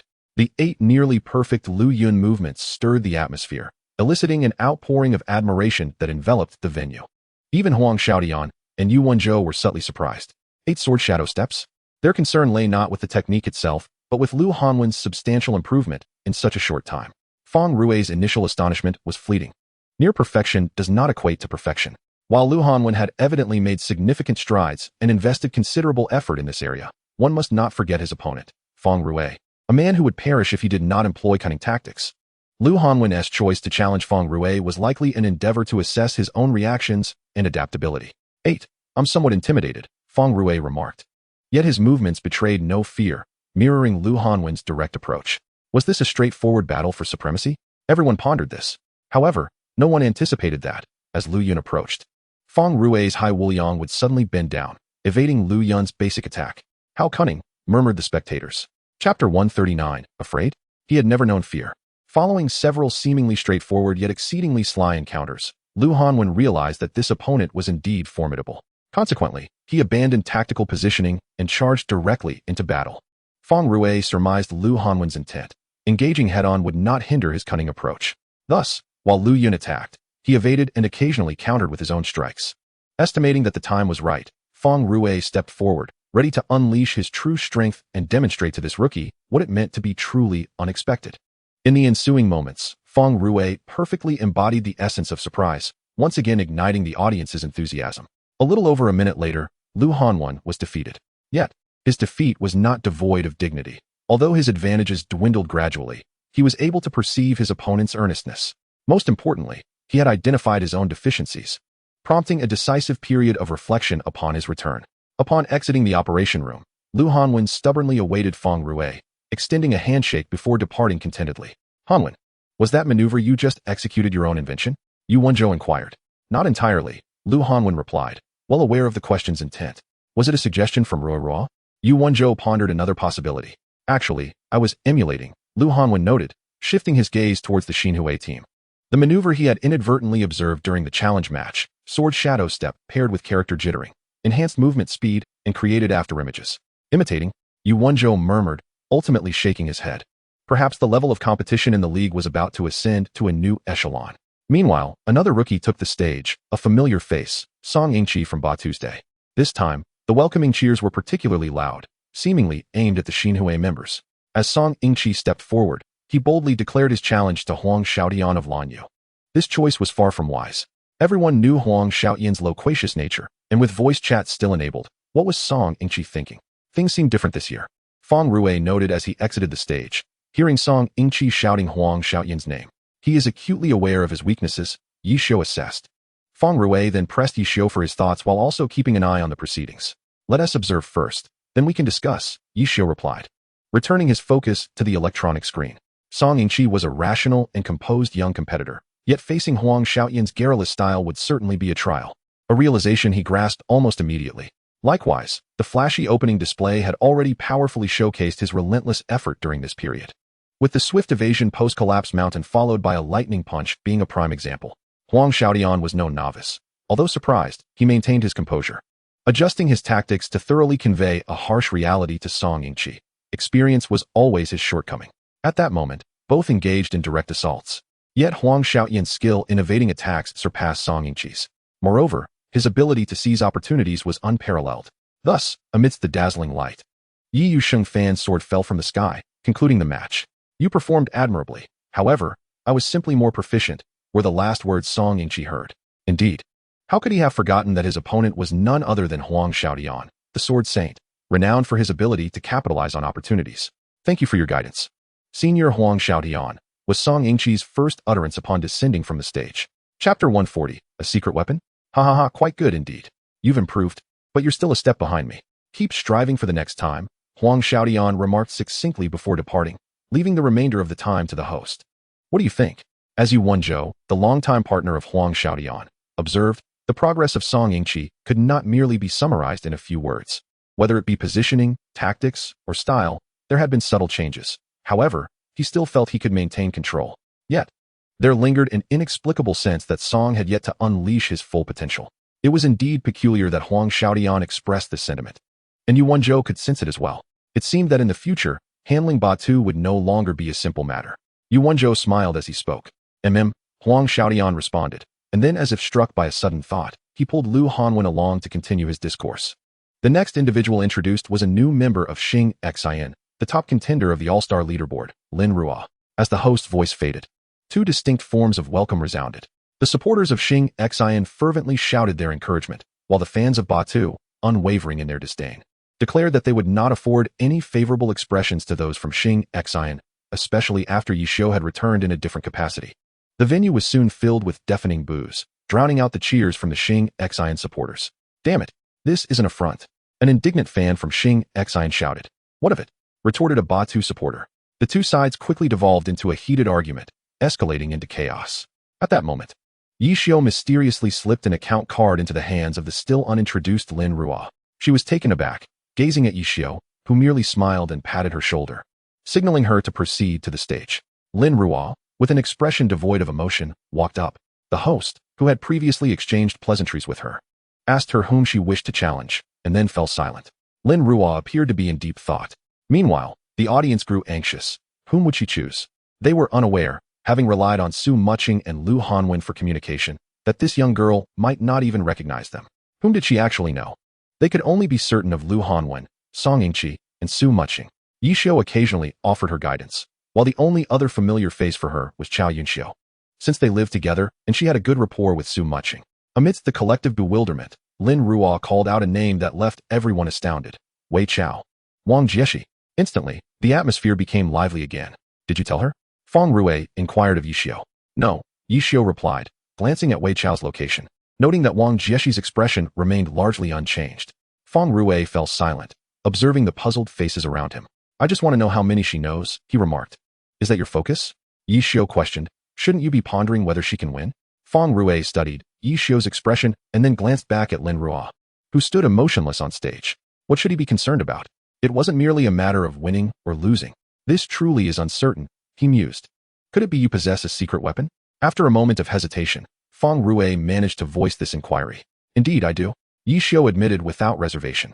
His voice neither too loud nor too soft, easily heard by those nearby. Chapter 141, Astonishment. What old Yi? This isn't an official match. You can't pit 1 against 3. Some competitors jested. The audience began to cheer and jeer, while the system announced the arrival of Wang Buliuxing. Meanwhile, Lin Ruo sat in the operation room, contemplating the account card in her hand. What did the captain's words mean? Don't underestimate her, Lu Xiaobia of Wei Chao's team suggested to Gao Yingjie. Perhaps we should heed Wang Jieshi's advice and observe carefully, Gao Yingjie pondered, caught in the gravity of Wang's words. Lu Xiaobia glanced at Gao Yingjie's profile, choosing not to comment further. Upon hearing the system's notification, they both focused on the large screen. Inside the operation room, Lin Ruo finally sighed and logged in. As her character materialized on the arena map, a hush fell over the crowd. The expressions of several professional players watching this spectacle shifted dramatically. Is this the secret weapon? Feng Rue asked, momentarily at a loss for words. Surprised? Unexpected? Yi Xiao smiled faintly, casting a glance at the other players. The thrill of such a surprising moment was truly delightful. Quite surprising indeed. Feng Rue replied, glancing at the reactions of others. Girl, 1 against 3. Wei Shen suddenly called out, rallying behind him many fans who began chanting 1 against 3. The Qiying fanbase erupted, creating a fervor throughout the venue. Though the All-Star Weekend could not facilitate a genuine 1 against 3 scenario, as the Rookie Challenge permitted only 1 match, Wei Shen merely stirred up excitement, showcasing the vibrant strength of Qiying to the other teams. Amidst all the commotion, no one took the chaotic calls for a 1 against 3 seriously. Wang Jieshi and Lin Ruo's characters stood idly, doing nothing. Wang Jieshi's initial surprise faded swiftly, allowing the newcomer a moment to acclimate. Lin Ruo, regarding the character card that was not entirely unfamiliar to her, simply checked her equipment and related items. Suddenly, a message floated through the public channel. I hope you take this seriously this time. This statement startled many onlookers. For this young girl to ask Wang Jieshi to take it seriously? Surely, she couldn't be lacking in intelligence. Did she think she could simply float by with a new role? Wang Jieshi remained silent, his thoughts consumed by another matter. Yi Xiao had entrusted one of Qiying's key characters, Junimo Xiao, to this rookie, who had yet to be signed for even 2 months. The implication was unmistakable. She was to become a core player for Qiying in the future. This further clarified that the rumors surrounding Qiying after Yi Xiao's retirement would soon be silenced. Just the character Junimo Xiao alone was enough to keep them preoccupied. While Lin Ruo had only been part of the team for a little over a month, she might indeed possess a natural talent for this role. Yet, Yi Xiao was fully aware that Junimo Xiao could not be mastered solely through innate ability, and still, he entrusted her with it. This action has signified that Yi Xiao has complete faith in Lin Ruo's capability to master the craft. Whether she possesses the aptitude for it remains to be seen. The words in the public channel flashed briefly. Lin Ruo commenced maneuvering her character, stirring up a tempest once more. Yi Xiao's character, the Wanderer, was already renowned for its swiftness. Now, as Junimo Xiao faced off against Wang Jieshi, he revealed an entirely different aspect. Remarkably swift. This was a sentiment expressed by a professional player observing the All-Star Weekend. Chapter 142, Her Unrestrained Performance. Indeed, speed was Lin Ruo's foremost characteristic. Wang Jieshi now needed to be wary of Junimo Xiao's velocity. One could only ponder how rapid her hand speed must be. Those who prided themselves on their quick reflexes began to question their own abilities. Lin Ruo was not Yi Xiao. She eschewed conventional strategies. Wang Jieshi was convinced that her tactical approach relied solely on imagination. Yet with such high-frequency movements, could her thought processes keep pace? Moreover, she was utilizing a Wanderer, a class with a staggering array of 120 skills, and a character wielding a unique weapon. The mere thought of the Wanderer prompted Wang Jieshi to adjust his strategy. As Wang Buliuxing launched into aerial combat, Junimo Xiao's 120 skills did not include the magical prowess of the Magic Path's broom control. Wang Jieshi was resolute in his intention to engage in aerial combat, feeling somewhat hesitant about ground combat. Indeed, he lacked confidence, not due to uncertainty, but because he was unsure of Lin Ruo's subsequent maneuvers. Her tactics were exceedingly enigmatic, akin to that of an assassin, reminiscent of another player from Qiying, Bao Rongxing, whose unpredictability left one guessing. Furthermore, the character was not an ordinary one, possessing extraordinary speed. He dared not confront her directly. Thus, he resorted to his most proficient strategy, aerial combat. Suppression. Feng Rue marveled at the large screen, noting that Wang Jieshi had no intention of easing off. It was decidedly unilateral. Yi Xiao observed Jun Mo Xiao deftly evading attacks, appearing remarkably relaxed, seemingly devoid of any tension. Unilateral? Feng Rue glanced at Yi Xiao, then resumed his keen observation. Oh, I forgot. This is Lin Ruo's first encounter with the Wanderer. Indeed, Yi Xiao did not conceal this fact. Yet he heard the audience's murmurs of discontent behind him. This detail was evident to all present, yet no one dared voice their opinions, as the outcome remained an enigma. Lin Ruo, indeed, took some time to acclimate. The unfamiliar class left her feeling disoriented, yet simultaneously sparked new ideas. Jun Mo Xiao adeptly rolled to evade Wang Bu Luxing's magical projectile, subsequently vanishing into the dust. Ah, it has begun. Yi Xiao was eager to see how Lin Ruo would wield the Wanderer. Wang Jieshi was momentarily taken aback. Shadow clone. This was his instinctive assumption regarding a skill. If so, where had the real body gone? Wang Bu Luxing descended, attempting to locate Jun Mo Xiao amidst the smoke. Jun Mo Xiao indeed lingered within the haze, as spectators with a godlike perspective could see, waiting for the opportune moment. Wang Bu Luxing approached, even closer now, eliciting gasps from the audience. Then, Jun Mo Xiao made his move. Cloud catching hand, a grappling technique from the Qi master. However, Wang Bu Luxing evaded it, having anticipated the maneuver. Yet Lin Ruo was not one to concede easily. Her 120 skills encompassed numerous abilities, including control. Missing the cloud catching hand was indeed a waste. But Wang Jieshi's screen suddenly went dark. Rogue Santos. A blinding effect. Seizing the opportunity, Jun Mo Xiao launched an attack, while Wang Bu Luxing, still mounted on his broom, aimed to ascend and evade. Nevertheless, this moment revealed another flaw of the game. As Jun Mo Xiao's machine gun barrage knocked Wang Bu Luxing off his broom. This debacle rests squarely on the game developers. Su Mucheng chuckled in exclamation. Quite right. Yi Xiao had not anticipated Lin Ruo would perform so adeptly. As the premier game with the most sophisticated physics engine, Glory had indeed invested considerable effort into such aspects, contributing to its immense popularity. Chapter 143. This is truly a headache. Wang Bu Luxing plummeted from his broom, not crashing to the ground as expected, but instead greeted by several projectiles. Not a close-range engagement, but an anti-tank cannon, and it was charged? What manner of strategy is this? This left everyone momentarily bewildered. Surely, engaging in close combat would be far superior to long-range attacks. Wang Bu Luxing's blinding effect had dissipated. He immediately executed a roll to stabilize his landing. This compelled Wang Jieshi to engage in ground combat. Observing this, it became clear why Lin Ruo initially opted against close quarters.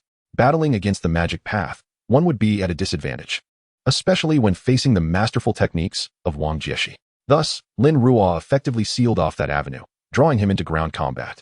Wang Jieshi noted the cooldown was still considerable, thus temporarily abandoning the notion of aerial combat. His weapon now coated with frost powder as he surged forward. The 1,000-machine umbrella transformed into a spear, ready for the confrontation. I told you, there's no need for concern. Yi Xiao inherently trusted Lin Ruo's observational skills. She had never altered her weapon-switching keys, including this instance, apart from a few additions. So, this was your plan. Feng Rue sighed, glancing at Yi Xiao and the ever-quiet Su Mucheng. They merely exchanged smiles before returning their focus to the ongoing match. Wang Jieshi furrowed his brow, puzzled by Lin Ruo's unconventional tactics. At this moment, Lin Ruo remained undeterred. The Wanderer's plethora of skills coupled with Wang Jieshi's formidable prowess made for a truly vexing scenario. However, her execution was devoid of hesitation, remarkably crisp and efficient. With her already swift hand speed, hardly anyone noticed her momentary indecision. Upon returning, she would certainly need to bolster her knowledge. Yi Xiao observed Jun Mo Xiao's awkward movements, feeling he had perhaps been too hasty. Lin Ruo's face had turned pale, and now she felt as though her head might explode. Unconsciously, her operations began to falter, to the point where she could not even discern the purpose of the skills she unleashed, only realizing her mistakes after the fact. The pressure was overwhelming. Yu Wenzhou remarked calmly as he observed the screen, perhaps a different opponent would yield better results. Huang Xiaodian could already envision Wang Jieshi's victory. Lu Hanwen listened attentively to the analyses of his seniors, his heart pounding in trepidation. Meanwhile, on the Xinxin player bench, a group began to hurl insults at Yi Xiao.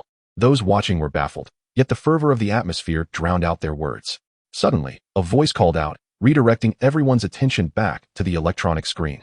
Jun Mo Xiao deftly sidestepped an attack from Wang Bu Luxing, maneuvering behind him to unleash a blade slash. Let us discuss this later, Yi Xiao thought. Momentarily taken aback by the chaotic onslaught, as he seemed to have overlooked his opponent's capabilities. Just wait for your demise. Su Mucho shot a fierce glare at Yishio before shifting his gaze toward the operation room. Lin Ruo furrowed her brow, scrutinizing the screen. Her character's health stood at 23%. Glancing at Wang Bu Luxing, he still had 30% left. The gap was 7%. However, Wang Bu Luxing was already launching another attack, and at that moment, the cooldown for her skill was complete. If she did not seize the opportunity to counterattack, she would inevitably be defeated. Was this what she had hoped for? Absolutely not. This was the third time she had faced defeat, and under the scrutiny of countless eyes. Could she afford to lose again? Certainly not. Yet, given the current circumstances, how could she turn the tide? It was a pity if she had utilized her mage skills. She could have retaliated, but alas, she was merely a lone player. A lone player. Suddenly, Lin Ruo had an epiphany.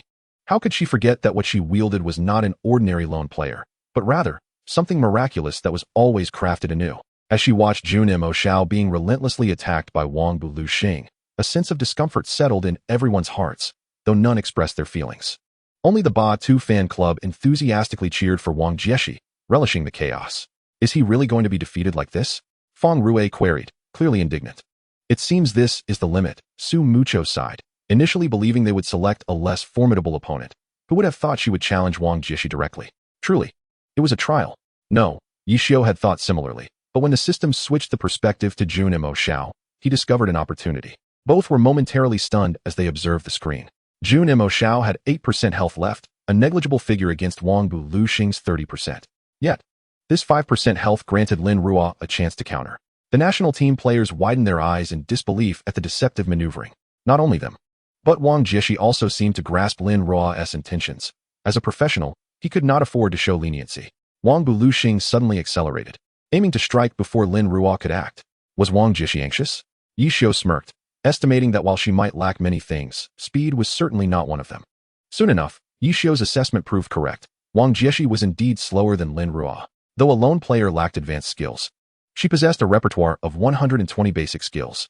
Following the probabilities from earlier, she unleashed Ascension Formation. This was the first skill that came to her mind, successfully evading Wang Bu Luxing's attack, and immediately followed up with Shadow Clone and Falling Flower Palm. Under the astonished gazes of the audience, she executed Dragon Break and Elemental Power, showcasing heavy control. This isn't some deceptive maneuver, is it? A few murmured, recalling previous experiences. Yu Wenzhou simply observed. As Lin Ruo struck back, the atmosphere in the arena intensified. Xinshin fans, sensing the momentum, rallied enthusiastically in support. The combination of various skills, though not as swift as those of a typical professional, proved sufficient. Jun Mo Xiao darted behind Wang Bu Luxing, executing Falling Flower Palm. The perspective then shifted to Wang Bu Luxing, who was now the one astonished. His field of vision was filled with countless Jun Mo Xiao clones. Where was the real one? Wang Jieshi could not discern the truth, left only to watch as numerous Jun Mo Xiao approached him. And what about him? Should he remain passive? Impossible. Star Ray. In the face of such a dense barrage, he could hardly believe she would evade it once more. The audience erupted in excitement as the perspective shifted to Jun Mo Xiao's position. She was right behind Wang Bu Luxing. Who would emerge victorious? I bet on Wang Jieshi.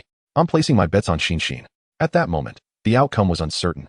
None anticipated that Lin Ruo would stage a comeback at the last moment. Wang Jieshi, of course, had not forgotten the blind spots he could not observe, such as his rear. It was during this crucial final strike that he managed to block and counterattack, resulting in a draw. This outcome was indeed difficult to articulate. However, to have reached this level against Wang Jieshi was a commendable feat despite the loss. Yet Lin Ruo seemed to lack this mindset. Her pale face emerged from the operation room as she awaited Wang Jieshi's exit from the other side. Standing before the individual who had bested her 3 times, Lin Ruo calmly declared, "Next time, I will surely win." With that, she departed. Had it not been for those 2 missteps, perhaps the situation would have unfolded differently. Yishio observed Lin Ruo briskly returning to her seat, noting that achieving a stalemate on her first attempt was not a complete failure. Lin Ruo clenched her account card, pondering, did they truly see through me? I must return and bolster my knowledge in this area. Next time, I shall not be left floundering. Yishio appeared oblivious to the shifting gazes of those around him. Surprisingly, Su Mucho refrained from intervening, merely observing Lin Ruo, hoping to discern any fluctuations in her expression, but was met with disappointment. Enough already. Can't they allow a moment of respite? Feng Rue, unable to bear the lingering glances of discontent from the crowd, interrupted the conversation among a few, exclaiming in an exaggerated tone, I think Wang Jieshi's performance wasn't all that impressive. Not impressive? This was merely Feng Rui's way of saving face. In reality, Wang Jieshi had demonstrated a stable performance, and despite being caught off guard by the final explosion, the mutually destructive outcome had spoken volumes. The fact that Lin Ruo was inferior to Wang Jieshi was an indisputable truth from every conceivable angle. Yi Xiu cast a glance at Feng Rui, and then noticed the collective looks of lament directed at him. I understand now, Lin Ruo replied nonchalantly, her gaze shifting towards the Wei Chao player bench, where the individuals there coincidentally looked back at her. Wang Jieshi, her primary target, must be defeated. Right after this, you'll use your own account card. Take a break first, as there is still more to come. Yi Xiu felt a sense of relief. After all, he had received a response, hadn't he? With the host's announcement, the rookie challenge came to a close. Amidst such sensational revelations from Qiying, the reporters arriving at the city were grinning from ear to ear. What activities are left? Feng Rui inquired, glancing at the big screen displaying the All-Star 24 rankings. Yinyu's performance this time is quite impressive. The sister duo made the cut. With Zhou Zikai, that's 3 sharpshooters now, Chengguo mumbled. However, it's quite unexpected that Qiying claimed the top spot. I thought Zhou Zikai would monopolize it. Feng Rui continued, reclining against his seat. This is largely thanks to Mucheng and Chu Yunxiu, Yi Xiu remarked, glancing at the no-smoking sign hanging above him, his mood slightly dampened. Su Mucheng, overhearing, expressed her confusion. We live in an era where appearances matter. You two have managed to flood Weibo with your high-frequency posts, Feng Rui commented, stroking his chin. It's one thing to post on Weibo, but they share images daily. Naturally, the two sisters are inclined to take selfies, adding Lin Ruo to the mix. And Su Mucheng and Chu Yunxiu are no exception. They are among the few beauties in the league. Although Lin Ruo is younger, her adorable looks are undeniable. And her occasional awkward expressions are simply captivating. Thus, they successfully dominated the trending searches. Chapter 146. A groundbreaking lineup. Surely, the All-Star selection cannot be solely based on appearances. Wei Shen suddenly pondered a pivotal realization. Well, Feng Rui also sensed something amiss. I believe it stems from the scuffle at the entrance of the dungeon during initial training. Su Mucheng recalled, having been approached by a reporter responsible for Qiying. Now it all makes sense. Alright, next up is the second event of this All-Star weekend. Please direct your attention to the big screen. The host eagerly aimed to draw everyone's focus, announcing the random team formations. Each side would consist of 6 players, with the 6th player designated as the healer. On this map, there are 6 structures, 3 for each team, and the first team to destroy all 3 of the opponent's structures and annihilate the opposing team will emerge victorious. Any tactics are permitted.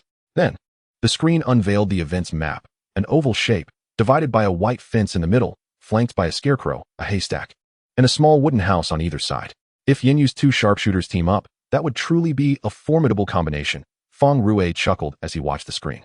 The match begins. With the host's command, numerous black cards began to spin. If those 3 are together, that would indeed be a challenge. Yi Xiu's opinion contrasted with Feng Rui's. Right, how did I forget? But what about the healer? And when he should be selected, right? Feng Rui exclaimed, slapping his thigh. Indeed. Yi Xiu nodded, continuing to observe the spinning cards. Stop, the host commanded. The cards flipped, and sure enough. Boss, is this your selection? Feng Rui's remark proved to be prescient. Huh. Chengguo blinked, staring at the screen. I only handle the venue. This arrangement is managed by the league itself. Alright. I stand corrected. After reviewing the teams, Feng Rui noted, this is truly a groundbreaking lineup. He wasn't the only one with prescient remarks. Competitors, please enter the arena. The host was positively beaming with excitement. Team A, Shu Kersen, Shu Kai, Gao Yingjia, Lu Xiaobia, Zhang Jiaxing, Bai Shu. Team B, Lin Ruo, Lu Hanwen, Song Yingqi. And Winnie, Xiao Yifan, Guo Xiao. Goodness, what a lineup. Feng Rui couldn't help but exclaim. After confirming both teams' placements, they logged in. Magician? The team, still grappling with how to handle a solo player, was momentarily taken aback. It was evident that coordinating with one's own character was far more intuitive. Lu Hanwen could hardly fathom Lin Ruo wielding Jun Mo Xiao to coordinate, subconsciously viewing her as the legendary Yi Xiu. So how do we proceed? The healer is on the opposing side. The remarkable Guo Xiao, a gunner, voiced. What about these structures? No attacks? Lu Hanwen maneuvered Lu Yun around their side. Let us give it a try. This map was entirely unfamiliar to them, but thankfully, they had long-range capabilities. Toss a grenade over and see what happens. Lu Hanwen instructed Guo Xiao. Alright. Guo Xiao's character, Bei Beek, leaped forward, throwing a grenade over the fence into the designated area. Moments later, no reaction. Bei Beek had returned to their territory. They are approaching. Lin Ruo alerted. Following Song Yingqi's warning, the 5 players spotted Team A's characters sprinting towards them. Chapter 147. Free play, are we engaging directly now? Guo Xiao inquired. They seemed to have skipped discussing who would lead, and there was no strategy in place, especially with two sharpshooters on the opposing side. That night, Song Yingqi, you take the lead, Lin Ruo suggested after a brief contemplation. Understood, Song Yingqi replied. Lu Hanwen. Follow my lead. Gunners provide cover, and the remaining players can act freely. Lin Ruo finally managed to utter half a sentence. Let us go? Lu Hanwen had already ignited his fighting spirit, eagerly anticipating a vigorous confrontation. Let us break through the barricade. Upon finishing his words, Lin Ruo took control of his character and began to move. Guo Xiao also found the barricade rather obstructive. A single shot from an anti-tank cannon obliterated the hindrances on both sides. They commenced their assault. Lu Xiaobia was calling out over the voice channel. The three characters, who had embarked as a trio, had a clear target. First, to lure Bai Shu away, and then to gradually wear down the remaining opponents. Chang He Lu recharged ahead, naturally drawing a considerable amount of fire. Song Yingqi furrowed his brows and activated his ironclad defense, disregarding all damage as he closed in on Bai Shu's character. Go. Upon declaring this, Song Yingqi engaged in close combat with Bai Shu. The team did not merely stand by idly. They aimed to concentrate their fire and eliminate Song Yingqi. The result was a close-quarters brawl initiated by Lu Hanwen and Lin Ruo, causing the previously discussed formation to disintegrate instantly. Lin Ruo then instructed Guo Xiao to deliver the finishing blow, while Qiao Yifan, known for his strategic prowess, also joined in to assist. Retreat! Retreat! The voice channel of the team erupted in chaos. Are we retreating? How should we proceed? Lu Hanwen and Lin Ruo, sensing the urgency, also held back, observing as their teammates fell back to the scarecrow. The sharpshooter should target that artillery master. He is too far away. He is out of range. Are we just going to sit here? They're coming. A single phrase heightened everyone's alertness. What now? They aren't coming out. Frustration mounted.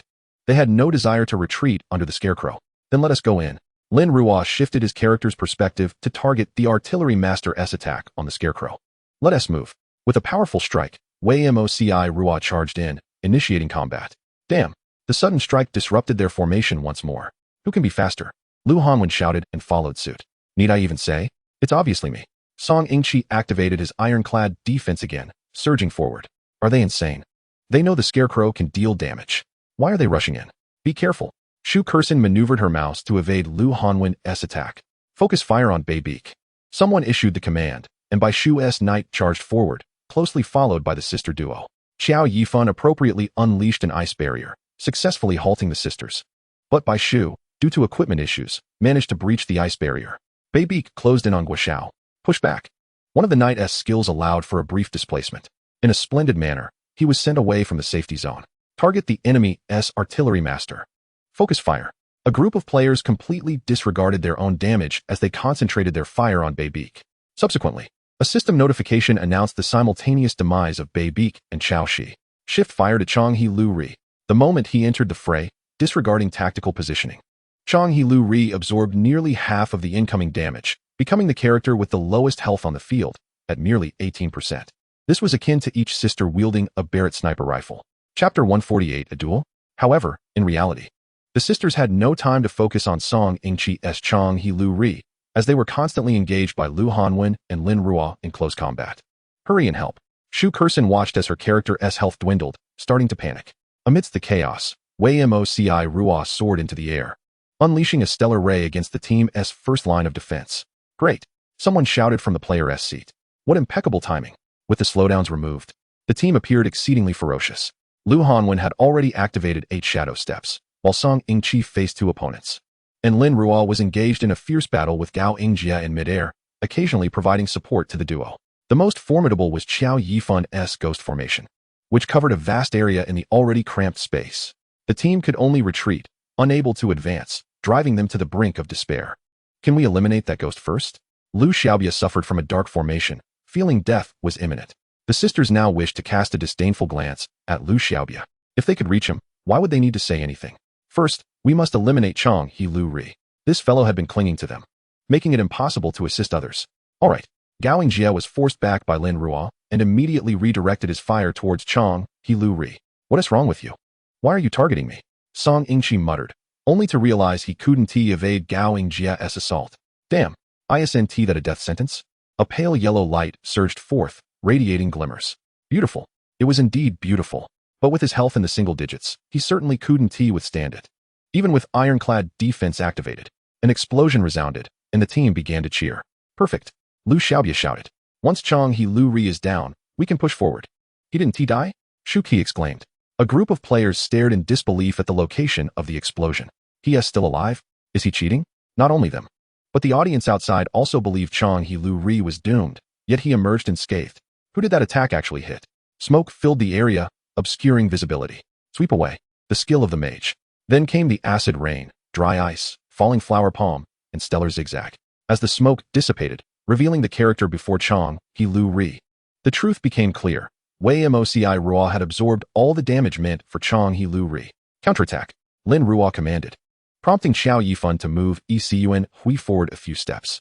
Ghostly Feast. A mixture of damage surged forth, causing the health of the 4 members of the team to plummet. What the hell? How can it be so fast? Now they were truly panicking. If this continued, they would be exhausted.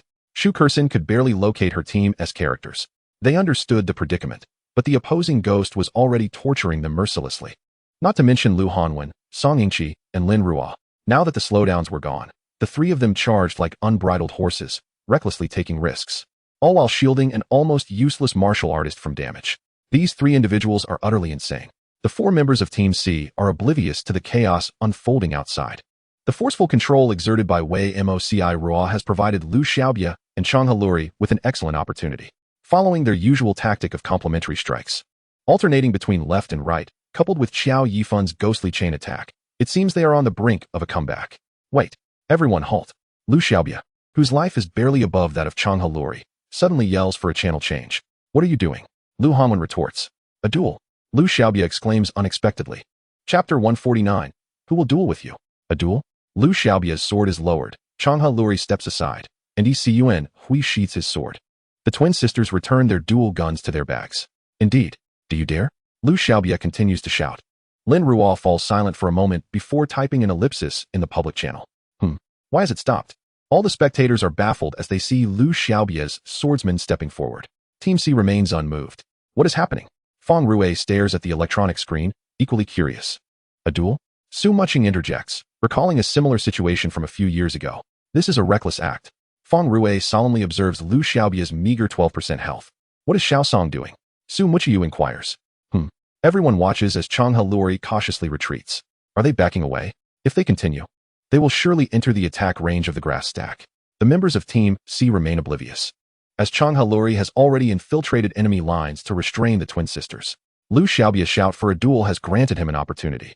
These 3 structures have arc-shaped attack ranges, and Chang He Lu Ri gradually moves to the outermost edge of the grass stack's attack range. What is the plan here? Feng Rue is perplexed. Is he playing cautiously? Yet that is not how one plays, especially with only 5% health. A single hit could eliminate him, and he probably wouldn't even withstand the grass stack's attack. Observe Wenyin. Yi Xiu suddenly mentions, prompting everyone to remember Wenyin's presence. The game rules dictate that the 2 teams' healing must come from the opposing side's healer. Team E initiated a fierce assault, quickly breaking Team C's first structure, which was now within the view of Xiao Shou Bingliang. Thus, they began chanting their skills, seamlessly coordinating small movements, easily reaching their designated range. Then came a barrage of unchanted healing spells. In an instant, Chang He Lu Ri's health surged from 5% to 20%. Clever indeed. Feng Rue cannot help but marvel at Song Yingqi's tactics. Is he not digging his own grave and then jumping into it? If Lu Xiaobia hadn't shouted, Xiao Song would have been eliminated by now. In any case, winning is a good thing. Yi Xiu is unconcerned with anything else. It would be abnormal if Lin Ruo and her companions lost. However, would the little girl truly agree to a duel? Feng Rue poses a serious question. Then, they see a message in the public channel stating, who will duel with you? A waste of time. Subsequently, a How Long Pajun charges in, with Song Yingqi promptly following up with a Beng Shanji, Xiao Yifan unleashing a ghost formation, and Lu Hanwen leaping in for a flurry of attacks. Ha! This is hilarious. Feng Rue bursts into boisterous laughter, realizing they were merely stalling for time. Maintain some decorum, please. And to think of him as a deity. Yi Xiu casts a sidelong glance at Feng Rue, finding him utterly shameless. He likely learned this from that fellow. The final outcome is Team C's defeat. Only then do they notice something amiss.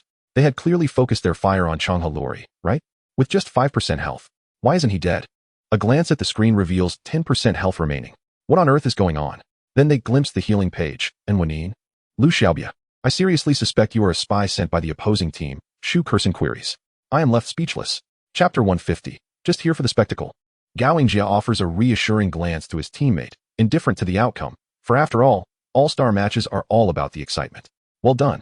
Just as Qiying resumes his position, he hears Wang Jieshi remark, "You have given your utmost effort." However, Qiying feels somewhat distracted, even with his best efforts. They still lost, did they not? Yu and Xiao Bi performed admirably, and the two sharpshooters from Baihua excelled as well. Yet your opponents have been honing their skills for over a month, and Xiao Yifan possesses excellent strategic vision, resulting in great synergy. As for that gunslinger, he is merely a support, a presence that is somewhat inconsequential. Wang Jieshi continues to observe the screen. Bai Shu, while competent in various aspects, lacks synergy with your team, which is one reason for your dismal defeat. Qiying remains silent for a few moments, exclaiming, "Yes, Captain, I understand." Wang Jieshi refrains from elaborating further.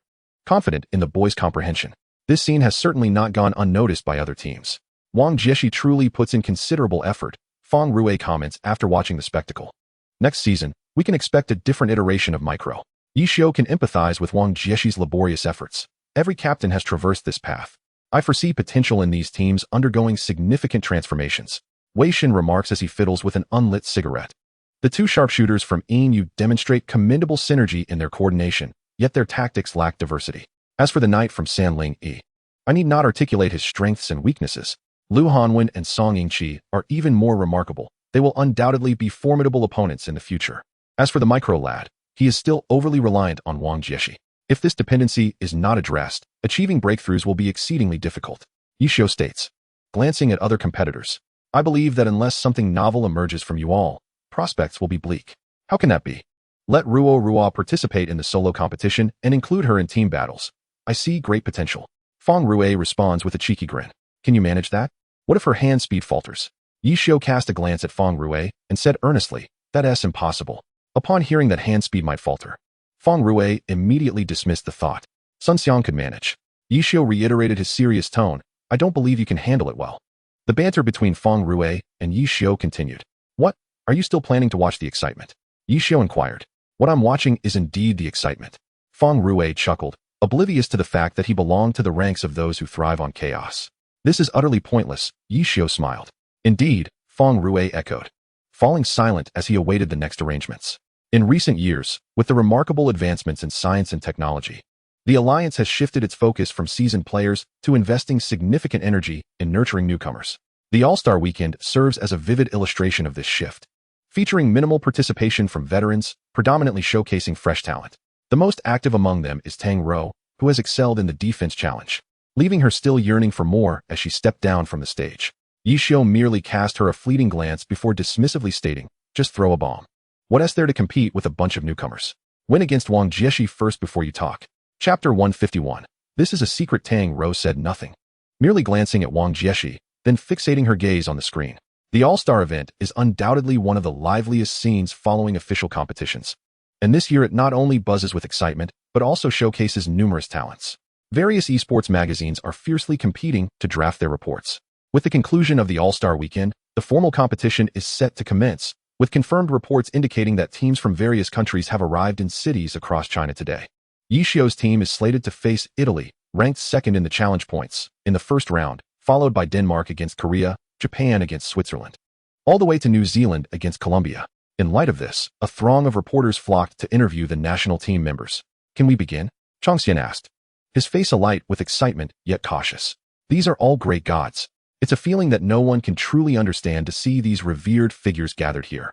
Yes, let us begin, Yi Xiu nodded. All right, the first question, the press conference moderator stated expressionlessly. A swarm of journalists eagerly raised their hands, with Yi Xiu having to select one amidst the throng, which proved quite the burden for him.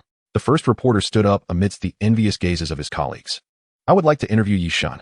Does Yi Shun have any secret weapons prepared for this international competition? Of course, there must be, Yi Xiu replied with a smile. Oh, could you perhaps reveal just a tiny bit?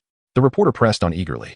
I've already said it's a secret weapon. Once revealed, it ceases to be a secret, Yi Xiu replied cryptically.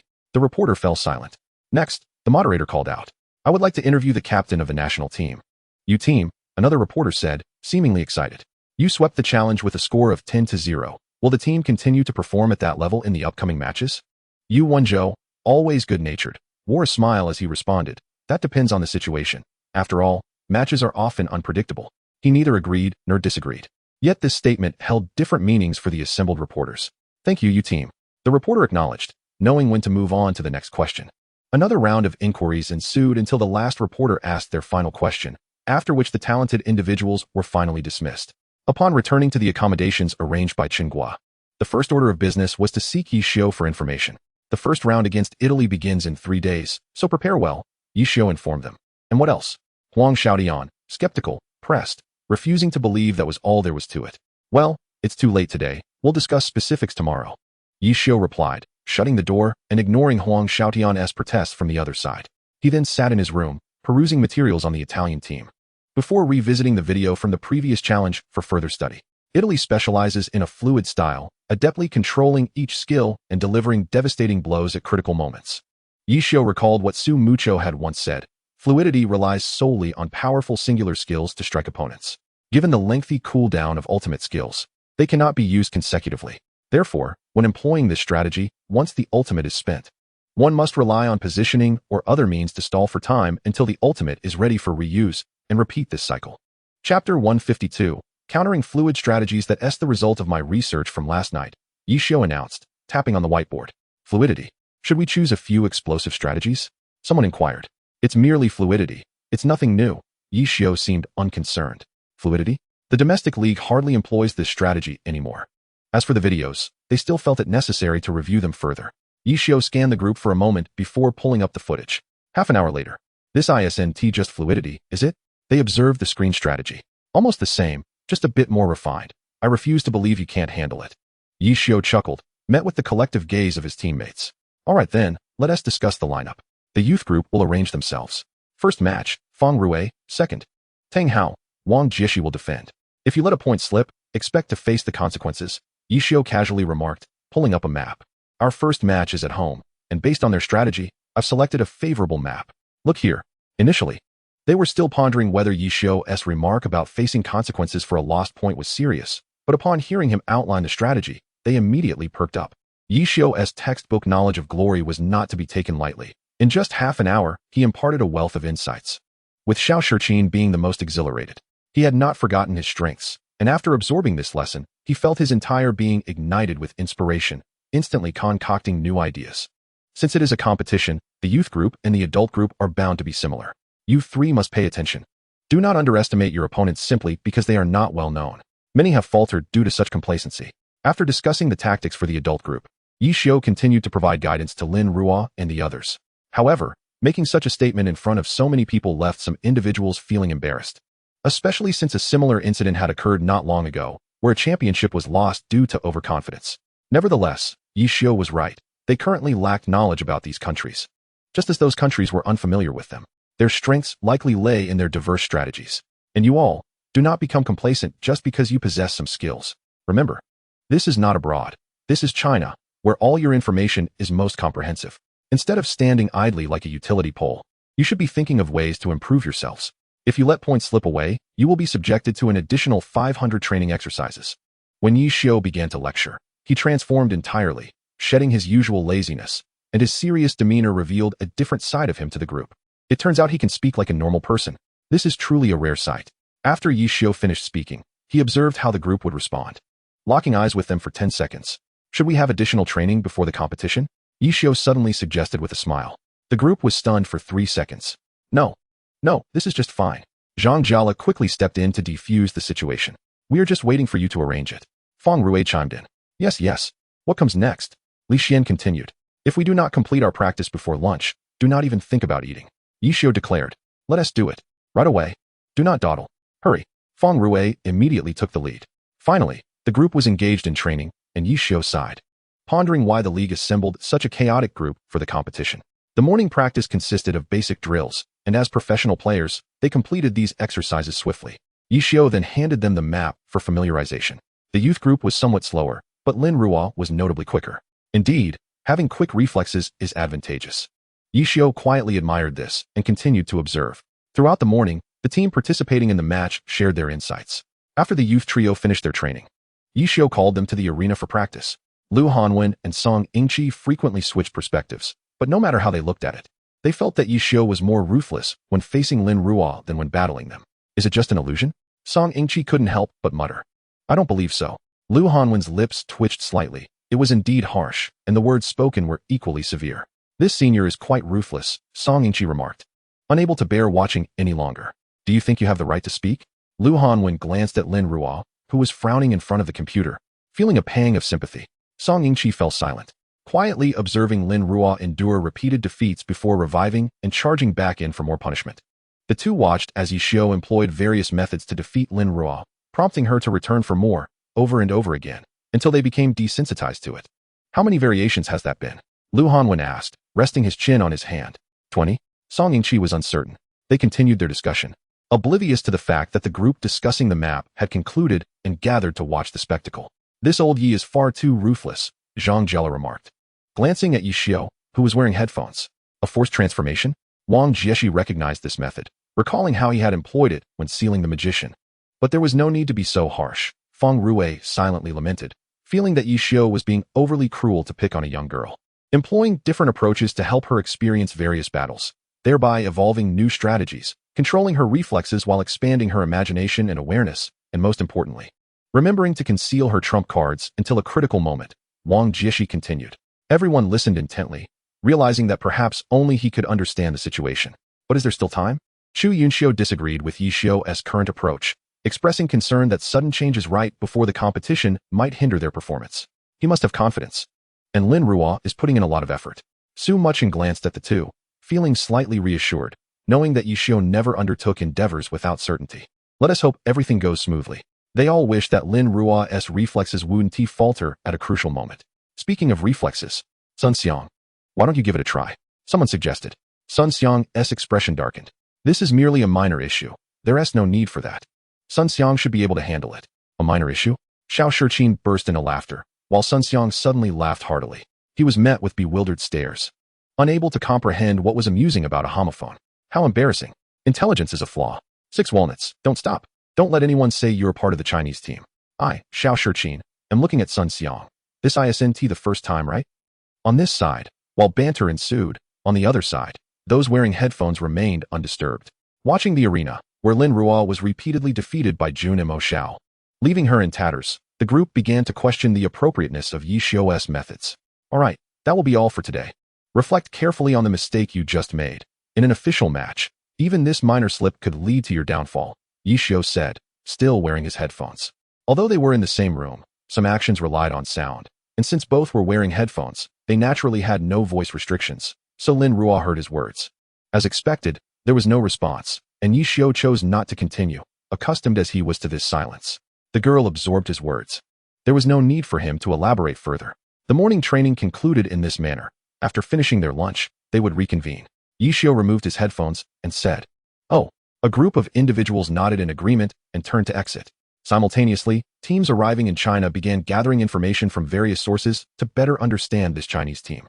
Just now, no fewer than 5 people have called me to say that team is studying us, Tang Hao remarked. Count me in, Chu Yunxiu added. What a coincidence. I too, Yuan Zhou smiled. What is going on? It feels like counter-surveillance. We're not spies, yet they're even prying into our private lives. Feng Rue grumbled as he entered. This remark startled them. Who is investigating your private life? The gossipers were on the scene. Not me, Feng Rue clarified, sensing their misunderstanding. Then who is? They pressed for more gossip. Just now, a few reporters contacted our boss lady, specifically requesting photos of Su Meizi and similar items, claiming it was for registering with the esports magazine. Thankfully, I happened to collect some materials and managed to extract some information, Feng Rue continued as he walked. I heard that at the airport, a girl was holding a promotional poster for Mucheng, and when she was bumped by a fan, the poster ended up in front of that team, and thus it began. Which team? Someone inquired. Russia, Feng Rue replied. This time, I also clarified the situation regarding their division. I even heard that those reporters have already disclosed the phone numbers of our 3 female players. Let us beat them up, Zhang Jala exclaimed. It's up to you. Feng Rue quickly responded. Aren't you going to hit them? Zhang Jala looked at Feng Rue. Noting that there were only 3 female players among the 20 teams, all quintessential Eastern beauties, one being the current captain of Xingxin, Su Mucheng, another the captain of Yenyu, Chu Yunxiu, and the last, a member of Xingxin, Lin Ruo. Of course, why not? But I would prefer to watch the show first. Feng Rue said earnestly, though he secretly wished to take it easy. Perverted. Zhang Jala cursed just as another group entered. Yishio stepped in first, followed by 2 large figures and 1 small, and then various mobile phone ringtones erupted simultaneously. The training room fell abruptly silent. Su Mucheng and Chu Yunxiu exchanged glances at the screen, seeing an unknown caller ID. They chose to ignore it and keep their phones off. How long will this situation last? Someone asked. Who knows? Another replied. All right, let's get back to training. Yishio interjected, cutting off their tedious gossip. Understood. Chapter 155. Frustration after the phones were switched off, calmness enveloped the room, and under Yishio's guidance, the group trained until their afternoon dismissal. Must we keep our phones off indefinitely? Su Mucheng inquired, finding the matter perplexing. Alas, I wish it were different, Chu Yunxiu responded helplessly. Having tried turning her phone back on, only to encounter unforeseen complications.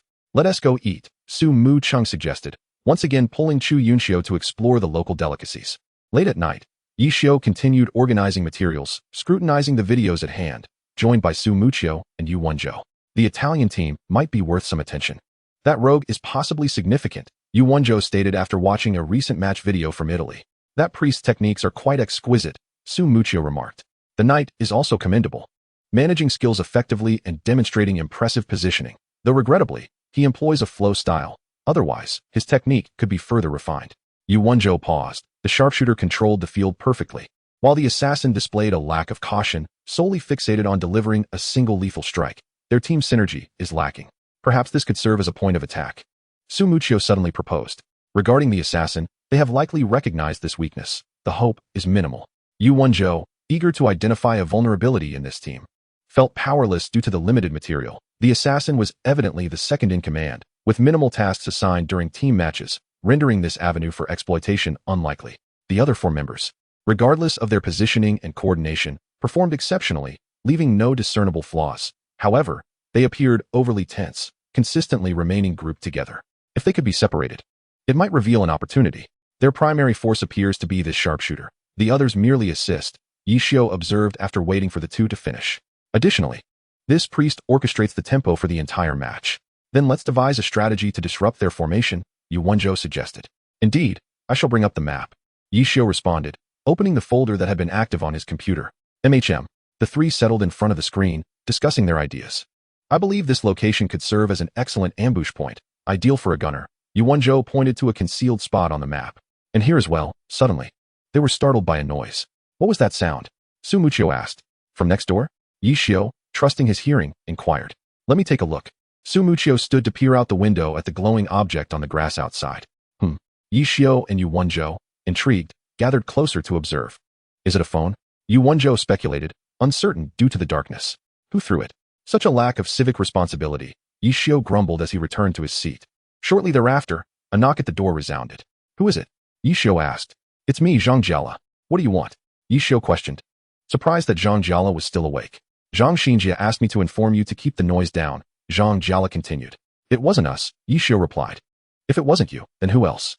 Clearly, no one else is up at this hour causing a ruckus, Zhang Jiala responded, skeptical. How could we know? Yishio could only retort, just go to sleep. You won't have a shortage of training if you're late tomorrow. Bah. Chapter 156. A frustrating night, eventually. Zhang Jiala succumbed to fatigue and went to sleep, though he was shaken awake. Upon returning, he found himself unable to rest, hesitant to even touch his phone, and could only sigh in despair. The following day, Chu Yunxiu leaned towards Yu Wenzhou and inquired, what was that sound last night? Yu Wenzhou replied, you might be mistaken in asking me. I too am curious about the answer.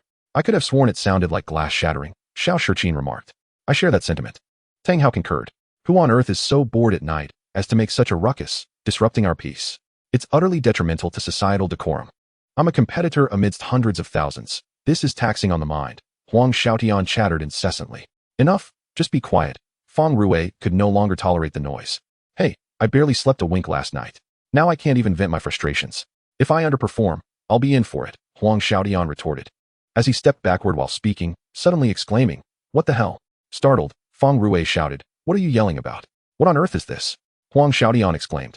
Leaping back to inspect the ground he had just stepped on. A crowd gathered, intrigued by the commotion. Is it a phone? Whose phone is this? Someone inquired. It looks familiar. I feel like I've seen it before, but I can't quite recall, another remarked. Is this Ruo's? Lu Hanwen suddenly interjected. Why is her phone here? Another questioned. It seems the sound from last night was caused by Ruo, Yu Wenzhou speculated, glancing towards the second-floor window of Lin Ruo's residence. Diverting his gaze, he noticed another hole in the neighboring second-floor window. Spending money like this doesn't seem sensible. Someone lamented. As the group chattered, the phone, which had been rendered nearly unrecognizable, suddenly lit up, revealing a string of unfamiliar numbers. What are you all doing here? Su Mucheng descended the stairs and found a crowd loitering at the entrance, blocking the way, and curiously inquired. Yu Wenzhou briefly explained. And Su Mucheng approached to pick up the phone, glancing at the displayed number, and pressed an unknown button to answer. The crowd fell silent, awaiting the voice of the caller. 3 seconds passed. 5 seconds passed. Su Mucheng could no longer contain his impatience. Hello?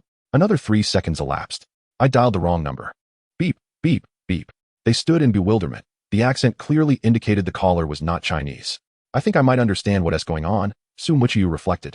Considering Ruo's habit of listening to music through headphones while sleeping, yet also acknowledging her severe morning grumpiness.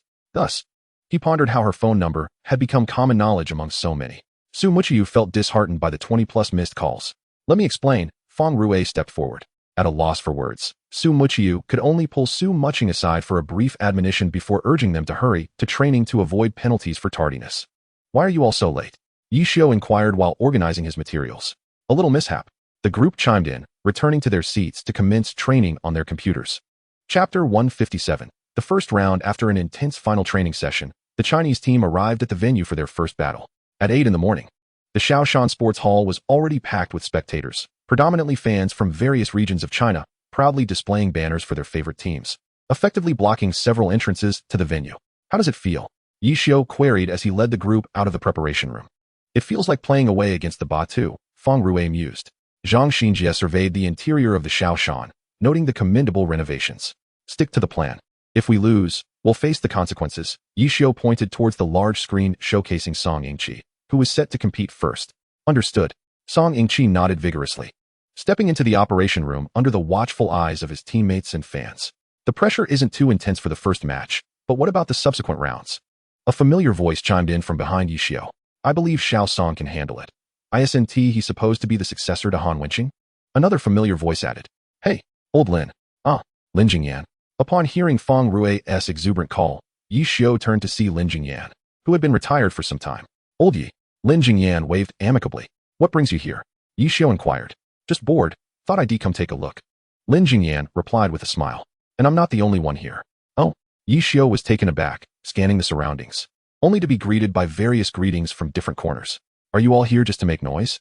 Not entirely, but if it ends up being a 10-0 sweep, remember to treat us. Lin Jingyan continued with a grin. Really?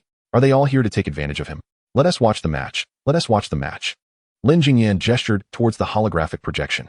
After giving Lin Jingyan a final glance, Yi Xiu turned back to observe Song Yingqi's performance, while Fang Rue decided to join the audience to chat with Lin Jingyan. Taking into account Song Yingqi's personality, Yi Xiu chose a completely unobstructed arena map, which would also serve to counter Italy's strategies. Changha Luri logged in, and the character was magnified in the holographic projection. The opponent was a frenzied swordsman. In the commentary booth, renowned domestic and international commentators engaged in a lively exchange, analyzing every aspect with precision, the most significant point being the introduction of voice chat. This can be considered a first in the history of glory, since poor audio comprehension could lead to significant disadvantages, Li Yibo remarked, glancing at his colleague. The character Changha Luri is overpowering the Italian opponent. The foreign commentator suddenly exclaimed, what a magnificent eagle tread. It successfully thwarted the opponent's attack. Li Yibo swiftly immersed himself in the match. It appeared that the Italian player had been driven into a corner. The commentator continued to elaborate, while Li Yibo remained silent, quietly observing the game. He felt a sense of familiarity with the unfolding events. How fortunate I am to have been a professional player, he mused. Commentary flowed effortlessly from him as he analyzed the situation adeptly. Is this tactical approach frequently employed in China? The foreign commentator inquired. No, not particularly, Li Yibo replied, somewhat shy to reveal that their strategies were ones he had already experienced. Chapter 158. Exceptional performance. The two commentators were fervently narrating the match, while the player bench buzzed with excitement. A group of professional players had gathered to watch, drawn by Song Yingqi's impulsive eagle tread, sparking a lively discussion. What impeccable timing. This time, Batu has finally found a formidable ally. Indeed, Old Han would surely be pleased to witness this. Various discussions mingled with enthusiastic cheers. Song Yingqi, seated in the operations room, was oblivious to the noise, for he seemed to have stumbled upon a breakthrough with his eagle tread. Initially, it was merely an experiment, But the results were astonishingly effective, leading him to abandon previous tactics in favor of an entirely new approach. The eagle tread was striking, followed closely by a crumbling mountain strike, and then a cloud step followed by a lightning-fast fist. Just as Song Yingqi was about to explore this novel strategy further, the screen flickered. Huh. He paused, only to see the screen flash the golden characters. Glory. So soon? Song Yingqi was momentarily incredulous, but gradually accepted this reality, stepping out with a hint of reluctance. He continued to ponder the new ideas he had just conceived, startled by the enthusiastic cheers from the audience. What is on your mind? Yi Xiu asked. Yes, Song Yingqi replied, quite excited. Do share your thoughts, Yi Xiu prompted again. All right. Song Yingqi was eager to share. As the man before him was widely recognized as the quintessential textbook of glory, perhaps he would receive some valuable insights to refine his own strategies. As Yi Xiu listened to Song Yingqi's reflections on the match, he was so engrossed that he missed Lu Hanwen's remarkable feat of eliminating 2 Italian players, thereby concluding the youth competition. The second place in the youth competition was akin to a championship match. Song Yingqi was leading the charge while Lu Hanwen stood guard, with Lin Ruo positioned as a backup. The primary reason for this arrangement was that Yi Xiu did not want her to engage too early. This was merely the first round, and undoubtedly many teams were closely monitoring them. It was wise to keep a trump card up their sleeve. Amid cheers, Feng Rue waved as he approached, aware that this was his first match against foreign competitors, and he could not afford to underperform. He adjusted his state before logging in. The map for the individual youth competition had been chosen by Yi Xiu. While they picked their own, Feng Rue selected the one he was most familiar with. Once the system announced Hai Wuliang's arrival, the audience was momentarily perplexed as they could not locate him. The foreign commentator found himself at a loss for words, bewildered as the match began with no sign of the Chinese player. What is going on? He wondered. Feng Rue, a master of stealth, had vanished in the blink of an eye. What would unfold next? We awaited with bated breath. At a critical moment, Li Yiba came to the rescue. Feng Rue, a man who would perish without his stealthy tactics. Do you expect him to engage you openly? That is virtually impossible. Having served as a commentator in China for many years, I have witnessed Feng Rue's glorious days as a thief and his transformation into a formidable master capable of 1 against 3. Yet I have never seen him engage in a straightforward duel. Initially, Li Yiba had been quite thrilled to take on this role, but now he would prefer to return to collaborating with Lao Pan. This character resembled Wan Sheng. He would not hold back criticism against his own and would often stray from the topic during commentary, showing a complete lack of regard for Li Yiba. He scoffed at the notion that Chinese players merely hide. You have no idea what you're talking about. This is strategy. Chapter 159. The most ruthless are they. Li Yiba constantly found himself internally critiquing the situation. Were it not for the league's insistence on his multilingual capabilities, he would have considered kicking the individual out for wasting time with his senseless chatter. Feng Rue did not disappoint, stealthily taking down one opponent, thereby exerting pressure on the opposing team.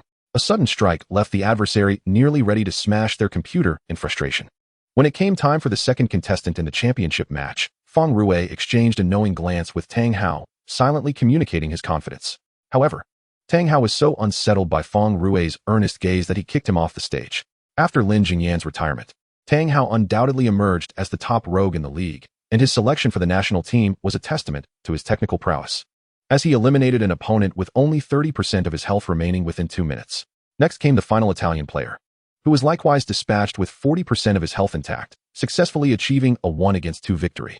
Laughter and banter ensued among the group. Yet Yi Xiu's expression was anything but relaxed as he cast a glance towards the Italian player's bench. The complete annihilation of the individual matches had not elicited a hint of despair, almost as if they bore no negative sentiments about being swept away. All right, everyone. Let's tone it down and observe. Look at them. Even after being swept away, they exhibit no negativity. Learn from that. Yi Xiu abruptly interrupted the discussions, successfully redirecting the conversation. His message resonated clearly. They began to question the implications of the match, and silence fell over those who had just played. Is it really necessary for an official match? Tang Hao remained skeptical of the reality before them. Nothing is impossible. It merely depends on your willingness to believe. Yi Xiu replied, continuing to monitor the score on the screen. Several matches commenced simultaneously in various cities, and the Italian individual competition concluded with a resounding defeat, leaving the scores at the final tally, while other teams managed at least a point. Such a scenario, devoid of emotional fluctuations, was hard for Yi Xiu to believe. Should we conceal a bit as well? Feng Rue inquired. There is no need for that, Yi Xiu replied with a smile. This is China, and the fans do not wish to see you lacking in effort. In the upcoming team competition, give it your all and show them what true ferocity looks like. After saying this, Yi Xiu began strategizing for the youth team. That poses no issue, Li Xian remarked regarding the team competition. Can I suppress the gunfire? I won't be throwing anyone off this time, Mucheng asked. Feel free to throw as far as you wish. I can catch you no matter the distance. Huang Xiaodian chimed in. Then let us prepare, Yuanzhou said, glancing towards the preparation room. Who is the sixth member? Ruo Yishio smiled. She may not get a chance to play. Huang Xiaodian shrugged. That is for the best. Yishio watched the ongoing youth team competition, realizing that revealing any hidden strengths before the final moments was unwise. Congratulations to the youth team of China for securing victory. Li Ba cheered excitedly, his heart still echoing with the sentiment of having successors. Next, the adult competition was about to commence. The Chinese team consisted of Yuanzhou, Huang Xiaodian, Li Xian, Mucheng, and Sun Xiang, a well-composed combination that promised formidable strength. Each member of the team was among the top players in the domestic league, their skills beyond reproach, making their entrance a display of overwhelming dominance. Huang Xiaodian's barrage of text bubbles, Mucheng's commanding firepower, Sun Xiang's explosive high-level performance, Tang Hao's exceptional positioning, and Yuanzhou's masterful tactical arrangements all contributed to an unassailable force. There is no strongest, only stronger. Li Ba could only exclaim in excitement. The long-awaited moment of witnessing the top-tier players from various professions collaborating had finally arrived. Within a minute of entering, they were already dominating the match. Control the right lane. Advance, Yuanzhou commanded once more. Suddenly, Mucheng Feng redirected their firepower, directly attacking the right lane of the Italian team, followed closely by Huang Xiaodian's night rain sounds, delivering a flurry of strikes at the breach, accompanied by a cascade of text bubbles. Yuanzhou is directing excellently, Lin Jingyan shouted. It's just clumsy hands, Yishio retorted. If you don't speak, no one will consider you mute, Chu Yunxiu scolded. The barrage of comments was lively, as international competitions were evidently more captivating than domestic matches, with a plethora of bizarre comments. However, the first match yielded no sense of superiority. With the notion that their opponents were intentionally underperforming, the team secured a 10-0 victory, yet could not fully rejoice, as this score constantly reminded them that it was achieved due to the opponent's leniency. I feel an urge to go up and hit someone, Feng Rui voiced. They were seasoned professionals, and this wasn't merely a casual league match. It was a competition tied to national honor, and they would not joke about such matters. The Italians, however, seemed unaffected by the overwhelming defeat, appearing rather pleased as if they had gained something significant. Moreover, on that day, the standings reflected that China had taken a prominent position, leading with a score of 10-0. While winning was paramount for them, being toyed with was disheartening, prompting them to resolve to play fiercely in the next away match. Simultaneously, the away match would determine the total points for the week and the overall scores of each team. Prepare well for the first away match in the city. The next battle will not be so lenient, someone remarked. City? The crowd was taken aback. Wang Jieshi, you can go visit your micrograss, Zhang Jiala said with a smile. Sure, welcome, Wang Jieshi naturally accepted, never one to deny his team members an opportunity to learn. You should focus more on how to deal with the city team now, Yishio stated as he opened the electronic whiteboard displaying the latest statistical data, which included a recording of the previous match at City's home ground. Let us take a look at England versus New Zealand. Zhang Xinjia silently noted the data, recognizing that both teams had been prominent in recent challenge matches, making them formidable opponents. Let us watch first, Yishio concluded before slipping outside for a smoke. Standing alone by the corridor with the window open, he was unaware when someone had approached him until he extinguished his cigarette, sighed, and turned around. Damn, Yishio cursed. Could you be any more composed? Mucheng shot him a disapproving glance. Can't you say something? You scared me half to death. Aren't you busy? Mucheng quickly recorded something. What is this? Yishio casually asked. Data on the consumption of rare materials, calculated by Luo Ji. I'm just reviewing, Mucheng replied, handing Yishio a stack of papers for him to examine. Yishio was taken aback, flipping through the numerous pages.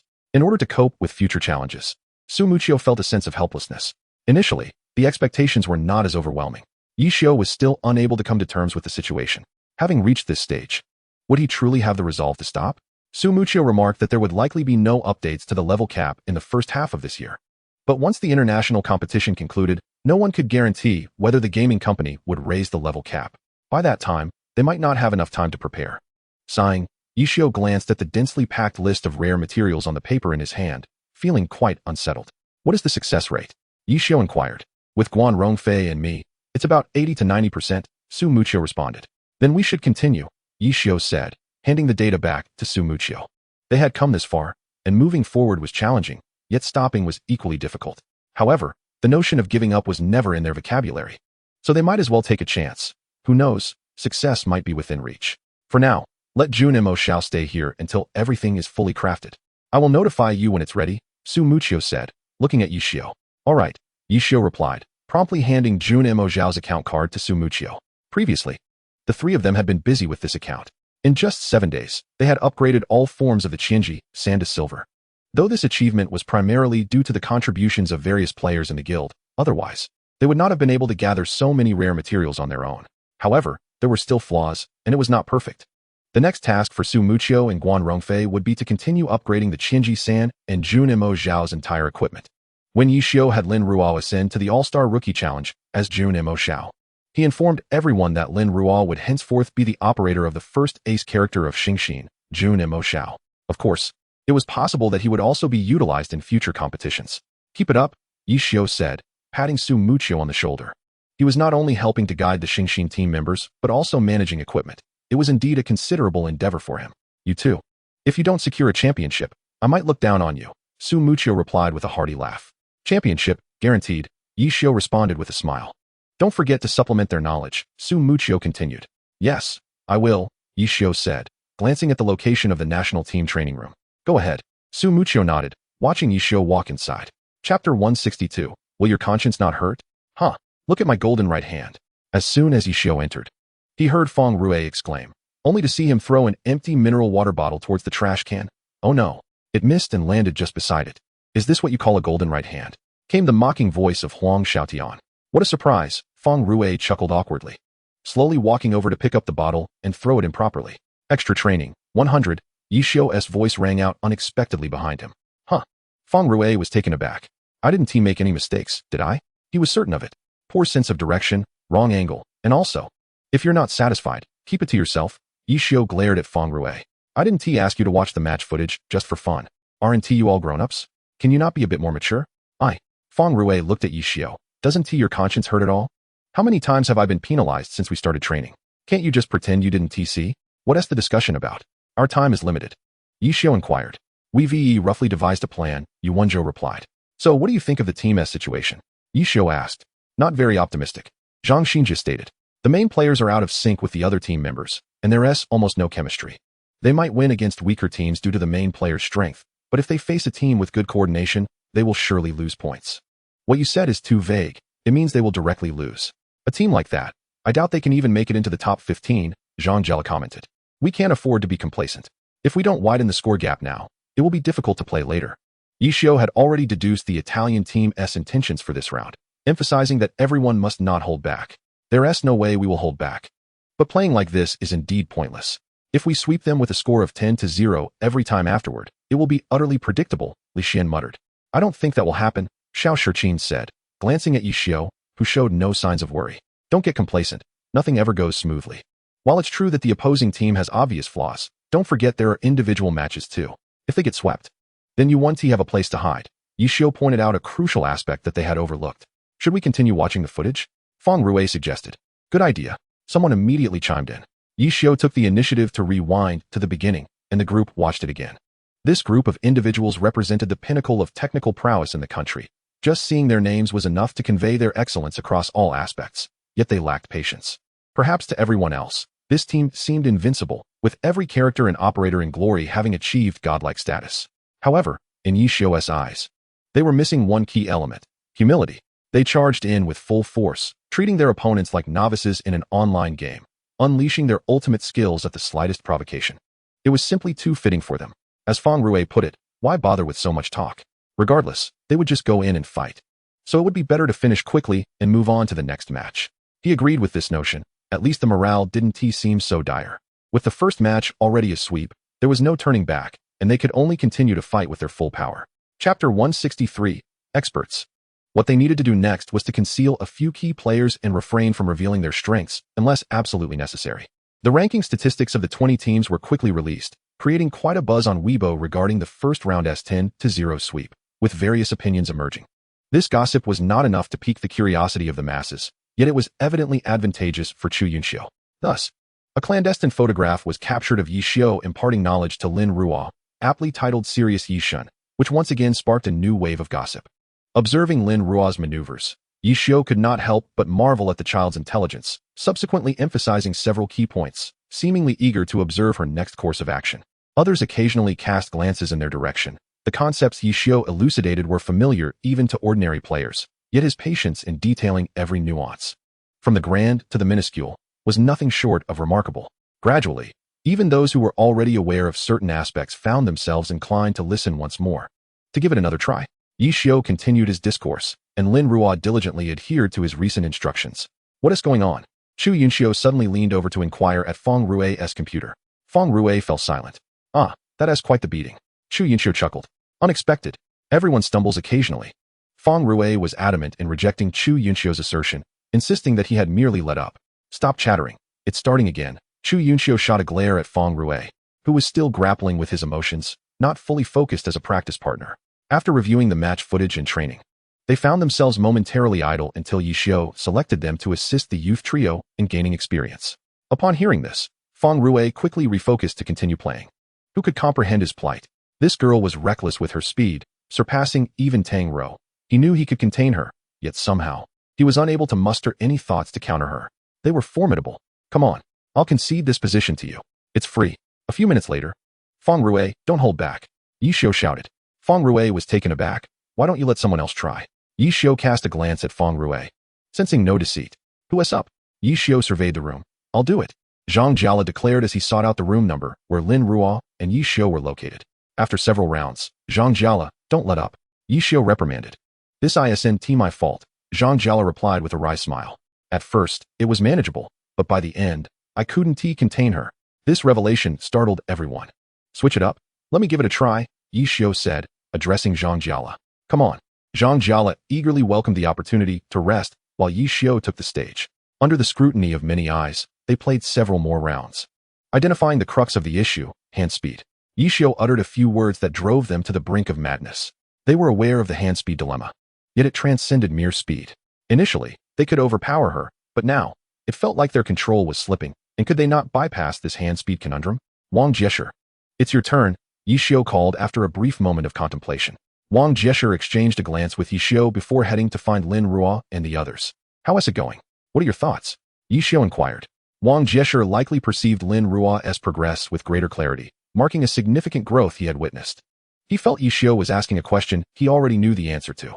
In previous matches, he had dominated Lin Ruo, but now the tide had turned, and he found himself unable to maintain his lead. It's worth another attempt, Wang Jieshe concluded thoughtfully. Let us grab a meal first, Yi Xiu smiled, noting that they still had ample time to cultivate a formidable trump card.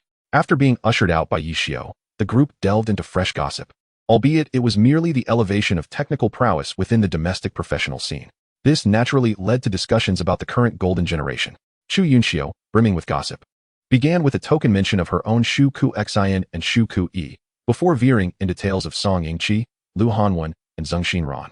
Alongside the illustrious Gaoing Jie from Micro, Wei Chao, joining in were Huang Xiaodian and Zhang Jiala, who earnestly discussed the future of their respective teams.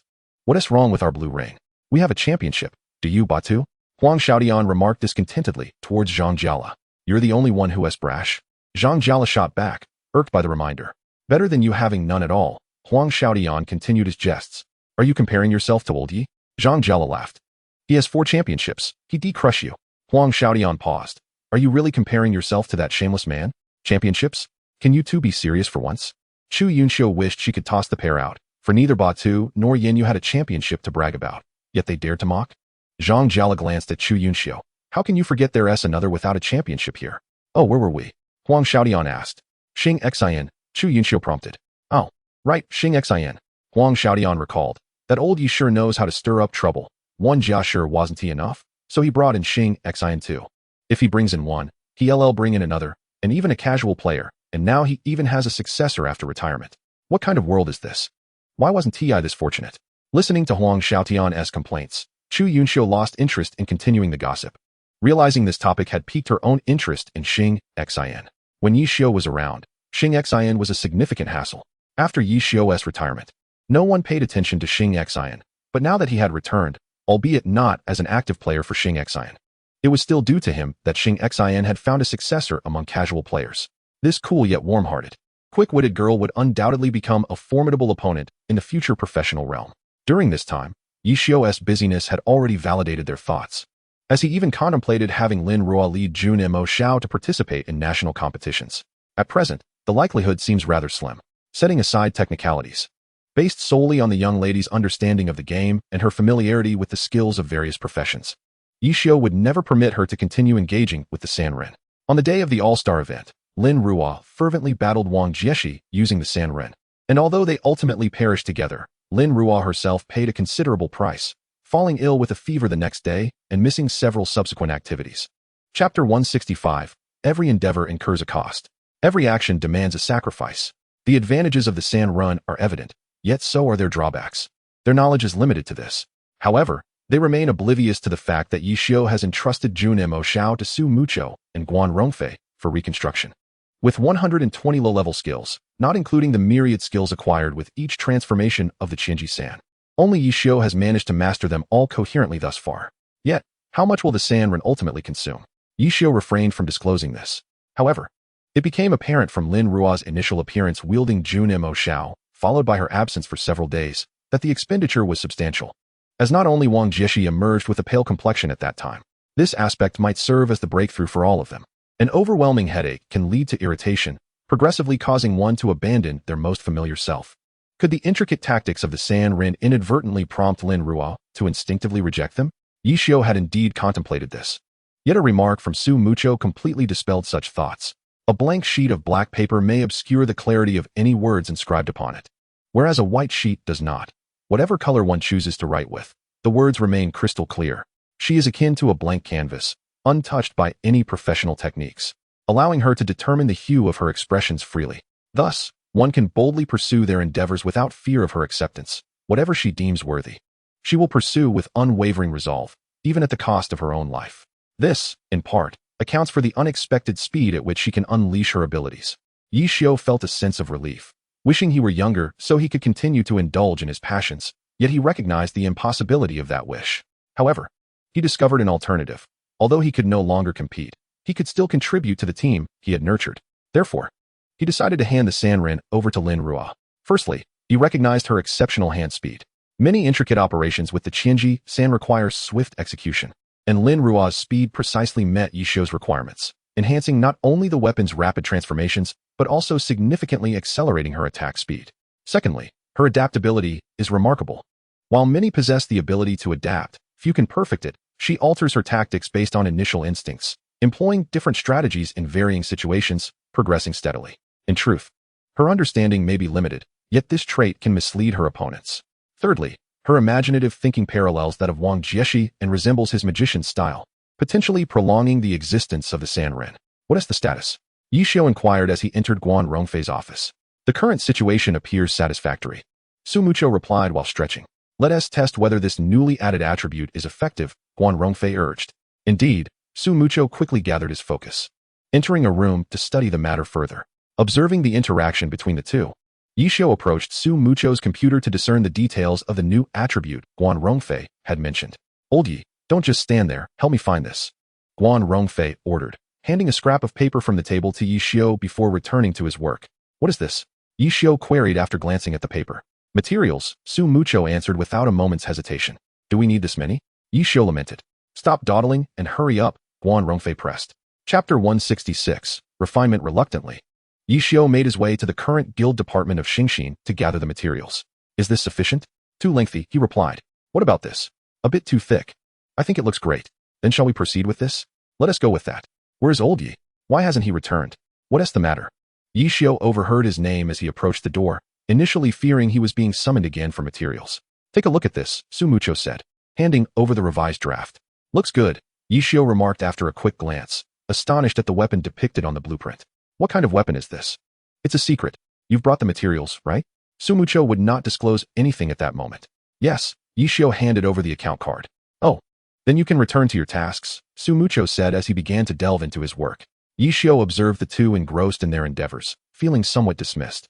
However, seeing their ideas taking shape, he refrained from interrupting and quietly exited, closing the door behind him. Upon returning to the training room, he found that training had already commenced. Watching a group of seasoned professionals frowning at their computers, Yishio smiled. What is going on? He inquired. Come take a look. Yu Wenzhou beckoned, passing the document prepared by Zhang Xinjie to Yishio. For a while, Yishio focused on reviewing the videos repeatedly until he finally identified the discrepancies. He then gathered a few individuals to discuss the findings. What is happening? Lu Hanwen observed the lively discussion among the 10 or so participants, hesitating to join. It's likely about the team competition, Song Ingqi remarked, glancing up before returning his attention to the computer screen. Are we not joining? Lu Hanwen asked. That's for the adult group. It doesn't concern us much. Syngyq continued speaking, mentioning that he had watched that video last night. However, it seemed that Qiying had discovered something, prompting further discussion. LHNW glanced over again before resuming his tasks. After each round of competition, a period is allocated for teams to prepare, and it was evident that the Chinese team was utilizing this time to analyze their next opponent. They had reviewed the first round of matches and found little of merit. Nonetheless, YWNZHU and XNJI, both perfectionists, managed to uncover some notable differences from the provided data. Although these differences were minor, they undeniably held potential to reverse the outcome. Thus, their current discussion revolved around how to comprehensively suppress the opposing tactics. The consensus emerged to choose the seaside town as their battlefield. Weishi nodded in agreement and proceeded to gather information regarding this map. The seaside town, as its name suggests, is a quaint coastal settlement with picturesque scenery, featuring a structure resembling a signal tower amidst various houses, making it ideal for fluid gameplay. With the map selected, the remaining task was to familiarize themselves with it and strategize their cooperation, a responsibility Weishi entrusted to the undoubtedly participating XNJI, while he himself offered occasional suggestions, which felt quite satisfactory. Ru, fixated on the map, listened to XNJI's arrangements and murmured, "Such an honorable task assigned to me, denying others the chance to showcase their skills? There's no second like you who employs such an unorthodox strategy." XNJI replied, adjusting his glasses. "Then I shall graciously accept. I assure you the task will be accomplished." Ru laughed heartily, the distinction between genuine and feigned enthusiasm seeming to fade in importance. XNJI's remark had struck a chord of pride within him. Observing Ru's sudden transformation, Weishi sighed, feeling a touch of embarrassment. "I see you're simply envious." Ru retorted defiantly. "Let us all practice." Weishi replied nonchalantly, returning to his position to focus on the singles competition. This period was exceedingly fulfilling for Weishi, especially following SMChi's return. Each day was spent training, refining those who were less focused, and occasionally stepping into the fray himself, a delightful experience indeed. "Oh, don't forget about the dungeon tonight," Weishi reminded as he departed. "A headache indeed," came the response, for while other matters slipped their minds, they were undeniably eager for dungeon runs. "With your demeanor, you'll have to hand over your wallet at BT," remarked ZHNGL as he passed by Weishi.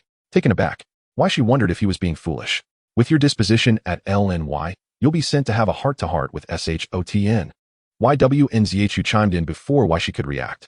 "At YNY, you might find yourself tasked with purchasing sunflower seeds." CHY Nexi followed suit. "And at XN, you could be caught in a flurry of casual skirmishes," Ru added, eager to join the banter. After Ru's comment, a noticeable silence fell. It was not that no one had anything to say, but rather that the latter group, including Qiying HO and Elsu N who walked ahead, could not keep pace with the banter, while the more reserved ZHUZKI and SN Qiying preferred to avoid the commotion. Quite mischievous, Weishi observed as the jesters rounded the corner of the hallway, feeling a slight stir of emotion at WNZHU's playful teasing. The younger members exchanged glances, hesitant to voice their thoughts about this senior, well aware that doing so could lead to dire consequences during the next training session. "You few, do not forget," Weishi addressed the trio strolling by. "Understood," LHNWN and SNYNGQ affirmed. Linru merely exchanged a glance with him, understanding the unspoken message, nodding slightly as he saw them off before gathering his belongings and stepping back into Guin, our NGFIS office. The day passed swiftly, and after dining, they reconvened online, which was around 8 o'clock, promptly diving into the dungeon. They felt as though they were not participating in a national competition, but rather working under Weishi, who had cleverly labeled their efforts as a display of teamwork, forcing a dozen of them to collaborate on a 50-player dungeon run. Teamwork indeed. "Hold on, what are you doing up front?" ZHNGL maneuvered his character to evade a third attack. "Enough already, I'm on the verge of a meltdown," Ru exclaimed. "See that? My damage output is the highest. Show some restraint," Huing SHODN boasted, capturing a screenshot to share within their exclusive discussion group. This action ignited discontent among several players, including Ru, who felt overshadowed by a mere fraction of damage output. "All right, let us swiftly clear the last stage and retire for the night. As tomorrow we head to the city," YWNZHU stated calmly. The group responded apathetically. They sensed a complete decline in their spirits. What once felt like a humiliating endeavor of merely assisting Weishi in breaking records had bizarrely transformed into their routine for nearly 2 months. They had indeed fallen, utterly fallen, seemingly forgetting the purpose of their presence here. Within just a few days, YWNZHU and ZH and JI had led their teams to conquer every dungeon in the realm of the gods, with their records soaring to new heights, each more impressive than the last. Consequently, X now monopolized the top rankings, driving the leaders of various guilds to the brink of madness. Those who only rested during competitions could not fathom the intricate emotions of the guild leaders. As the last player fell, the professional competitors took their leave, allowing the guild players to finally make their move. Everyone was aware that X's record-breaking feats were no trivial matter. All guild higher-ups knew who was behind the impressive displays, yet none dared to speak out. With their own elite player under Weishi's guidance for the national competition, Xn was currently in high demand, impossible to suppress. On the surface, they were unable to compete, and when they banded together, they faced utter annihilation. They found themselves truly bewildered, only able to venture online during the late hours when the grandmasters were asleep. However, at that time, there was little to be gained, as the dungeon records would not refresh, and breaking any records was impossible. They could only stare blankly at their computer screens, occasionally glancing at the trivial matters of their guild before succumbing to slumber. They had lost track of how long they had been in this state. Yet they were aware of their growing acclimatization. Initially, they would make phone calls for inquiries, but now, they had become desensitized. Each day, even with their eyes closed, they could sense who might be seeking them. With the dawn came a new beginning. They would arrive in the host city a day before the competition, allowing for a brief respite, a privilege that Yishio granted. After briefing Su Mucheng on a few matters, he led his team to the city, cheerfully waving them off to explore freely. Su Mucheng seemed to seize this opportunity, pulling Yishio along with Chu Yunxiu. The latter, thus, relinquished this rare chance for rest and ventured out shopping with the two captivating ladies. The city was not unfamiliar to the group, as many had visited during competitions, and with Wang Jieshi serving as a free guide, their exploration was remarkably effortless. Lu Hanwen and his companions, however, were still somewhat anxious and lacked the mood to shop, being called by Wang Jieshi to join a few members of the micrograss team. This opportunity was certainly commendable for the micrograss players. Having seen the girl from the trio at the All-Star event wielding the sole top-tier independent character in the professional circle, Jun Mo Xiao. Now, they had the chance to engage personally, which was genuinely exhilarating. Yet, upon witnessing the character in the arena, clearly a mage, they were taken aback. Wasn't she an independent player? At that moment, the members of Micrograss were at a loss on how to describe the situation, as the mage class was one they were intimately familiar with. Yet here was a mere 15 or 16-year-old girl effortlessly defeating all of them present with a class they thought they knew best. Chapter 169, a lack of presence that's a bit fierce, one of the Micrograss members quickly exclaimed in their team chat. Fierce barely scratched the surface, as responses from teammates flooded in. Xiao Gao? Get in there, don't hesitate. Followed by a barrage of exclamation marks. Gao Yingjie glanced at his teammates, feeling a mix of helplessness and mild excitement.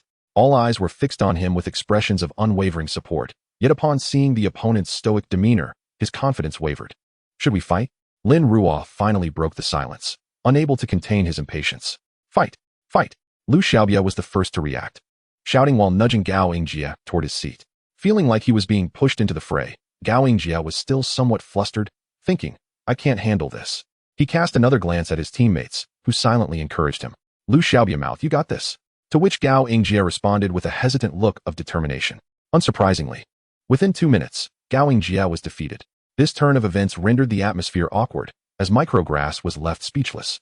Lin Ruo, typically reserved, seemed unwilling to speak, while Song Yingqi and Lu Hanwen appeared disinclined to alleviate the tension.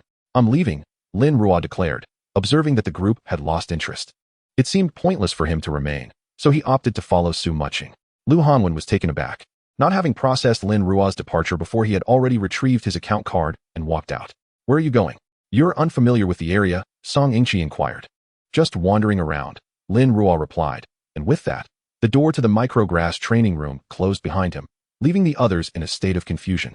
Unsure of what to do next. That's really quite cold. Lu Xiaobia, who had always been the one to enliven the team, found himself at a loss for words to describe her demeanor. You'll get used to it. She's always this way, Song Yingqi shrugged, glancing at his computer screen. The only thing that could elicit more conversation from her was the presence of their senior, Mucheng. Lu Hanwen could resonate with this sentiment, feeling a pang of disappointment. They were supposed to share a closer bond, yet he felt, I've always thought we lacked presence in her eyes. That's not true, Lu Hanwen replied. We're not even on par with her cat, Song Yingqi commented. He genuinely felt that their presence paled compared to her feline companion. Half and half.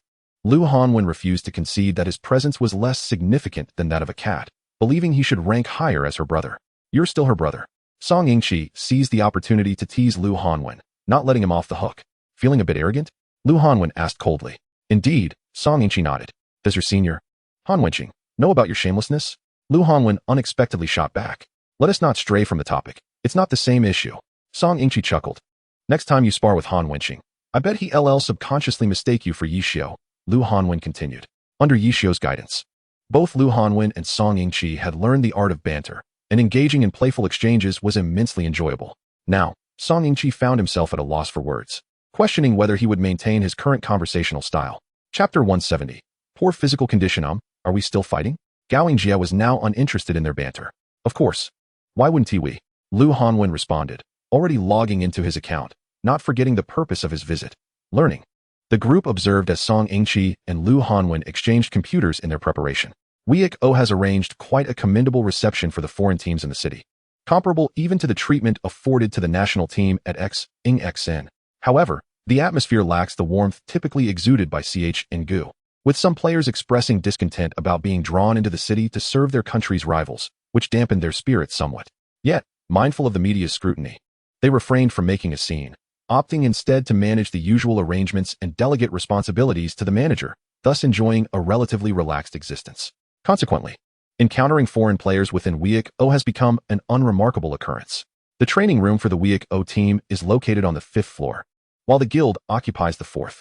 The foreign teams have been allocated the entire 3rd floor, deliberately distanced from Qiying's technical and public relations departments, likely out of concern for their own confidential strategies. Thus, when Enru descended in the elevator, she fortuitously encountered 2 foreign players. The first automatically activated a privacy mode, while the second attempted to initiate conversation, only to be met with indifference. As Enru exited the Qiying building, she was unaware of her destination. Why she and his group, currently away from home, were residing in a hotel. Enru decided to return briefly, but after wandering around without spotting any familiar faces, she intended to seek out the locations previously mentioned by her companions. Just then, she spotted Wai Shi emerging from the elevator, burdened with numerous bags. Observing the colors of the bags, she deduced they likely did not belong to her senior. And upon glancing behind Wai Shi, she noticed Qiying and Nexi also carrying a considerable load. Indeed, Enru redirected her gaze and surreptitiously snatched a few items from Wai Shi's grasp before turning to head towards Qiying's room. Look at you. Nexi cast a disdainful glance at Wai Shi, questioning the necessity of such an elaborate endeavor for just a few streets. Come on, I'm an elderly gentleman. Must you make such a fuss? Wai Shi disregarded Nexi's scorn, fully aware of his own physical limitations. Haha. Qiying chuckled sympathetically at Wai Shi, recalling how he had never needed to carry so much when shopping with Gugu, let alone traverse so much ground. Never mind, I won't take you next time. I'll bring Ruru instead. Nexi shot Wai Shi another disparaging look before reaching the door of their room and opening it. All right, you're approved, Wai Shi remarked, relieved as long as he was not burdened further. As Nexi stepped inside, she barely heard his comment, knowing it wasn't anything good. Ruru, what brings you back? Qiying inquired gently. They aren't fighting anymore, Enru replied, placing her belongings on the table. What about LHNWN and SNYNGQ? Nexi asked. They are still there, Enru answered. Shouldn't we check on them? What if something happens? Nexi remarked. That's a bit exaggerated, Qiying interjected, entering the room to tidy up the recently purchased items. TSK. I think those two need a good talking to. Nexi rolled up her sleeves and accurately retrieved 2 bags from the pile, exclaiming, these are what Qiying and I deliberated over for quite some time. Ruru, come try this. Enru paused, watching as Nexi extracted a piece of clothing from the bag. Chapter 171. A countenance of refusal. Qiying approached as well, pulling out some trinkets from another bag. I have something to discuss with Wai Shi, so I'll head over first. Enru abruptly stood and hurried toward the door. Fortunately, Nexi reacted swiftly, grabbing Enru's hand and pulling her back with determination. Don't rush. Try this on first. Enru, observing the garments in Nexi's hands, wore an expression that clearly conveyed her reluctance, while Qiying cooperatively locked the door behind them, gently guiding Enru to explain the origins of their purchases. Try this one first. Nexi exclaimed with enthusiasm, diving into the task at hand, while SMCHing joined in, collecting several items. Ru took a step back, thinking she should never have entered. Since returning to normalcy, her wardrobe had predominantly consisted of dark hues, with very few pieces of other colors. Hardly enough to fill a hand. Thus, during their shopping excursion, the two had chosen a few items for her, intending them as belated New Year gifts. However, Ru's reaction was unexpectedly intense, prompting her to attempt an escape, ignoring SMCHing's words. Leaving Nexi and SMCHing to handle the situation with enthusiasm. During this time, the two young women had come to treat Ru like a cherished younger sister, so when LHNWN and SNYNGQ opted for silence, retreating to their room to discuss matters, it was with a sense of understanding. Ru, confronted with the pastel garments, felt an overwhelming urge to flee. But Nexi effectively blocked her path, and SMCHing had secured the door, cutting off her escape route, leaving her with no choice but to endure the playful torment from both. Meanwhile, Shi, observing the three young women entering and shutting the door behind them, retreated to his room for a much-needed rest, having expended considerable energy. He soon received a call from WNGX, inquiring whether Ru had arrived. Shi mumbled a few vague responses before hanging up and drifting into slumber, thus missing out on the unfolding drama. By the time he awoke, mealtime had long passed. Stifling a yawn, he stepped out to inquire who had eaten and intended to follow them. Upon opening the door, he unexpectedly encountered several others who had simultaneously emerged, leading to a moment of shared surprise. Awake? YWNZHU greeted with a smile. Yes. Shi nodded, then asked if they were going to eat. Yes. Let us go together. None of us have eaten yet, YWNZHU replied, as a few individuals gathered in the corridor to chat. Why is everyone just standing around? Nexi, who had just emerged, asked curiously upon seeing the group lingering. We're discussing where to eat, Ru explained. Let us go together. The three of us haven't tea eaten, Nexi chimed in, joining the larger group. 3. I thought there was also SMCHing. Who is the other? Ru questioned, puzzled. It's me, MCHing, and Ru. Chu Yunxiu cast a glance at Feng Rue, still not fully awake. Oh, Feng Rue quickly understood. These three young ladies were essentially inseparable. Suddenly, Chu Yunxiu's eyes sparkled, and she turned to stride into her room, leaving a group of people staring blankly at the doorway. What's wrong? Zhang Jiala inquired. I don't know, Yunxiu shrugged, just waking up. Before long, a voice echoed, come out, Mucheng. Push, push, push. It was clear that Chu Yunxiu was calling for someone. Everyone fixated on the door, pondering what had transpired. And soon Chu Yunxiu emerged, visibly tugging at something while muttering incantations. With a strong pull, she dragged someone out. Chapter 172, Mysterious Revelations. As Su Mucheng leisurely stepped out, she appeared somewhat petrified. How do I look? Chu Yunxiu asked cheerfully, grasping Lin Ruo's shoulder from behind. You too, how did you manage this? Yi Xiu questioned, his curiosity piqued. He was relatively well informed about Lin Ruo's circumstances. She had indeed been asleep. But for merely a few hours, how could a person change so dramatically in such a short span? He was skeptical. It's a secret, Chu Yunxiu replied with a smile, pushing the visibly awkward Lin Ruo forward. Senior, what are you doing here? Suddenly, Lu Hanwen's voice resonated. Yi Xiu greeted him with a smile. What is up with your attire? Lu Hanwen rushed to Lin Ruo, his mind racing with incredulous thoughts. Lin Ruo was feeling quite uneasy at that moment. Ahem. Weren't we supposed to go eat? Let us go. Where to? Feng Rue suggested. Let us go. Chu Yunxiu naturally took the lead, as she had a better understanding of this area. Su Mucheng tugged at the exceedingly awkward Lin Ruo, followed by Lu Hanwen and Song Yingqi, whose expressions were a mixture of complexity as they engaged in discussions about the upcoming match. Under Chu Yunxiu's guidance, they arrived at a restaurant with an exquisitely elegant ambience, where they unexpectedly encountered foreign competitors just exiting. Now, this is quite a coincidence, Feng Rue marveled, pondering the odds of running into them while dining. Yi Xiu chuckled, seemingly oblivious as he walked in. The foreign players were momentarily taken aback, but like Yi Xiu, they paid no heed, departing with laughter while playfully flirting with Su Mucheng and Chu Yunxiu. Make sure to have a bodyguard with you too when you go out, Zhang Jiala said seriously to Su Mucheng and Chu Yunxiu. We're missing one, Feng Rue reminded. What about the 3 girls in your team? Right, you 3. Zhang Jiala reiterated. Who do you think has the fighting prowess among you? Chu Yunxiu suddenly inquired. The response was silence. All they ever thought about during their slumber was the game. Upon waking, it was still the game. Their daily endeavors revolved around the game, and they regarded their hands as more precious than their lives. Who would concern themselves with martial prowess? Thus, Chu Yunxiu concluded, Han Wenqing should come. The mere thought of Han Wenqing's intimidating presence, albeit slightly fearsome, was quite reassuring. He could easily deter the timid. Oldie could work too, Feng Rue remarked. Old Yi. Chu Yunxiu glanced at Yi Xiao, who was leisurely seated smoking, a look that conveyed to Feng Rue that his comment was misguided. I suppose he is only competent when it comes to reprimanding others, Zhang Jiao quipped. Agreed. Several others raised their hands in agreement. Who needs fighting prowess? You just need to show some spirit, Yi Xiao declared. Fighting prowess. We have plenty at Xingxin. One bun is enough to handle it. Not to mention Old Wei. I now feel that this is not something we can achieve just by showing spirit. Did you not see the expressions on those people's faces just now? Huang Xiaodian remarked. Therefore, we need to have some hidden weapon as well, Yi Xiao said mysteriously. What? Everyone asked in unison. Let us eat first, we can discuss it later. Yi Xiao chuckled, harboring his own thoughts, intent on demonstrating that the ladies from their team were not so easily wooed. Chapter 173. The second battle. It was evident that Yi Xiao had his own plans. Despite the Group S attempts, they could not extract a single word from him. And the matter ended inconclusively. As they returned to rest according to the schedule, the next day promised to be a tough battle. The venue, originally meant to be the home ground for Wei Chao, was now rented out to an unknown foreign team, leaving the fans attending the match somewhat disoriented. In China, fans no longer supported a specific team. They simply cheered for a member of the Chinese team. The original Wei Chao fans were primarily from Wei Chao, but a few donned different styles of clothing, waving banners and shouting loudly. Why are the fans from Ba2 causing trouble here? Yi Xiao muttered, glancing at a banner clearly aimed at him. Ha! Zhang Jiala chuckled, pleased with the situation.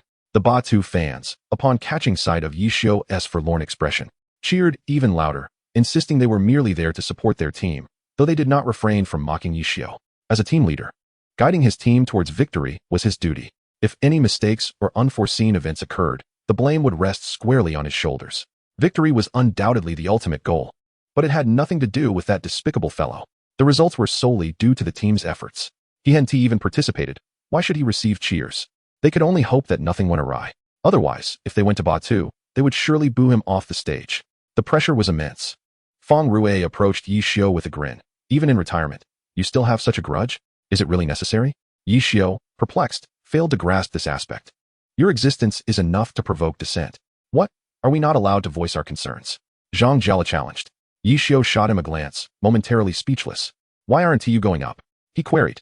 It's too early. I'm not the first, Zhang Jiala replied with a smile. In the first round, the youth team took the stage, with Lu Hanwen and Song Yingqi moving forward, while Lin Ruo remained in place, poised for action. She was still dressed in the outfit that Chu Yunxiu and Su Mucheng had helped her change into the night before, layered with a Chinese national team jacket that was left unzipped, revealing her attire beneath. Her composed demeanor had already caught the attention of several fans, who snapped candid photos. Go for it. Yi Xiao encouraged Lu Hanwen and Song Yingqi with a warm smile. The two youths appeared both flattered and stunned, but they strode confidently into the operation room, while Lin Ruo silently observed their entrance.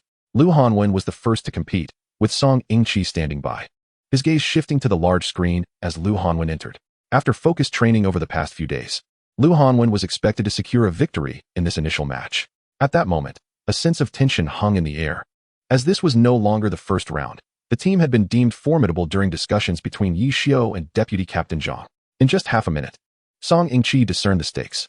The adult team was not to be underestimated, and neither was the youth team. Fortunately, their targeted strategies proved effective, culminating in Lu Hanwen defeating his opponent with a mere 45% health loss.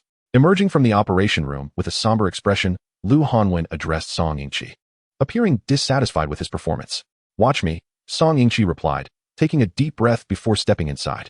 Given their respective roles, Song Yingqi as a berserker and Lu Hanwen as an elemental mage, he felt confident in his ability to tackle two opponents single-handedly. As per Yi Xiao's directive, in the subsequent chapter, Song Yingqi faced an elemental mage, approaching the challenge with the determination to conquer two foes.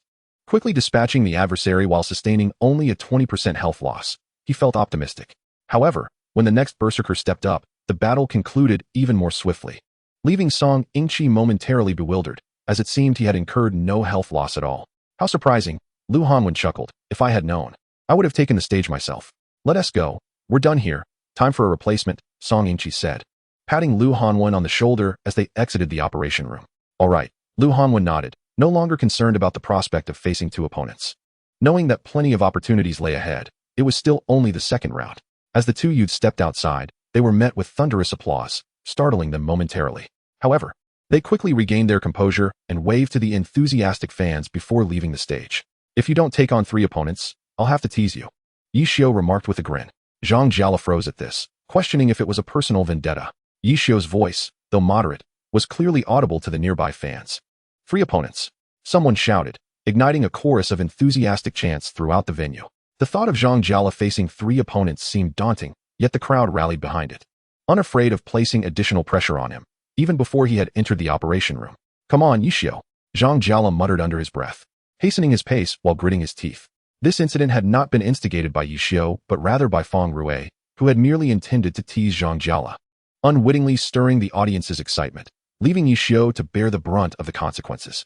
Be careful, he might come down to hit you, Yi Xiu remarked indifferently, casting a sidelong glance at the gleeful Feng Rui. No worries, he is aiming for 3 opponents. Feng Rui replied with a chuckle.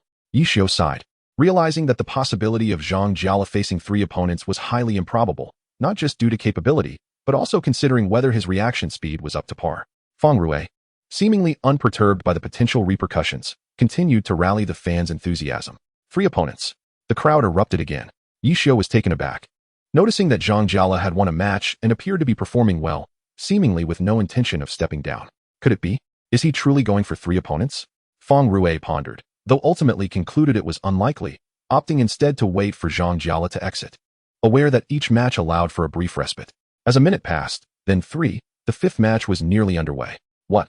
Huang Xiaotian has been pushed out? Don't be reckless, Feng Rui exclaimed. That was just a joke. He pressed, urging Zhang Jiala to step down. I can't wait any longer. You need to get down, Zhang Jiala retorted, turning to re-enter the operation room, effectively isolating Huang Xiaotian outside. Enough. Go bring Huang Xiaotian back. This is embarrassing, Yi Xiu declared disdainfully, prompting Lu Hanwen, who had been sitting at the edge, to rush over and speak with Huang Xiaotian for a moment. Huang Xiaotian then approached slowly, grumbling as he walked.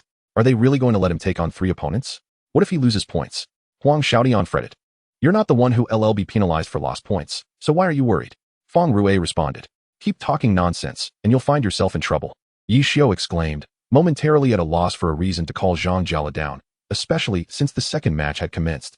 Zhang Jiala's character, Bao Liao Wan, still retained over 70% of his health, and Yi Xiu was uncertain if he could withstand the forthcoming challenge. After being chided, Feng Rui glanced at Yi Xiu, seemingly realizing he had overstepped, and fell silent, focusing intently on the screen. Meanwhile, Bao Liao Wan emerged victorious. Perhaps there is a glimmer of hope, Huang Xiaotian remarked, already fixating on Zhang Jiala's health and mana. That was fast, Lu Hanwen mused, noting how these seasoned veterans dispatched their opponents in just over a minute, contrasting sharply with his own struggles against a novice, which had taken him 2 minutes with less favorable results. Keep practicing, Song Yingqi encouraged, patting Lu Hanwen on the shoulder, reminding him that they still had a long way to go to catch up with these experienced players. Lu Hanwen nodded slightly, confirming his thoughts. However, upon glancing at Zhang Jiala, it appeared he had no intention of descending from his position, prompting Lu to steal a look at Yi Xiu's back. Was Zhang Jiala truly contemplating a 1 versus 3? Feng Rui observed the increasingly peculiar situation, feeling genuinely astonished. Surely, this fellow had been stalling long enough and should have made his exit by now. Was he truly intent on facing 3 opponents? With over 40% of his health remaining, his mana was insufficient as well. As you wish, he indeed harbored such intentions, Yi Xiu remarked. Perhaps it would be prudent to call him down. What if things took a turn for the worse?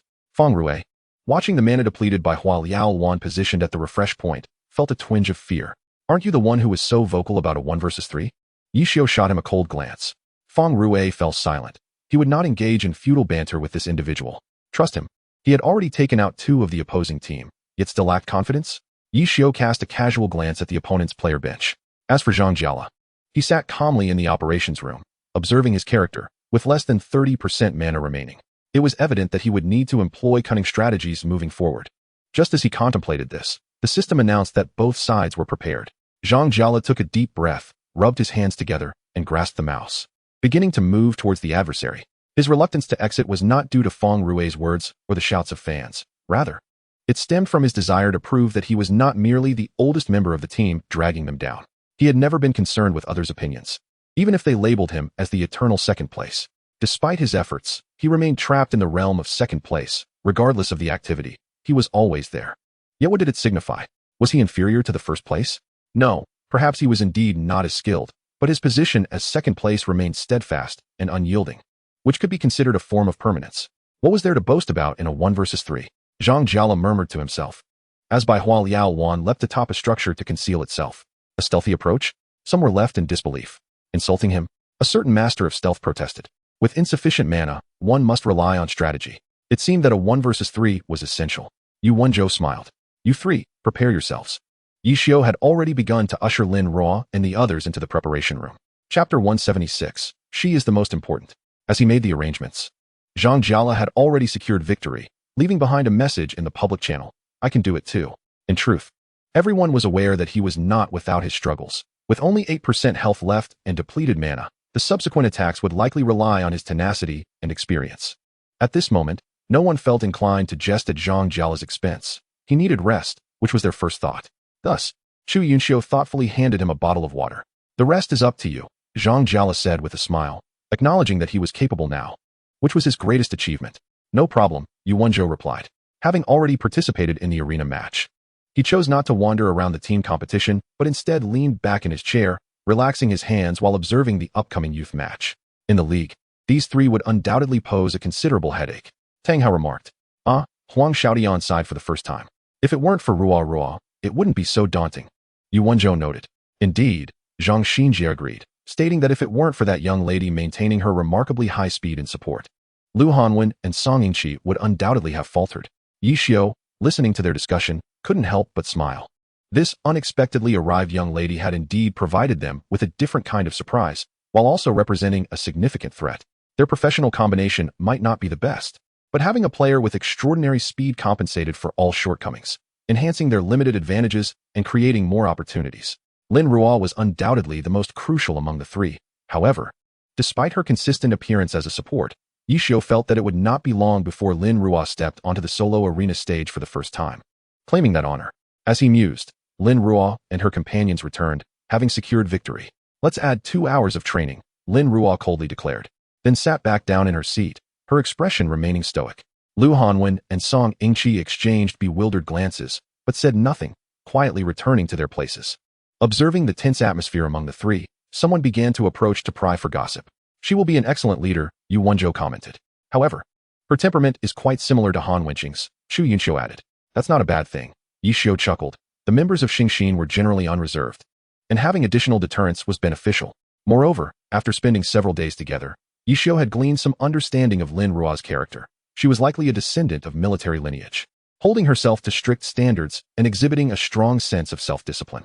She could often recognize tasks without prompting, and even address issues that went unnoticed by others. This trait bore a slight resemblance to Su Mucheng, although her tendency to remain silent could use some adjustment. Yi Xiao pondered whether he should encourage Lin Ruo to interact more with Huang Xiaodian, as he was the most talkative among their group. Yet, if Lin Ruo were to become as loquacious as Huang Xiaodian in the future, it would likely be he who would regret it. Quickly dismissing that thought, he glanced towards Song Yingqi and stood up to approach them. Just now, you two made some significant mistakes, Yi Xiao stated calmly. Lu Hanwen and Song Yingqi appeared startled, exchanging glances. Mistakes? Did they make any? Chapter 177. What if she were not there? Yi Xiao could tell from their expressions that they had not recognized their errors. Your trio is not the optimal combination. You are limited in various aspects. Why do you think you had such ample room for maneuvering? Did you genuinely believe your skills could rival those of Huang Xiaodian and Han Wenqing? Yi Xiao began his reprimand. Upon hearing Yi Xiao's words, the two youths were momentarily taken aback, their brows furrowing as they reflected on the recently concluded match, seemingly at a loss. The audacity with which you played was solely due to Lin Ruo's support. Without her backing, could you have performed as you did? When it was time to retreat, you did not, assuming some phantom was there to augment your efforts. Yi Xiao continued, his words appearing minuscule amidst the audience's roars, with few able to catch his remarks. Lin Ruo, seated at the front, could scarcely hear him, as the assembly comprised the foremost experts, all of whom could discern the errors and highlights of the match. Yet none dared to speak up. In this moment, Yi Xiao held the greatest authority, and his words bore more weight than those of his peers. Bolstered by the illustrious halo of a glory textbook, we acknowledge our mistakes, Lu Hanwen managed to utter softly. Indeed. Do not forget to add 2 hours of training when you return, Yi Xiao replied succinctly, and after issuing his instructions, he returned to his position, observing the holographic projection. Lu Hanwen glanced at the figure seated at the front, his heart laden with complexity. Without her, would they have been able to play so brazenly? Everything they had done thus far was for the sake of team synergy and victory. Without her, they would likely have been in dire straits. Had they not always relied on Lin Ruo for cover while they advanced? Their team could not thrive without her, nor could they. Coming to terms with this realization, Lu Hanwen felt a sense of relief. With a sister as formidable as hers, he could not afford to falter. At that moment, Song Yingqi was also experiencing a heavy heart. Yi Xiu's recent comments had severely wounded his pride. Yet, upon reflection, he recognized the truth in Yi Xiu's words. They had always depended on Lin Ruo, and it could be said that without her, their team would be rendered ineffectual. But why then the need for additional training? Song Yingqi pondered, suddenly struck by an unsettling thought. During their recent advance, Lin Ruo's speed had seemingly surged beyond the standards Yi Xiu had set for her. And the reason for her heightened speed was the tactical traps of a certain spellcaster. At that moment, Lu Hanwen had moved swiftly, and he had activated his steel body to assist in mitigating damage.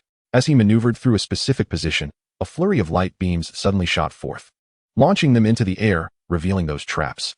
He could hardly fathom what might have transpired had Lin Ruo not intervened. If both he and Lu Hanwen had been controlled and focused down, they would surely have succumbed, especially given Lu Hanwen's frailty. Thus, Lin Ruo must have revealed her true strength. All of Yi Xiu and the senior expert strategies would have been rendered useless. The conclusion was one he dared not contemplate. This time, we were remiss, Lu Hanwen suddenly stated. Indeed, additional training is warranted. Song Yingqi nodded in agreement. It is surprising to discover that our opponents also possess tactical arrangements, Lu Hanwen remarked, glancing at the opposing team's bench. Let us treat all with equal respect moving forward. Song Yingqi replied, just as he observed the commencement of the adult group competition. Chapter 178 was especially designated for them. Beneath the holographic projection, the map displayed a state of 3, with the character roles mirroring this. As they were the visiting team, the map was determined by their opponents, and, as several tactical maestros had predicted, the city team indeed chose a coastal town. As both sides launched forth, the perspective on the electronic screen shifted back and forth, signaling the announcers' turn to take the stage. Without Yi Xiu's presence, Li Yibo spoke with remarkable ease, having already conveyed a plethora of information right from the outset, completely overshadowing his adjacent counterpart. We can now observe that the Chinese team is advancing without hesitation, Li Yibo noted, his gaze fixed on the large screen as the 5 characters rounded a corner. Wait, where have the other 2 gone? Today's lineup was quite formidable, with Chu Yunxiu and Su Mucheng, the 2 illustrious ladies of the alliance, fighting side by side, complemented by Yu Wenzhou, Huang Xiaodian, and Sun Xiang. With the 6th member being Lin Ruo. There's no healer, he pointed out. Indeed, no healer. Whether this is a strategy from Yi Xiu or a suggestion from Yu Wenzhou. The crucial healing role of Zhang Xinjie has been excluded from this match. This is not a challenge match. One cannot afford to be reckless. Li Yibo felt a sense of inner turmoil, particularly when witnessing the 5 individuals splitting into 2 paths. He was unaware that Yi Xiu and the others had long since studied this map, thus opting for Su Mucheng and Chu Yunxiu from the outset, as the gunner and elemental mage professions shared the longest attack ranges within the same class. The remaining trio, Huang Xiaodian, Yu Wenzhou, and Sun Xiang, were solely tasked with exposing themselves to cover Mu Yu Chengfeng and Feng Chengyanyu in securing the center of the map, the signal tower. The opposing team also possessed ranged attackers, which was why Yu Wenzhou had instructed Chu Yunxiu to accompany them. Half a minute into the match, Chu Yunxiu and Su Mucheng had stealthily navigated the small path to the signal tower, discreetly surveying their surroundings. Soon enough, Mu Yu Chengfeng spotted the enemy's ranged attackers within her line of sight. Chu Yunxiu understood her role perfectly. Feng Chengyanyu positioned herself in a relatively concealed corner, beginning to calculate her spellcasting for the attack. In a nearby nook, smoke suddenly billowed, accompanied by the sound of an explosion, signaling the commencement of hostilities. Mu Yu Chengfeng leapt, ascending to one of the signal tower's columns, while Feng Chengyanyu launched her attack. Absolute Zero. With a level 75 ultimate move, she successfully struck. Though it did not inflict freezing effects, merely a brief deceleration. However, that moment was ample for Su Mucheng to reach the tower's pinnacle. Then, a voice came through the headset. They have altered their direction. We shall proceed as well. Mucheng, pull me up, Feng Chengyanyu urged, fully aware that her task had exposed her position, hastily rushing over to leap onto the roof, awaiting Mu Yu Chengfeng's cannon fire. Understood, Su Mucheng responded. And then Mu Yu Chengfeng set up the cannon, aiming it at Chu Yunxiu's Feng Chengyanyu. Li Yibo, perplexed, wondered what these 2 stunning beauties were up to. Were they engaged in mutual destruction? Mu Yu Chengfeng fired the cannon, while Feng Chengyanyu adjusted her position to counter the shockwave, successfully utilizing some minor skills from the elemental mage to transport herself beside Mu Yu Chengfeng. Flawless, Li Yibo exclaimed, realizing that this perfect synergy could only be executed by these professional league deities. In Chapter 179, having successfully captured the first military stronghold, the enemy appeared within Su Mucheng's line of sight. It's up to you, Su Mucheng said, focusing on her attack range. Chu Yunxiu responded, adhering to Yu Wenzhou's strategy. With the cannon in place, Mu Chengfeng's attack range and heavy firepower increased, and from the vantage of the tower's summit, she could launch attacks from every angle. Alleviated by Chu Yunxiu's presence, eliminating any concern of an assassin sneaking up on her. Alright, let's begin. Yu Wenzhou announced as the three approached Su Mucheng and Chu Yunxiu's attack range. Mu Chengfeng adjusted her cannon and initiated the first strike with a charged quantum cannon blast, effortlessly disrupting the enemy's formation with a powerful explosion. Go! Yu Wenzhou commanded, as Soxal began his assault, while Yi Yuxing Fan filled the screen with text bubbles. And Sun Xiang launched a direct attack, with his How Long Pajun Hey Hey. We don't have Zhang Xinjie in this match. Sun Xiang, take it easy. Huang Xiaodian quickly typed, emphasizing his message. Sun Xiang noticed, but merely frowned, then maneuvered with Yi Zhiqiu, aiming to flank the opposing healer. Control left. Yu Wenzhou instructed, casting several control skills in various directions. This is just handing out points, Feng Rue remarked, reclining in his chair, gazing at the holographic projection with a look of resignation. It's not over yet. Have you spotted the enemy's assassin? Yi Xiu asked, his eyes scanning the surroundings. Feng Rue, startled, sat up straight, focusing intently on the holographic display. Yi Xiu's observation brought attention to the fact that the opposing team had only 4 players, prompting a swift search for the missing one. Mucheng, watch your feet. Yu Wenzhou predicted the assassin's location. Su Mucheng glanced around, noticing a shadow approaching her direction. From this angle, it seemed she couldn't reach Yunxiu. Su Mucheng called out to Chu Yunxiu, who was in the midst of casting a spell. The latter responded by unleashing a thunderlight purgatory right where she stood. Seizing the opportunity, Mu Chengfeng fired 2 shots, sending the character flying. Well done. Chu Yunxiu praised, casting a high-damage ultimate towards Sun Xiang's combat area. It was undeniably entertaining to cast skills from this position, though her predictions weren't entirely accurate. It was sufficient.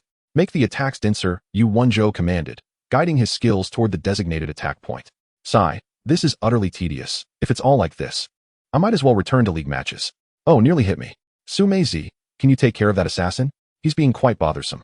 And this ranged attack is painful. Huang Xiaodian exclaimed after knocking an opponent away and starting to defend. Shut up, you're so loud. Chu Yunxiu thought. Feeling reluctant to collaborate with Huang Xiaodian for the first time, as no one wished to listen to a man rambling on about trivialities. Where did he go? Huang Xiaodian, undeterred by Chu Yunxiu's outburst, used his sword shadow step, only to find no one in sight. Where are they? Su Mucheng began to speak. But the cannon fired in the meantime. In Chapter 180, Huang Xiaodian, demonstrating his prowess, had already evaded Su Mucheng's attack before it even launched. Wow, even under these circumstances, you still have that kind of reaction?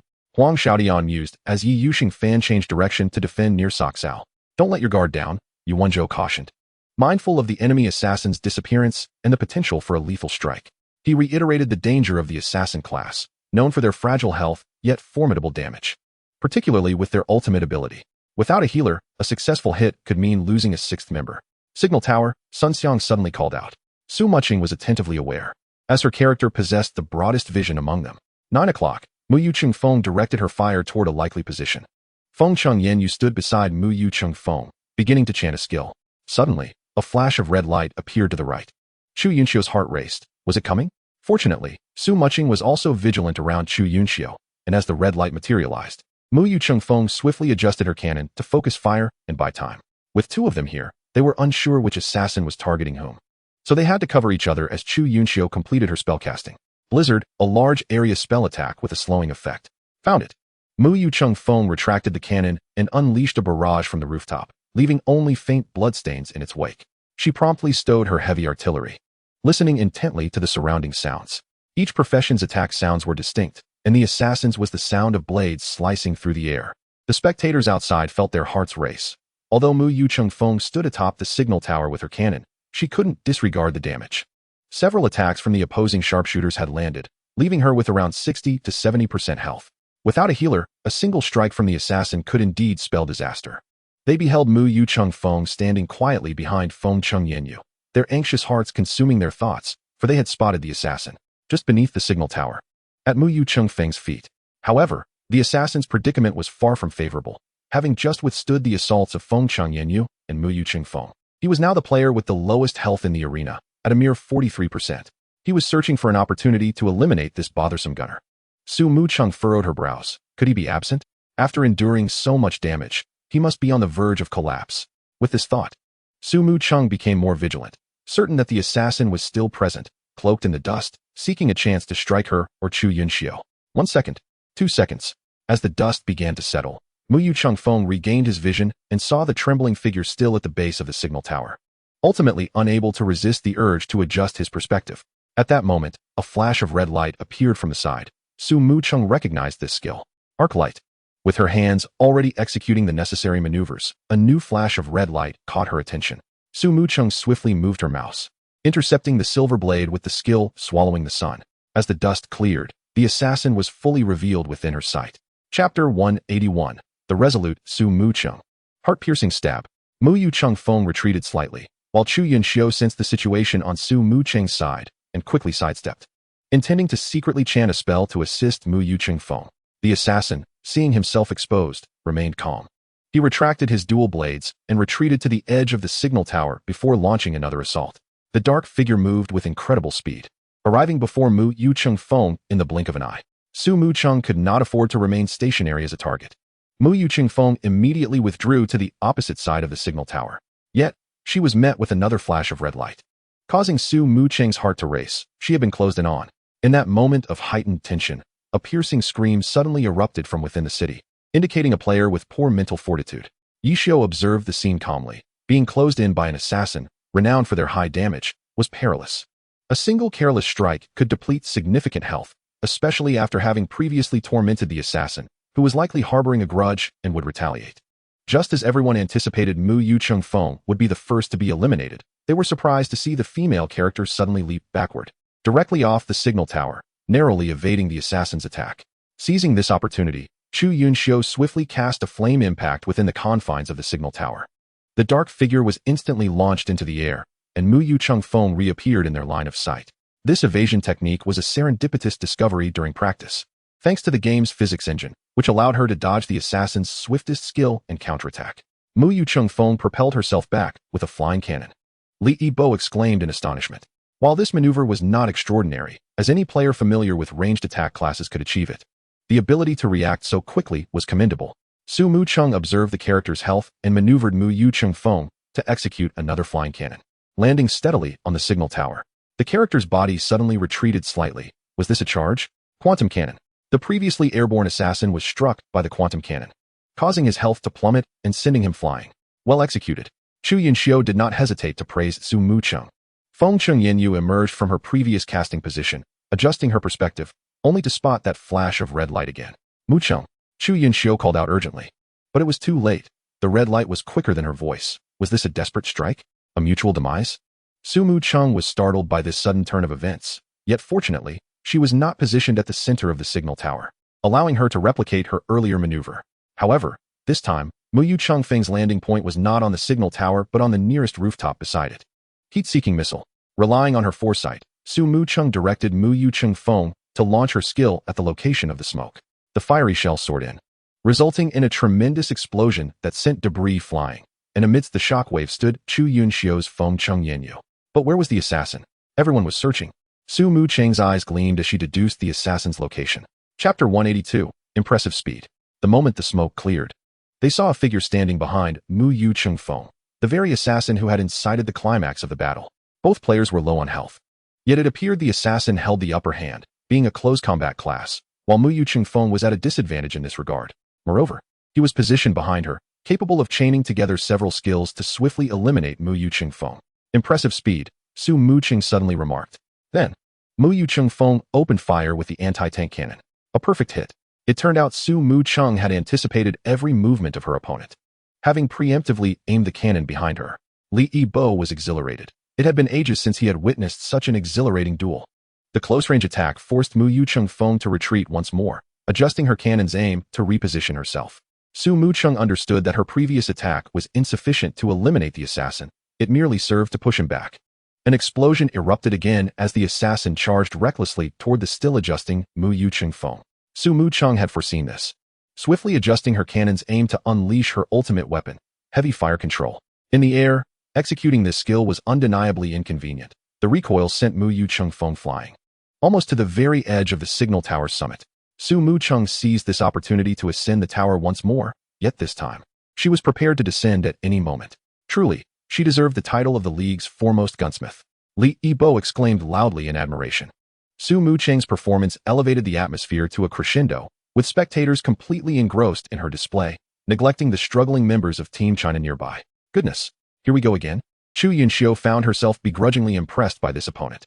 Despite having failed twice, he remained undeterred, boldly approaching with less than 10% of his health. Did he fear nothing? Su Mucheng frowned, pondering whether it would be prudent to seek out the priest instead, realizing she had perhaps stirred up trouble. The assassin was indeed persistent.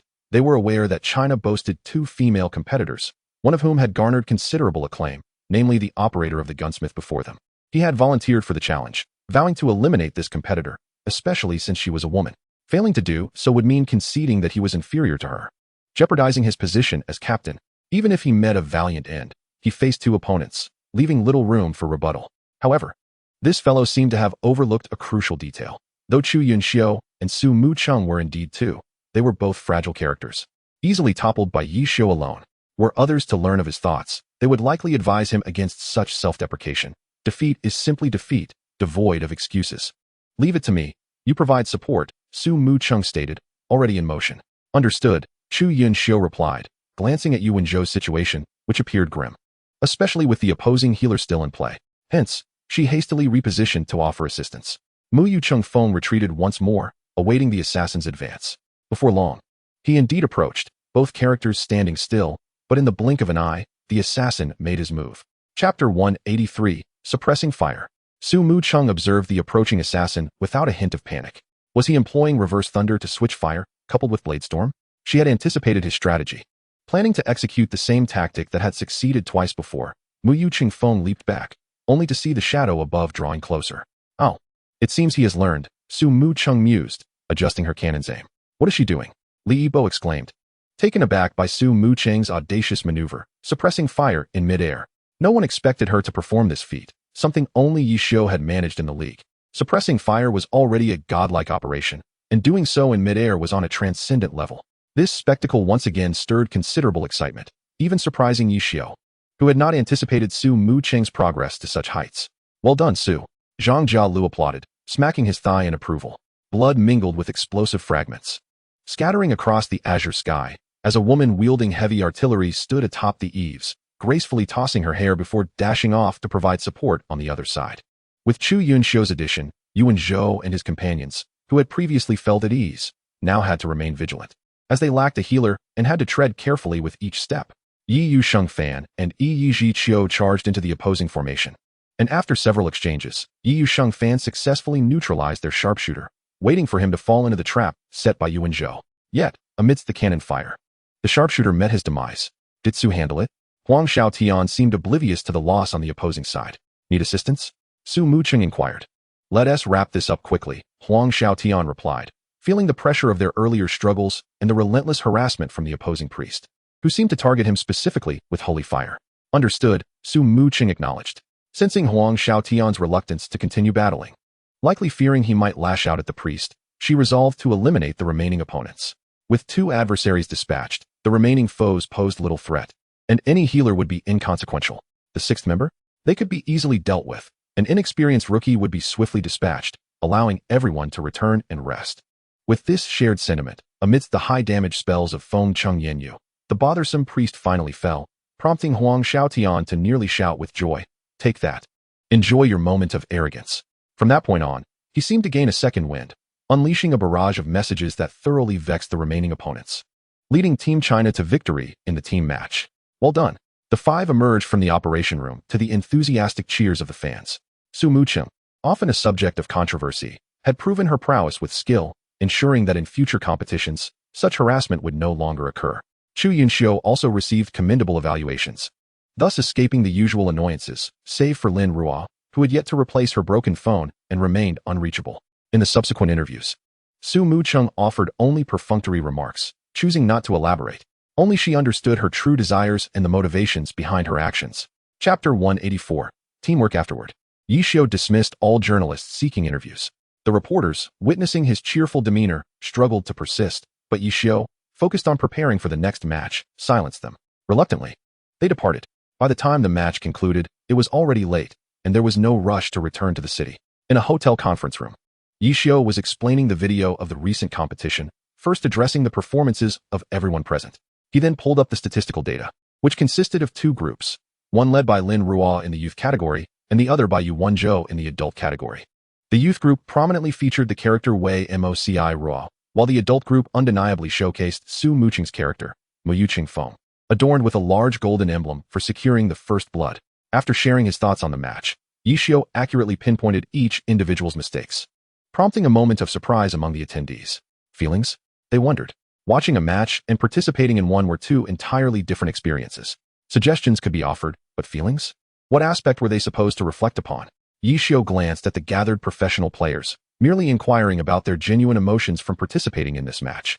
Was it necessary to deliberate profoundly? I felt as if I was facing Qiying Xin. Huang Xiaodian unexpectedly chimed in. The way that Priest executed skills and techniques was strikingly similar to An Wui from Qiying Xin, having previously suffered defeats. Huang Xiaodian had committed the priest's name and gameplay to memory, harboring a desire to reclaim his pride in future encounters. Qiying Xin, Yu Wenzhou pondered Huang Xiaodian's remark, reflecting on the various aspects of the match. Ultimately, he concluded that there was indeed a resemblance, but it was only the priest that stood out. The others lacked synergy. Once the rhythm faltered, they were lost, falling short compared to Qiying Xin. After Yu Wenzhou spoke, he glanced around, curious if anyone disagreed. The holy fire was cast with precision, yet it lacked foresight, relying solely on surprise, resulting in mediocre effectiveness, Zhang Xinjie assessed. The assassin struck too early, disrupting the rhythm. Huang Xiaodian seized the opportunity to interject. All right, let's pause here. What I want to convey is this. Yishio concluded as he turned off the match video and selected another, announcing, these are our next opponents. In the coming days, we shall thoroughly familiarize ourselves with them and then triumph over them. If I recall correctly, our next adversary is from Norway, Wang Jieshe remarked. Indeed, Yishio nodded, noting that according to the schedule, they would face each opponent in order from the challenge points leaderboard, ultimately returning to their home ground. As they concentrated on the video, the competition leaderboard refreshed, with China maintaining a firm grip on first place, boasting an impressive score of 20, while Denmark, who had lost a point in the last match, was in second. The second round of matches appeared to be challenging, with teams fiercely battling for every point, yet ultimately still conceding losses. The dramatic outcome saw the Chinese team gaining significant recognition, particularly due to Su Mucheng's aerial shooting, which left the attendees feeling the league's technical standards had once again ascended. After a few more remarks, Yishio dismissed them, returning to manage the recent data. Chapter 185. The chatty gunslinger. Not just Yishio, but few returned to genuine rest. Aside from the consistently punctual Zhang Xinjie, everyone else was engrossed in reviewing recent match footage. In the absence of conversation partners, they began to chatter in their group. What are you all doing up so late? Feng Rui complained, irritated by the incessant flood of messages. Watching the chatty gunslinger, Zhang Jiala replied, sharing a brief video. Zhou Feng Rui inquired, though the term chatty seemed more fitting for Huang Xiaodian. No, just take a look for yourself. Zhang Jiala sent another clip, recently captured. Feng Rui paused, then clicked on it, discovering it was a recording from a city match, featuring a marksman in a solo arena battle. Within mere seconds, the screen was overwhelmed by comments, obscuring the marksman's performance. Fortunately, Glory offered English-Chinese translation, relieving Feng Rui of the struggle to comprehend the English comments. This is simply a low-tier version of Huang Xiaodian. Feng Rui typed after a moment. Ugh, turn off the comments. Li Xian shouted. Right. Feng Rui minimized the chat window, disabling the comments. Initially expecting little, he intended to glance briefly before returning to their conversation, yet upon witnessing the marksman's display, he was taken aback. In the video, the marksman's opponent was a swordsman. Initially, the comments were sparse, but as the marksman gained the upper hand, an avalanche of remarks flooded in, leading Feng Rui to question whether they were simply copy-pasting. Yet, even a formidable copy-paste effort could not produce thousands of unique comments. This required exceptional speed and multitasking skills, an area in which Huang Xiaodian undoubtedly excelled. Thus, after viewing the video, Feng Rui's immediate reaction was to consult Huang Xiaodian for his opinion, only to receive an elaborate explanation regarding the term chatty. He solemnly asserted that his remarks were tactical, while the marksman's comments were merely boastful, implying a significant difference in intent. However, they were not inclined to let Huang Xiaodian off the hook, persistently tagging him with inquiries. Shut up. Do not insult my name as Sword Saint. I have already stated that this is strategy. Strategy. There is a clear distinction from trash talk. How can you all not understand? Do I need to elaborate further on the difference between strategy and trash talk? Huang Xiaodian flooded the chat, clearly frustrated. Baidu? Copy-paste? We can all do that, Feng Rui brazenly typed. Pervert Feng. Come on. Huang Xiaodian, unable to contain himself, contemplated dragging Feng Rue to the arena for a bout to alleviate his current agitation. Busy right now, Feng Rue replied, then ignored Huang Xiaoyan's subsequent outbursts. Returning to replay the video, Huang Xiaoyan continued his tirade for about 5 minutes until, noticing the lack of attention, he felt utterly disheartened. Scrolling through his friend list, he suddenly noticed Yi Xiu's name still lit up, instantly reigniting his enthusiasm. Old Yi, come on. Huang Xiaoyan initiated a conversation with a casual remark, and Yi Xiu, who was also online, promptly replied that he was busy. Busy with what? Huang Xiaoyan inquired. Watching the low-spec version of you. Yi Xiu typed back, leading Huang Xiaoyan to realize that Yi Xiu was, indeed, engrossed in watching match footage. Chapter 186. The stark contrast between low-spec and high-spec. What? Huang Xiaoyan stared at Yi Xiu's message, momentarily at a loss for words. The low-spec version of Huang Xiaoyan, wasn't that just him? Huang Xiaoyan resolved to teach Yi Xiu a lesson. What are you watching the low-spec version for? The high-spec version is right here. Come on. He continued to entice. Keep it down. I'm logging off. Yi Xiu replied. His avatar immediately grayed out, for he had pressing matters to attend to.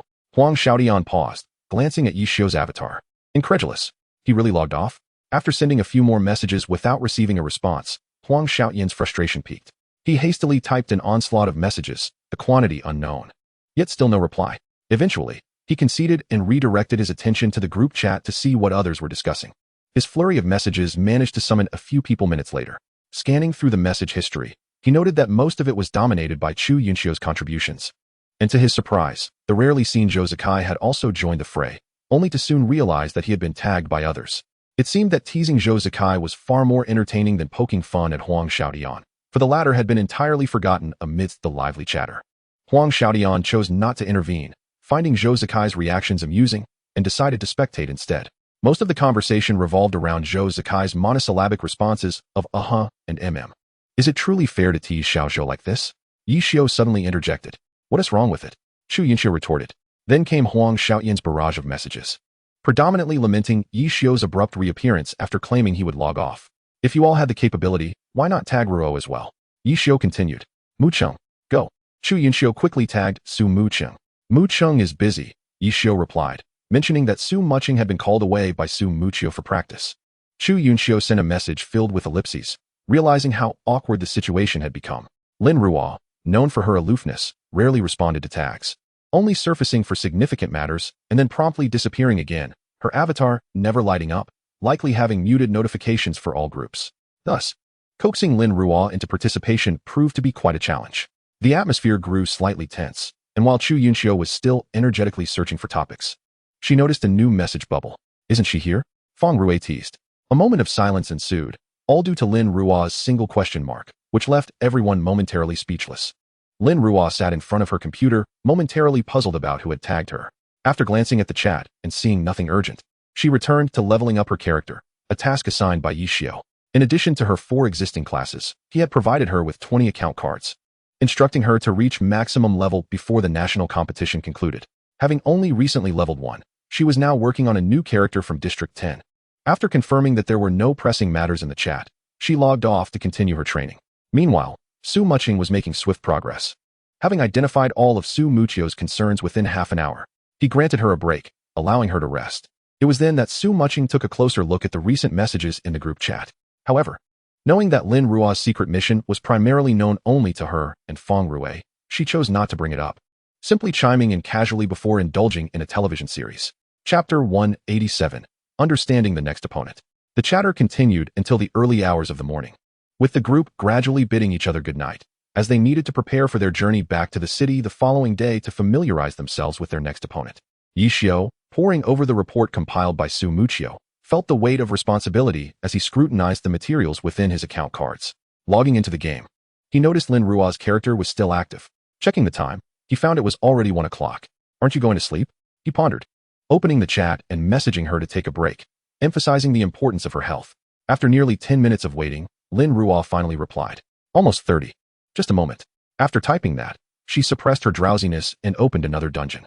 Yi Xiu observed her message, contemplating whether to inquire further with Su Muchio about Lin Ruo's situation. Deciding against it, he offered a few words of guidance before logging off. He too needed rest. It was close to 2 o'clock when Lin Ruo finally emerged from the dungeon, having indeed reached level 30. Noticing the notifications from her friends still flashing, She opened them to find Yi Xiao's casual inquiries, which left her momentarily taken aback. Seeing that he was offline, she chose not to respond, logging off with the intention of resting. Habitually, she glanced at her notifications, and upon spotting a red alert, her brow furrowed. Quickly, she cleared her message history, as some content only served to irritate her. Then, she succumbed to sleep. When dawn broke, Yi Xiao led the team back to the city. With 6 days remaining until their next match, the competitions continued as scheduled, albeit without their participation. Their upcoming opponent was the team boasting the low-spec versions of Huang Xiaodian and Zhou Zikai, Norway, who would soon be visiting the city for an away game. Chenghua had prepared a welcome banquet for the professional players to enjoy before they returned to rest, a suggestion from Yi Xiao, who noted their tired appearances in the morning, indicative of a late night. The only ones absent were Yu Wenzhou and Zhang Xinjie, who were currently in their national team's training room discussing the characteristics of this opposing team with Yi Xiao. The low-spec version of Huang Xiaodian, in particular, served as a quintessential example, reflecting numerous issues stemming from the operator. The majority of the questions revolved around the incessant barrage of text comments. Yi Xiao even pondered how Huang Xiaodian would fare against this player. The barrage would certainly be horrifying. Subsequently, they assessed the overall performance of the youth group and the team competition to finalize the participants. There was no need to elaborate on the youth group. For the adult group's individual competition, the selected players were Huang Xiaodian, Xiao Shiqin, and Wang Jieshe. For the team competition, the lineup included Zhou Zikai, Feng Rui, Zhang Xinjie, Yu Wenzhou, Sun Xiang, with Lu Hanwen as the 6th member. This formation was clearly tailored to counter the Norwegian dual-mage strategy, combining the cunning master Feng Rui with Sun Xiang, supported by 2 tactical masterminds and the renowned sharpshooter Zhou Zikai. It exuded a formidable presence. Thus far, they only knew that Norway excelled in ambush tactics, as evidenced by its 2 elemental mages. However, I believe this is akin to the concept of the 2 specters from the void. Yi Xiao remarked, his gaze fixated on the match. Yu Wenzhou responded, well, if Su Mucheng is not allowed to compete, we must intensify our practice. The sharpshooter differs from the gunner, with a limited range and lacking strong crowd control. Engaging directly could indeed prove challenging. Let us not forget, he is Zhou Zikai, the league's foremost sharpshooter. Yi Xiao praised. Chapter 188. Sometimes, one instance suffices. With the roster established, it was time to scrutinize the maps. Do we have confidence this time? Yu Wenzhou inquired. Let's avoid random guessing about maps in the future. It gives me a headache, Yi Xiao replied with a wry smile, recalling how they had indeed guessed correctly last time. Zhang Xinjie adjusted his glasses and stated, the most probable candidates are the Summit of Clouds, Death Canyon, and Gobi Beach. Let us take a look, Yi Xiao said, feeling it was prudent to assess these relatively unfamiliar maps. As he spoke, Yi Xiao opened the thumbnails of the 3 maps and circled several key areas. The Summit of Clouds is quite suitable for a dual mage formation, Yu Wenzhou noted. Indeed, the 45-degree slope provides excellent opportunities for elemental mages, Zhang Xinjie recorded in his notebook. The Summit of Clouds is an inconspicuous 45-degree slope nestled among high mountains, featuring a flat area at the peak surrounded by trees, rocks, and small rivers, elements that Su Mucheng would certainly appreciate. However, they seldom utilized such maps, as the scant cover is detrimental to their strategy, and the elevated vantage point allows anyone atop to easily discern the activities below. Furthermore, with voice chat enabled, if they were to employ this map, Su Mucheng's inclusion would be imperative.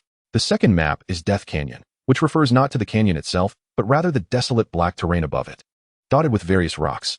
The entire map is bisected by a vast chasm, with the only passages on either side being a wooden bridge. This setting favors sharpshooters, but poses challenges for elemental mages. The former are swift and possess several displacement damage skills, while the latter are at a disadvantage. If their equipment and attributes are sufficiently high, they might withstand attacks, but if not, they risk being knocked off the edge, resulting in automatic defeat. Lastly, there is Gobi Beach, akin to a desert but adorned with various houses and stones, making it suitable for team formations. Let us practice on these maps. They're actually quite decent, Yi Xiao remarked, confident that any combination of personnel could adapt to them. Yu Wenzhou shared this sentiment. Additionally, Zhang Xinjie had not forgotten the data he spent time organizing the previous night. These are statistics from recent matches. I believe they warrant thorough examination. Let us set that aside for now. We'll review it shortly, Yi Xiao affirmed, trusting Zhang Xinjie's meticulous nature. All right, Yu Wenzhou set down his notebook, attentively listening as Yi Xiao highlighted several critical points on the maps.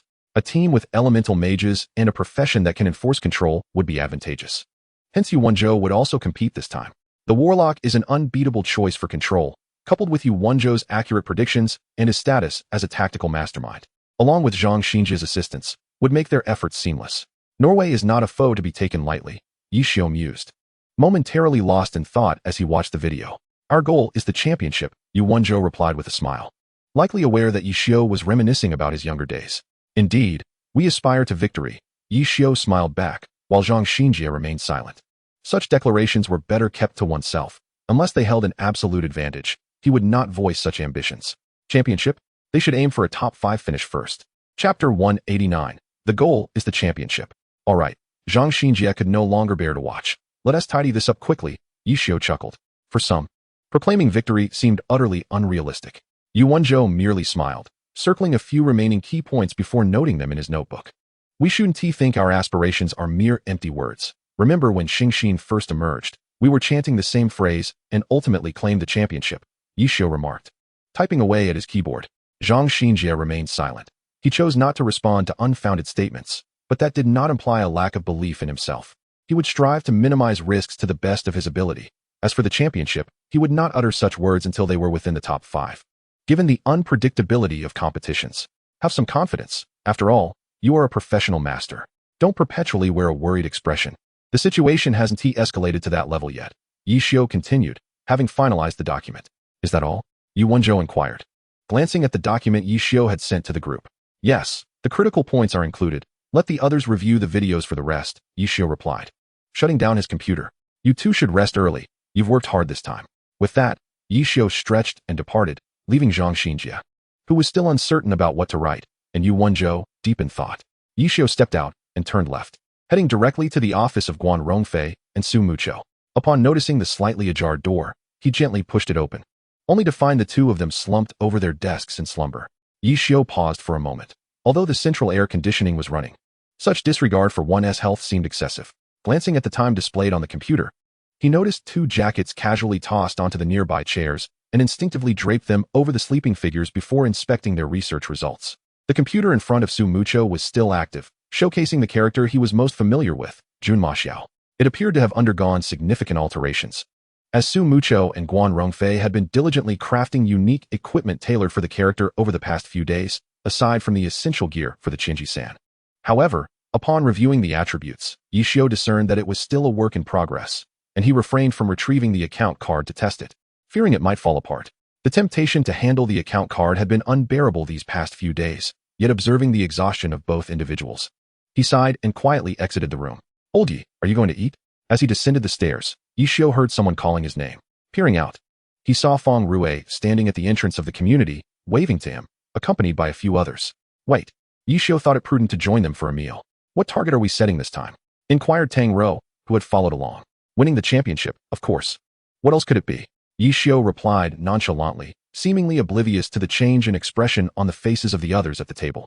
Let us do our best, Tang Rou said with a smile, believing in his words and their feasibility. Is winning a championship something that can just be taken? Zhang Jiala could not help but interject. If it were that easy, I wouldn't have settled for 4th place. Indeed, Xingxin is a prime example, Yi Xiu added with a grin, including himself in the discussion. Zhang Jiala was momentarily speechless. What dignity or modesty could stand against someone flaunting their 4 championships? Chapter 190. A turnaround. Zhang Jiala felt it best to remain silent at this moment to avoid any potential backlash. For the championship, let's give it our all, Feng Rue declared boldly, disregarding Zhang Jiala's discomfort as he stood up with a drink in hand. Let us do it, Su Mucheng chimed in. What else are we here for? Chu Yunxiu added enthusiastically. Zhang Jiala felt that this group had lost their minds, spouting such baseless declarations without fear of being proven wrong. Perhaps having spent too much time with Zhang Xinjie had influenced him. Zhang Jiala now shared a similar outlook. Such exaggerated claims should be reserved for when they made it into the top 5, as they were only in the 2nd round. And it was too early to make such statements. After a bout of revelry, they gradually resolved their hunger when Yi Xiu received a phone call. It was from Yu Wenzhou. We've turned things around, Yu Wenzhou stated succinctly. Yi Xiu's unease grew as he quickly opened the leaderboard. Italy had triumphed in the 3rd round with a score of 10-0, widening the gap to 10 points. While Denmark had edged into 2nd place with a score of 7-3, trailing them by just 5 points. The matches in various locations did not occur simultaneously. Once the city's matches concluded, others commenced.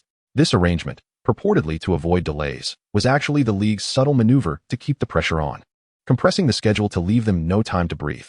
The situation was no different for China, but the sole distinction was that their captain, Yi Xiu, the formidable figure etched in their memories, would manage the circumstances adeptly. Yet the score left them troubled. The Chinese team had secured 2-0 victories.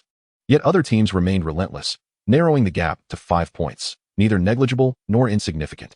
The recent solo matches had caused unrest among the domestic professional community, prompting numerous inquiries.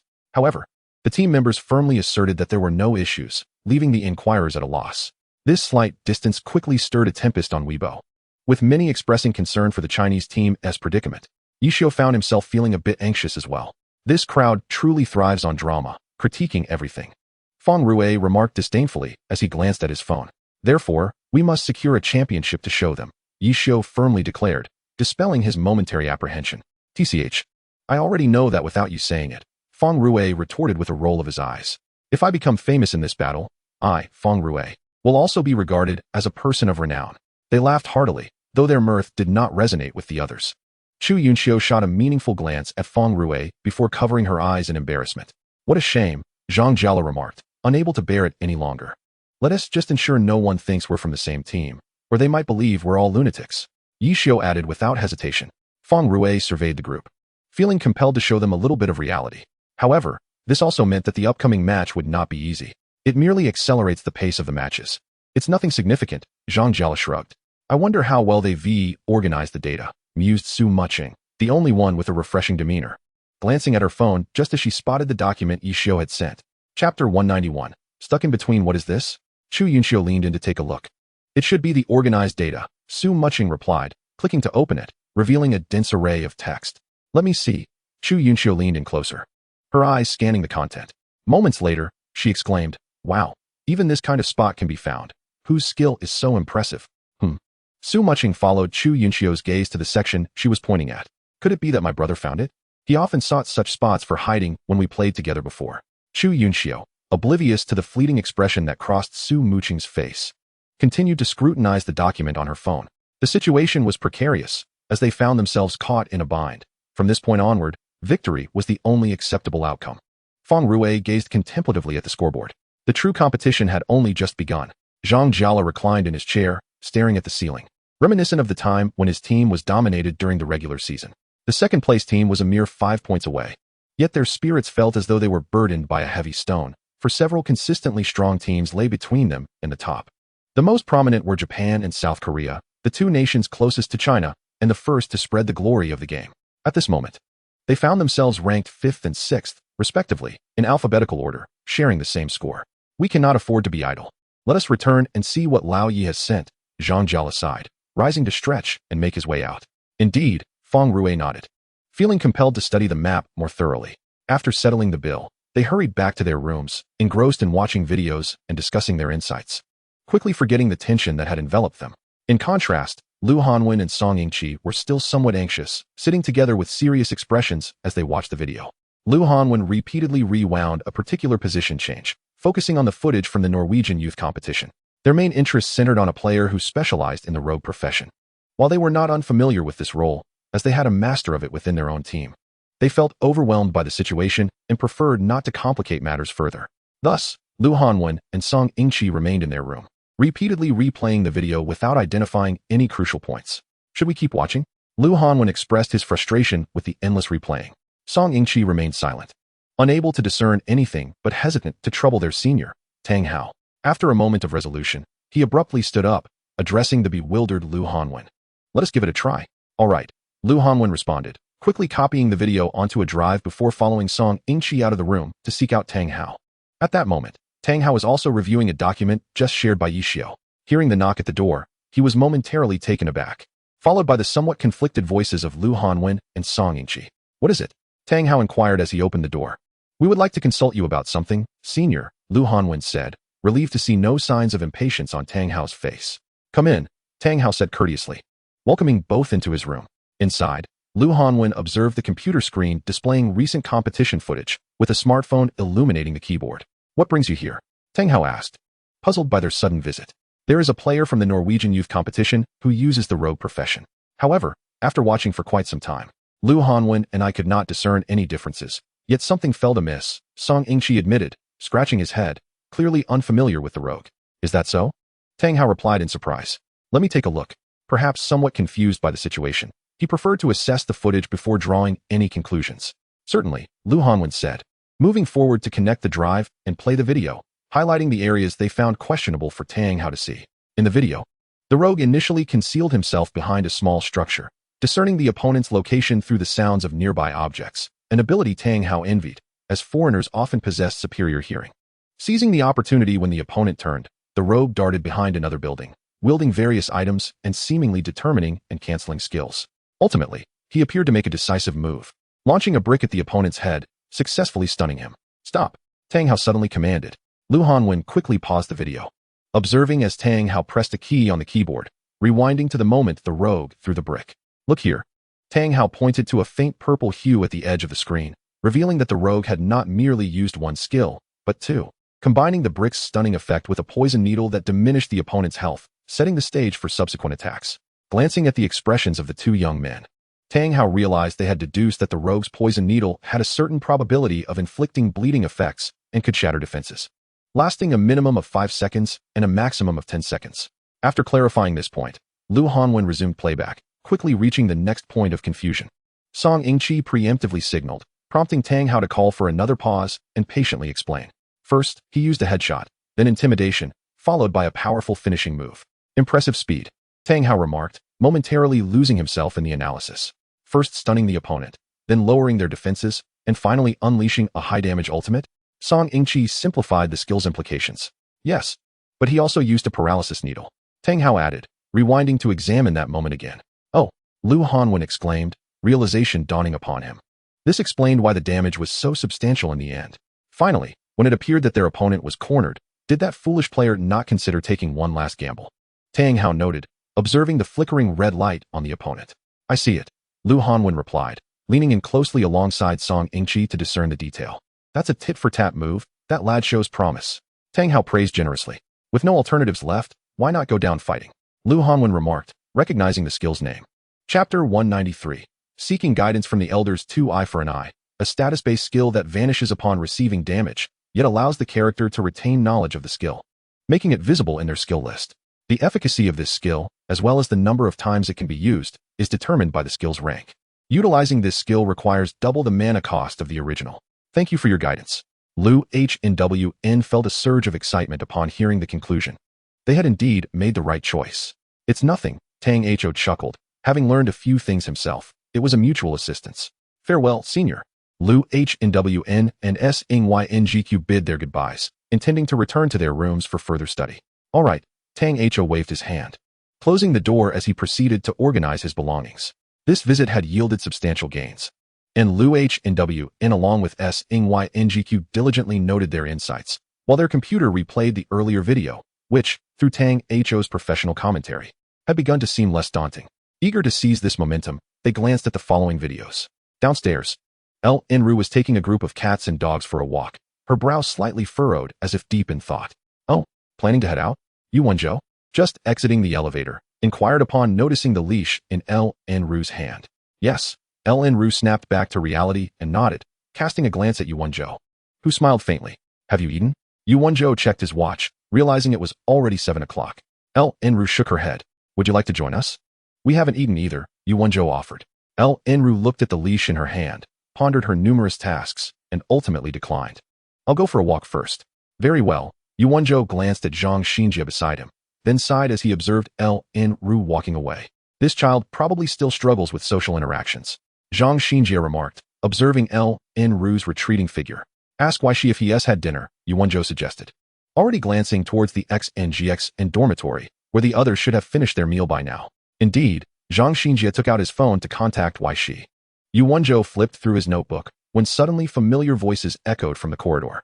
Captain Yu? Vice Captain Zhang. 2 surprised voices exclaimed in unison. Yuanzhou turned to them, slowly approaching. Haven't you eaten? The 2 were momentarily taken aback, unsure how to explain. We were watching the Norwegian youth team match, and we're a bit lost. We just consulted Senior Tang Ho and finished tidying up now, Lu HNWN explained. Tang Ho? Yuanzhou was taken aback. He couldn't quite understand what these 2 sought from Tang Ho. They're SA player in Norway using a rogue style. Lu HNWN and I researched for a long time without results, so we went to inquire. SNYNGQ elaborated. Oh, then you should hurry and grab a meal, Yuanzhou said, pleased to see their enthusiasm. Yes, the 2 young men responded earnestly. then walked side by side out of the community gate, soon spotting L and Ru, who hadn't wandered far. After exchanging pleasantries, they took the leash from L and Ru, dividing the task to accompany her on her walk. Have you finished watching? L and Ru asked. Yes. And we've even found a solution. Lu H and W N replied mysteriously. L and Ru glanced at Lu H and W N's feigned air of mystery before turning her attention back to walking the dogs. Chapter 194. Seeking guidance from the elders 3. What have you been up to lately? You're still online at this late hour, Lu H and W N queried. Having noticed L and Ru's account active during his occasional sleepless nights, it struck him as odd when she read his messages without responding. As he had been particularly attentive to the list of seniors online, finding none except for L and Ru. L and Ru regarded Lu H and W N. Unsure how to explain, she couldn't very well disclose her secret training, as why she had instructed her not to tell anyone. Noticing her silence, Lu H and W N rambled on, receiving only the quietude of two uninterested companions. Why aren't you speaking? He remarked, observing the two casually walking while holding the dog leashes. It left him feeling somewhat disheartened. He poured out his thoughts, yet they seemed oblivious, craving some acknowledgement. Less talk, more action. SNYNGQ shot a disdainful glance at Lu H and W N, who increasingly reminded him of senior Qiying SHODN. If this continued, he would surely find it unbearable.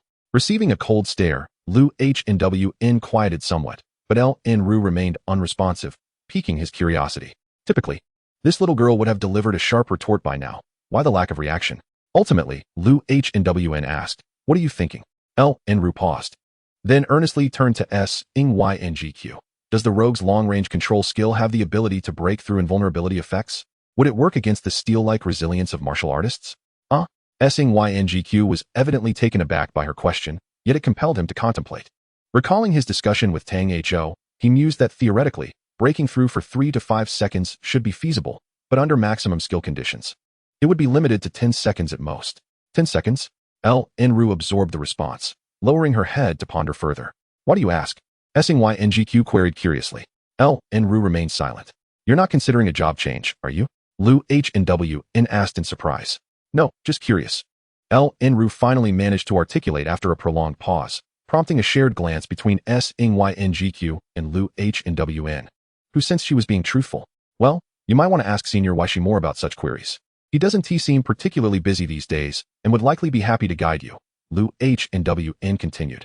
Despite L and Ru's prowess in gaming, her choice of profession was rather singular. She was aware of many skills by name, but lacked understanding of their functions. Her previous near loss in a competition had prompted her to begin valuing knowledge more. Lu H and W N and SNYNGQ speculated that L and Ru likely wished to gain a deeper understanding of various profession skills to avoid a recurrence of the previous mishap. L and Ru softly acknowledged this, now aware of why Qiying's esteemed title as the honor textbook. In this regard, he possessed an undeniable wealth of knowledge. However, L and Ru was not one to easily capitulate in the face of adversity. She would only seek assistance when utterly powerless, otherwise she would rely on her own resolve. All right, let us find a place to eat. I am nearly starving, SNYNGQ remarked, patting his stomach. He had not anticipated that accompanying L and Ru would lead them so far from their original dining plans, and he could no longer endure the hunger. He pulled Lu H and W N along in search of a nearby eatery. L and Ru glanced at the two, surmising that they had likely spent the entire day watching match videos and had only just emerged from their room. She refrained from further comments, exchanged a few pleasantries, and returned homeward with her beloved pets. Initially, Lu H and W N harbored concerns. Yet SNYNGQ kindly reminded him that L and Ru was not leading an ordinary pet dog. This reassured him entirely. These dogs had accompanied L and Ru's grandfather upon his return to the country and now resided in the community behind XNGXN. The owner of XNGXN had generously constructed a row of doghouses in the greenbelt in front of the dormitory, providing excellent care for the animals. Initially, Boss CHN had been somewhat apprehensive, but as he grew closer to L and Ru's grandfather, his fears dissipated. Upon learning that these dogs were retired police canines, his trepidation was replaced with a sense of affection. In truth, the impressive row of doghouses served as a formidable deterrent against paparazzi attempting to sneak in for a photograph. Occasionally, even the SHOSH and dojo at XNGXN would borrow 1 or 2 dogs to bolster their presence. Consequently, the frequent visitors to XNGXN no longer feared these dogs. At times, they would even offer them treats, fostering a harmonious relationship. With such a formidable entourage, Lu Hnwn felt assured that Ln was safe. However, his concern shifted from her safety to whether the dogs might drag her away. Yet, recalling that Ln had managed well for many years prior, he decided not to fret unnecessarily. As he pondered, Ln had already ventured far ahead. Yngq smacked Lu Hnwn on the shoulder and tugged him toward the small eatery they had previously spotted. When Ln returned, she coincidentally encountered Ynzhu and his companions as they finished their meal. Observing the three enter the building, she quickly tidied the leash in her hand and followed suit into the XNGXN building. "See, I told you my idea was quite good." Yshi's voice, tinged with pride, reached her ears as they approached the entrance. "Indeed," Ynzhu concurred. "This can be improved," Zhang Xnji suggested, pursuing perfection. "Let me have a look," Yshi continued, glancing at the area Zhang Xnji indicated. Ln, listening to their discussions, understood they were strategizing for their upcoming match. She hesitated, contemplating whether to join them, but felt that entering at this moment might not be appropriate. While in doubt, she failed to notice someone had approached her from behind. "Why are you standing outside?" A familiar voice startled her. She turned to see the person beside her. "Well, Yshi is unusually serious today," SMC quietly observed as he listened to Yshi's exposition. Ln regarded SMC. Although the door did not provide great sound insulation, his blatant eavesdropping could hardly be deemed discreet. "What are you two doing?" Another familiar voice interrupted. Ln and SMC turned to see Wishn approaching. "Why are you standing outside instead of going in?" Wishn remarked, glancing at the door before them, where they could faintly hear voices inside. "Isn't this the national team's training room? Why would we go in? We would be interrupting their practice." SMC shrugged. "True," Wishn agreed with this perspective. "What are you up to?" SMC inquired of Wishn, curious as to why he had strayed from the guild department to this location. "Just taking a stroll," Wishn replied. Having spent some time with him, SMC was well aware that Wishn's stroll likely meant he had passed his responsibilities to Wishn before wandering off for leisure. What are they discussing? Wishn wondered, intrigued by the intermittent voices from within. "Strategies for the next match," SMC responded nonchalantly, as if it were the most obvious answer. "Ugh, a bunch of useless fellows." Wishn suddenly erupted in frustration, pushing the door open and striding inside. Everyone inside was momentarily stunned by his abrupt entrance. "What brings you here?" Yshi was the first to recover, addressing Wishn, who had interrupted their busy preparations. "The sorcerer's cursed sword, when fully charged, can double its power, potentially reaching as many as 26. Wishn's words left Yshi taken aback. Ynzhu felt a twinge of embarrassment, realizing he had neglected this crucial detail. "Is there a difference?" Yshi inquired. "Of course there is." Wishn continued his critique, urging Yshi to elaborate further. "Go on." Yshi leisurely dragged a chair over and sat down. Eager to hear more about Wishn's insights on some sorcerer techniques he had researched for over a decade. Especially with Ynzhu present, there was no harm in gaining additional knowledge. How shameless. Wishn initially scoffed at Yshi's audacity, but then resumed sharing his thoughts. Fortunately, Ynzhu, considerate of the former captain, pulled up a chair for him to sit. Wishn was not one to harbor grudges. He generously shared the fruits of his experience, allowing his audience to appreciate the prowess of the former captain of Ln while also recognizing the resilience of an experienced veteran. To achieve stability in output, precision and skill is essential. This is a truth that Wei Shun has discerned. The warlock class does not possess a distinct advantage in one-on-one confrontations, primarily serving to control the dynamics in team battles. Fortunately, the warlock's repertoire, though limited, is rich in control skills, and with the added damage from fully leveled abilities. A well-placed skill can deal considerable harm. Therefore, Wenzhou, the responsibility rests on your shoulders. After listening to Wei Shun, Yishio addressed Wenzhou with a serious expression. "I will do my utmost," Wenzhou replied, cautious not to make promises before encountering the opponent. "So, does that mean other classes can also succeed?" Yishio inquired with curiosity. "TSK, have you never seen a pig run?" Wei Shun retorted bluntly. Examples of this abound within the alliance. Everyone understands that precise skill deployment yields additional damage, but the real question is, can you deliver it accurately? Yishio countered. "If everyone could execute their skills accurately, what need would there be for tactics?" Wei Shun responded without reservation. "Regarding these three maps, what are our chances?" Yishio asked. "If we can keep that sharpshooter occupied, everything else will fall into place," Wenzhou assured them, acknowledging the inherent limitations of the warlock skills, which, unlike those of the elementalist, cannot be utilized once interrupted. However, Wenzhou's speed remained a significant concern. Chapter 197, no one is more suitable than her. This issue should be entrusted to Feng Rue. He excels in dealing with such individuals, Yi Xiu remarked with a smile. Feng Rue? Zhang Xinjia looked momentarily surprised, then recalled Feng Rue's cunning style, which indeed seemed fitting. Thus, the issue was resolved. The next question is whether the youth team requires specialized training. After Zhang Xinjia's statement, he fell into deep contemplation. It is well known that Norway is not an easy opponent, not just in the adult division. The three from the youth team are equally troublesome, perhaps even more restless than their own trio. Furthermore, they have closely monitored the youth team's performance in the recent competition, noting similar issues and flaws, albeit with different individuals. Let us finalize everything today and communicate uniformly tomorrow. Yi Xiu reflected on the recent progress of his three young prodigies, sensing that it was time to advance to the next phase. Indeed, Zhang Xinjia trusted Yi Xiu's ability to manage things effectively and proceeded to pose the next question. At that moment, Wei Shun remembered that there were two individuals outside and hurried to open the door, only to find that they had left without notice. Yi Xiu cast a suspicious glance, and Wei Shun offered a casual excuse before moving on. Lin Ruo was taken to another training room by Su Mucheng, who intended to assess her recent training results. They trained for over an hour before letting Lin Ruo return, subsequently listing numerous shortcomings, completely causing her to forget why she had come in the first place.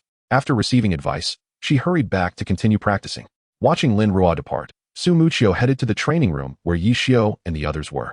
Having just heard Wei Shun's loud outburst, curious about what Yi Xiu might have said incorrectly. No way.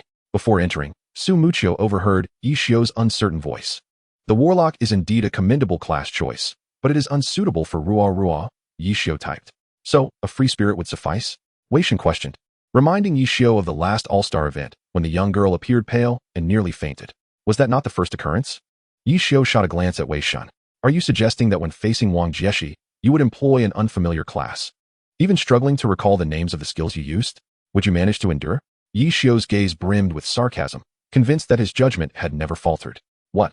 Wei Shun seemed astounded by the implication, questioning the idea of using skills whose names one could not even recall. Was that not indicative of a novice?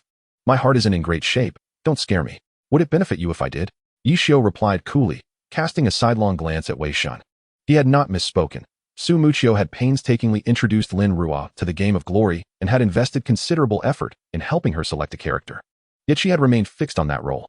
Changing accounts had merely led to her shuffling between the same few characters, and had she been aware of what those skills entailed, she would not have performed so poorly. You truly dare.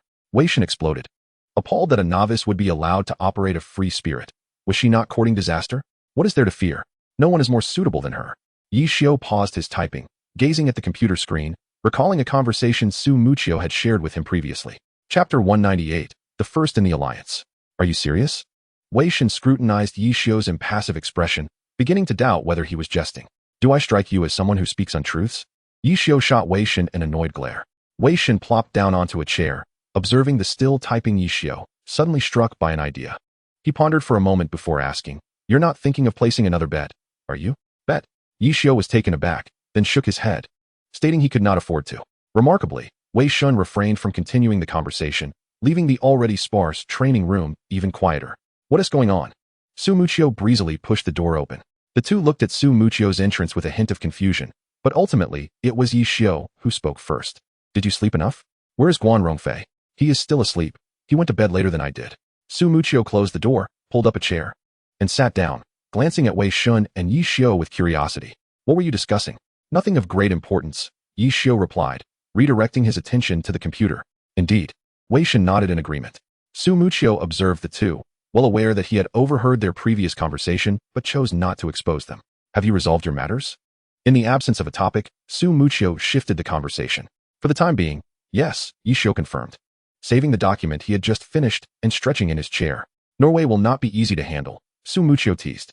Indeed, we must confront challenges despite their difficulty.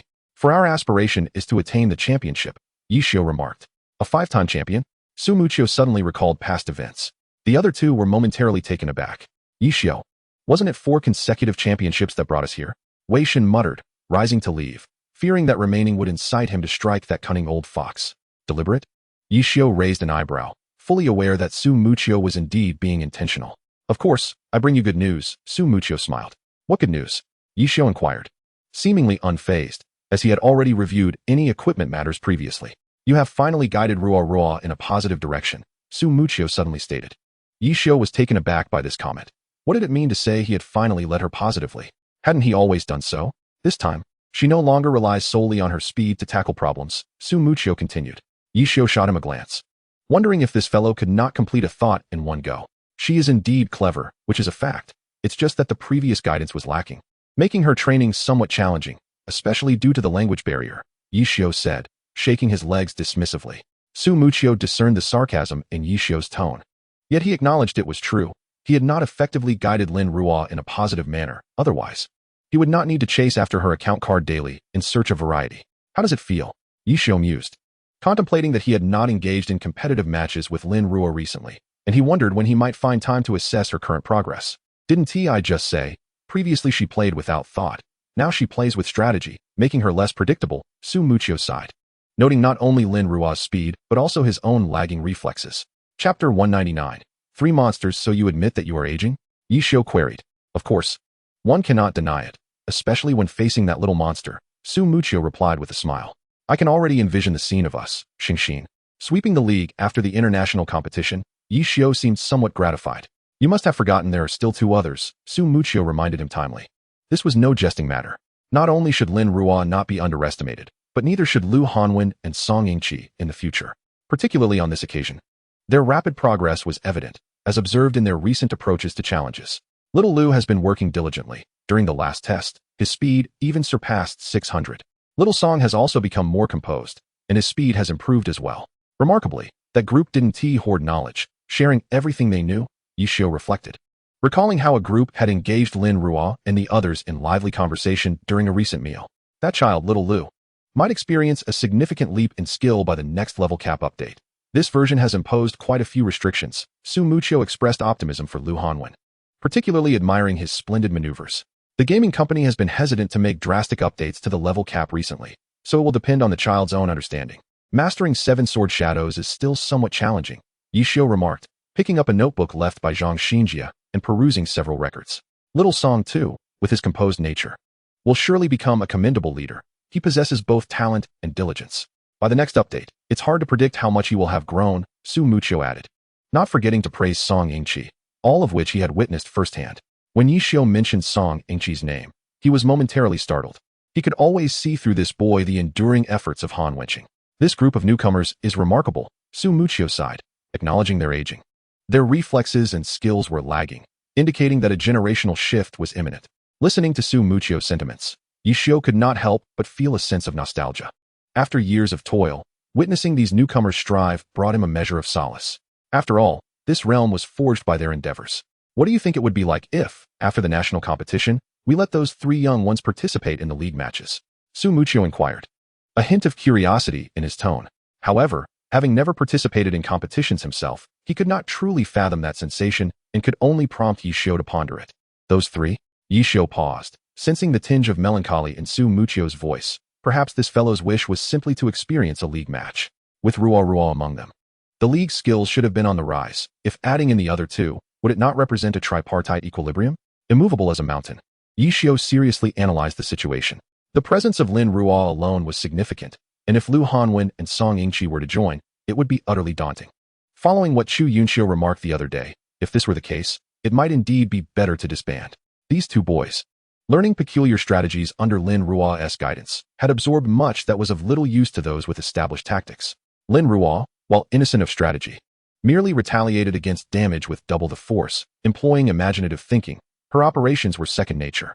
Consequently, Lu Hanwen and Song Yingqi had managed to adopt strategies that were fundamentally incongruous for seasoned players. At times, while Yi Xiu was immersed in gameplay, he questioned whether Lin Ruo had truly taught them such methods, as they were akin to Baozi's unexpected maneuvers that could indeed startle a person. Thus, it could be concluded that these 3 were no ordinary individuals. They were, without a doubt, 3 monsters.